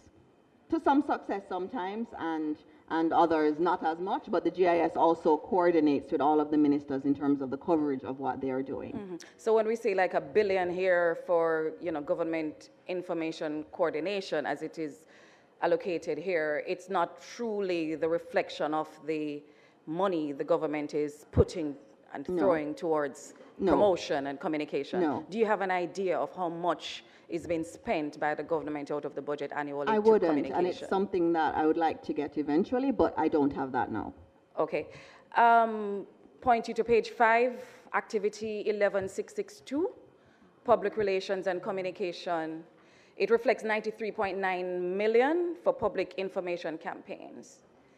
Could the ministry outline the criteria used when selecting media platforms for placement of government communications? Are you using things, measurement tools and market surveys to guide where you go, what platforms, what media stations, what radio stations, what television programs you go on, or is just, as you said earlier in education, where you feel like go? No, I think that one tends to be a little bit more studied than that, right? Because we all know which stations everybody listens to. And so as much as possible, you want to get as many people listening to your message as possible, and so you go where they are. And one of the things that we've also been seeing is that we've been pivoting a little bit more to social media because it's cheaper, and that's where people are. So we've been doing that, but we usually do it based on some study of, you do know the market survey. I know you use it a lot. Yeah. And that's very clear on who the leaders are, and sometimes it surprises Jamaicans. Right, and which is why it's surprising for me that such a huge proportion of our budget appears to be directed at entities that do not enjoy the highest media survey. So I wonder what is the strategy what's the methodology that drives where you go and where you send the government's money? Yeah, well, I think generally it is based on who is your target audience, and so you go as much as possible to where that target audience is. Sorry, I wasn't able to hear you, Minister. Sorry. There was a lot of howling from wounded people. No. I can't hear her. Minister, we out of time. Look, I'm recognized. Okay, so continue, Chairman.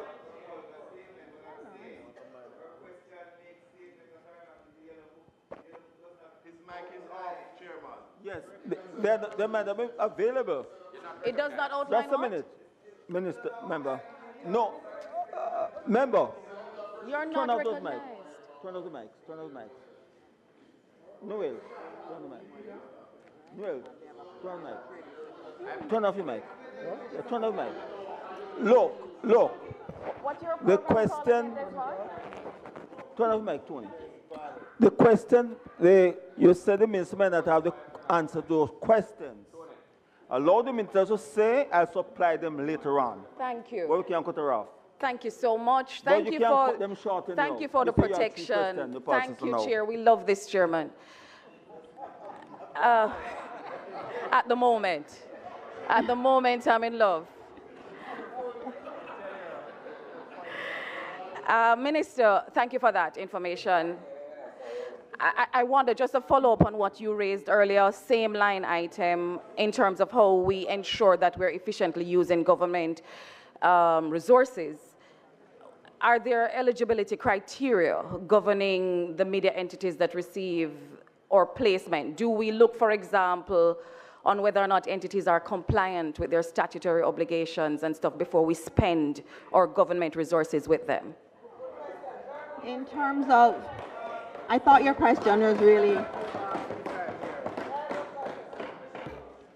well, I thought you were speaking to, if we're talking about television and radio, remember that this ministry has purview over the Broadcasting Commission of Jamaica.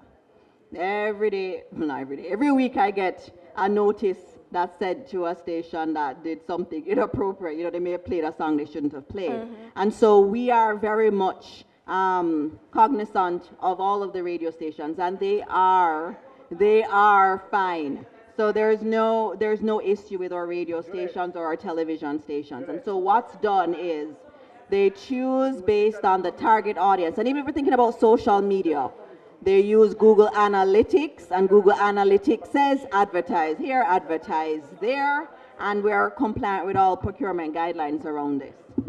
All right, Minister, this is my final question. Well, my second to last question then. Final question? I'll work with the chairman. I love this chairman today. Yeah. Minister, page 5, activity 11662, it speaks to public relations and communication. Could the ministry indicate what safeguards exist to ensure that publicly funded communications campaigns remain informational in nature and do not cross into political promotion? What safeguards do you have for that? I started with the page. I started with the page. You weren't listening. Would you like me to repeat?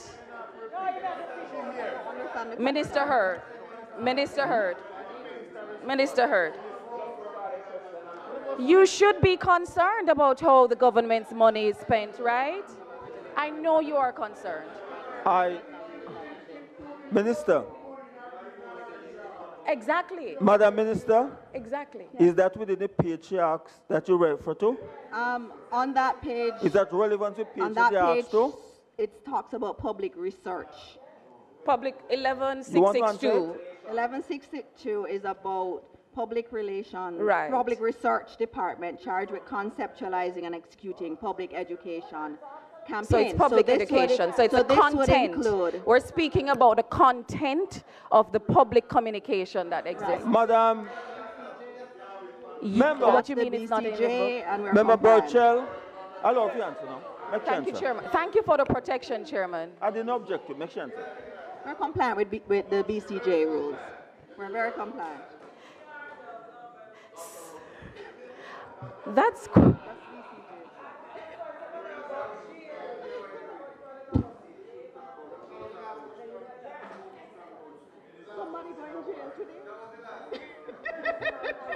the final question. No. You said it was final one. We're moving on now. Chairman, don't make me fall out of love, you know. You said the final all right, thank question. you. I'm not going there. I'm not going there. I'm not going there. It's okay. It's okay. Final is final. It's okay. All our questions.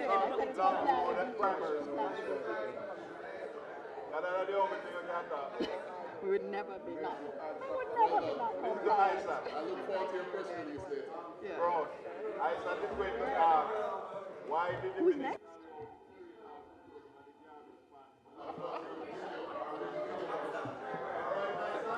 Member Buchanan from Portland. Thank you, What Chairman. we're going to have here? Just a minute. You ask all the questions, they make a note of it, and they're going to answer them. That is okay? fine with me, Chairman. Member Buchanan first. Okay? Ask the questions to make a note of it, then we do all of them. Minister, thank you, Mr. Chairman. Minister, I point you to 4116, and it's in relation to special education. 41,016. In relation to special education. There is hardship for parents who have to find alternatives resulting in forced absenteeism, and this this is in relation to any school that would have been closed down. In particular, School of Hope was closed down, and then children had to be transporting from east to west or finding alternatives. So my question to you is, is there anything in the budget that would facilitate or assist parents who have that additional hardship? Because what's resulting is absenteeism as a result of that. That's the first question. All right. So I just needed. Okay. All right. I needed clarification. All right, yeah, it's being written down. Then there is.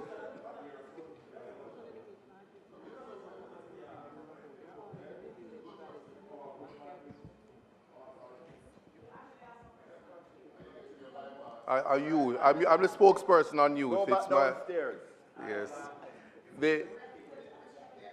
Yeah, I'm doing that now. Now, in relation to the diagnostic center, it would inform certainly the entire country, but again for Portland, it would inform the placement in terms of advancing special needs to integrate into the school situation.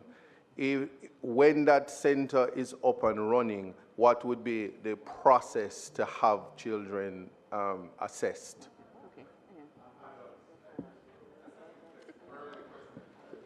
Now, in relation,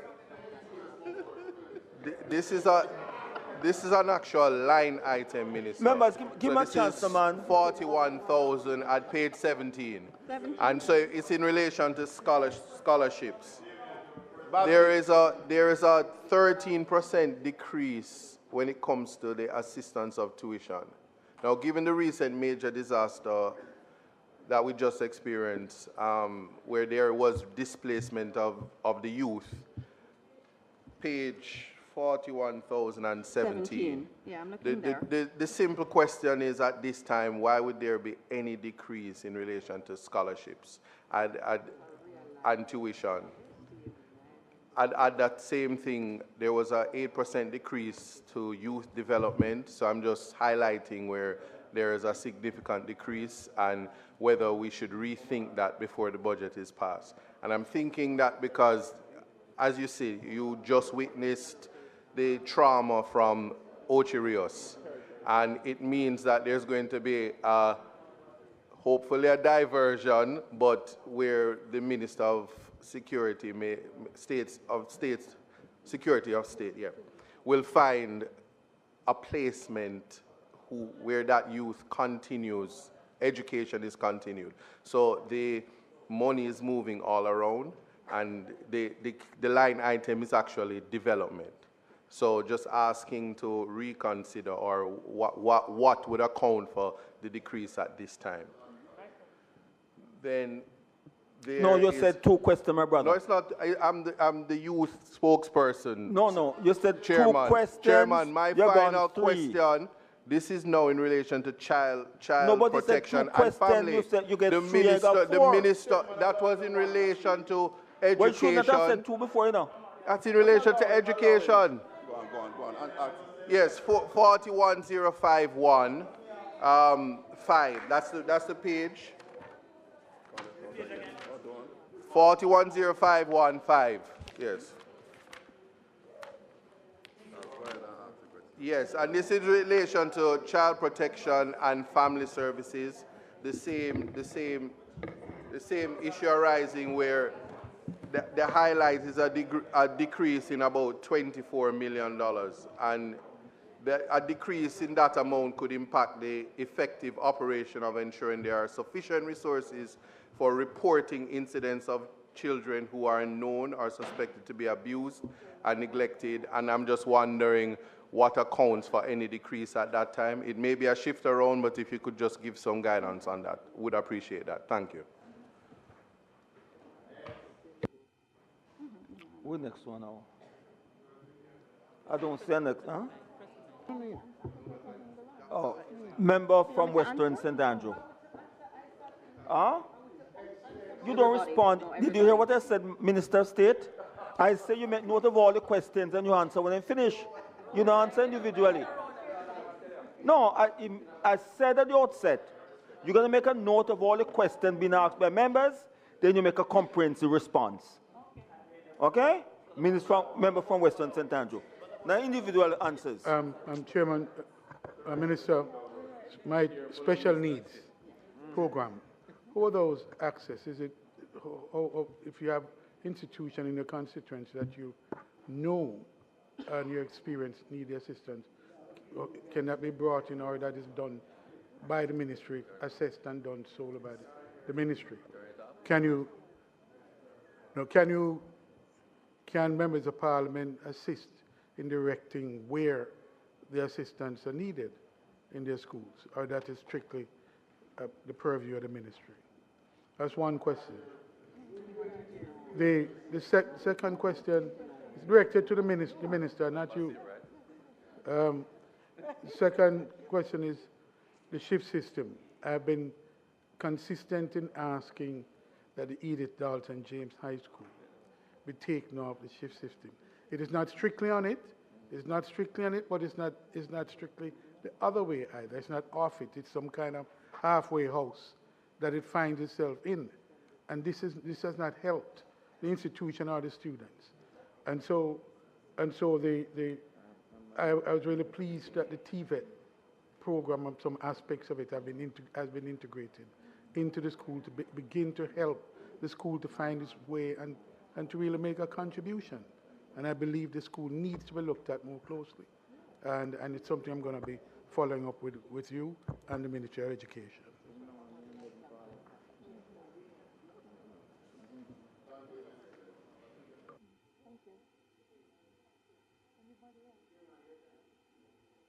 Who's the next person? Member Newell. Thank you, Chairman. Just a few quick questions. I-10303, Minister, tertiary grants. I've been getting a number of calls from persons who have received commitment from the ministry for tertiary support. And as they approach exams, the schools are harassing them for payment. I want to know whether there is some cash flow issue that might be preventing those payments from going out. That's one. Second, the 41,000 C5. I had announced it before. Yes. So 41,000 C5, which in the capital budget, primary and secondary infrastructure program. I want to know whether there is any allocation to finally reconstruct or expand the classroom needs, space needs at Horace Clark High School in Islington. I know 2 years ago, some funds were expended, or a letter came in committing to do some pre-investment work. So I want to know if that is in this budget. And final question relates to just a number of primary schools, Minister, who the principals have complained that they've been scored down by NEI because they have no perimeter wall and no security. But they're complaining that they have no allocation for security and the ministry has not installed perimeter walls. So I want to know whether there is any provision in the capital budget to treat with those issues because it's a major safety concern. Thanks.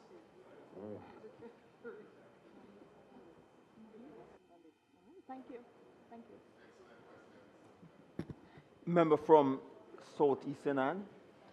Thank you, Chairman. Minister and team, thank you for being here. I join you in offering condolences to the Ocherius High School family. And it underscores the need to ensure we have proper guidance and other supports in the schools. Activity 10757, page 29 of the 41,000 series, textbooks.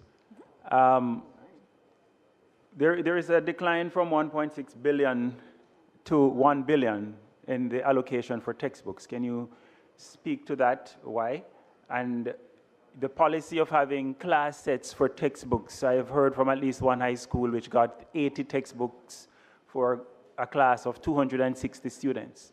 Why have we reduced the ratio? What's the rationale there? The activity 10789, special education.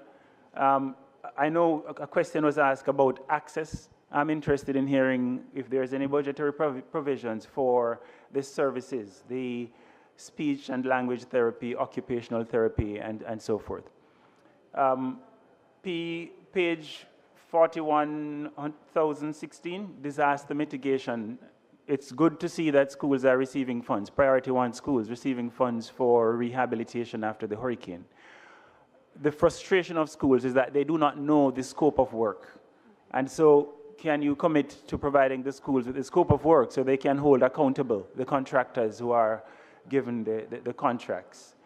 Activity 10714, note here that there is more than a doubling of the allocation to private education providers, private education support. Why is this the case? Page 41,000 C5, primary and secondary infrastructure. Yes, last question. The need for another secondary school in the belt leading down to Ocherias. Walkerswood Academy was upgraded to secondary school. It's been 7 years, but it's still functioning on a primary school infrastructure. Plan after plan and promises, but nothing has been done. Minister, can you assure me that there are provisions in the budget to upgrade the infrastructure at Walkerswood Primary? Thank you. Walkerswood Academy is a secondary school, used to be a primary, upgraded 7 years ago, but nothing has changed in terms of the infrastructure. Well done, and thank you, Minister. Thank you, Chair. Yeah, that people business. Hey, I'm going to know my place, I'm worried. Member Jackson. Thank you, Chairman. I have two questions.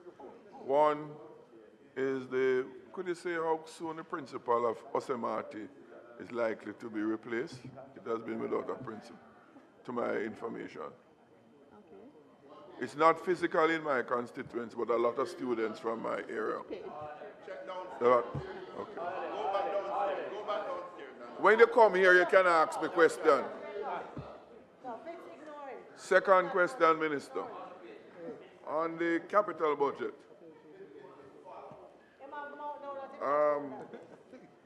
4,000 C8, the STEAM schools. There is a list in here for a STEAM school at Bernard Lodge. And it says here in the document, commence work on one STEAM school in Bernard Lodge in this fiscal year. And could you indicate what is the duration of this construction? I figure it may take more than a year. What portion of it is contemplated in this fiscal for which there's budgetary provision? What is the overall cost? Because now that we're going to construction, I think the overall budget would have been established. And three, what is the composition, what is the capacity, of that STEAM school that is to be built at Bernard Lodge?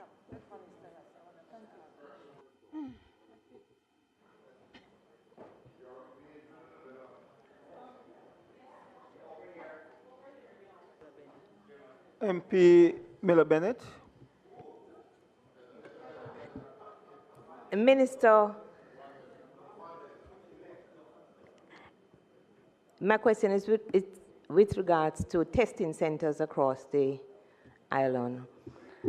Do you know the average waiting time for persons to get tested, special needs?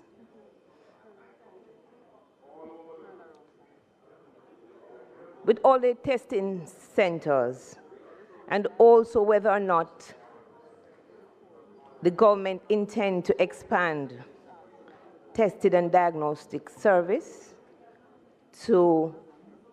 more to the western region, that more students can be tested. Because what you're finding happening, many children are progressing through the system. They're labeled as underperforming or disruptive. And so I think there's a need for testing of quite a few of these children. They label them as being bad, But in fact, if we can't test and assess, we can't intervene. So how are we approaching assessment and testing of children, especially in the Western region?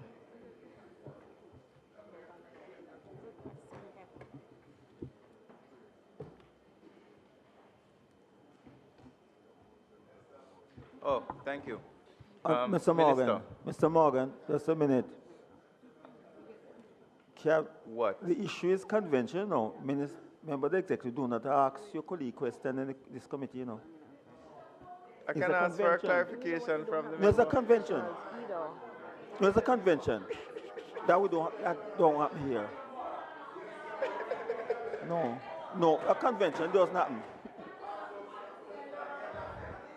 So, Minister, you can proceed to answer the questions now.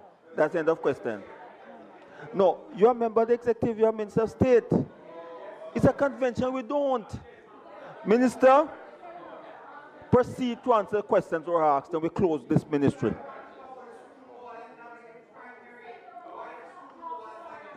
Member Terlang. Member Terlang, you are Minister of State. Not in cabinet. Ministers, by convention, do not ask questions your colleagues. The questions are finished. We have finished asking questions. The minister will now answer the questions or asked.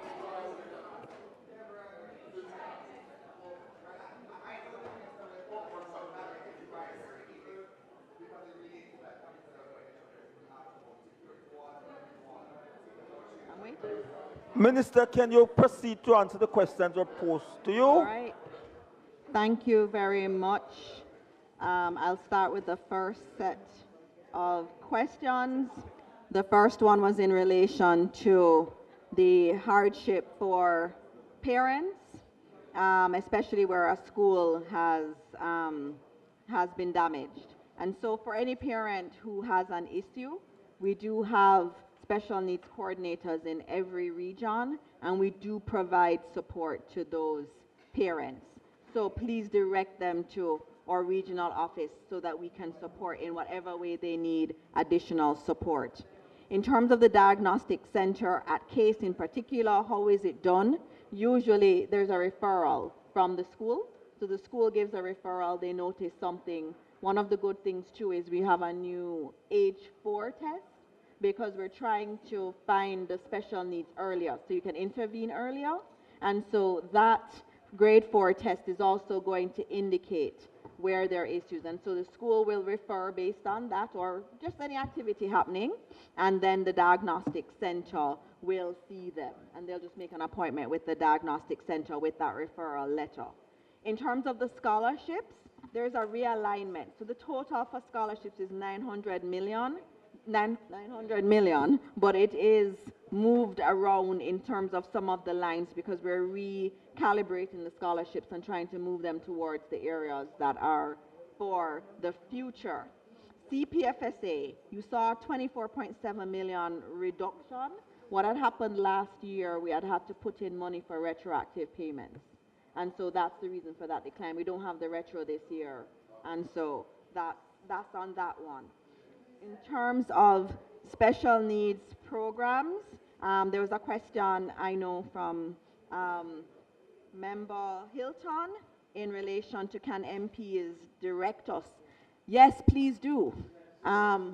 Anyone, any MP who feels that they're seeing a spike in numbers in their area, you can reach out to me or you can reach out to the regional team because each region has a special needs coordinator. In terms of Edith Dalton, what they have is an extended day, very much like Campion College does, but we are still working at looking at how we could de-shift it. I know it's different, it's a little different, the 7 o'clock shift, the 8 o'clock and the 9 o'clock shift. So it's similar to what they have, but we are still working to de-shift, to completely de-shift that school. I think Member Newell was asking about the tertiary grants. Member Newell, I hope you noticed in the budget lines that the money that we've allocated to the MPs is more than what is in the budget, right? All right, so that's one of the things that we do in terms of reallocation of the tertiary budget. And so there is no issue in terms of cash flow. But what we have to do, we have to establish as a ministry, because we are audited, we have to establish that the child is real, the child is in a program and is still participating and has not dropped out. So we can't send money. So when you send your list, I know the process is, I accept that. The process is way too long, and I have said that the best way to do it is through your CDF. And so I hope I will have your support next year to put it through the CDF. All right, thank you. All right, the next question was in relation to Horace Clark High School. Horace Clark High School. I will have to look at that one because that one was not there. And then I had a question about a perimeter wall for NEI. NEI assessed the school and they needed a perimeter wall. That's been an area that we've been trying to put more funds toward. It's a problem across the board, and I heard someone shouting out about Nago Head as an example of one that had an issue with the perimeter wall. But I'm going to ask all MPs if you can just assist us as best as possible. With the walls, we tend to have to go to parish councils also to get approval. I have one where I've had to write to the parish council begging them to approve the wall, And so it is very important that we do that. So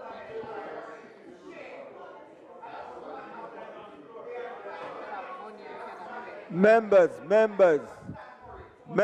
give the minister a chance to. Members, give the minister a chance to.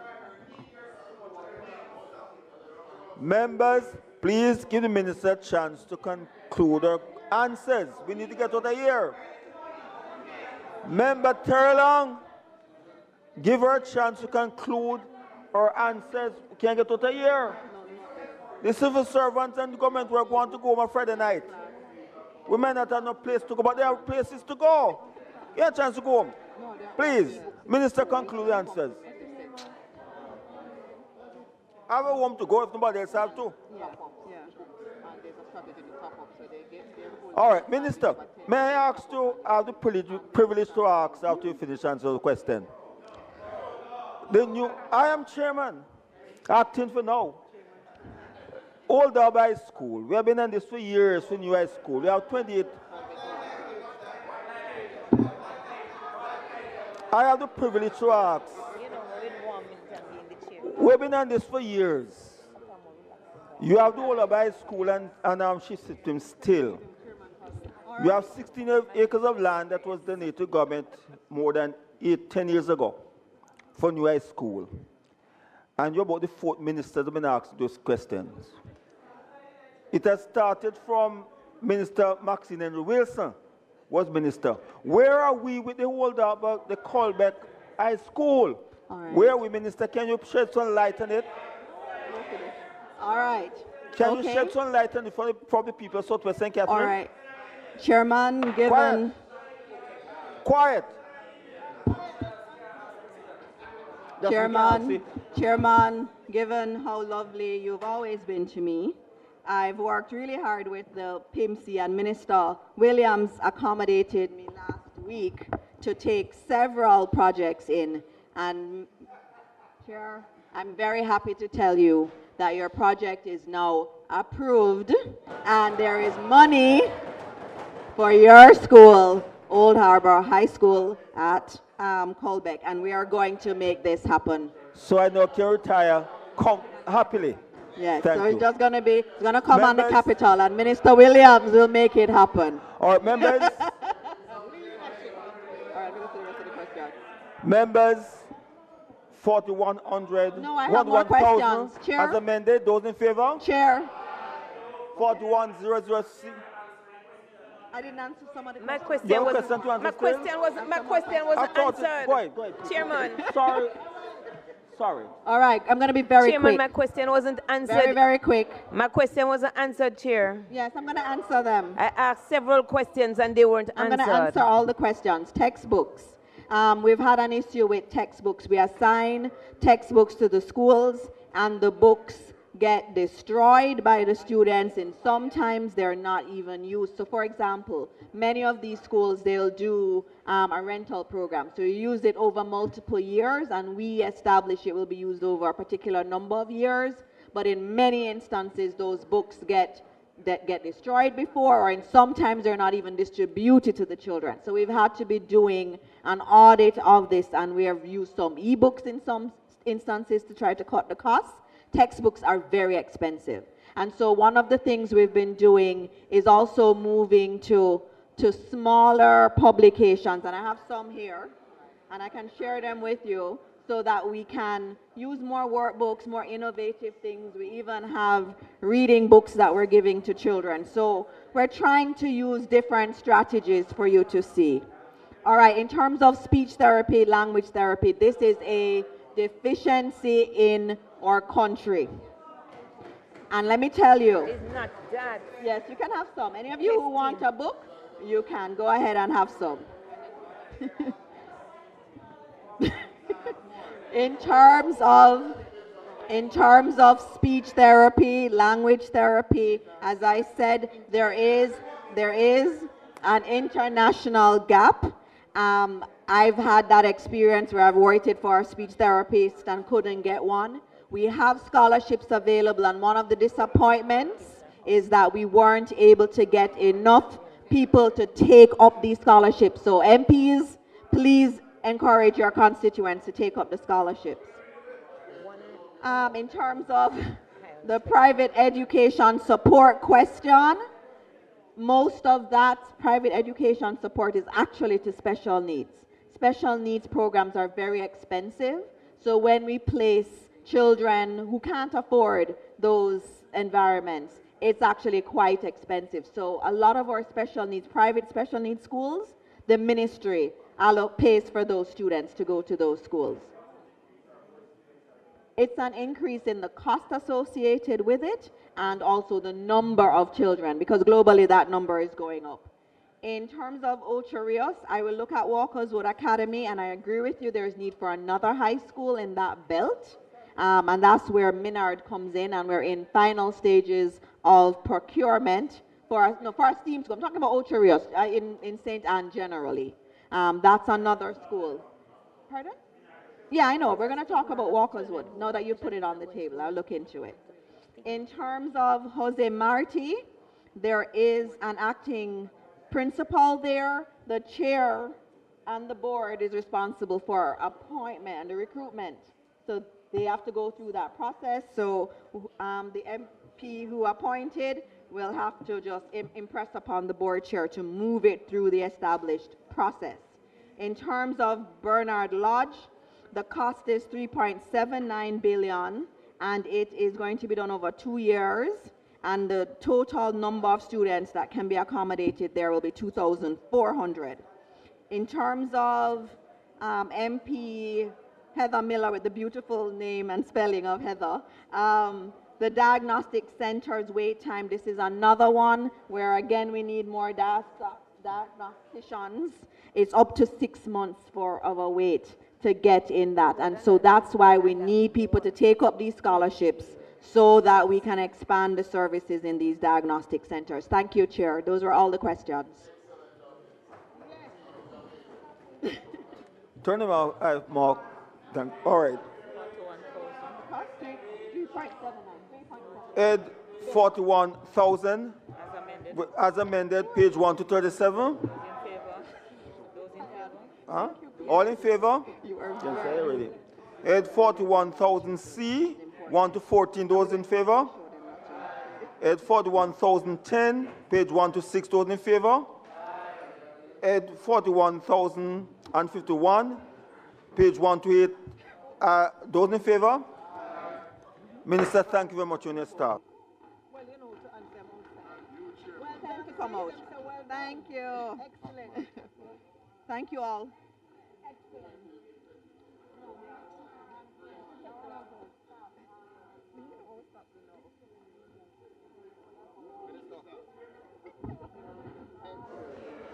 All right, we're going to take the Ministry of Science, Energy, Telecommunications and Transport. Thank the Ministry of Education. We can have those conversations on the outside. Can the Ministry of Education vacate the room and let the other minister come in? Can the Ministry of Education vacate the room and allow the others to come in? Member Hilton, please speak outside. Allow the Ministry of Transport to come in. Minister, Member Hilton. Can we? How about this, man? Can we forget the room and allow the Minister of Transport to work?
No, it's late, so it might take time to do it having time.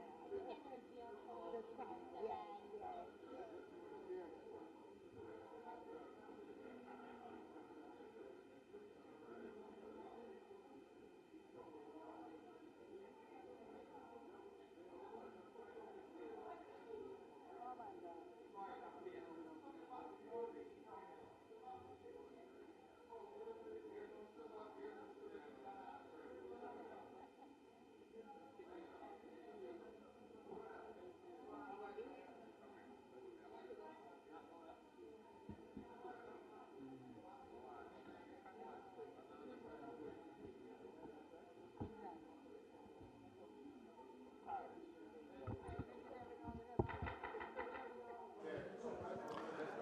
Ministry, what name?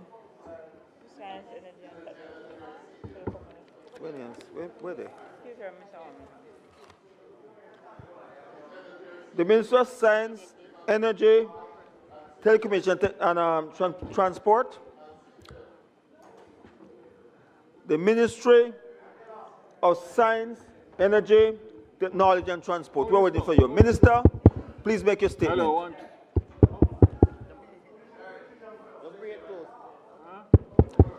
Draw it close to your mouth.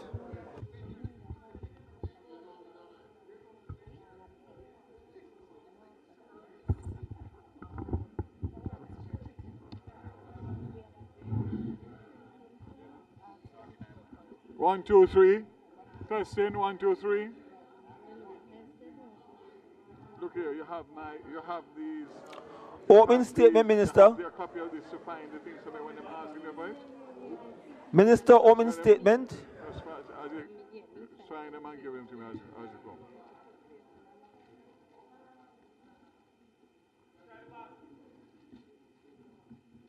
We're waiting on the Minister for his opening statement.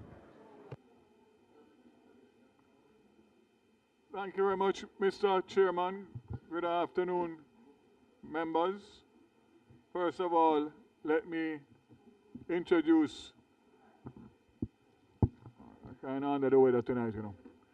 Let me introduce formally the new permanent secretary in the Ministry of Energy, Telecommunications and Transport, Mrs. Kadisha Campbell Rochester. But in doing that, let me also pay tribute to former Permanent Secretary Carol Palmer, who guided me and the ministry since I took the portfolio responsibility in 2020. Sis Palmer retired at the end of December, but continues to play a role with the electricity negotiation of the new license. So today, based on the time, Mr. Chairman, and it may be good that I'm not feeling 100% tonight, a little bit under the weather, so I'll be concise and short. And just to indicate that we have the full ministry team here, and in the interest of time, I won't name them all out, but to say that the Ministry of Energy, Transport and Telecommunication serves as a cornerstone of government's effort to shape and implement strategic policies in energy, transport and telecommunications, with a focus on driving sustainable development, optimizing infrastructure systems, and advancing technological innovation.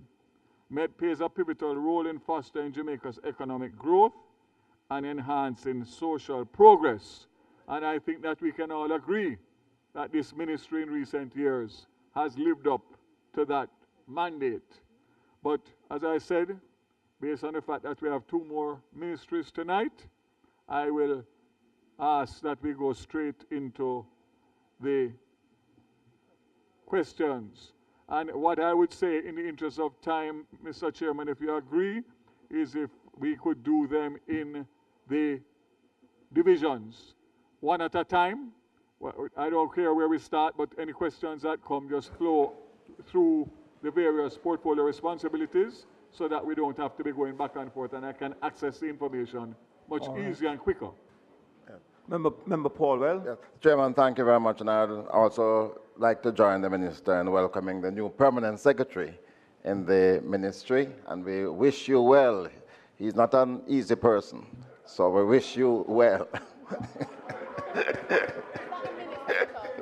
Of course. And of course, to Ms. Palmer, who had served well. Chairman, there are some, all of my questions will relate to the Jamaica public bodies, and there are 3 sets that I will be writing to the minister about.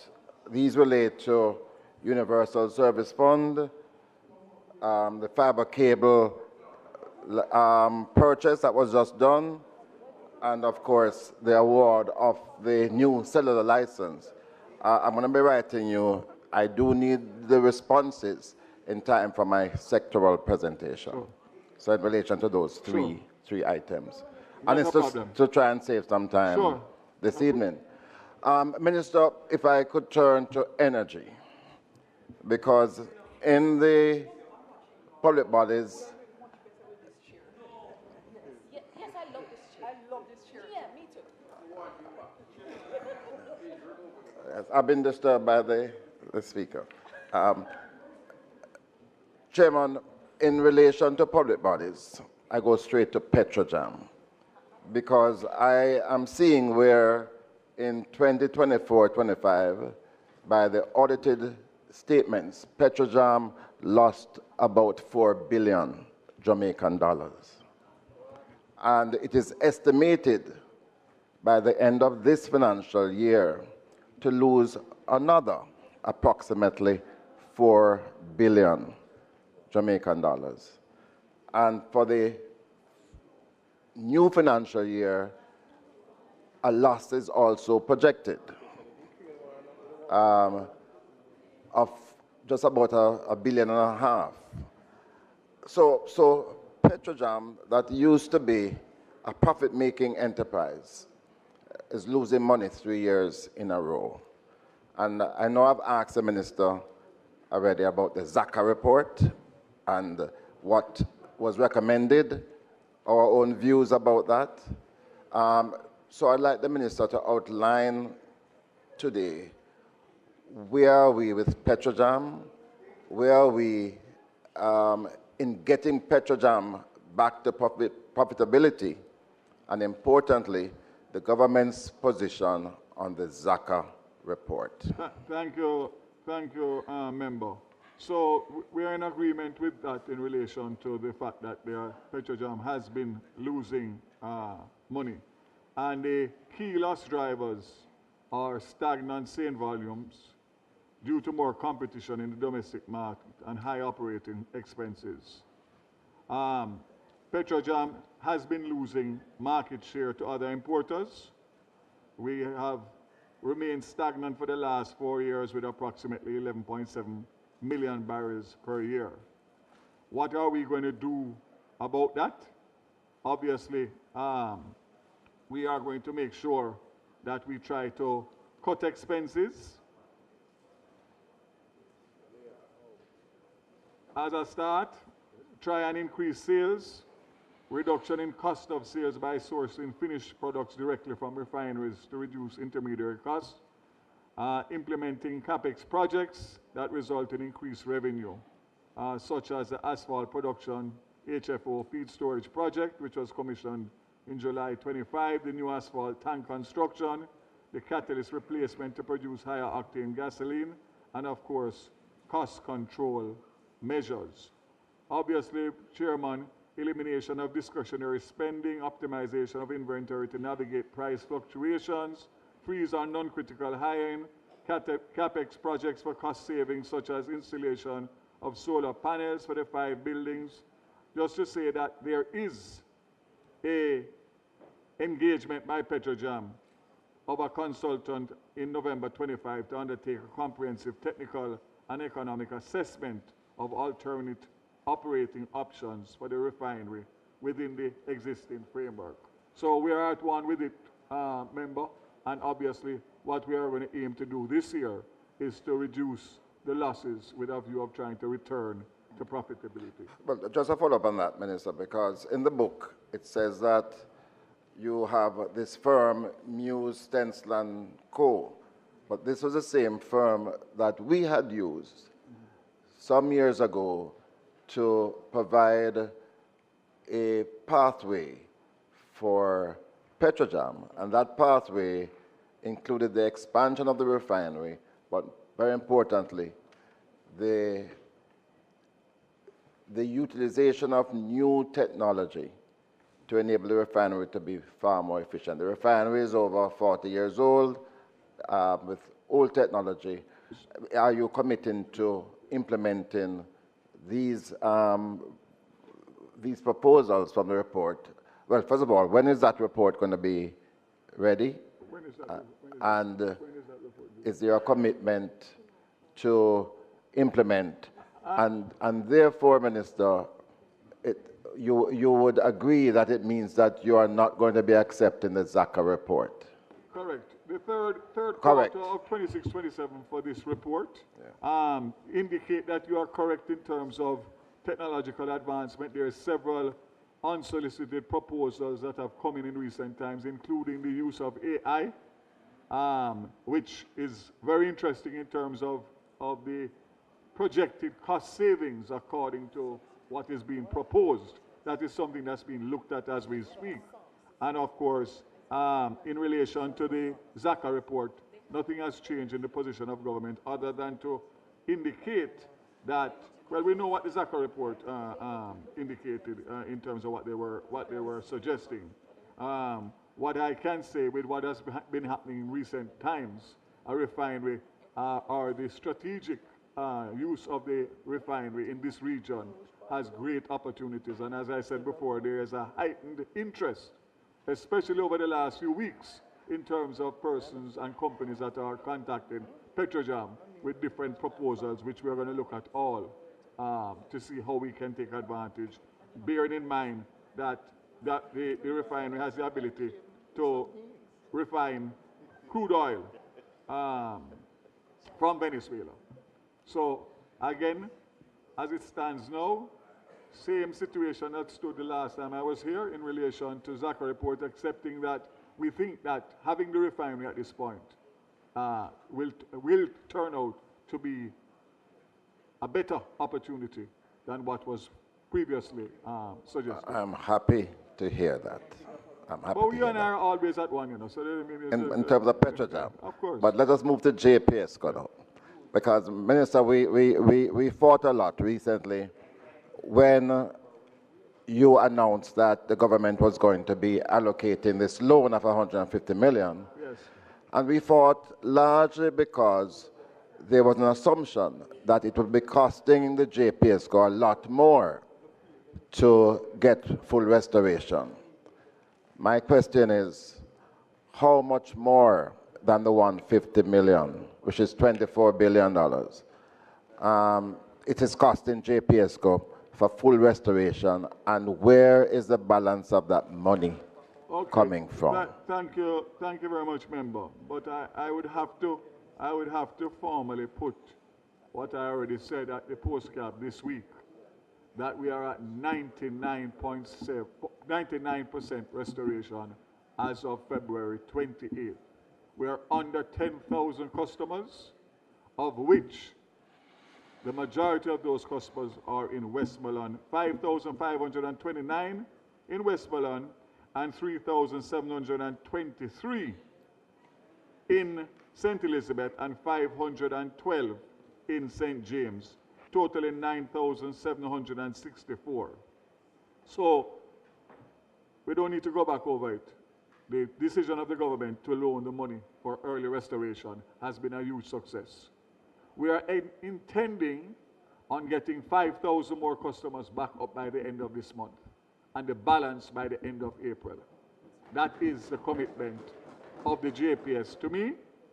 Let's go to the funding, because again, this was contentious, because right here in Parliament, it was said that we shouldn't release $150 million until we knew where the balance of money was coming Quite from. rightly. Well, the bottom line, if we had followed that, we But it was a right. we wouldn't be sitting here talking about these results as we speak.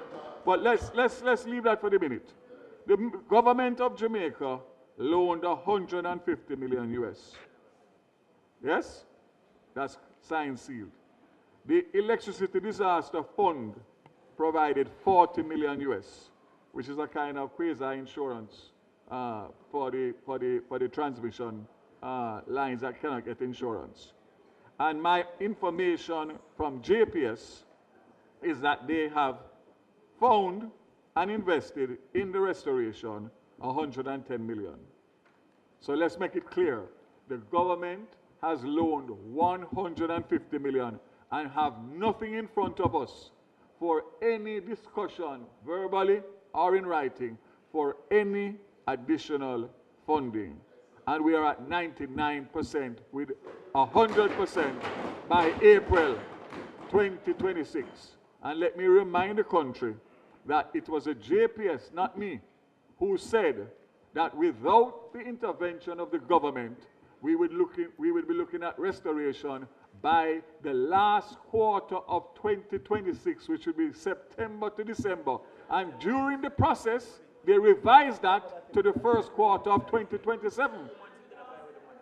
I can't imagine a country going through that level of pain for a year. So anyway, that's where we are, and I want to make it very clear that the commitment of the government for the $150 million was committed and delivered, and we have nothing else in front of us. Minister, just for the records, we are on this side, we want to commend the JPSCO for the work that they've been doing. I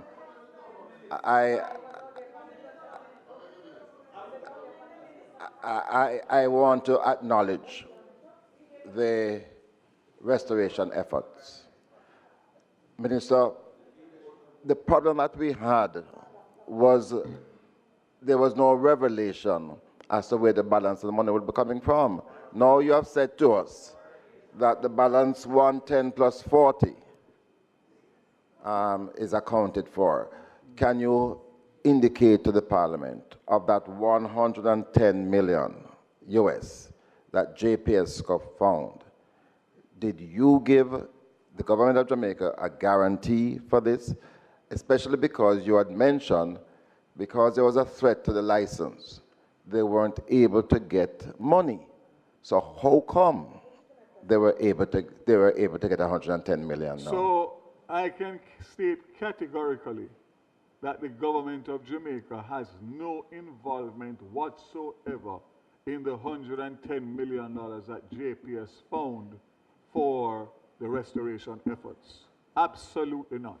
And I want to go further to say the decision of the government by separating the license and the renegotiation of a new license with the restoration, when we were being forced, not only by JPS, but by the lenders, to give them a 10-year extension to the existing license, for which I couldn't do as minister because I gave the country a commitment just last year, that a new license. So let me just leave it by saying, excellent decisions, tough decisions, good results on behalf of the people of Jamaica by a good government. Simple as that. Can't explain it any better. Minister, you mentioned this week that there is a negotiating team. Yes. You mentioned a foreign group. Yes. Who are the local people involved with the negotiations? Or first, well, have they started those negotiations, and who are the local persons involved? Let me again indicate that we have a local team. Who are they? That was formerly headed by the permanent secretary, Harold Palmer, who now will continue in a role as senior advisor to the minister. And that is specific because of the magnitude of the work in this ministry. Yes? And a new permanent secretary coming in. We wanted to make sure that the license and the importance and the timelines of the license got the necessary attention.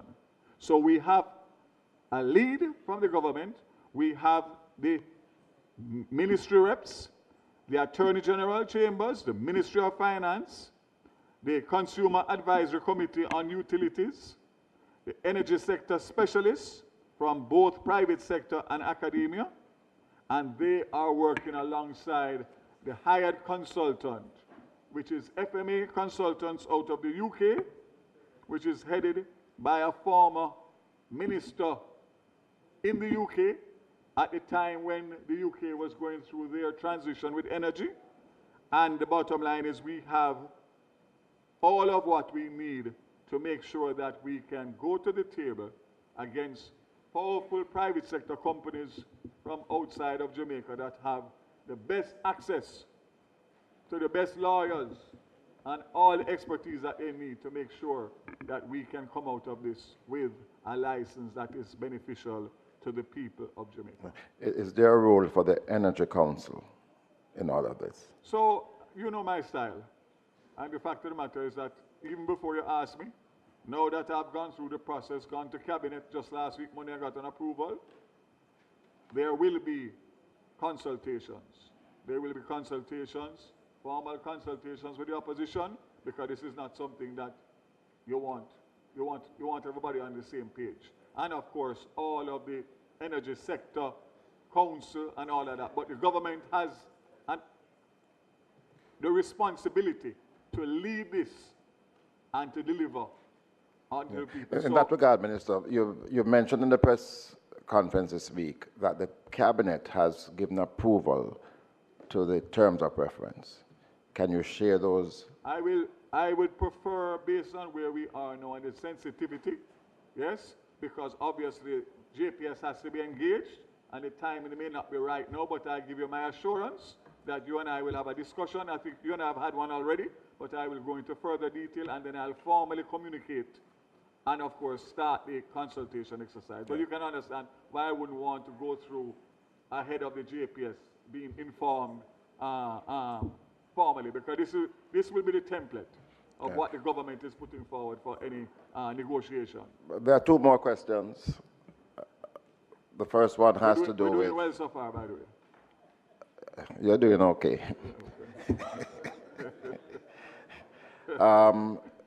Minister, in the press conference this week, you mentioned that there will be renegotiations of power purchase agreements. Did I hear right?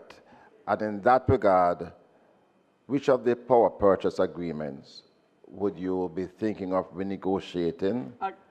Again, member, and you would understand that that's not something I would go into. That's a part of the overall remit of the renegotiation, but I wouldn't want to get into the specifics of that. But as again before, as I said, you and I have had discussions on this matter, and we will go deeper into it as the process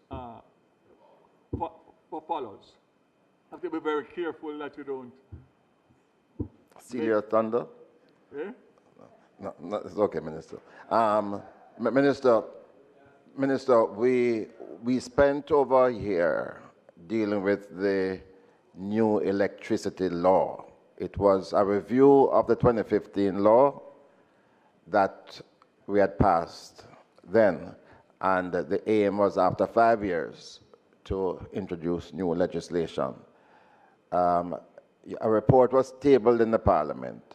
Do I take it that, based on your comments this week, that that effort is no longer possible, or going forward you are disbanding that work and moving towards a new law? So I wouldn't quite say it like that. What I would say is that we have been hindered because of the new negotiation of a new license, and it would be foolhardy to go ahead with that without putting it all in together in terms of the renegotiation of one license. So I would say to you that the decision of the government to advise JPS that there will be a new license come 2027 would obviously have stymied the process and the progress of that, but it's not the contents of what was discussed and the decisions that were made will be taken into consideration going forward in terms of... Are there any interested party now lobbying for that license that JPSCO now has? So again, you have to be very careful. I can say that there is interest, but we would not move that interest past that until the process is followed. What we have clearly done is to make sure that there's a pathway that if there, for one reason or the other, the discussions and the negotiations with JPS do not go a certain way within a certain time, that we can branch off to the alternative to make sure that we meet the timeline of July 2027. In the interest of time, I will yield to my colleague who is dealing with... I hope that he will follow your... I hope that he will follow your lead. Your lead.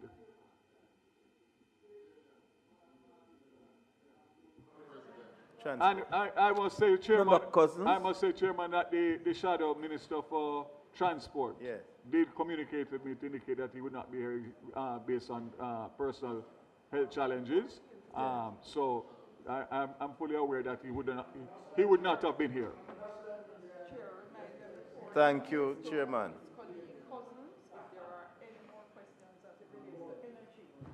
No, it's transport. Oh. I get what you're saying.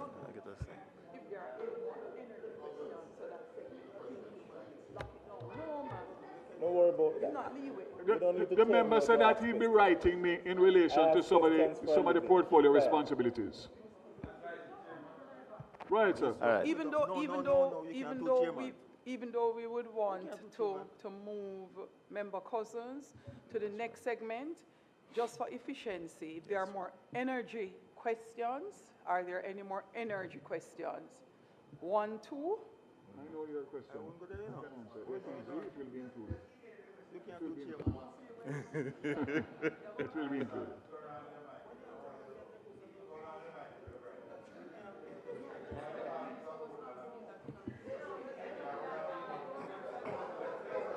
May I tell you?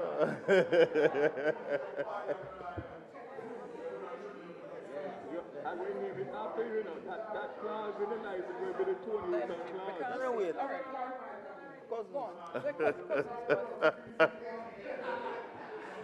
Thank you, Chairman. Minister, certainly these questions are being posted on behalf of Member Phillips, as he indicated he would not be here today. So the first question is, may I direct it to page 158 of the Public Bodies book? 158. the GOJ grant to the JUTC of 11 billion. What does this include? 11 billion. You have it in here, I think. On the same page 158, we know that the JUTC fair income is projected to move from $1.5 billion in 2025-2026 to $2.4 billion in 2026-2027. That's almost $1 billion. Where does that come from with a projected load factor of 48%? Does this revenue projection include an increase in public passenger fares? Hold on one second, let me just make sure that you're listening to the question. Just hold on. The question of the increased revenue from 1.5 billion to 2.4 billion. How do we arrive at that? Yes, just hold on. Let's deal with number one first. Where's the question for number one? So, Minister, if you want to answer as we go along, that may be more convenient for you as opposed to, because it's 9 questions. As the chairman did ask all the questions, we You ask the question, he make notes of the question, and answer them all together.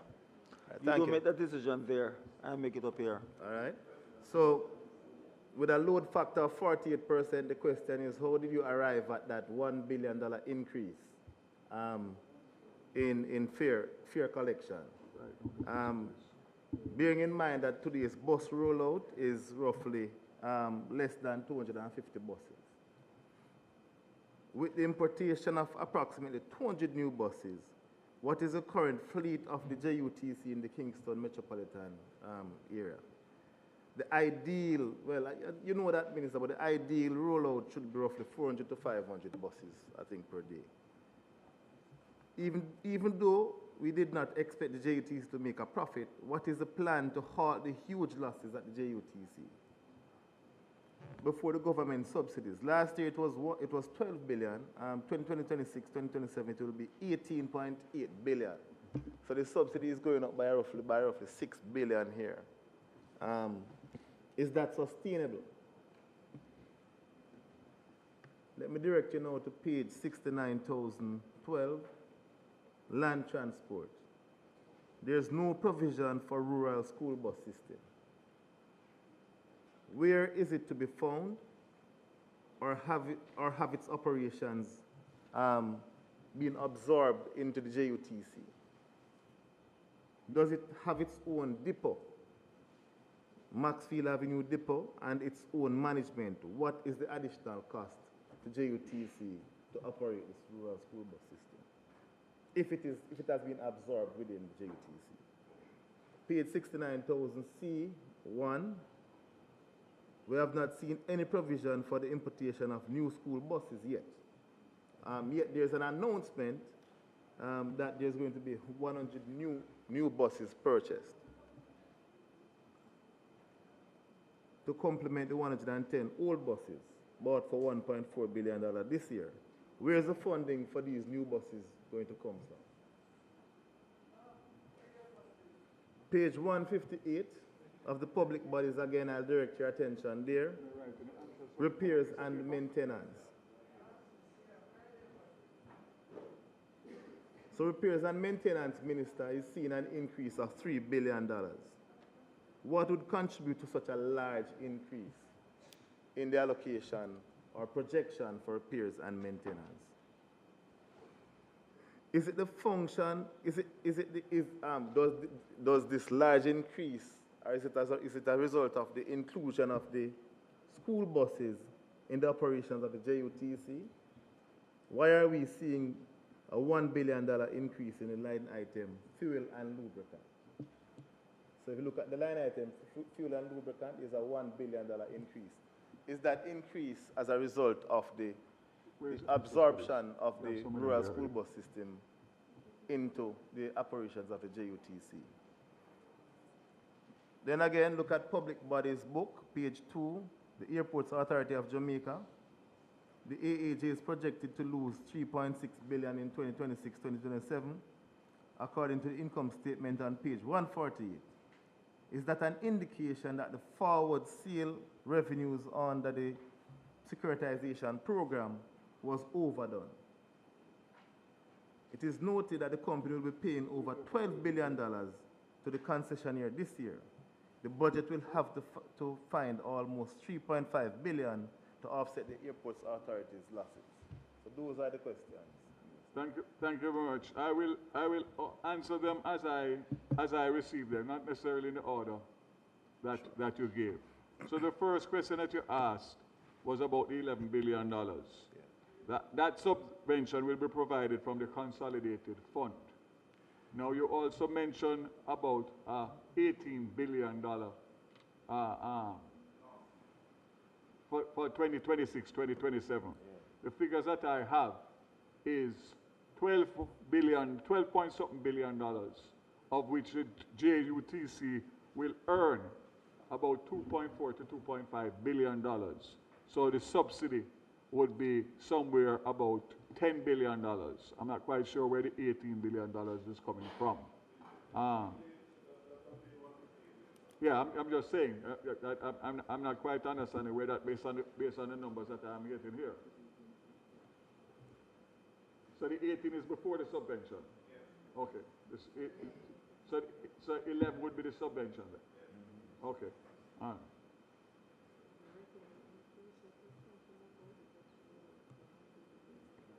Right. The revenue increase, which you are speaking about, would be from the runout, which incorporates both the rural school bus and the Montego Bay Metro, which comes under the JUTC. And yes, both of them are consumed under the JUTC.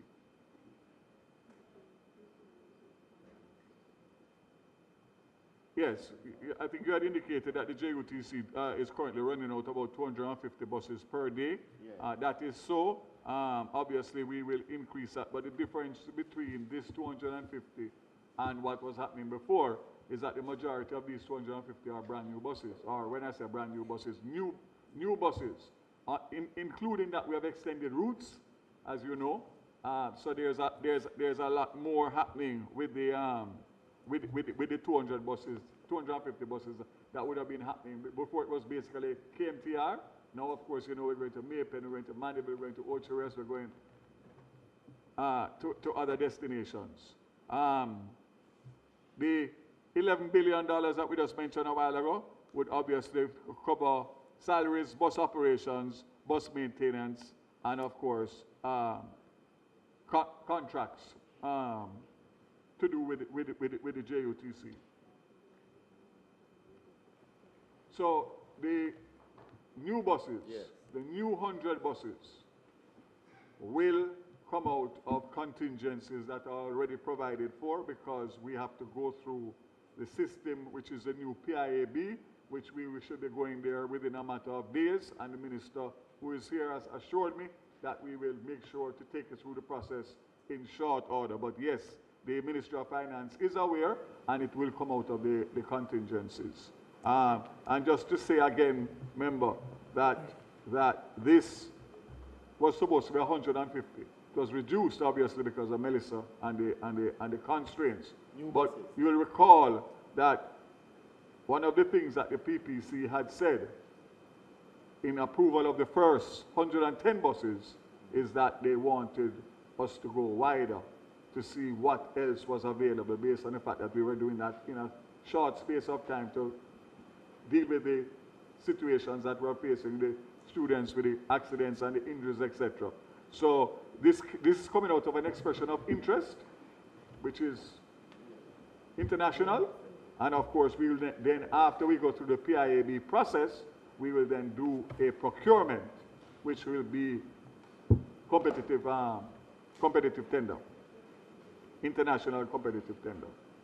I'm not ruling out the possibility of expanding the current school bus, because the U.S. Embassy, obviously because of the buses coming out of North America, have a keen interest and are looking to see how they can partner with us, government to government, to help us to enhance the rural school bus program.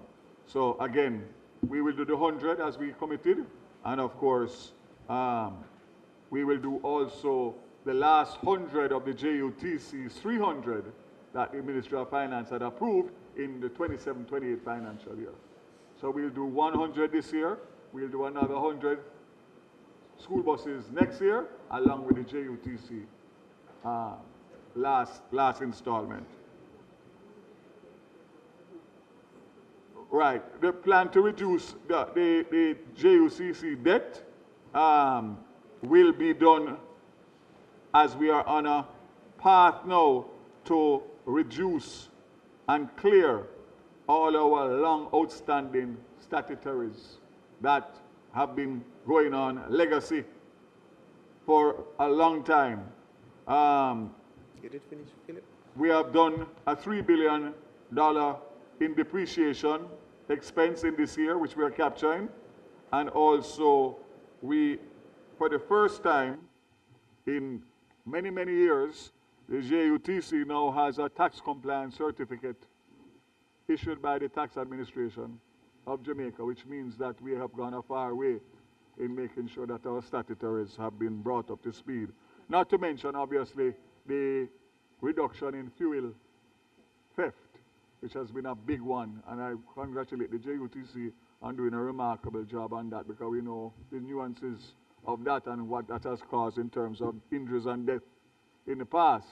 And of course, not to mention that our move to CNG from diesel, remember, a diesel bus was costing about 10 to 11 million Jamaican dollars per year per bus. And with the introduction of the CNG, we are down to $5 million per bus, a savings of 3.5? 3.5 sound too good to be true.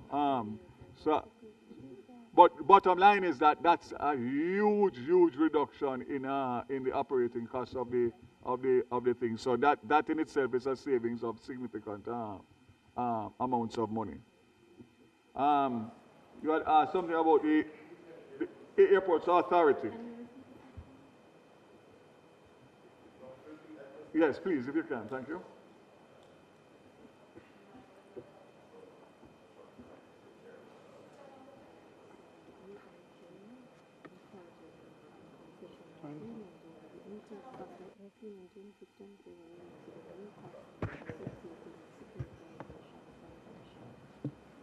Okay. Minister, the Airports Authority. Yes, I have the, but just repeat it to make sure Yeah, that I'm capturing it properly. So the Airports Authority is projecting to lose 3.6 billion in 2026-2027, according to the income statement on page 148. Is that an indication that the forward sale of revenues under the securitization program to fund the Spark programs was overdone? You know, remember? Let me just finish. Yeah. That it is noted that the company will be paying over 12 billion to the concessionaire this year. So the budget will have to find almost 3.5 billion to offset the authority's operating losses. So remember what I would say to you on this matter here. Allow me to get a proper response for you, which I'll provide you with in short order, because I want to make sure that what I respond is accurate, since it is a matter that has Ministry of Finance involvement. I prefer to get a proper, fulsome answer on this. So there's nobody from the Airports Authority here? Not to say that it may not be accurate. Yeah. I'm just asking you, just out of abundance of caution, to make sure that it is based on what is in the public bodies book, Minister. So if you look at page 148 of the public bodies book, it's there. So I understand. So allow me to get that for you, please. All right. Thank you.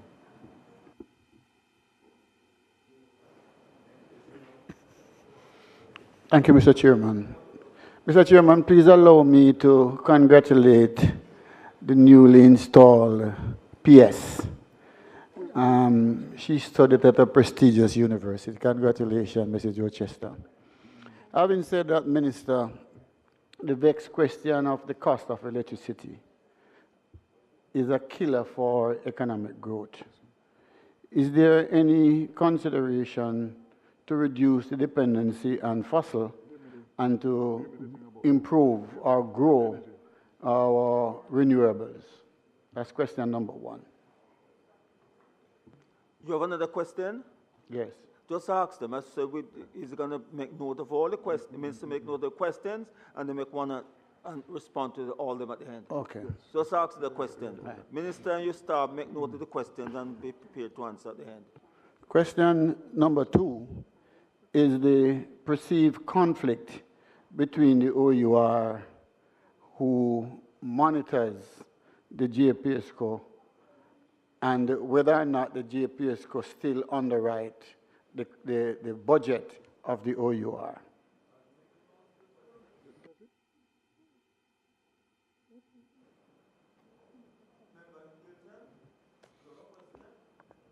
Yes, I do, Chairman. Minister, my question really relates to the railway corporation. Its asset, although not fully functioning, it has been monetizing its assets, which are largely parts of the track and the real estate. Minister, is there any consideration to further monetize aspects of the track by continuing a link into the Port of Kingston? Have those discussions, has that been considered as an option, and could you say anything about that today? Let me just answer that. Let me just answer. No, what I said, make note of the questions, and then we make one. Okay, Commissioner. Go through all the questions. Okay, Commissioner. No. Member from East Central, St. Andrew, you have asked your question already. You can't come back. Mr. Chairman, it has to do with a follow-up. No. As it relates to the war. No, you got a chance to ask your questions. You turn your my brother, I'm in charge, not you. Yeah, but you can't turn off my mic. I'm not going to allow you now. You ask the question, turn the mic off. Okay? Minister, you may now proceed and answer the questions that were tabled to you. And I would like to pose a I'm not question going as to it allow relates you. to the war. No. And how it will impact. What you said that I am going to allow you? Look, my brother, you ask the question, turn the mic off. I said all the questions, pose the question. The minister, you make notes of them, you answer them and see you at the end of it. Minister, please proceed in answering the questions.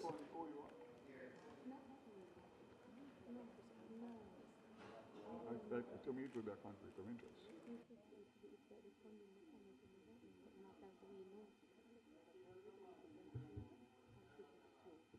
Right it. Huh.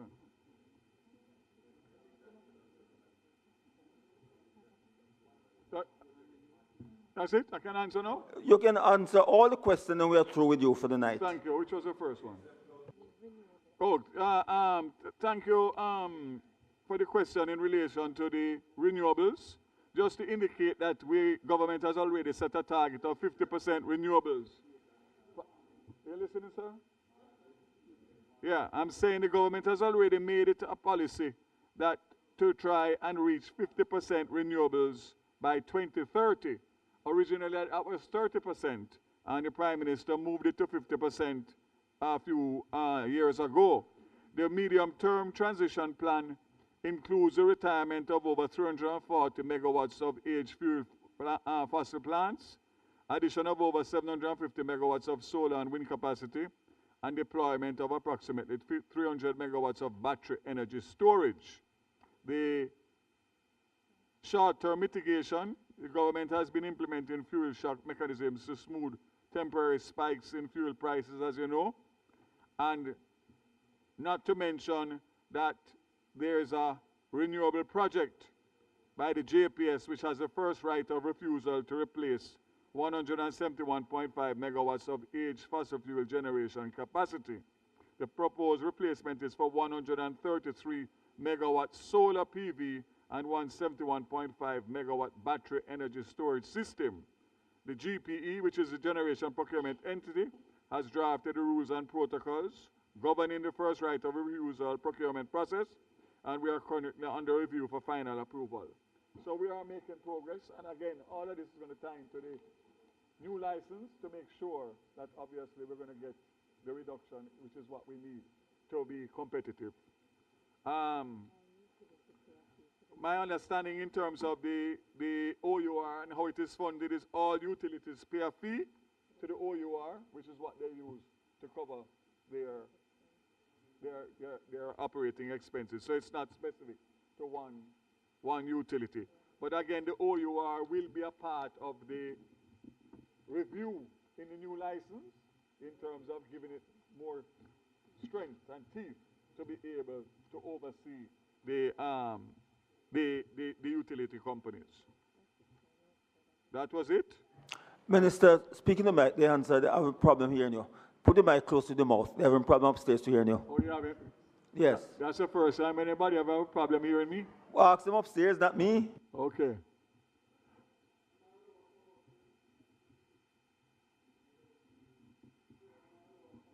Yes, man, of course. Make it quick, though. Are you finished answering the questions? He has one more. No, you don't follow up here now. Finish your question. Yeah, I finished. Yes, answer a question. No, you had a chance. There's no follow-up. It's only when you lay I have questions. answered, Chairman. All right. When in the House, when you lay questions, then you can have follow-up, but not in the Standing Finance Committee. All right. Ed 69,000. Oh, sorry. 1 to 20. My mistake. Ed 69,000. My mistake. One question. The issue of the railway and utilizing the assets for the port will be a part of the whole Caymanas SEZ. That's a big part of it. Not only in relation to making sure that the access to the ports because of the proximity, but also to look at what other railway lines are there. You know that there's one in Montego Bay that has been going around from Mobay to Appleton Estates, that tour. That's still going around in circles. I'm still trying to get that on track as a tour. So, yes, the answer to your question is yes, railway will be integral. Will be integral in the access to the port by rail with the Caymanas Special Economic Zone. All right. Ed 69,000, page 1 to 20. Those in favor? 69,000C, page 1 to 5. Those in favor? Thank you, Minister, and your staff. How long was that, sir? That must be the shortest one. That must be the shortest one for the entire Is 2 the years. Minister of Culture, Gender ready? Is not with the Minister of Tourism. Is the Minister of Culture, Gender, Sports ready? If not, we take the Minister of Tourism. I don't see her. So we take the Minister of Tourism. I don't see her. So I take the Minister of Tourism. You see they're walking in?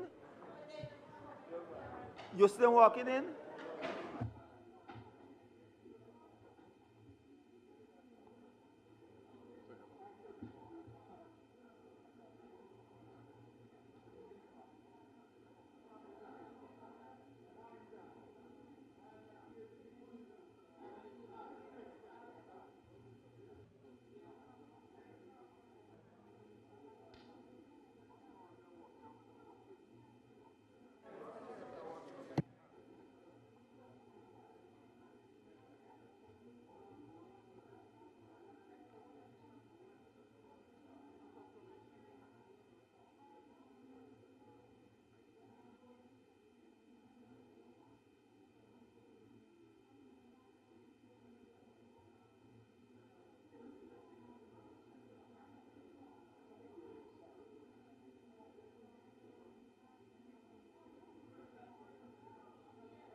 No. Sit right there.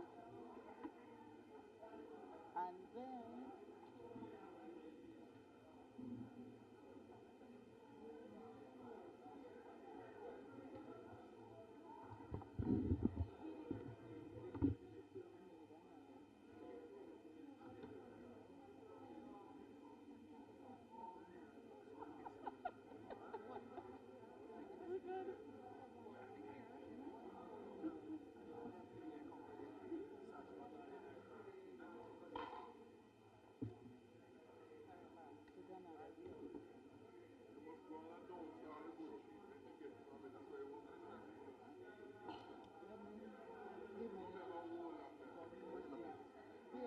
going to put another chair here.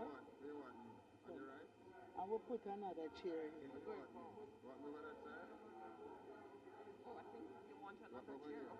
Yeah, and you want to put another chair on this side. We'll put another chair here. Eh? We'll put two of them, we'll put HMS here.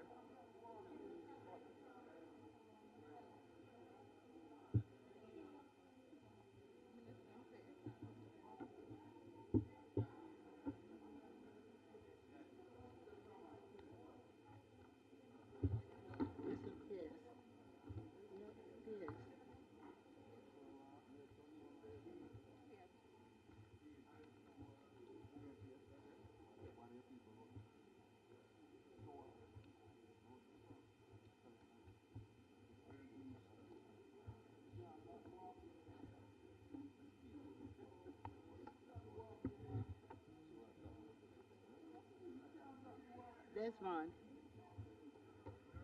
Put HMS. Put HMS. Come HMS. Minister, can you proceed and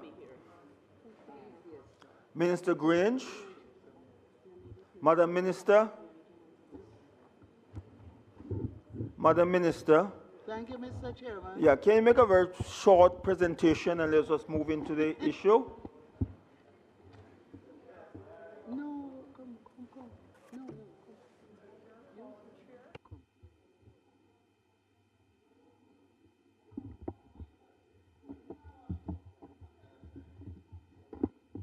Mr. Chair.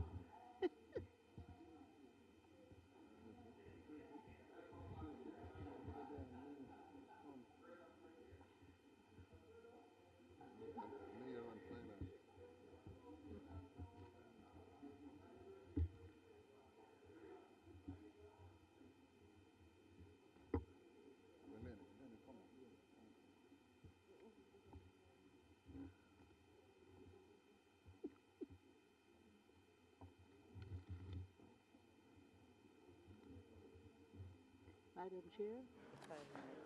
Madam Minister, you may proceed with the presentation from Super Ministry. Thank you, Madam Chair. Please allow me to recognize my Minister of State, the Honorable Carencia Morrison, my permanent secretaries, Mr. Denzel Thorpe and Mr. Deanwar Bernard, the only ministry with two permanent secretaries, along with the principal and senior directors, heads of agencies and their teams. Madam Chair, I wish to make a brief opening statement and move quickly to answering members' questions. Culture, gender, entertainment, and sport are vital pillars of national development, fostering identity, social cohesion, and economic growth. They empower individuals through equality initiatives, promote cultural heritage, boost creative industries, and encourage physical health and recreation. These sectors collectively drive not only community engagement, but global recognition for Jamaica. The ministry continues to pursue the establishment of the appropriate policy, legal, and regulatory frameworks to support good governance and structured development of the various portfolio areas for which we are responsible. First, I wish to update you on the National Stadium Redevelopment Project. The feasibility study and assessment was successfully completed in the last quarter of 2025. The redeveloped facility will see an increase of 10,000 seats and will accommodate approximately 50,000 patrons for concerts and events. All sections except the grandstand will be covered by a sweeping roof, with the exception of the grandstand area, which will maintain the roof structure that now exists. Revenues are expected to grow by about 169%, mainly due to expanded commercial capacity and increased event hosting. The government subvention to IPL will drop by about 70%. And during construction, the project is projected to generate 70 billion in economic output, contribute 34 billion to GDP, and create approximately 14,900 jobs. Construction is expected to commence July-August 2027. A new multi-story car park is proposed with the preliminary design expected to provide approximately 1,800 parking spaces. And Stadium East will be refurbished while the stadium is under reconstruction and will facilitate certain events that currently take place in the National Stadium. Cricket Lovely Cricket, CPL, will return to Jamaica as the Caribbean Premier League returns with a new franchise owner. With the return of the Jamaica-based franchise, 4 matches are scheduled to be played at the iconic Savannah Park, marking the return of CPL matches to Jamaica for the first time since 2019. CPL will waive the fee this year, which is normally a part of the host agreement, in consideration of Melissa and its impact on the country. And therefore, Jamaica's input will be primarily value in kind. In another week or two, we will announce the details of the host agreement with the new franchise holders and how Jamaica will benefit. We continue to provide support for national level athletes through the Jamaica Athletes Insurance Plan. Currently, there are 2,139 athletes covered under the plan for group life, group health, and personal accident coverage. And these athletes are those who represent Jamaica nationally or internationally. For the financial year coming, 2026-2027, $72 million will be devoted to the Athletes Insurance Plan against the $47.9 million, which was the contribution in 2025-2026.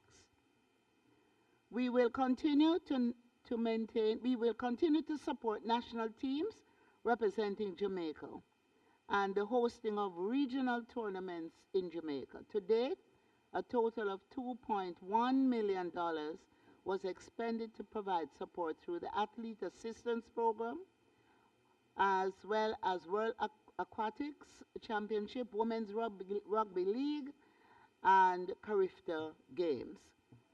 The 2027 World Anti-Doping Code and international standards were approved at the recently concluded 6th World Anti-Doping Agency. And Jamaica is considered the flagship country in the English-speaking Caribbean for its anti-doping program promoting clean sports. We will therefore be upgrading our code to be in line with the new code that's established by WADA. The Culture Division budget has been increased by 47%. And this is as a result of the new policy which will be introduced. We are now at committee stage, the Joint Select Committee looking at the green paper. And we will ensure that for this year, we will centralize the promotion, the distribution, the monetization, and data capture of Jamaican creative goods and services in the priority subsectors of Jamaican music, the sounds of Jamaica, Jamaica screen and media, Jamaica fashion and design. Madam Speaker, we propose to set up Culture and Creative Industries Foundation And this entity will be a non-profit organization dedicated to mobilizing resources, supporting innovation, and strengthening Jamaica's creative economy.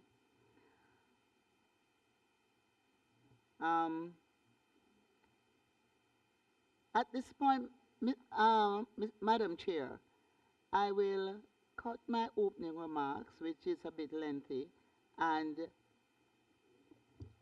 be ready for questions. Thank you. Thank you. Thank you, Minister. So we're going to take the approach of consolidating the questions.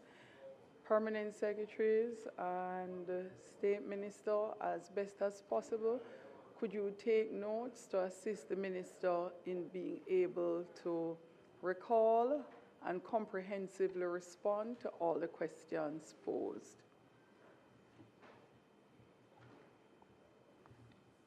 Who is first?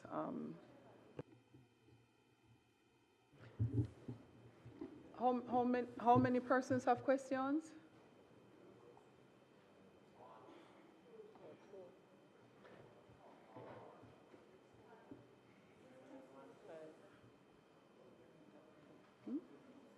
Who is the second person? No, oh, Mr. Hines? No, this is a latitude being provided for this time and only this time. I want to make sure it's clear because I don't want us to set precedences that we do not maintain going forward. So normally we would not take this approach. So Minister, so who is the first person though? Who is the first spokesperson? So Member Burchell and then Member Waverhines, questions fielded by them, we'll attempt to respond at the same time, Minister. And then thereafter, you will take questions from Member Buchanan and then Member Russell and Member Gordon on block. After which we will put the head. Is there someone else? No, man, I call Buchanan. Madam Chair. So let's go. Yeah. Madam Chair, interestingly enough, I think I have 4 shadows. Four persons who shadow the different portfolios. We are doing 2, but what will happen, Minister, everyone will still be able, if they have additional questions. I think they may have consolidated. You guys are teasing now. Member? Thank you. Minister, on page 1 of your section, which is 46,000, the estimates indicate that one of the ministry's objectives is to increase the contribution of the cultural and creative industries to GDP. Given that objective, could you indicate what is the current measured contribution of the creative industries to Jamaica's GDP?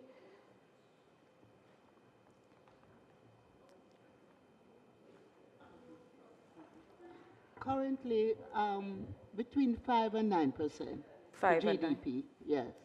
But we are making arrangements to actually have the data collected, so we will have empirical information that would inform policy going forward. Okay, and I'm sure you've set some targets for, the short and medium term. What's your target for the next 5 years?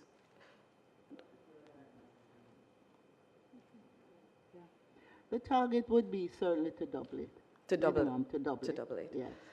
All right, so we'll move to page 6 under activity 11466, development of cultural and creative industries, where approximately 166 million has been allocated towards the development of the sector. Could you indicate how many creative practitioners or creative enterprises are expected to benefit directly from this allocation this year?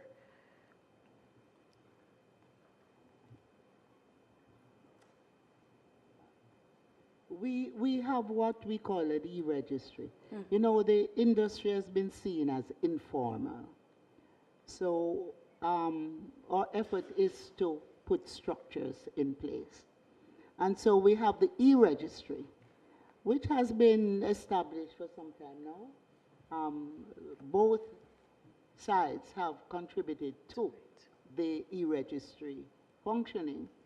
However, we have had a slow take-up on the e-registry from the sector until COVID, when we provided assistance to the sector, but they had to be part of the e-registry. So we now have approximately a little over 4,000 persons registered on the e-registry. So the grants that you allocate or you plan to allocate under this, how do you generally determine who gets these grants? Are they discretionary, or is there a system that dictates how the ministry extends its monies to creatives? Well, there is a structure. First, you have to be on the e-registry to benefit. But if we are approached, when we are approached, if you're not on the e-registry, then we ensure that you sign up on the e-registry, and you have to be endorsed or certified by an existing organization within the sector. So it shows that you're a bona fide practitioner. And no one is turned away. Once you apply and the necessary interview is done and the proper due diligence is done, you're given support. You'll get something? Yes. Okay, that's good. Page 8, program 2. Just before, I want to just mention to you, for example, the health and life insurance that we've introduced for creatives. As long as you are on the e-registry, you are signed up for life, for health, and for accident. Okay, so the money that funds the insurance will come from this 166 million? I'm sorry, could you repeat? The money that funds the insurance program will come from this 166 million that you've allocated for development of cultural and creative industries? No. Okay, so that's something separate. Right. And we also provide incentives through the e-registry, tools of trade. Once you're a practitioner, we provide to companies and we provide to individuals. Okay, I'm looking at program 267, which is on page 8, and looking specifically at economic linkages in the entertainment industry.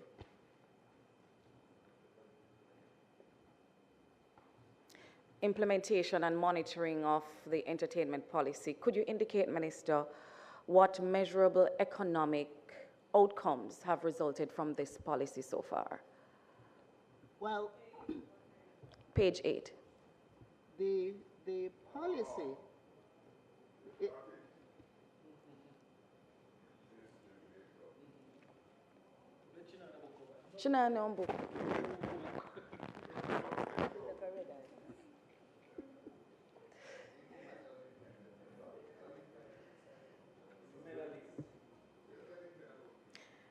And while you prepare for that, Minister, I just want...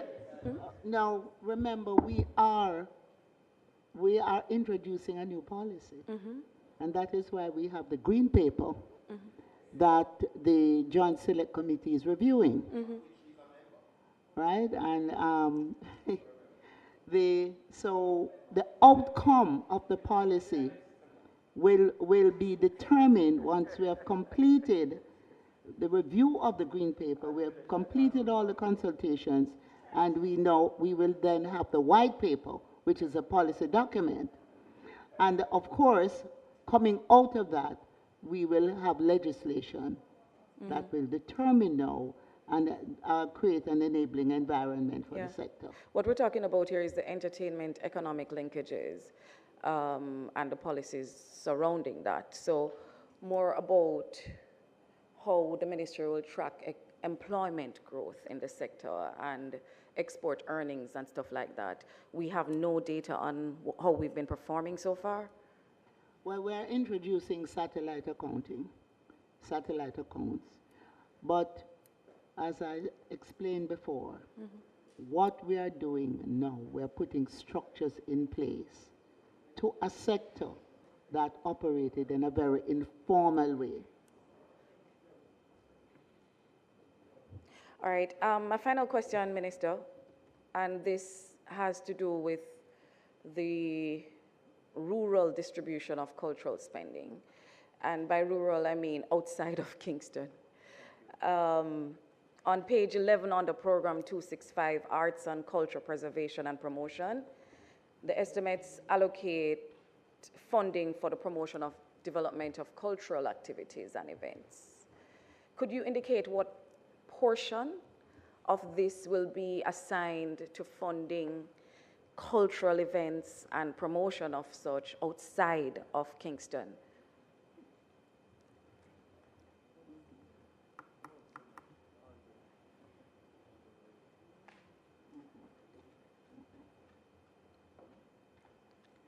The Jamaica Cultural Development Commission is the entity that covers the entire island in terms of cultural development, community cultural development in schools, training, and showcasing.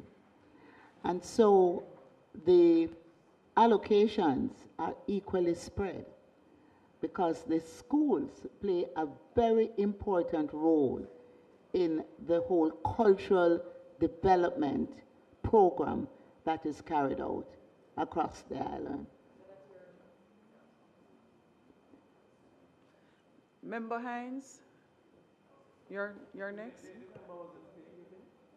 So the member said her don't know if final you're question. That's what she said. If you're aware, Madam Chair. Oh, no. Said her final question. So you have a follow-up? Yeah. No, I know the minister wasn't finished responding.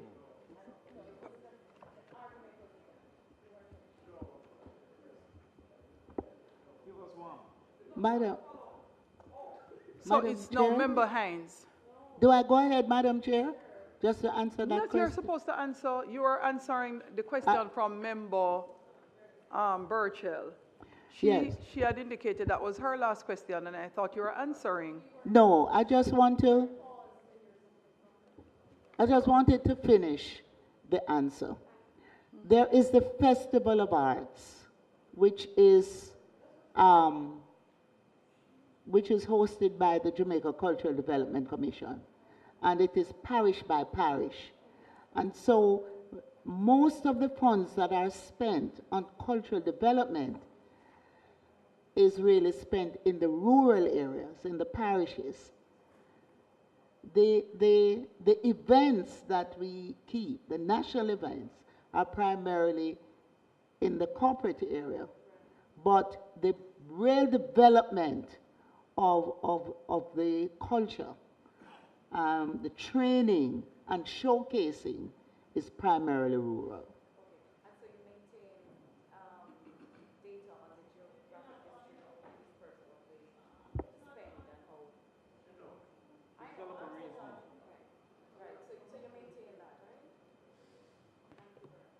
Okay, Thanks, Minister.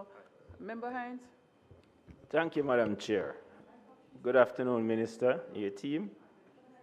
I'm at 446,000, page 9, and I'll be going interchangeably between the public bodies at page 22. So if you could get yourselves to those pages, I would. So I'll go to sporting talent, cultivation, and excellence. Can you just break out to me what that entails, please? Minister, when you're responding, please still respond face forward to the mic so Hansard is able to pick up the record. Okay.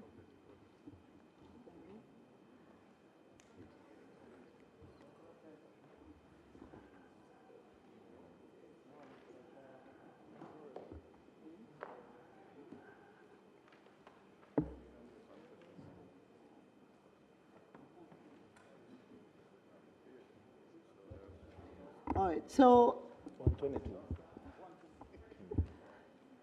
Institute of Sports is the body, I would say, the counterpart to the Jamaica Cultural Development Commission.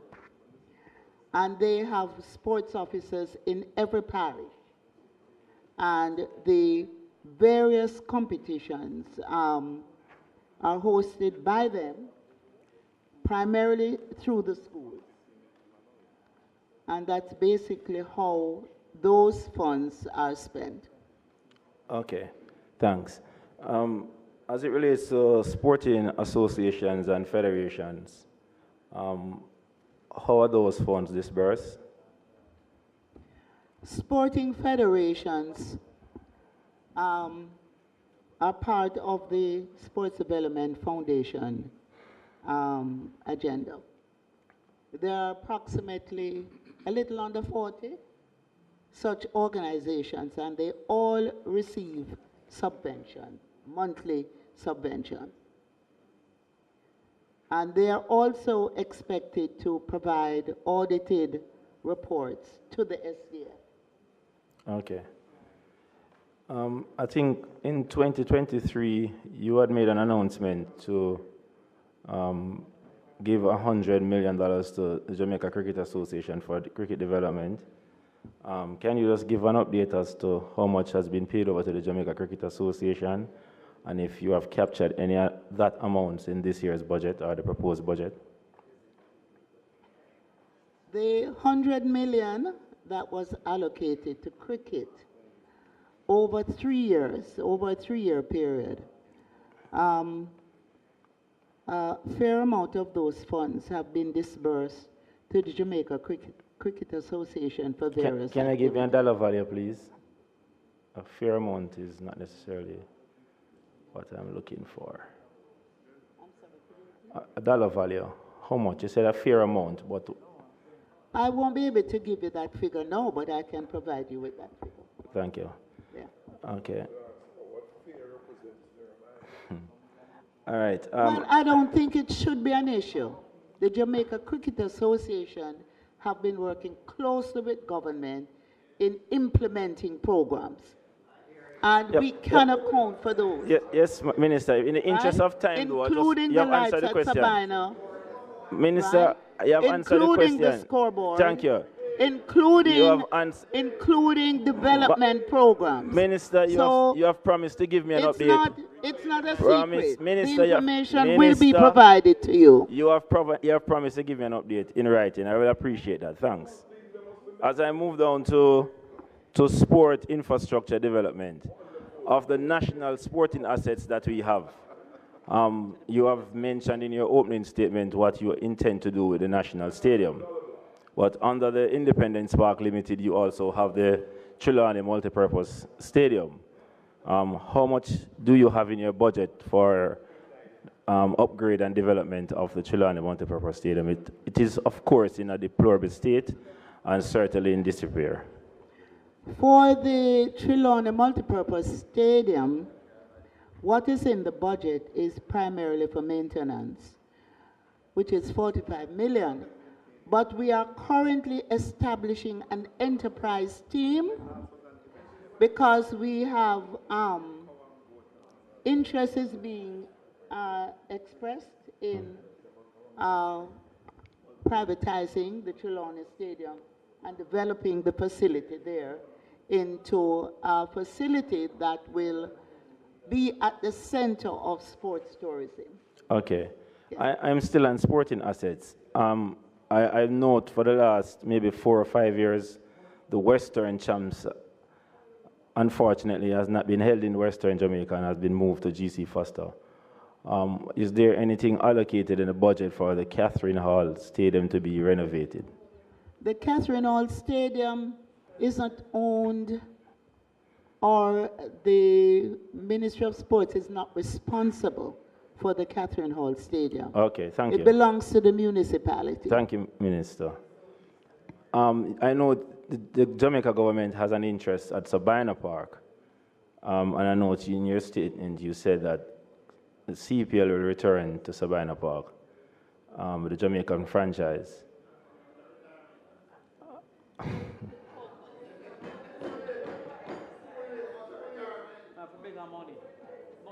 but in a different position now. I want to know, Minister, from a supporting role as a government, have you confirmed a long-term agreement with the organizers for CPL? If so, what are the timelines in terms of the agreement with the Jamaican government, and how much you have committed on behalf of the government of Jamaica? Now, the franchise holders and CPL, they have committed an annual investment of $2.75 million to operate a professional men's CPL team, an annual investment of $500,000 to establish and operate a professional women's CPL team, a long-term commitment to grassroots cricket, focusing on programs for the youth, details of which will be developed jointly by us, collaboration with government and corporate stakeholders to deliver measurable benefits, commitment to invest in sporting infrastructure to position Jamaica as a hub for elite T20 cricket, and to ensure global exposure which strengthens Jamaica's position as a regional leader in the sports tourism sector. And so the CPL plus the new franchise holders will contribute as well to a partnership with the Ministry of Tourism in order to promote Jamaica as a sports tourism country. Will they be doing any infrastructural work in terms of building up training facilities? All of that and more. Okay. And as the spokesperson for sports, we will keep you informed. Thank you for that. Good. I want to switch over to the public bodies book, and I want to move to, as I said, page 122. I'll start, but I go to page 123, where you have a breakout of a Sports Foundation income statement. And alarmingly, I see where there is a deficit of $6.5 million. Could you explain that, please?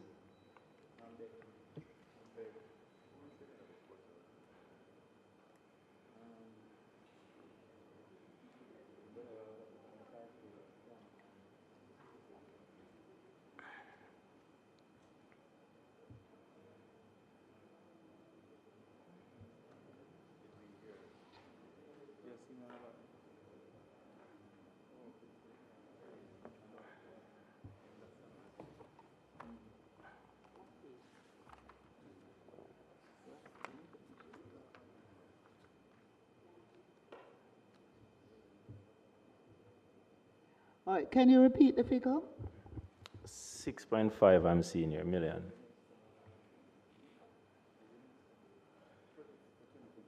Projected for 2026.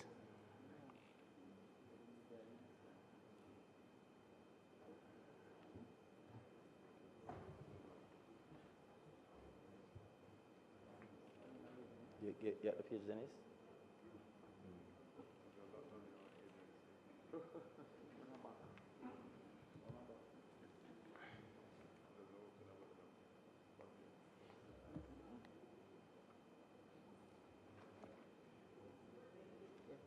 All right, let me just clarify something here. SDF has to work based on the ceiling that exists for GS. So their projection here may show a figure that that would raise the question in terms of if they're able to do the projects based on what the figure shows here, right? But you will find that SDF works with the calendar year rather than the fiscal year. And so they have some flexibility. They have the flexibility of being able to cover the projects even if they show a shortfall. Okay, Minister. Would it be fair for me to say projects are decreasing and salaries are increasing? Administration costs.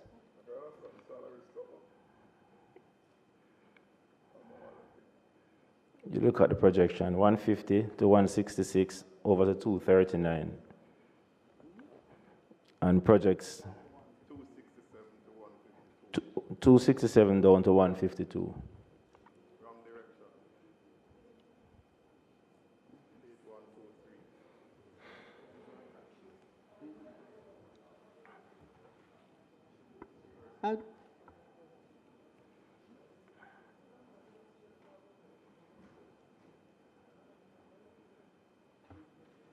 And while you're at it, Minister, the grants to the associations have decreased as well, from 201 to 171.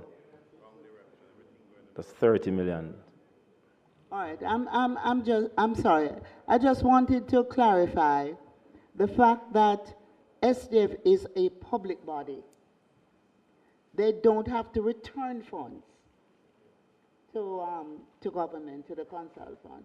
So if they have funds left over, they are able to use that towards the expenditure for the following year. Minister, all right, so I just wanted to clarify. I appreciate that. That sounds like a... So projects will not be underfunded.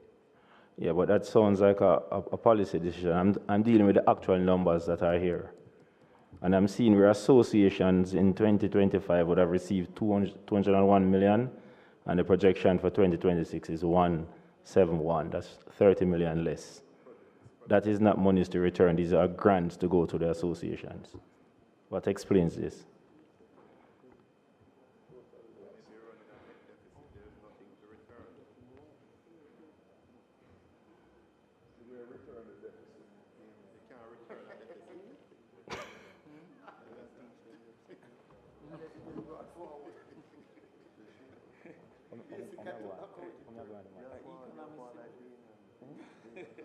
No, but that's what we might think going on with that. Economists from Campadon. So long as I am long enough. That institution. That's a cousin in Congo. That institution. That institution. I'm a parent and gone. Fuck it. I'm not cuss good yet enough. I go drink around and cuss properly. The blue and red makes purple. That is true. That is true. The art and craft class, man. Say something. Say something, Karen. Even Hey. Everything is in house.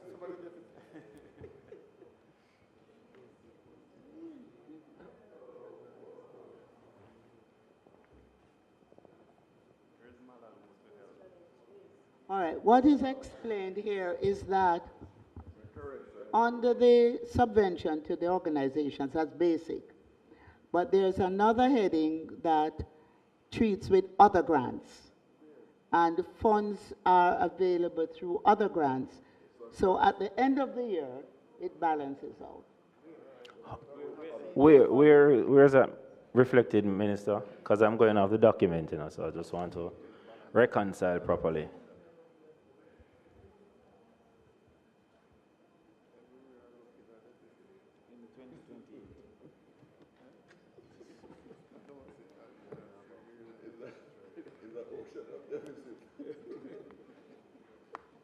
What I'll do, I'll provide you with the details. I'll get it from the estate. I can appreciate that, Minister. Thank you very much.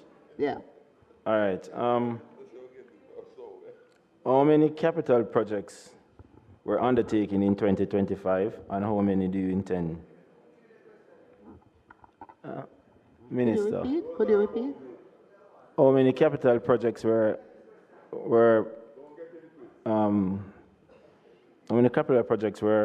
undertaken in 2025? How many were completed, and how many do you intend to do in the 2026? All right. I would not be able to provide you with those details now. No, but I can in the future. Provide you with the details. Okay. All right.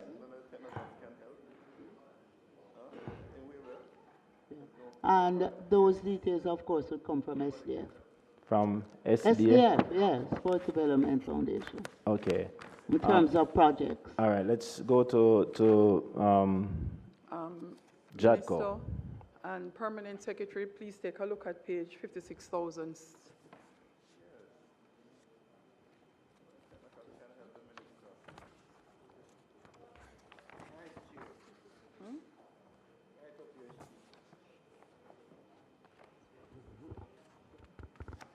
Because I'm not seeing anything for theirs.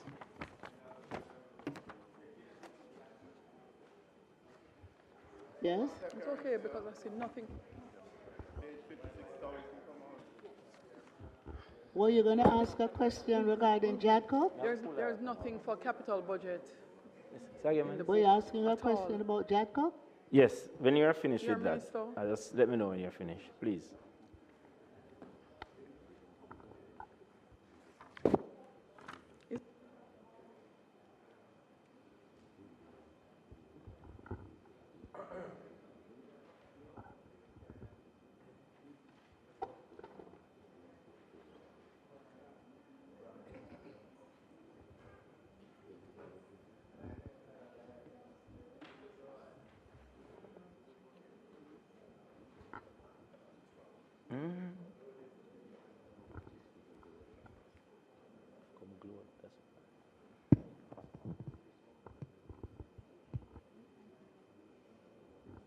So could you go ahead with the JADCO question?